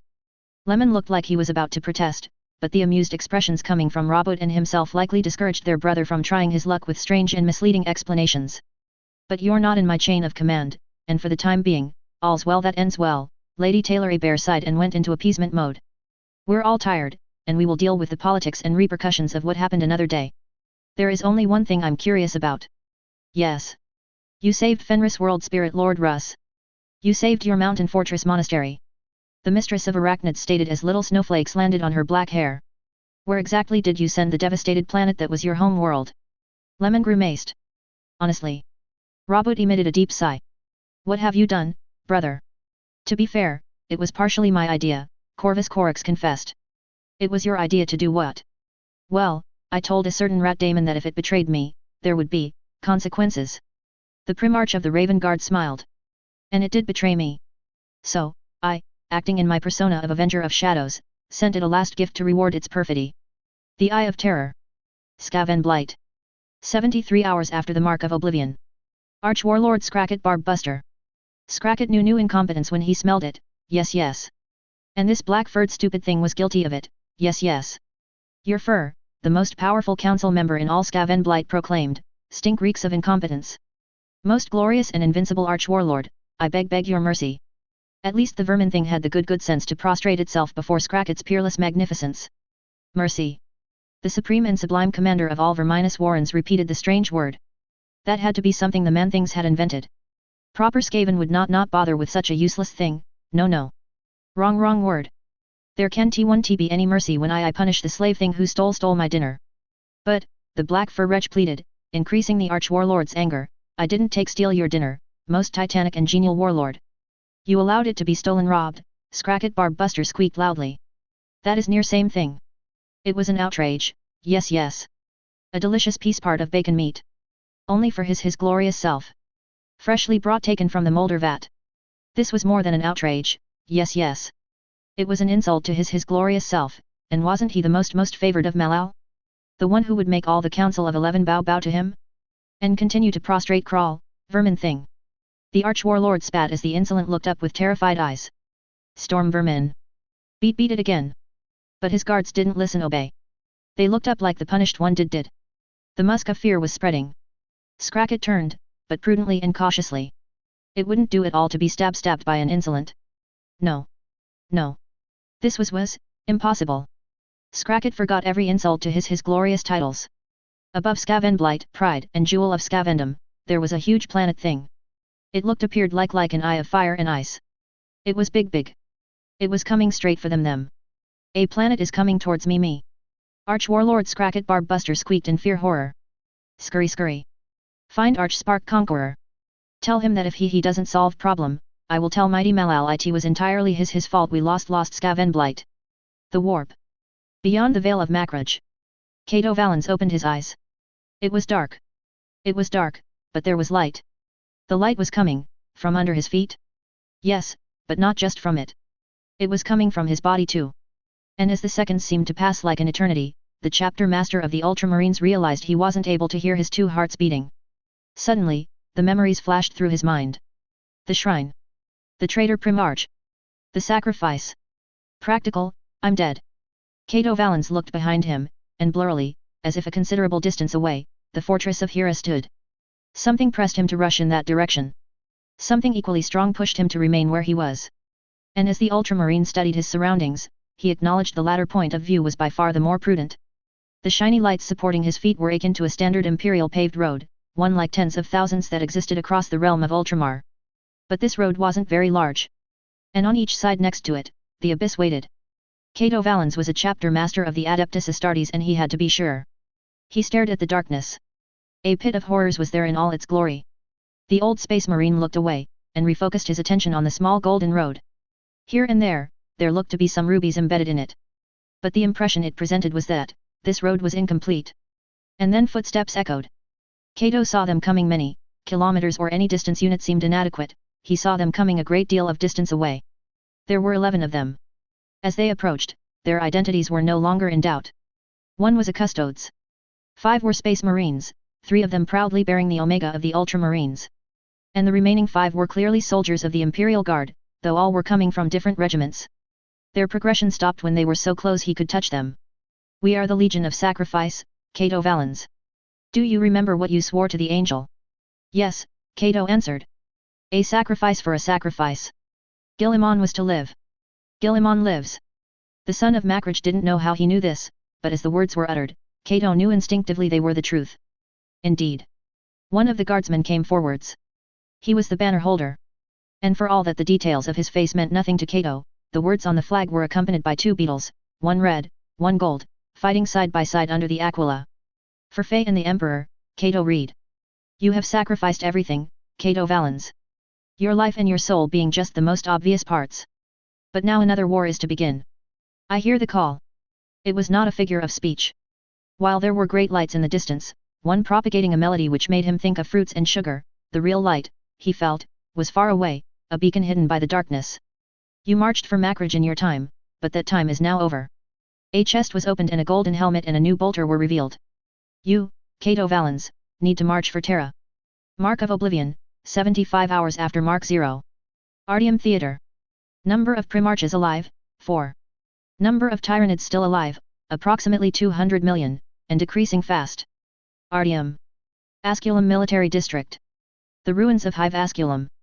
75 hours after the Mark of Oblivion. Lady General Taylor Hebert. This war had been won. It was won, and yet it wasn't enough. Victory by force of arms wasn't enough. Not when she could see the gigantic mountain which had not so much altered the landscape as completely remodeled it. Not when she could see all too clearly a multitude of problems coming her way. Taylor was mentally exhausted. Physically, what she had become let her regenerate quite quickly, but her mind desperately needed some rest. And once this last affair was settled, the insect mistress swore she would find a bed and sleep 12 hours. But there was one final powder keg about to blow which couldn't wait. Diamantis and Envar walked by her side. She could have taken others, but to avoid provocations, more than half of the Dawnbreaker Guard was unsuitable, and many of the remaining ones were not noted for their diplomatic skills. No, it was better to have a representative for the Salamanders and the Imperial Fists and no one else. The Angel of Sacrifice had to hope it would be enough. The coordinates they had agreed upon were perfectly accurate, ensuring it was easy to find them. Everything was ruins in this part of the hive, that much had never been in doubt, but Taylor noted with interest their hosts had decided to use a building which had likely been used as the equivalent of the Adeptus Orbits in Ultramar. That may be promising, or not. Time would tell. The 3 space marines stood when they arrived in their field of vision. The 2 Astartes captains, one in ivory Terminator armor and the other in a very traditional green, saluted and marched back a few steps. Supreme Grand Master Lucifer, the commander of the now completed Operation Stalingrad spoke. Lady General Taylor Hebert, the chapter master of the Dark Angels replied with a polite nod. She could have let silence return, but this was posturing, and her intention was not to humiliate the space marines in front of her. "I'm sure you know why I am here, but in case there was any doubt, I will confirm the only goal of this meeting is to deal with the titanic disaster, the breakout of the Prince of Crows, also known as First Captain Iago Savater Savitarian of the Night Lord's Legion, presents to the Imperium as a whole." "I thought that was indeed the case," the Supreme Grand Master replied levelly. "And though I know it is too little and too late, I present my apologies. They are welcome nonetheless." The Shield of Angels knew the green-armored Astartes was sincere, if anything. "But I am not the one who suffered the most from Savater's rampage after his liberation. The Blood Angels did." Yes, and there was nothing to add. For a second, she thought Lucifer was going to say something else, but the leader of the first founding chapter and certainly more than that seemed, uncharacteristically hesitant. "Why?" Taylor asked, trying to keep any emotion sounding like a stern accusation out of her voice. Out of the 9 loyal first founding chapters, the Dark Angels have always been renowned as very pragmatic warriors when matters of great strategy are concerned. "Why keep that traitor alive all this time?" "I could give many reasons," Lucifer began slowly, "and some of them are likely true. But in the end, I think the only answer we can give is that we were overly prideful. We thought that one day, we would be able to break that monster of Nostramo. We thought that no matter how hard he resisted the interrogators, one day his breaking point would be reached. Taylor resisted the urge to say, well, that wasn't the case. You speak of interrogation, cousin, Diamantis spoke in her stead, while Envar was immobile, evidently displeased by the actions of the Dark Angels. But the heresy and countless other conflicts since have proven that not only are Space Marines extremely difficult to subdue, they have an extraordinary resistance to interrogation by torture. And the Night Lords, for all their sins, were experts in this domain long before anyone saw the heresy coming. What kind of information could you possibly hope to gain? The Night Lords' legion dispersed into an uncountable number of pirate warbands well before the Night Haunter died. All their pre-heresy supply caches must have been looted and pillaged by now. All but one, cousin, at least that was what my predecessors thought, and I reread the evidence before agreeing to this meeting. All but one? Taylor asked neutrally. That sounds oddly specific. It is, Lucifer agreed. But I suppose we should begin, at the beginning. During the Thrummas Crusade, the combined operations during which the First Legion proceeded to destroy over half of the accursed Eighth, the bastard sons of the Night Haunter had numerous allies to help them ravage Thrummas and that entire region of space. One of them was the Predator Forge of Ulan Huda, a moon that some Heretecs of the Dark Mechanicum were using as their lair. Somehow, by using forbidden technologies, they were able to warp it across the Thrummas sector and the nearby regions, plundering and causing a significant number of military disasters.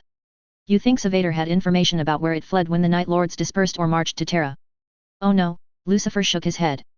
The Unforgiven hunted Ulan Huda after the scouring, and finally, near the end of M33, we found it orbiting a planet at the very limit of the Astronomicon. It was abandoned. The surviving Heretecs had used some of the remaining materials available to build themselves new warships and flee. The moon couldn't leave the system it had been found in due to the damage the Lion inflicted on it during the heresy, you see. That, somehow made sense. Though that opened many more interesting questions. When one of my predecessors found Ulan Huda, however, the incomplete databases confirmed what we already heavily suspected: the supplies available to the Night Lords' Legion during the Thrummas Crusade were well below our most optimistic estimates. That always happened in war, Forge Father Fukin Envar interrupted for the first time. I would be very surprised if the pre-war estimates of the Black Crusade that has just been fought weren't hilariously wrong too. Yes, Lucifer appeared to concede, but Ulan Huda was mass-producing first-grade Astartes equipment well before the treachery of Istvan.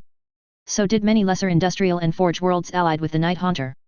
All things considered, even after new analyses made during the 32nd millennium, there is too much equipment missing. Missing, Taylor frowned, as in we never captured it, missing, or we never saw it in use by any side, missing. The latter. And what kind of war equipment are we talking about? In her guts, the insect mistress was ready for a worst-case scenario. The Dark Angels had the invincible reason and the rock to play the role of hammer and anvil.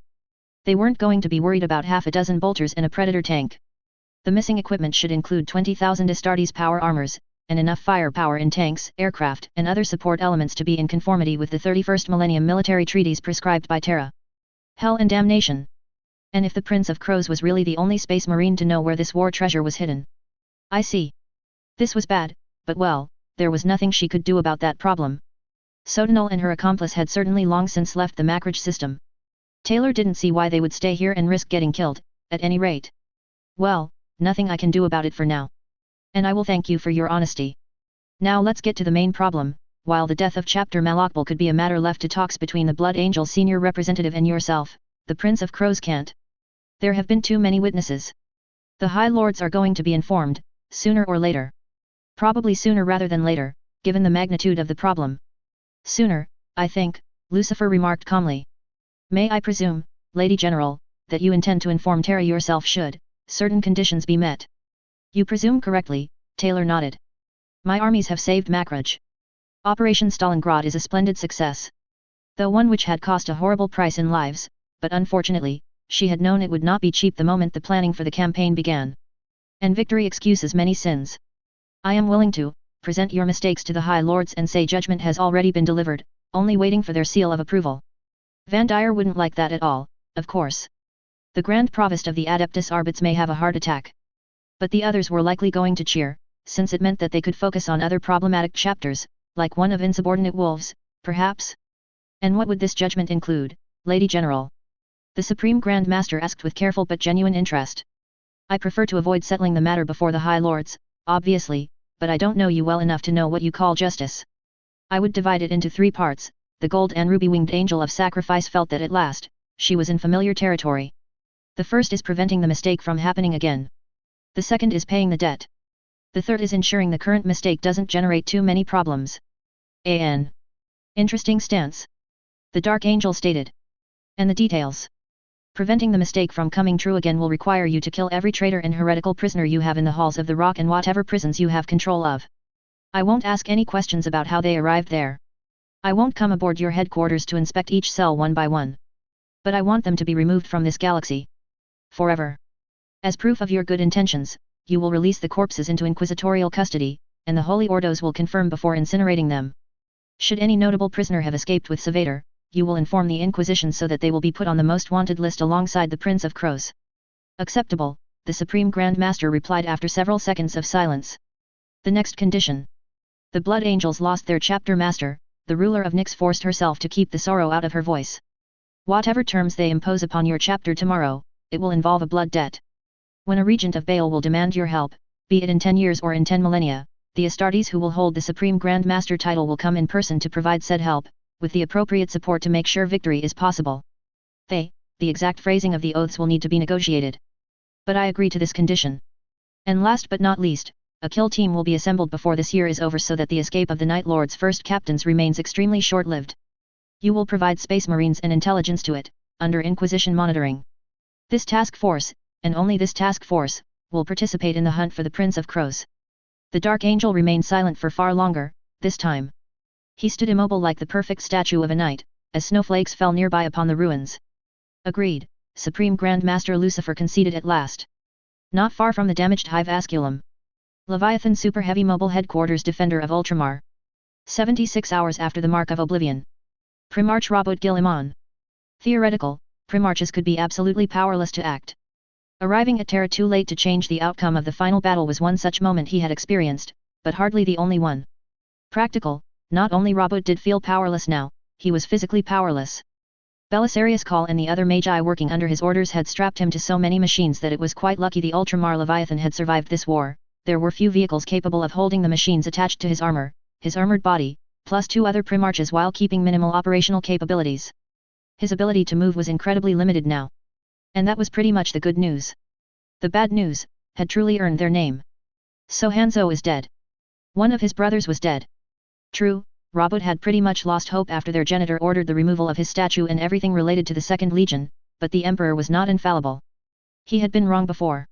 I only spoke with a few members of the Dawnbreaker Guard, Corvus commented, not Weaver herself.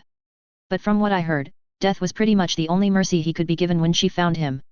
Robot could very well believe it. There were moments when it was preferable to die, and what had happened to the Primarch of the Tsunami Sabers definitely sounded like one of those cases. I suppose I will have to return him to his home world, the Primarch of the Raven Guard continued. Of course no one will remember the Second Legion, but... Brother, Lemon Russ interrupted in an unusually grim voice, the traitors burned the Second Legion's home world during the Civil War. There's nothing but a dead planet to return him to. Why the hell would they do that? Their raven-haired brother asked. After the Legion's last military assets were removed, it was just an average world. One with a remarkable feudal military culture, high mountains, and enormous oceans, I won't deny, but hardly the kind of critical hub one would need to deny to an enemy. I don't know, the Primarch of the Space Wolves shrugged.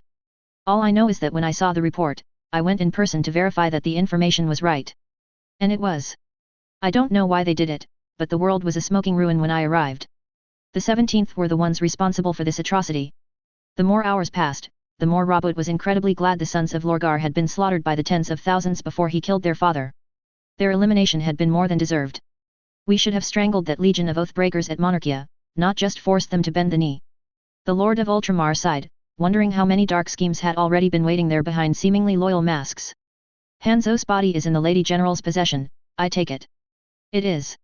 In that case, Robot said, the decision evident in his mind, I will formally make a request for Hanzo's mortal remains to be relinquished into my custody. There is a shrine which has recently become unoccupied. As Hanzo died loyal to the Imperium, there is no reason to hide his body or how he was lost anymore. That's not a bad idea, actually. Corvus Corax approved. He deserves to be remembered. I'm sure Magnus will approve too. He and Hanzo were rather close. They were speaking to each other far more than any of us here, yes, Lemon growled, and the 2 other Primarches chuckled. It was good that 4 millennia gone or not, some things stayed the same. But our one-eyed brother's approval does not factor into what must be done. Robot and Corax exchanged a glance of frustration. The galaxy was really too small for those two egos. What? The Lord of Wolves barked when they looked at him. Oh, nothing, Robert cleared his throat, something that created some light amount of pain in his organs. I've heard a custodes vigorously insisted Magnus and you must depart for Terra as soon as possible. We will be in the first ship to leave the moment the quarantine is unofficially lifted, Robert. Lemon grimaced. Apparently, the Captain General and his officers are not exactly impressed that I needed over 4,000 years to bring Magnus back to Terra. I would not expect congratulations if I were you once you enter the inner sanctum. I won't. But I have to do it. And this is a convenient gathering point to summon all of the great companies who aren't here with us already. It was more than that, it went without saying. Robert had not been able to read even a tiny fraction of what had happened in the last 4,000 years, but he had heard the Space Marines exchange their colorful opinions during the battle. And many chapters, the Dark Angels above all others, had not been sent to Fenris to congratulate the former 6th Legion. The current High Lords of Terra were certainly going to have a word or two to say to the Primarch of the Wolves too, when it came down to it. In the meantime, I will tolerate the presence of your mountain upon one of my sovereign planets. The Primarch of the Ultramarines told his brother in a fake I am so generous voice. It would also give him a chance to assess what had been done with all those psychic phenomena he didn't fully understand. The snow and the brutal change of climate, while tolerable for now, were not something to take lightly in even the short-term future. Artyom's population may have to be progressively evacuated once the quarantine was over. Thank you for your unlimited generosity, brother. Lemon affirmed before giving the painful truth as if he was about to visit someone who was going to tear him his teeth one by one. I will admit I don't know if I will be able to make the fang fly again. The damage was considerable. Damn Lorgar. He's really lucky you killed him, Robert. I would not have given him such a quick and easy death. Please, their raven-haired brother shook his head.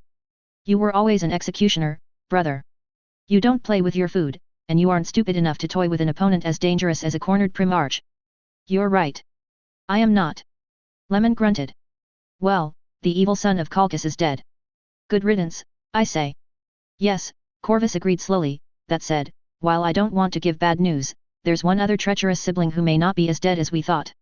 If we're talking about Alfarius twin. I'm talking about the 11th. Robert blinked. But that was impossible, Lemon immediately denied. He is dead, brother. I dueled him. I defeated him. And I killed him. Robert grimaced. The Lord of the 500 Worlds had always suspected as much, but had never really found the courage to ask the question.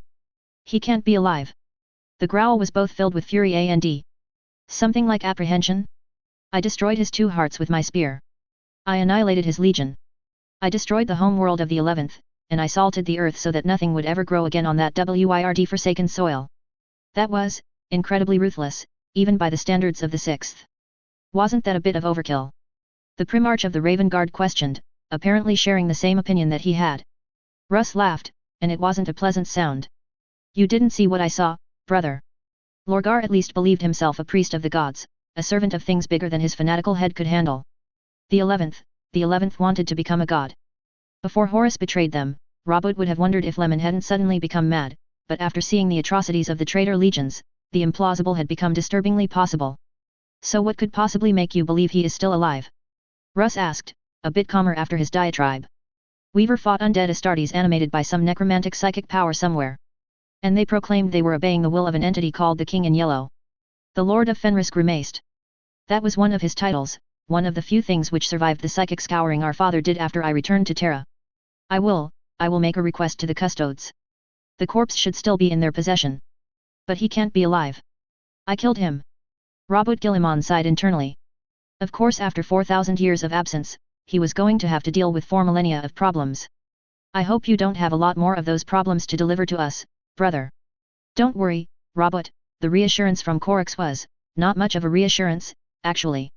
Aside from not being signatories of the Bacta Conference, your sons were relatively skilled when it came to the avoidance of playing stupid games. Say what? And of course Lemon immediately howled in laughter. I don't see what exactly you find funny, Lemon. My sons told me the Ultramarine envoys behaved like imbeciles, but yours weren't even there.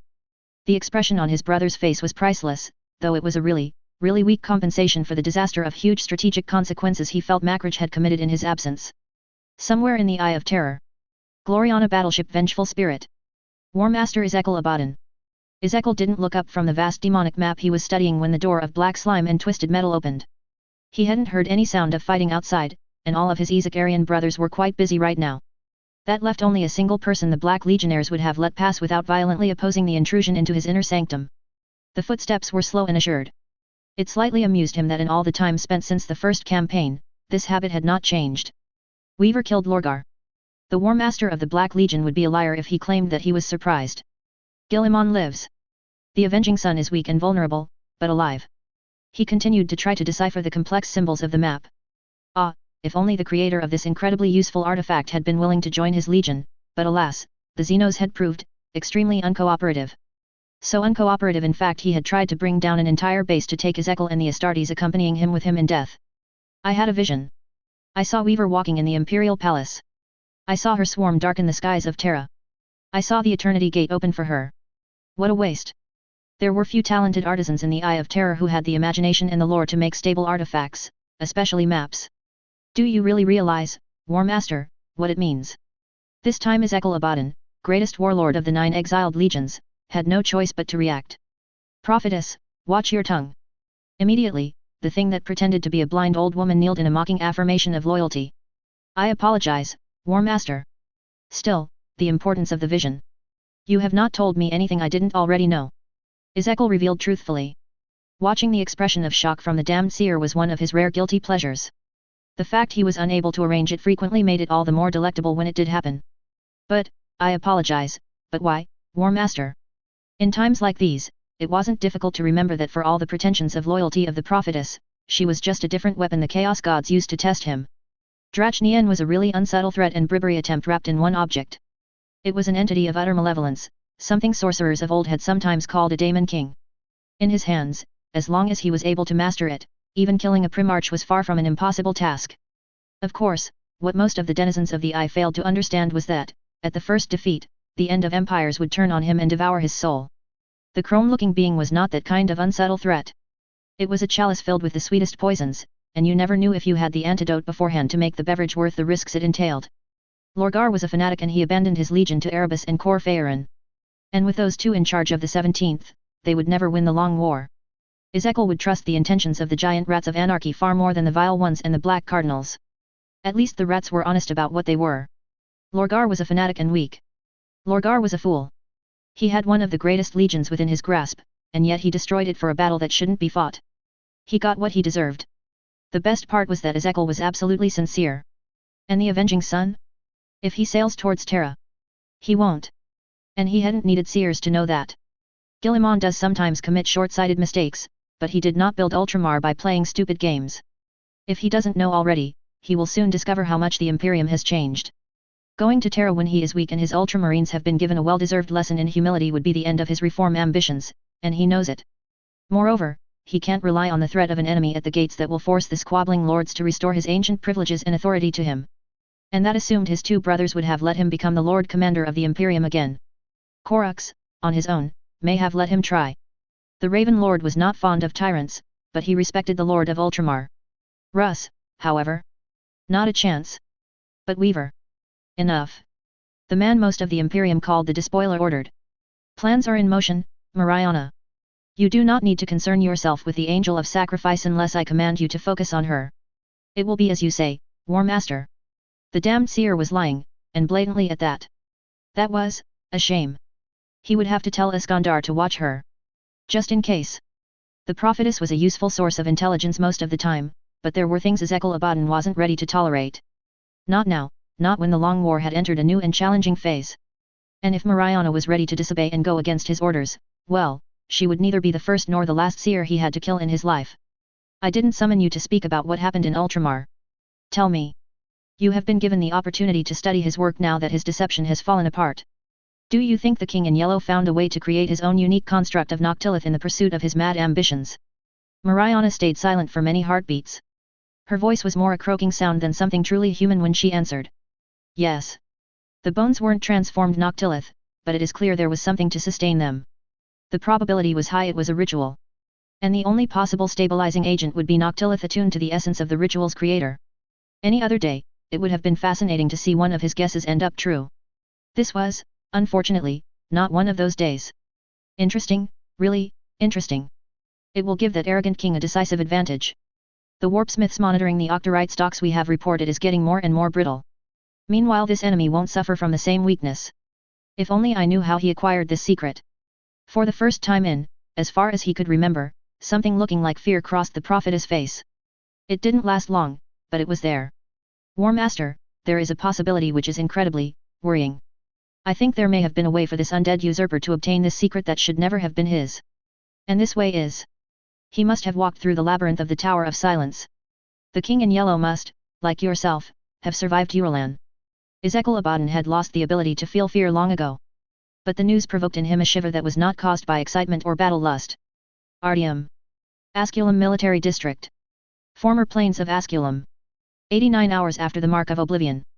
Lady General Taylor Hebert. They met in the middle of the devastation, and her swarm and the Dawnbreaker guards were the witnesses. As much as she wanted to sign a treaty with some of them, there was no way it could be properly done here and now. Too much remained unknown, and there was news from many parties which could change everything. It didn't help she could only speak as the Lady of Nyx and a Lady General of the Imperial Guard. The formal communique of the victory had been sent to Terra hours ago, but it would take many days before they received an official answer from the High Lords. There would likely be nothing coming with the seal of the Senatorum Imperialis before a formal session met under the emergency procedures. And then the High 12 would have to agree to a course of action unanimously, or at a supermajority close to it. As a result, when she spoke before the representatives of the three other species arrayed before her, it was simply as Taylor Hebert, Lady General of the Imperial Guard. And it was not to congratulate them once more about their military prowess. It was to warn them of the apocalyptic threat she had seen with her own eyes. The Tyranids are coming. Emotic the Storm Lord was the first to react. The Sodic General, unlike the others, seemed to have acknowledged the possibility of the Tyranids being more than they seemed. How many? Conservatively, trillions of bioships like the escorts Behemoth tried to increase its numbers with. There may be more. I could only observe them for a few seconds. This battle has attracted their attention. An Eldar with green skin she didn't recognize spoke in a panicked voice. No, Commander Shadow soon told the long-eared Xenos before Taylor could. Many of the warriors of the Empire went to fight against the threat of what we called Gorgon in our very different era. And we heard many rumors that the humans were fighting them too on other fronts. The Tyranids were going to come no matter what the Lady General and the other armies assembled at Makridge did. I agree, Eldrad Ulthran came forwards, his blue skin indicating he had embraced moderation of all the choices offered to him. We have been given an advance warning of the peril we will all have to face. True, Feeric Nefertun supported the Eldar Farsar statement, which had to be a political novelty by itself. I suppose we will organize many conferences and meetings to debate about it. But speaking as the Feeric of the Narush-Latsat dynasty, I will provide the following realistic assessment. This galaxy is not ready to fight against such a threat. The Tyranids, being psychically active or not, will defeat everything we can raise to oppose them with. They may not devastate Necron worlds, for we are indigestible even for their maws, but they will devour the inhabited planets and everything that may sate their infinite hunger. And none of the current empires or factions have the strength to stop them. The Necron dynasties, united under a single leader, could stop the Tyranids. Overlord Emotic argued back. And do you think anyone can reunite the dynasties without the command protocols of the Silent King, Stormlord? The Narush-Latsat ruler asked rhetorically. No, the defeated noble admitted. Even the threat of those bloody monsters of the Maynarch wouldn't be able to do that. Eldrad Ulthran stepped forwards. As much as our Asuryani pride will get in the way, we have to admit this is not a threat the craft world have the numbers and the skills to deal with, my Empress. What is the wisdom you wish us to relay to the souls of Isha's children? I don't know if I can speak of wisdom, the insect mistress tried hard not to laugh. I will just speak of what I think is repeating the obvious. If we spend most of our time fighting each other, weakening our armies and our not infinite forces, the Tyranids will devour us. I believe no one will make it easy for them. I believe we will all fight until the last weapon is broken and the last warrior falls. But ultimately, if we try to fight these monsters alone, we will die alone. The Imperium Indigan prefects were superb monster hunters. They would have been overwhelmed in short order if not for her swarm and the support of thousands of space marines. And unfortunately, Taylor was not so naive to think one could muster so much of the Eastern Fringe's military resources at a single battlefront without paying for it dearly elsewhere. The Tyranids are an enemy we can't negotiate with. They see us as dinner, and Behemoth has proven they will fight to the death before they relent. This is the enemy without. At the same time, each species assembled here has other enemies in common. The dark monsters of the warp. We give them many names, abominations, parasites, demons, and more. They are the enemy beyond. All the while, Ethereal Onshi began, all species are plagued by their own internal contradictions and disunity. This would make it, the enemy within. Exactly, Taylor nodded. Within and beyond are the greatest threats right now, though without, in many ways, already existed with threats like the greenskins. And based on what Nefertun had told her before this meeting, it seemed the Old Ones had really screwed everyone before being exterminated during the war in heaven. We have to solve these problems. We need a plan, or knowing the Tyranids are on their way will have proven futile in the end. The rest of the debate was essentially arranging the future conferences, meetings, and accepting the possibilities of ambassadors and other emissaries at Nyx. Fortunately, imperial law judged it acceptable, as long as you had the support of the Inquisition, and Taylor did have it, though there would be favors to be repaid in exchange. The Tau were the first to depart. With no rejuvenation or life-prolonging treatments available, their time was precious, and the tech priests were going to place them in time stasis for the next year or so, at least until the Magi found a solution to their short lifespan. Otherwise, by the time she returned to Nyx, Shadow soon and on she would be at death's door and more or less incapable of playing a role in any plan the Lady Nyx wanted them to. The Necrons teleported away in bright green flashes, with the sole exception of Imodic, who was led away by a ceremonial honor guard. The Eldar opened their curious intrasystem portals that the Harlequins seemed to be able to manifest at will. Taylor ordered a lot of her swarm and the Dawnbreaker guard away, and rapidly, as a light snow fell over what had been a gigantic battlefield, there was only the Queen of Blades and herself.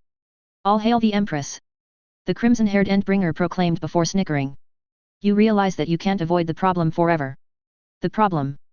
They will want a court, my Empress, Aenaria Eldinesh purred. You gave them a goddess, and she has made her will clear. And it would be incredibly insulting for the true Empress of the Eldari to have human protectors but no representatives of our race. Oh, that was going to go over well with the Space Marines, Taylor just knew it. You may have to accept a station filled with the envoys and messengers of each craft world too. Plus entertainment centers. We are a race that easily gets bored.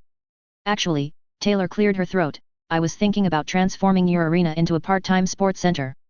My tech priests built it to be easily transformable, so I thought we could use it for other purposes when you're not there. Concerts, sport competitions, that sort of thing. And totally not because the inauguration of said arena had left a very bad taste in her mouth.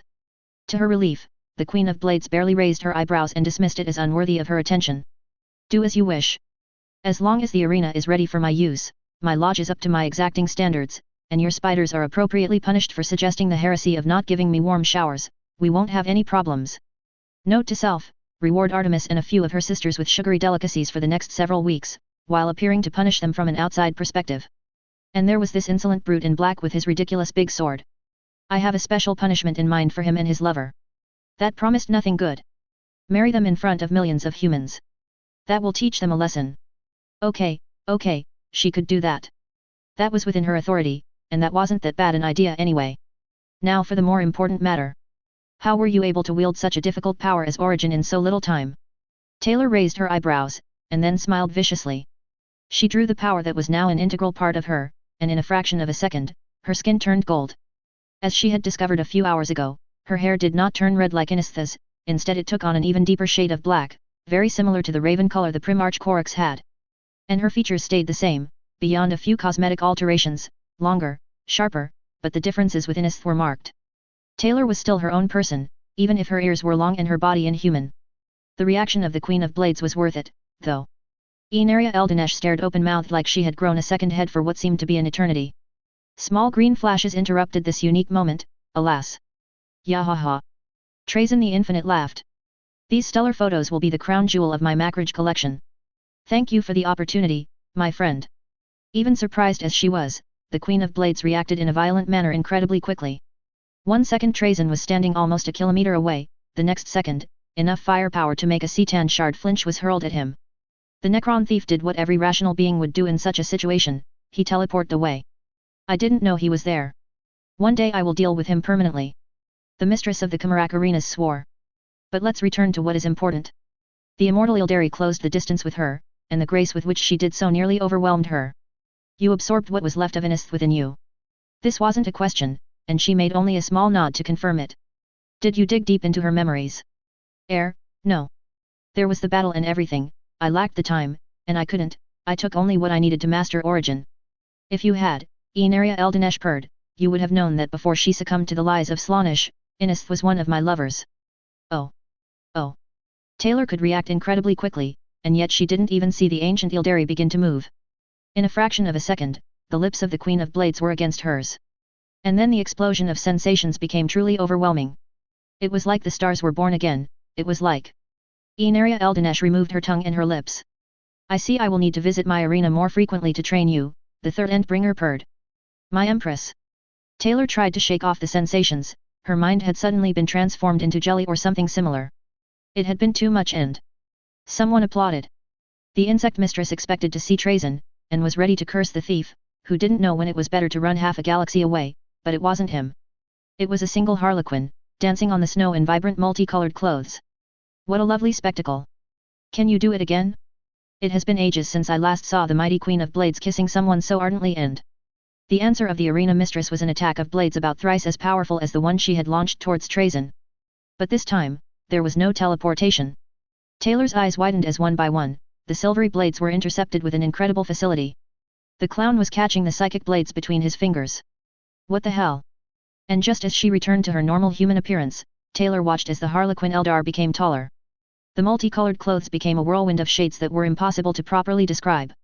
The world seemed to convulse in laughter around them. You are Seguruk. The god of the Harlequins had come to Artyom in person. In tricks and treats, the jester laughed. Now my dear Weaver, I think it is time we have an interesting conversation before our dear Queen of Blades decides to further explore your relationship. Return to your black library, clown. The next strike vanished in a maelstrom of shadows, and the next second the Queen of Blades was gone. Now, eyes which were older and crazier than those of anyone she had ever met stared at her. I have plenty of messages to give you. And many warnings to deliver, oh my Empress. Wonderful. The god of bad jokes had jumped on the bandwagon. What had possessed her to accept this title? Artyom. Repurposed Fortress Monastery the Fang. 94 hours after the Mark of Oblivion. Lady General Taylor Bear. Taylor didn't really like the Fang, and it had nothing to do with the colossal headaches, both past and future, it represented. Sure, the decoration was original, and could not be accused of plagiarizing what was recognized as imperial culture. But you had to love monster hunting and the glorious sagas of the Viking culture, Space Wolves style. It was, primal, she guessed. It was presented as glorious. It was, almost certainly, the root of all the problems the Sons of Rus were experiencing these days when they tried to deal with the imperial worlds they were supposed to save. But that was fine. The first astropathic communications from Terra had arrived a couple of hours ago and made it clear that the High Lords wanted to deal with the Fenrisian chapter themselves along with thanking her for defusing a potentially nightmarish situation with the Dark Angels. This wasn't the Lady of Nyx's problem anymore. And thankfully, her visit in the halls of the Fang was essentially one of courtesy. Thus the long walk to their destination was, akin to some touristic activity in a void-faring Viking museum? Yes, that described the situation rather well. Only Gamaliel and Gavriel accompanied her. Artemis should have come along too, but since Wolf Lord Direbear had come with the enormous great white bear he for some insane reason called Boo, it had been decided to avoid, Frictions and her adjutant general had remained outside, dealing with the thousands of problems that came with a system-wide quarantine. The moment they reached their destination was obvious. It wasn't every door aboard the Fang which had 4 custodes and half a dozen Sisters of Silence guarding it. I will wait here with Boo. The Space Wolf announced loudly. Thank you for playing the role of guide, Taylor thanked him. It was my pleasure to have you by my side, Boo. The massive ursine made a pitiful sound which sounded incredibly comical when made by a gigantic creature, and the Angel of Sacrifice stepped forwards, followed by her 2 Dawnbreaker guards. Only then did the custodes seem to react to her presence, though obviously, it was not the case at all. You alone can enter. There were Space Marines who could speak in utterly emotionless tones. They could learn a lesson or two from this watcher. This custodes didn't seem to behave like a human at all. The Astartes will wait here. Understood. The Lady Nyx didn't try to negotiate, first because there were most likely sentinels of the Adeptus custodes inside, and second, because it wasn't a negotiation. With any member of the 10,000, her authority vanished like it didn't exist. To be completely honest, Taylor didn't even know how those custodes had arrived so quickly after the final victory was won over the Tyranids. The Space Marines of Gilliman's Gene Line were still arriving in groups of 2 or 3 ships, answering Mackrage's call to arms. Her best explanation for now was that there had been a custodes task force operating in the Eastern Fringe for unrelated reasons. Despite the gravity of the moment, Taylor couldn't help but giggle when she went past the doorstep. It seemed that the Lord of Wolves had not been too angry with his brother, because the cell chosen to keep his brother imprisoned appeared to be a library. The traitor Primarch was seated on a couch adapted to his stature. Even from afar, there seemed to be something wrong with him, and when Taylor really looked, this feeling was completely justified. What did so many Primarches wind up mutilated either by their own hands or by someone else? At least this one appeared to have been a victim and not done the mutilation himself. One glance was sufficient to know she would never be able to do anything for the giant hole which had been the psychic lungs of the 15th Primarch. Still, it was fascinating to see the aspect of curiosity had not been affected at all. Lady Weaver, Magnus the Red showed a modicum of surprise as she went to stand before him under the vigilant gaze of 4 custodes and as just many sisters of silence. An unexpected but welcome pleasure. I would rise to salute you, but... Yet, the chains binding his arms were lax enough to allow him to eat and read books. The table next to the couch and the couch itself provided good clues in that regard, but Lemon Russ brother couldn't walk or move away from his current position. It's all right. I wanted to speak to you before you departed for Terra. Which would happen as soon as the quarantine procedures were completed. The tech priests verified there were no spores trying to stick to the custodes' ship's grav plates, and other time-consuming but necessary measures. A message for my father. A gift. Taylor revealed the book she had kept in her old-fashioned bag until now. It should make the journey to Terra less boring than it promises to be. The custodes, of course, didn't twitch. They had been warned of this move. Though 1 or 2 of them seemed to radiate disapproval. As for the Sisters of Silence, it was far simpler, they were all against it. And it wasn't because of the cold they emanated, and which diminished the very part of her being now merged with her wings and sacrifice. No, the disapproval had everything to do with their horrible personalities. The fate of the second Primarch, Magnus' sorrow was clearly visible for an instant. Ah! You knew about Hanzo and me. I know you were very close, yes. So I commanded one of my adjutants to compile all the information we had on his last battle and what happened when I found him. The book will go to the Custodes' libraries, once you reach Terra. But I thought you deserved to know the truth, before. She didn't finish the sentence, and Magnus the Red didn't show any willingness to do it either. His lone eye, which had earned him the nickname of Cyclops, seemed one step away from crying. His red finger caressed the book's cover. Thank you, this means a lot to me. Just for the sake of curiosity, if it's not too indiscreet, what were your common points of interest? Your brothers didn't say. Poetry books, of course, the Primarch of the Thousand Suns replied as if it were a given. Hanzo had a gift for finding them in the unlikeliest of places, and his homeworld had a strong and rich tradition which encouraged new talents to come up with their own creations every year. The red-skinned Primarch allowed a thin grin to be visible on his face. I admit I kept quite a few of them, for all I was ordered to return them to his home as father commanded. He was to be forgotten. If the custodes had seemed to radiate disapproval before, it was nothing compared to the sea of hostility directed at him now. I miss him dearly. I am quite glad you could end his torment. I think Perturabo would too, if he was still himself. The Lord of Iron and the Master of the Tsunami were friends. Oh yes, Magnus the Red replied as his brilliant eye revived old and good memories. The two of them were inseparable for a few years. After a campaign, they spent several months together making an architectural contest out of the rebuilding of an entire sector. Malkador had to send several messages to remind them it was the Great Crusade, not the Great Architecture Competition. Given what the Iron Warriors had become these days, it was difficult to think it had indeed happened, but Magnus was entirely truthful. I suppose the sector where it played out didn't survive the Horus heresy. No, Magnus said regretfully. After Istvan, well, Perturabo was never the same again. He was still of flesh and blood, but he seemed to take pleasure in raising his former masterpieces. In fact, it might have really begun with Hanzo's loss. The Lord of Olympia could be harsh, but our brother seemed to be able to bring out the best in him. The more Taylor learned about the events of the early 31st millennium, the more her feelings that it had been a tragedy on a galactic scale increased. Well, that and the sensation of a titanic waste. You are not that bad too, for all the massive mistakes and disastrous choices you made. Noticed that, didn't you? Magnus smiled like a child who had been caught in the act of raiding the cookie jar. You bring back memories of Sanguinius. He had a way to forgive and yet let you still feel horribly guilty. The 15th Primarch sighed. I am guilty. We all know it. I made the wrong choices. I should have surrendered to Russ in person when he came to arrest me. Letting Prospero burn was perhaps the vilest thing I ever let happen that was in my power to prevent, and there are many things I'm not proud of, Weaver. I can't repair what is broken. But perhaps, I can face my father again with some dignity this time. It was clear the Primarch didn't expect to survive that meeting. Which was, not exactly unreasonable of him, given the magnitude of his crimes, both the ones done when he was himself, and the others unleashed per the will of Tsianch as a daemon Primarch. There was a last point to speak of.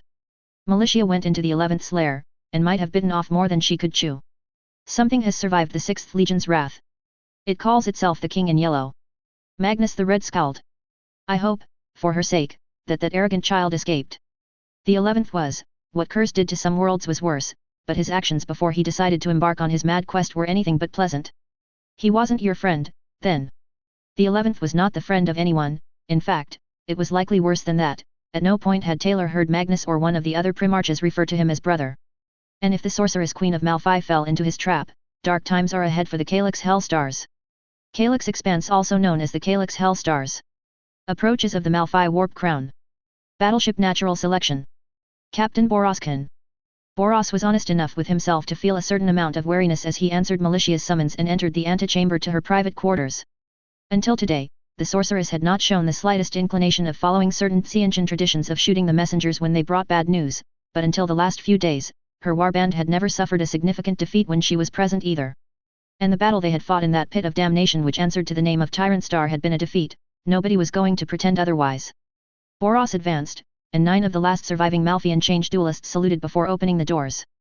Following the miraculous resurrection of the Rubrisi Thousand Sons, the unwritten destiny had been in dire need of new bodyguards, as the Astartes of the 15th proved unwilling to follow her orders. The colorful masked warriors had been the only viable replacements which could be recruited at such short notice. The Battle of the Tyrant Star had, fortunately or unfortunately, proved that no matter how loyal they were to Militia, they were clearly inferior to a squad of Space Marine legionnaires. Boros. Militia was seated and facing a ritual circle. Inside this circle of glyphs burning in terrible blue flames was Axenia, the former ruler of Laodomina that the worshipper of Xianch had transformed into a true abomination, though she almost didn't look like it today.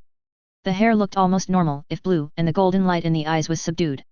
Something that was certainly not unrelated to the terrible scar visible between her breasts. It was an ugly-looking wound, and Militia had done a considerable number of rituals since their escape to heal her, diminishing the size and the damage done to the arrogant, not woman's flesh. I hope you bring good news. I'm afraid to disappoint, unwritten destiny. Your sorcerers have begun receiving information of catastrophes across the entire expanse. 9 of your holdfasts outside the Malphi Warp Crown were raided by enemies presenting the appearance of the same undead Astartes in grey livery we faced at the Tyrant Star. And we're not the only ones to be under attack. The blue eyes stared him for a fraction of a second before turning again towards Axenia, who was waiting silently on her knees in the ritual circle. I assume you refer to the Kyrnate forces and the Conqueror. Yes. The preliminary estimate is that 8 of their systems were raided. The platinum-haired sorceress gritted her teeth. Someone should tell that bastard calling himself the King in Yellow that his attempts at being funny are not appreciated. Ah. Yes, 9 was the sacred number of Xianch, much like 8 was the sacred number of Kern. And the final losses.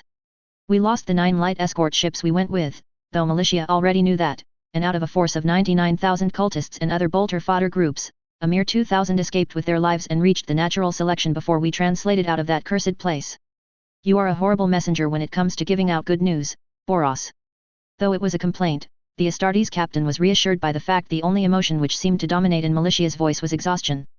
If you really feel like looking at this defeat in a positive light, he told her bluntly, most of the sorcerers you deployed managed to get out in time. He didn't add that the reason they had been able to survive was because they had left their subordinates to die and stolen the drop ships to save their own skins. As teleportation attempts both from esoteric technologies and warp sorcery suffered grave malfunctions or outright didn't work, panic had spread, and the rout had been particularly violent and quick. My own brothers only suffered 2 permanent losses too. But you already knew that. Yes, yes I did. Axenia, you can rise. Boros' eyes widened imperceptibly as the arrogant blue-haired daemon woman presented her throat so that Militia could place a golden collar on her once more. The last time, the mountain of arrogance, as some cultists had taken to call her, had needed to be restrained by Militia and cursed to oblivion before a new piece of jewelry could be placed anywhere on her body. Say what you really have on your mind, Captain.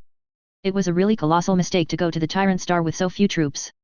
I know, Militia answered just as bluntly as he had been.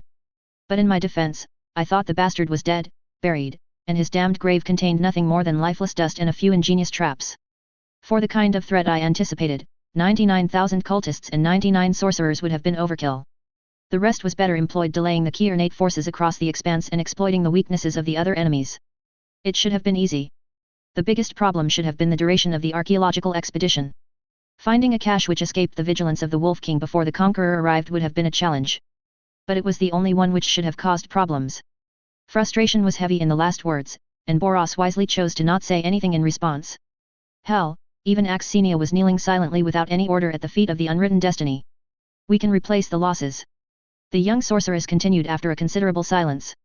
The Qsal shipyards can build 5 times that many warp-capable escorts per year, and the bolter fodder can be easily replaced too.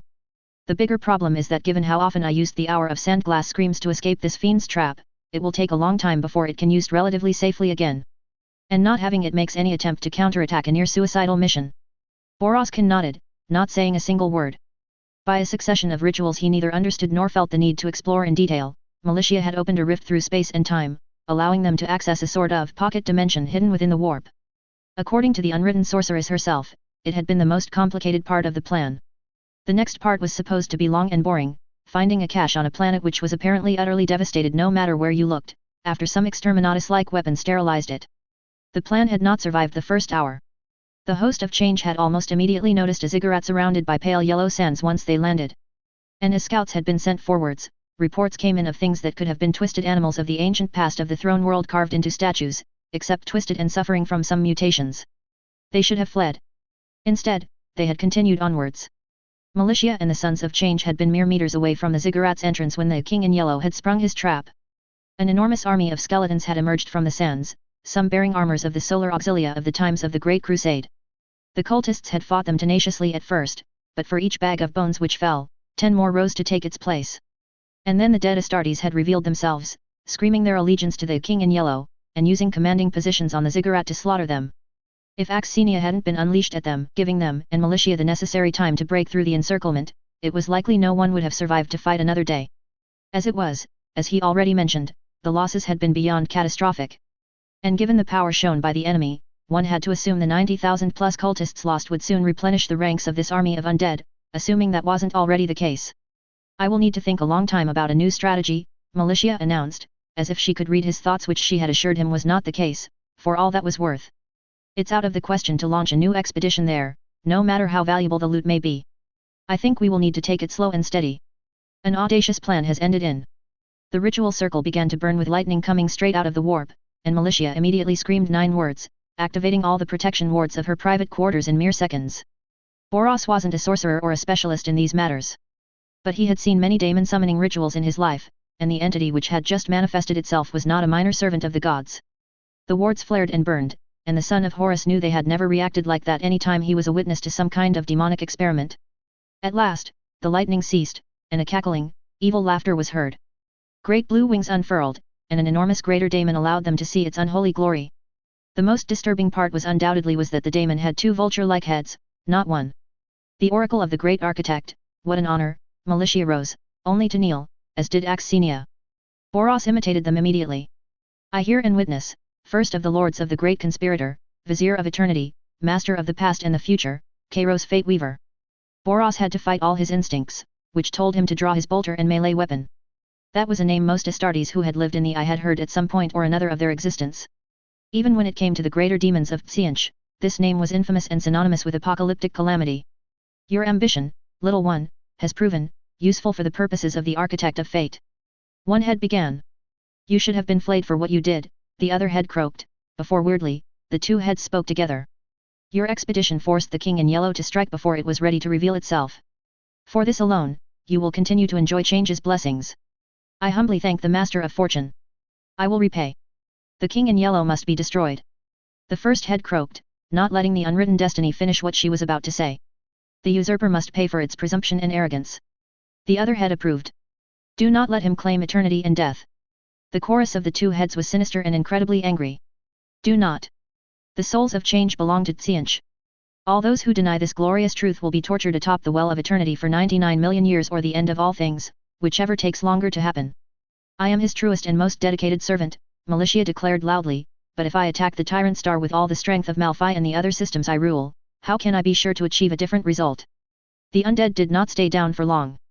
The blasphemous Astartes serving this abomination were killed by Abyssinia by the dozens, and yet they were already rising once again minutes later. What the slaves can enjoy, the master is sure to have for himself. How can I succeed when I don't know how to put an end to the reign of the usurper? 9 eyes 2 per head, 5 on the rest of what the greater daemon's odious manifestation let them see fixed on them malevolently. 8 were forged at the dawn of mankind, the first head croaked. By the will of the 4 of old, the second head revealed, 1 is wielded by the despoiler. The King in Yellow was born a son of the anathema. The sins of the father are not the sins of the son. But what the father and his true sons will choose, the usurper won't. Hearing this, Boroskin felt very lucky he wasn't in the eye of terror anymore. What in the name of Horus did Abaddon wield that had a greater daemon so respectful? What is Tzeentch's will? Prepare your armies. The order slammed into them with the violence of a storm. And when the blind is given eyes once more to see, sail to the graveyard of 1,000 false gods. Kairos fate weaver disappeared and blue flames erupted. For all their attempts to evade it, they were all projected against the walls. It went without saying that the pain from it was easier to handle than everything the vizier of Tzeentch had just said. High orbit above Artium. Dreadnought TFNS Midgard. 100 hours after the Mark of Oblivion. Lady General Taylor Hebert. There was a moment when you had to wonder if the ruinous powers would cheer when Leet and Borak died. Taylor had reached the point of asking herself that question 10 minutes ago, and nothing she'd heard since had convinced her that it was illogical to think so. Leet, Taylor stopped the Tinker from continuing the current attempt to explain why they'd entered contact with yet another Xenos species and seconds later went to war with it. Is your goal in life to be hunted by half of the galaxy? No. You could have fooled me. The Basileia of Nyx had a feeling this was the kind of meeting you needed to enter drunk in order for the next hour to be halfway tolerable. Not that the para-human knew for sure, it was extremely difficult to get tipsy these days with how changed she was. If half of the time the tech priests had not stopped you, my feeling is that the interstellar conflict of you against the galaxy would be truly in its opening stages. We arrived with the Midgard. That's one of the reasons I didn't release you into Dragon's Claws. She's extremely angry. Did you really think the improper way you used ancient technologies would be forgiven? We killed a stupid Van Dyer. That could be a point in your favor. Leet smiled, something which was weird. He had apparently not cut his hair or shaved his beard in a long time, and the effect was like he was trying to copy of some of the feudal beard cultures which existed in the Imperium. That could be a point in your favor, Taylor repeated, because stupid or not, the Van Dyer clan is at the top of my list of political enemies. But if you were really intending to do it as an act of goodwill, you would have eliminated all witnesses, moron. Both the Tinker and the Duarden at least had the grace to look very sheepish. Does that mean that everyone in the Nephilim sector and beyond knows you were the one to kill him? Yes, obviously. And worst of all, you didn't even bother informing me after the fact. I had to learn it from a rogue trader visiting Nyx on a totally unrelated issue. If she hadn't, I wouldn't even be aware of it. Is there a good explanation for it, or is the reason for this lack of communication simply the fact you were too busy playing and losing video games against an artificial intelligence? The latter, Borak had the honesty to answer. The latter, shiny manling. Taylor exhaled. Typical. I'm almost in the mood to gather an escort of Mechanicu's ships and then let them escort you towards the boundaries of the galactic core region so that you are hurled against the problems you just created. Now we're talking about a real challenge. Borak cheered while Leet, well, his face was an interesting shade of red. Thanks to us you could buy the Midgard. Somehow, Taylor found in her the strength not to strangle the Tinker, for now. Leet, the angel of sacrifice hissed between gritted teeth, and the walking disaster stepped back. I am not angry about the opportunity of buying the Midgard, even if I wished I could have been warned about the opportunity of purchasing it before the transaction was a done deal. What I am utterly furious about, however, is that you used my reputation and my name to seal the bargain when I certainly didn't authorize you to do so. You are not my herald, my ambassador, or acting in any diplomatic delegation I'm aware of. I had given you strict guidelines on what you could and couldn't do when you left Nyx. Speaking in my name, concluding extremely important deals in my name, and doing things which could destroy or sink relationships with the Duarden civilization was not among the list of permitted things. Do it again, and I will send you to Terra and let the Emperor decide if you are salvageable. Am I clear? Yes. Yes, you are very clear. He didn't do that much damage, shiny manling. Borak took out his pipe and began to light up the very smelly object. The Duarden Corps Admiralty was a shadow of its former self when we arrived, and the last sentinels on the shipyards were extremely happy to get rid of a ship they couldn't use without a proper AI.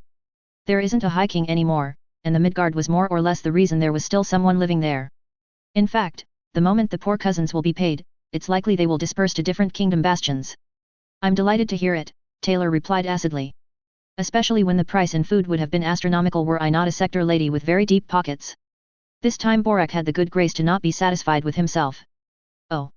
Yes. That's because they're heavily in debt to the Bank of Stone. You spoke of kingdoms, their bastions, and the old defunct organizations, the admiralties, which answered to a High King. The insect mistress frowned. Why is a bank involved in this mess? Not a bank, the bank, manling. Borak expelled a large cloud of smoke from his mouth after inhaling it from his pipe, which gave her the urge to vomit when it reached her nose. When we were ruled by a High King, things were simpler.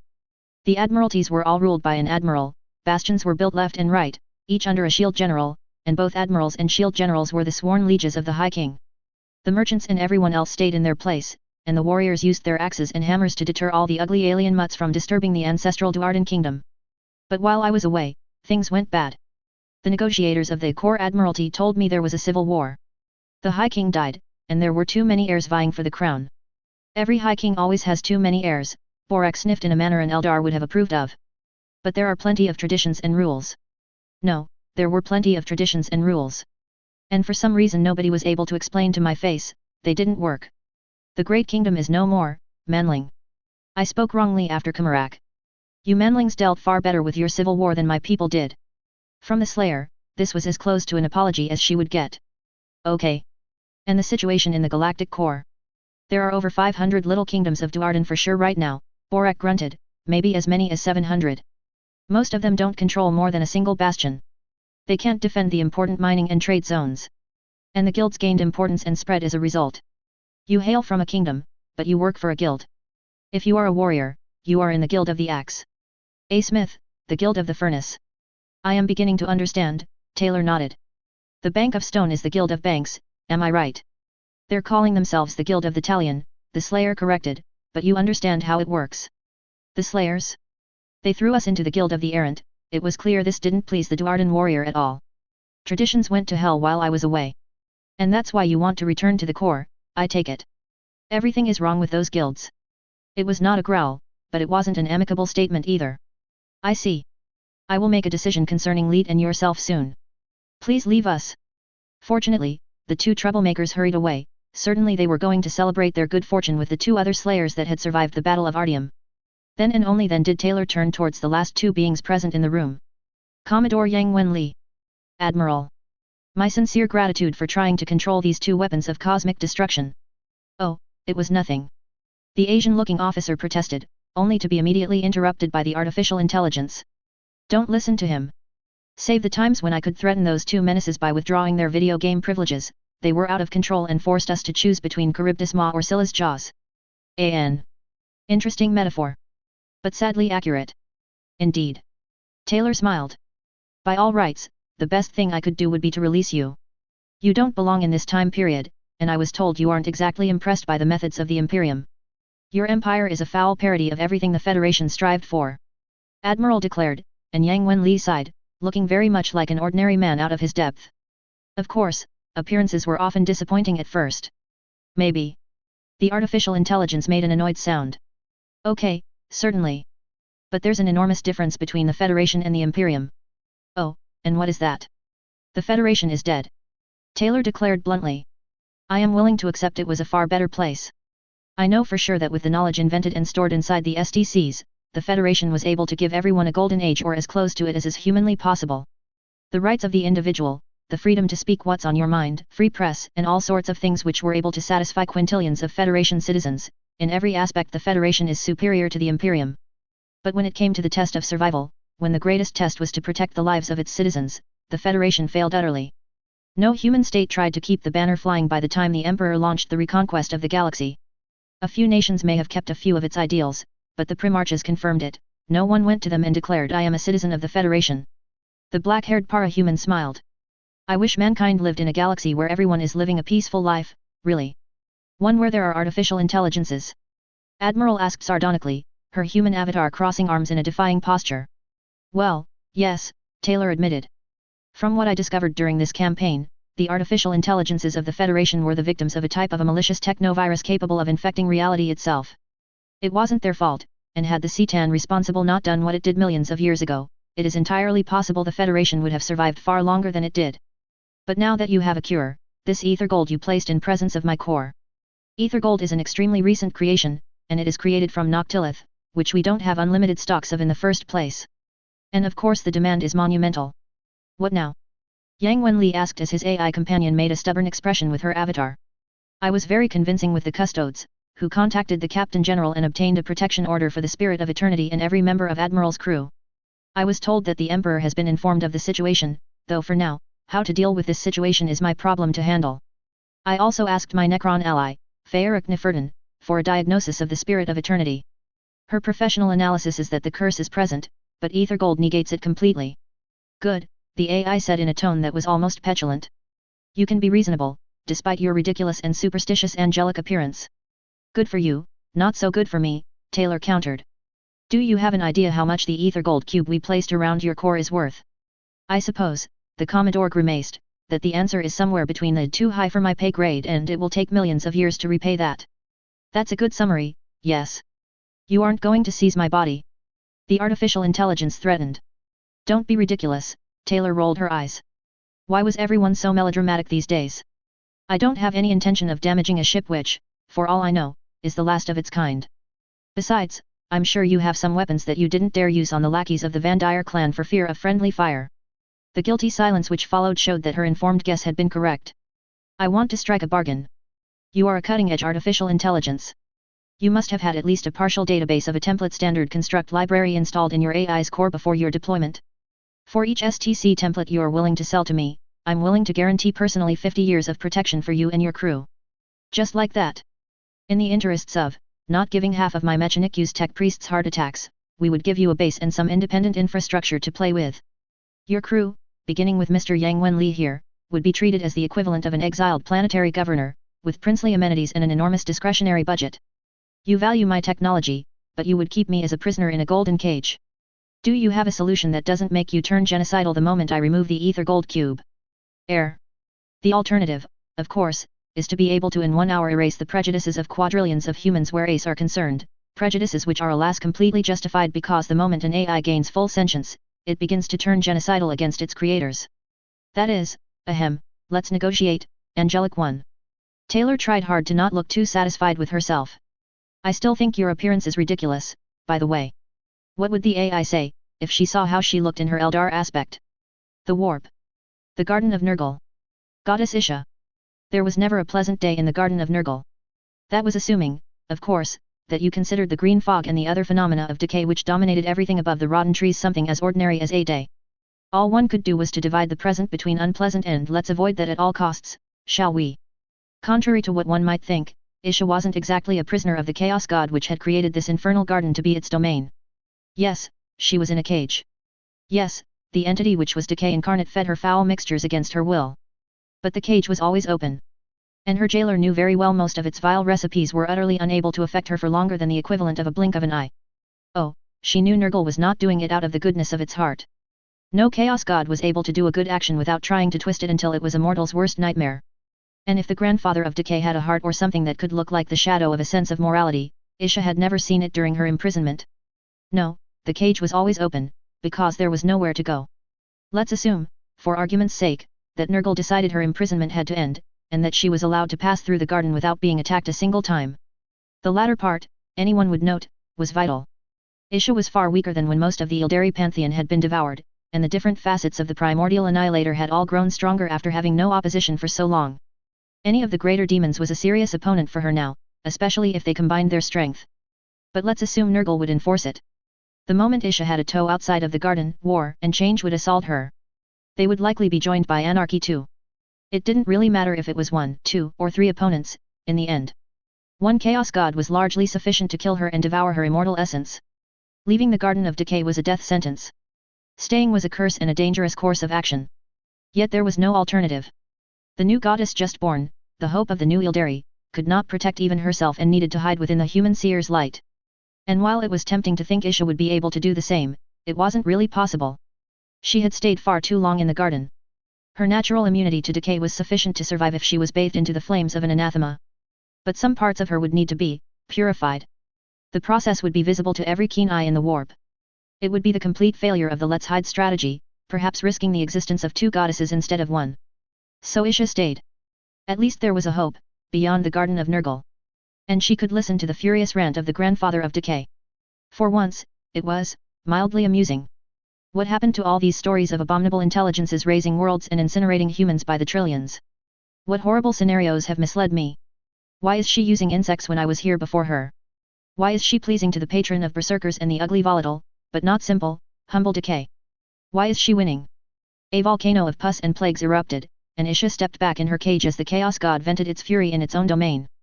For many heartbeats of hers, the cauldron of damnation brewing the most disgusting substances imaginable was spared the anger of Nurgle. The rest of the garden? It was razed, all insects, plants, and slaves dissolving into an ocean of green corruption. It didn't last, of course. The twisted cycle of life and death was eternal here. Within 7 more heartbeats, rotten trees and flowers so ugly any mortal would tear his eyes out to forget their horrifying appearance were growing again. They might even be higher than their predecessors, and soaked in an even worse curse of putrefaction, while the demons dancing in large grotesque circles invented new diseases. I apologize, my dear, Nurgle said sweetly, turning in her direction at last. Weaver has been a bit of an annoyance lately. The young always seek to overturn what their elders have done. Such is life. Very true. All traces of anger were gone, and sometimes the Ildari goddess which had been called the last avenger was extremely worried by this behavior. Kern, at least, you could rely on to be always angry. But the cheerfulness of Nurgle was in most instances not an act. It was genuine. And it was more than a little disturbing. By the feathers of the idiot who conspires, she might even turn against the anathema. My rotten flowers, no, we didn't need much incentive to push the son against the father to engineer this beautiful, what do the mortals call it? Ah yes, the Horus heresy. Isha's mood soured. It was never a pleasant cycle when one saw a promising race be slaughtered in uncountable numbers because the Chaos Gods felt it might one day present a threat to them. To be fair, the human seer had been a bigger threat than most. But the things of the Sea of Souls which had been unleashed, if Isha had not been a goddess, she would have gone mad watching the calamities engineered by the four. This is very unfair. Unfair. Unfair. Nurgle tried to sing, but the result was a cacophony which was sure to scare any creature not utterly corrupted by its morbid influence. I really hoped one of my champions would rise to the occasion, but they're all terribly lazy. What a shame. Fortunately, I am a merciful and generous grandfather. I am going to give them a mission. A mission to kill the new empress of the Ildari. Isha almost hoped Nurgle was that impatient. Many of Decay's assets and slaves were out of position, and the young demigoddess had many allies and strengths to be an effective counter to any herald of diseases. No. Nurgle exclaimed joyously. We need to begin, with the beginning. The enormous ladle resumed the stirring of the cauldron, and Nurgle opened one of his its many maws, this one dripping with a yellow substance which smelled like death and rotten meat. The Calyx Hellstars are crowded with young and brash fools these days. Nurgle tasted the liquid of the cauldron with its 7 tongues before grunting in satisfaction. We have, let's see, an aspirant conquering queen, a sorceress who received a lesson of humility recently, an angel which is not an angel, and usurper testing the limits of my benevolence, and some rats crawling through tunnels, thinking in their delicious cowardly minds that I can't see them. And the anathema's servants, can't forget them. They always love to ruin my parties. Nurgle laughed, and after a heartbeat of hesitation, an infinity of its demons laughed with him. It is time, I think, to remind the featherless vulture why a million plans aren't necessary if the first one you have succeeds. Some of your nemesis, Isha pointed out carefully, will begin with a significant advantage over your champions. A nice power base and plenty of altars aren't to be underestimated. A rather prudent and wise argument, my dear, Nurgle approved before rotting and vomiting something vile in its cauldron. That's why, unlike the other 3, I am not going to rely on a horde of useless servants to fulfill my grand and beautiful mission. A greater daemon rose from the nearby pools of yellow-green pus. My dear grandchild. Nurgle gurgled. Travel on the wings of pestilence and fever. I want 2 of my beloved grandchildren to come and heed my words. Yes, grandfather. Who I am to summon before your cauldron. My grumpy Mortarion and my devoted Typhus, the Lord of Decay answered, and Isha froze, for those were 2 names which were never any good news when spoken on their own, never mind together. Let them know a crown of tyranny is forged, and it is my will to make it rot.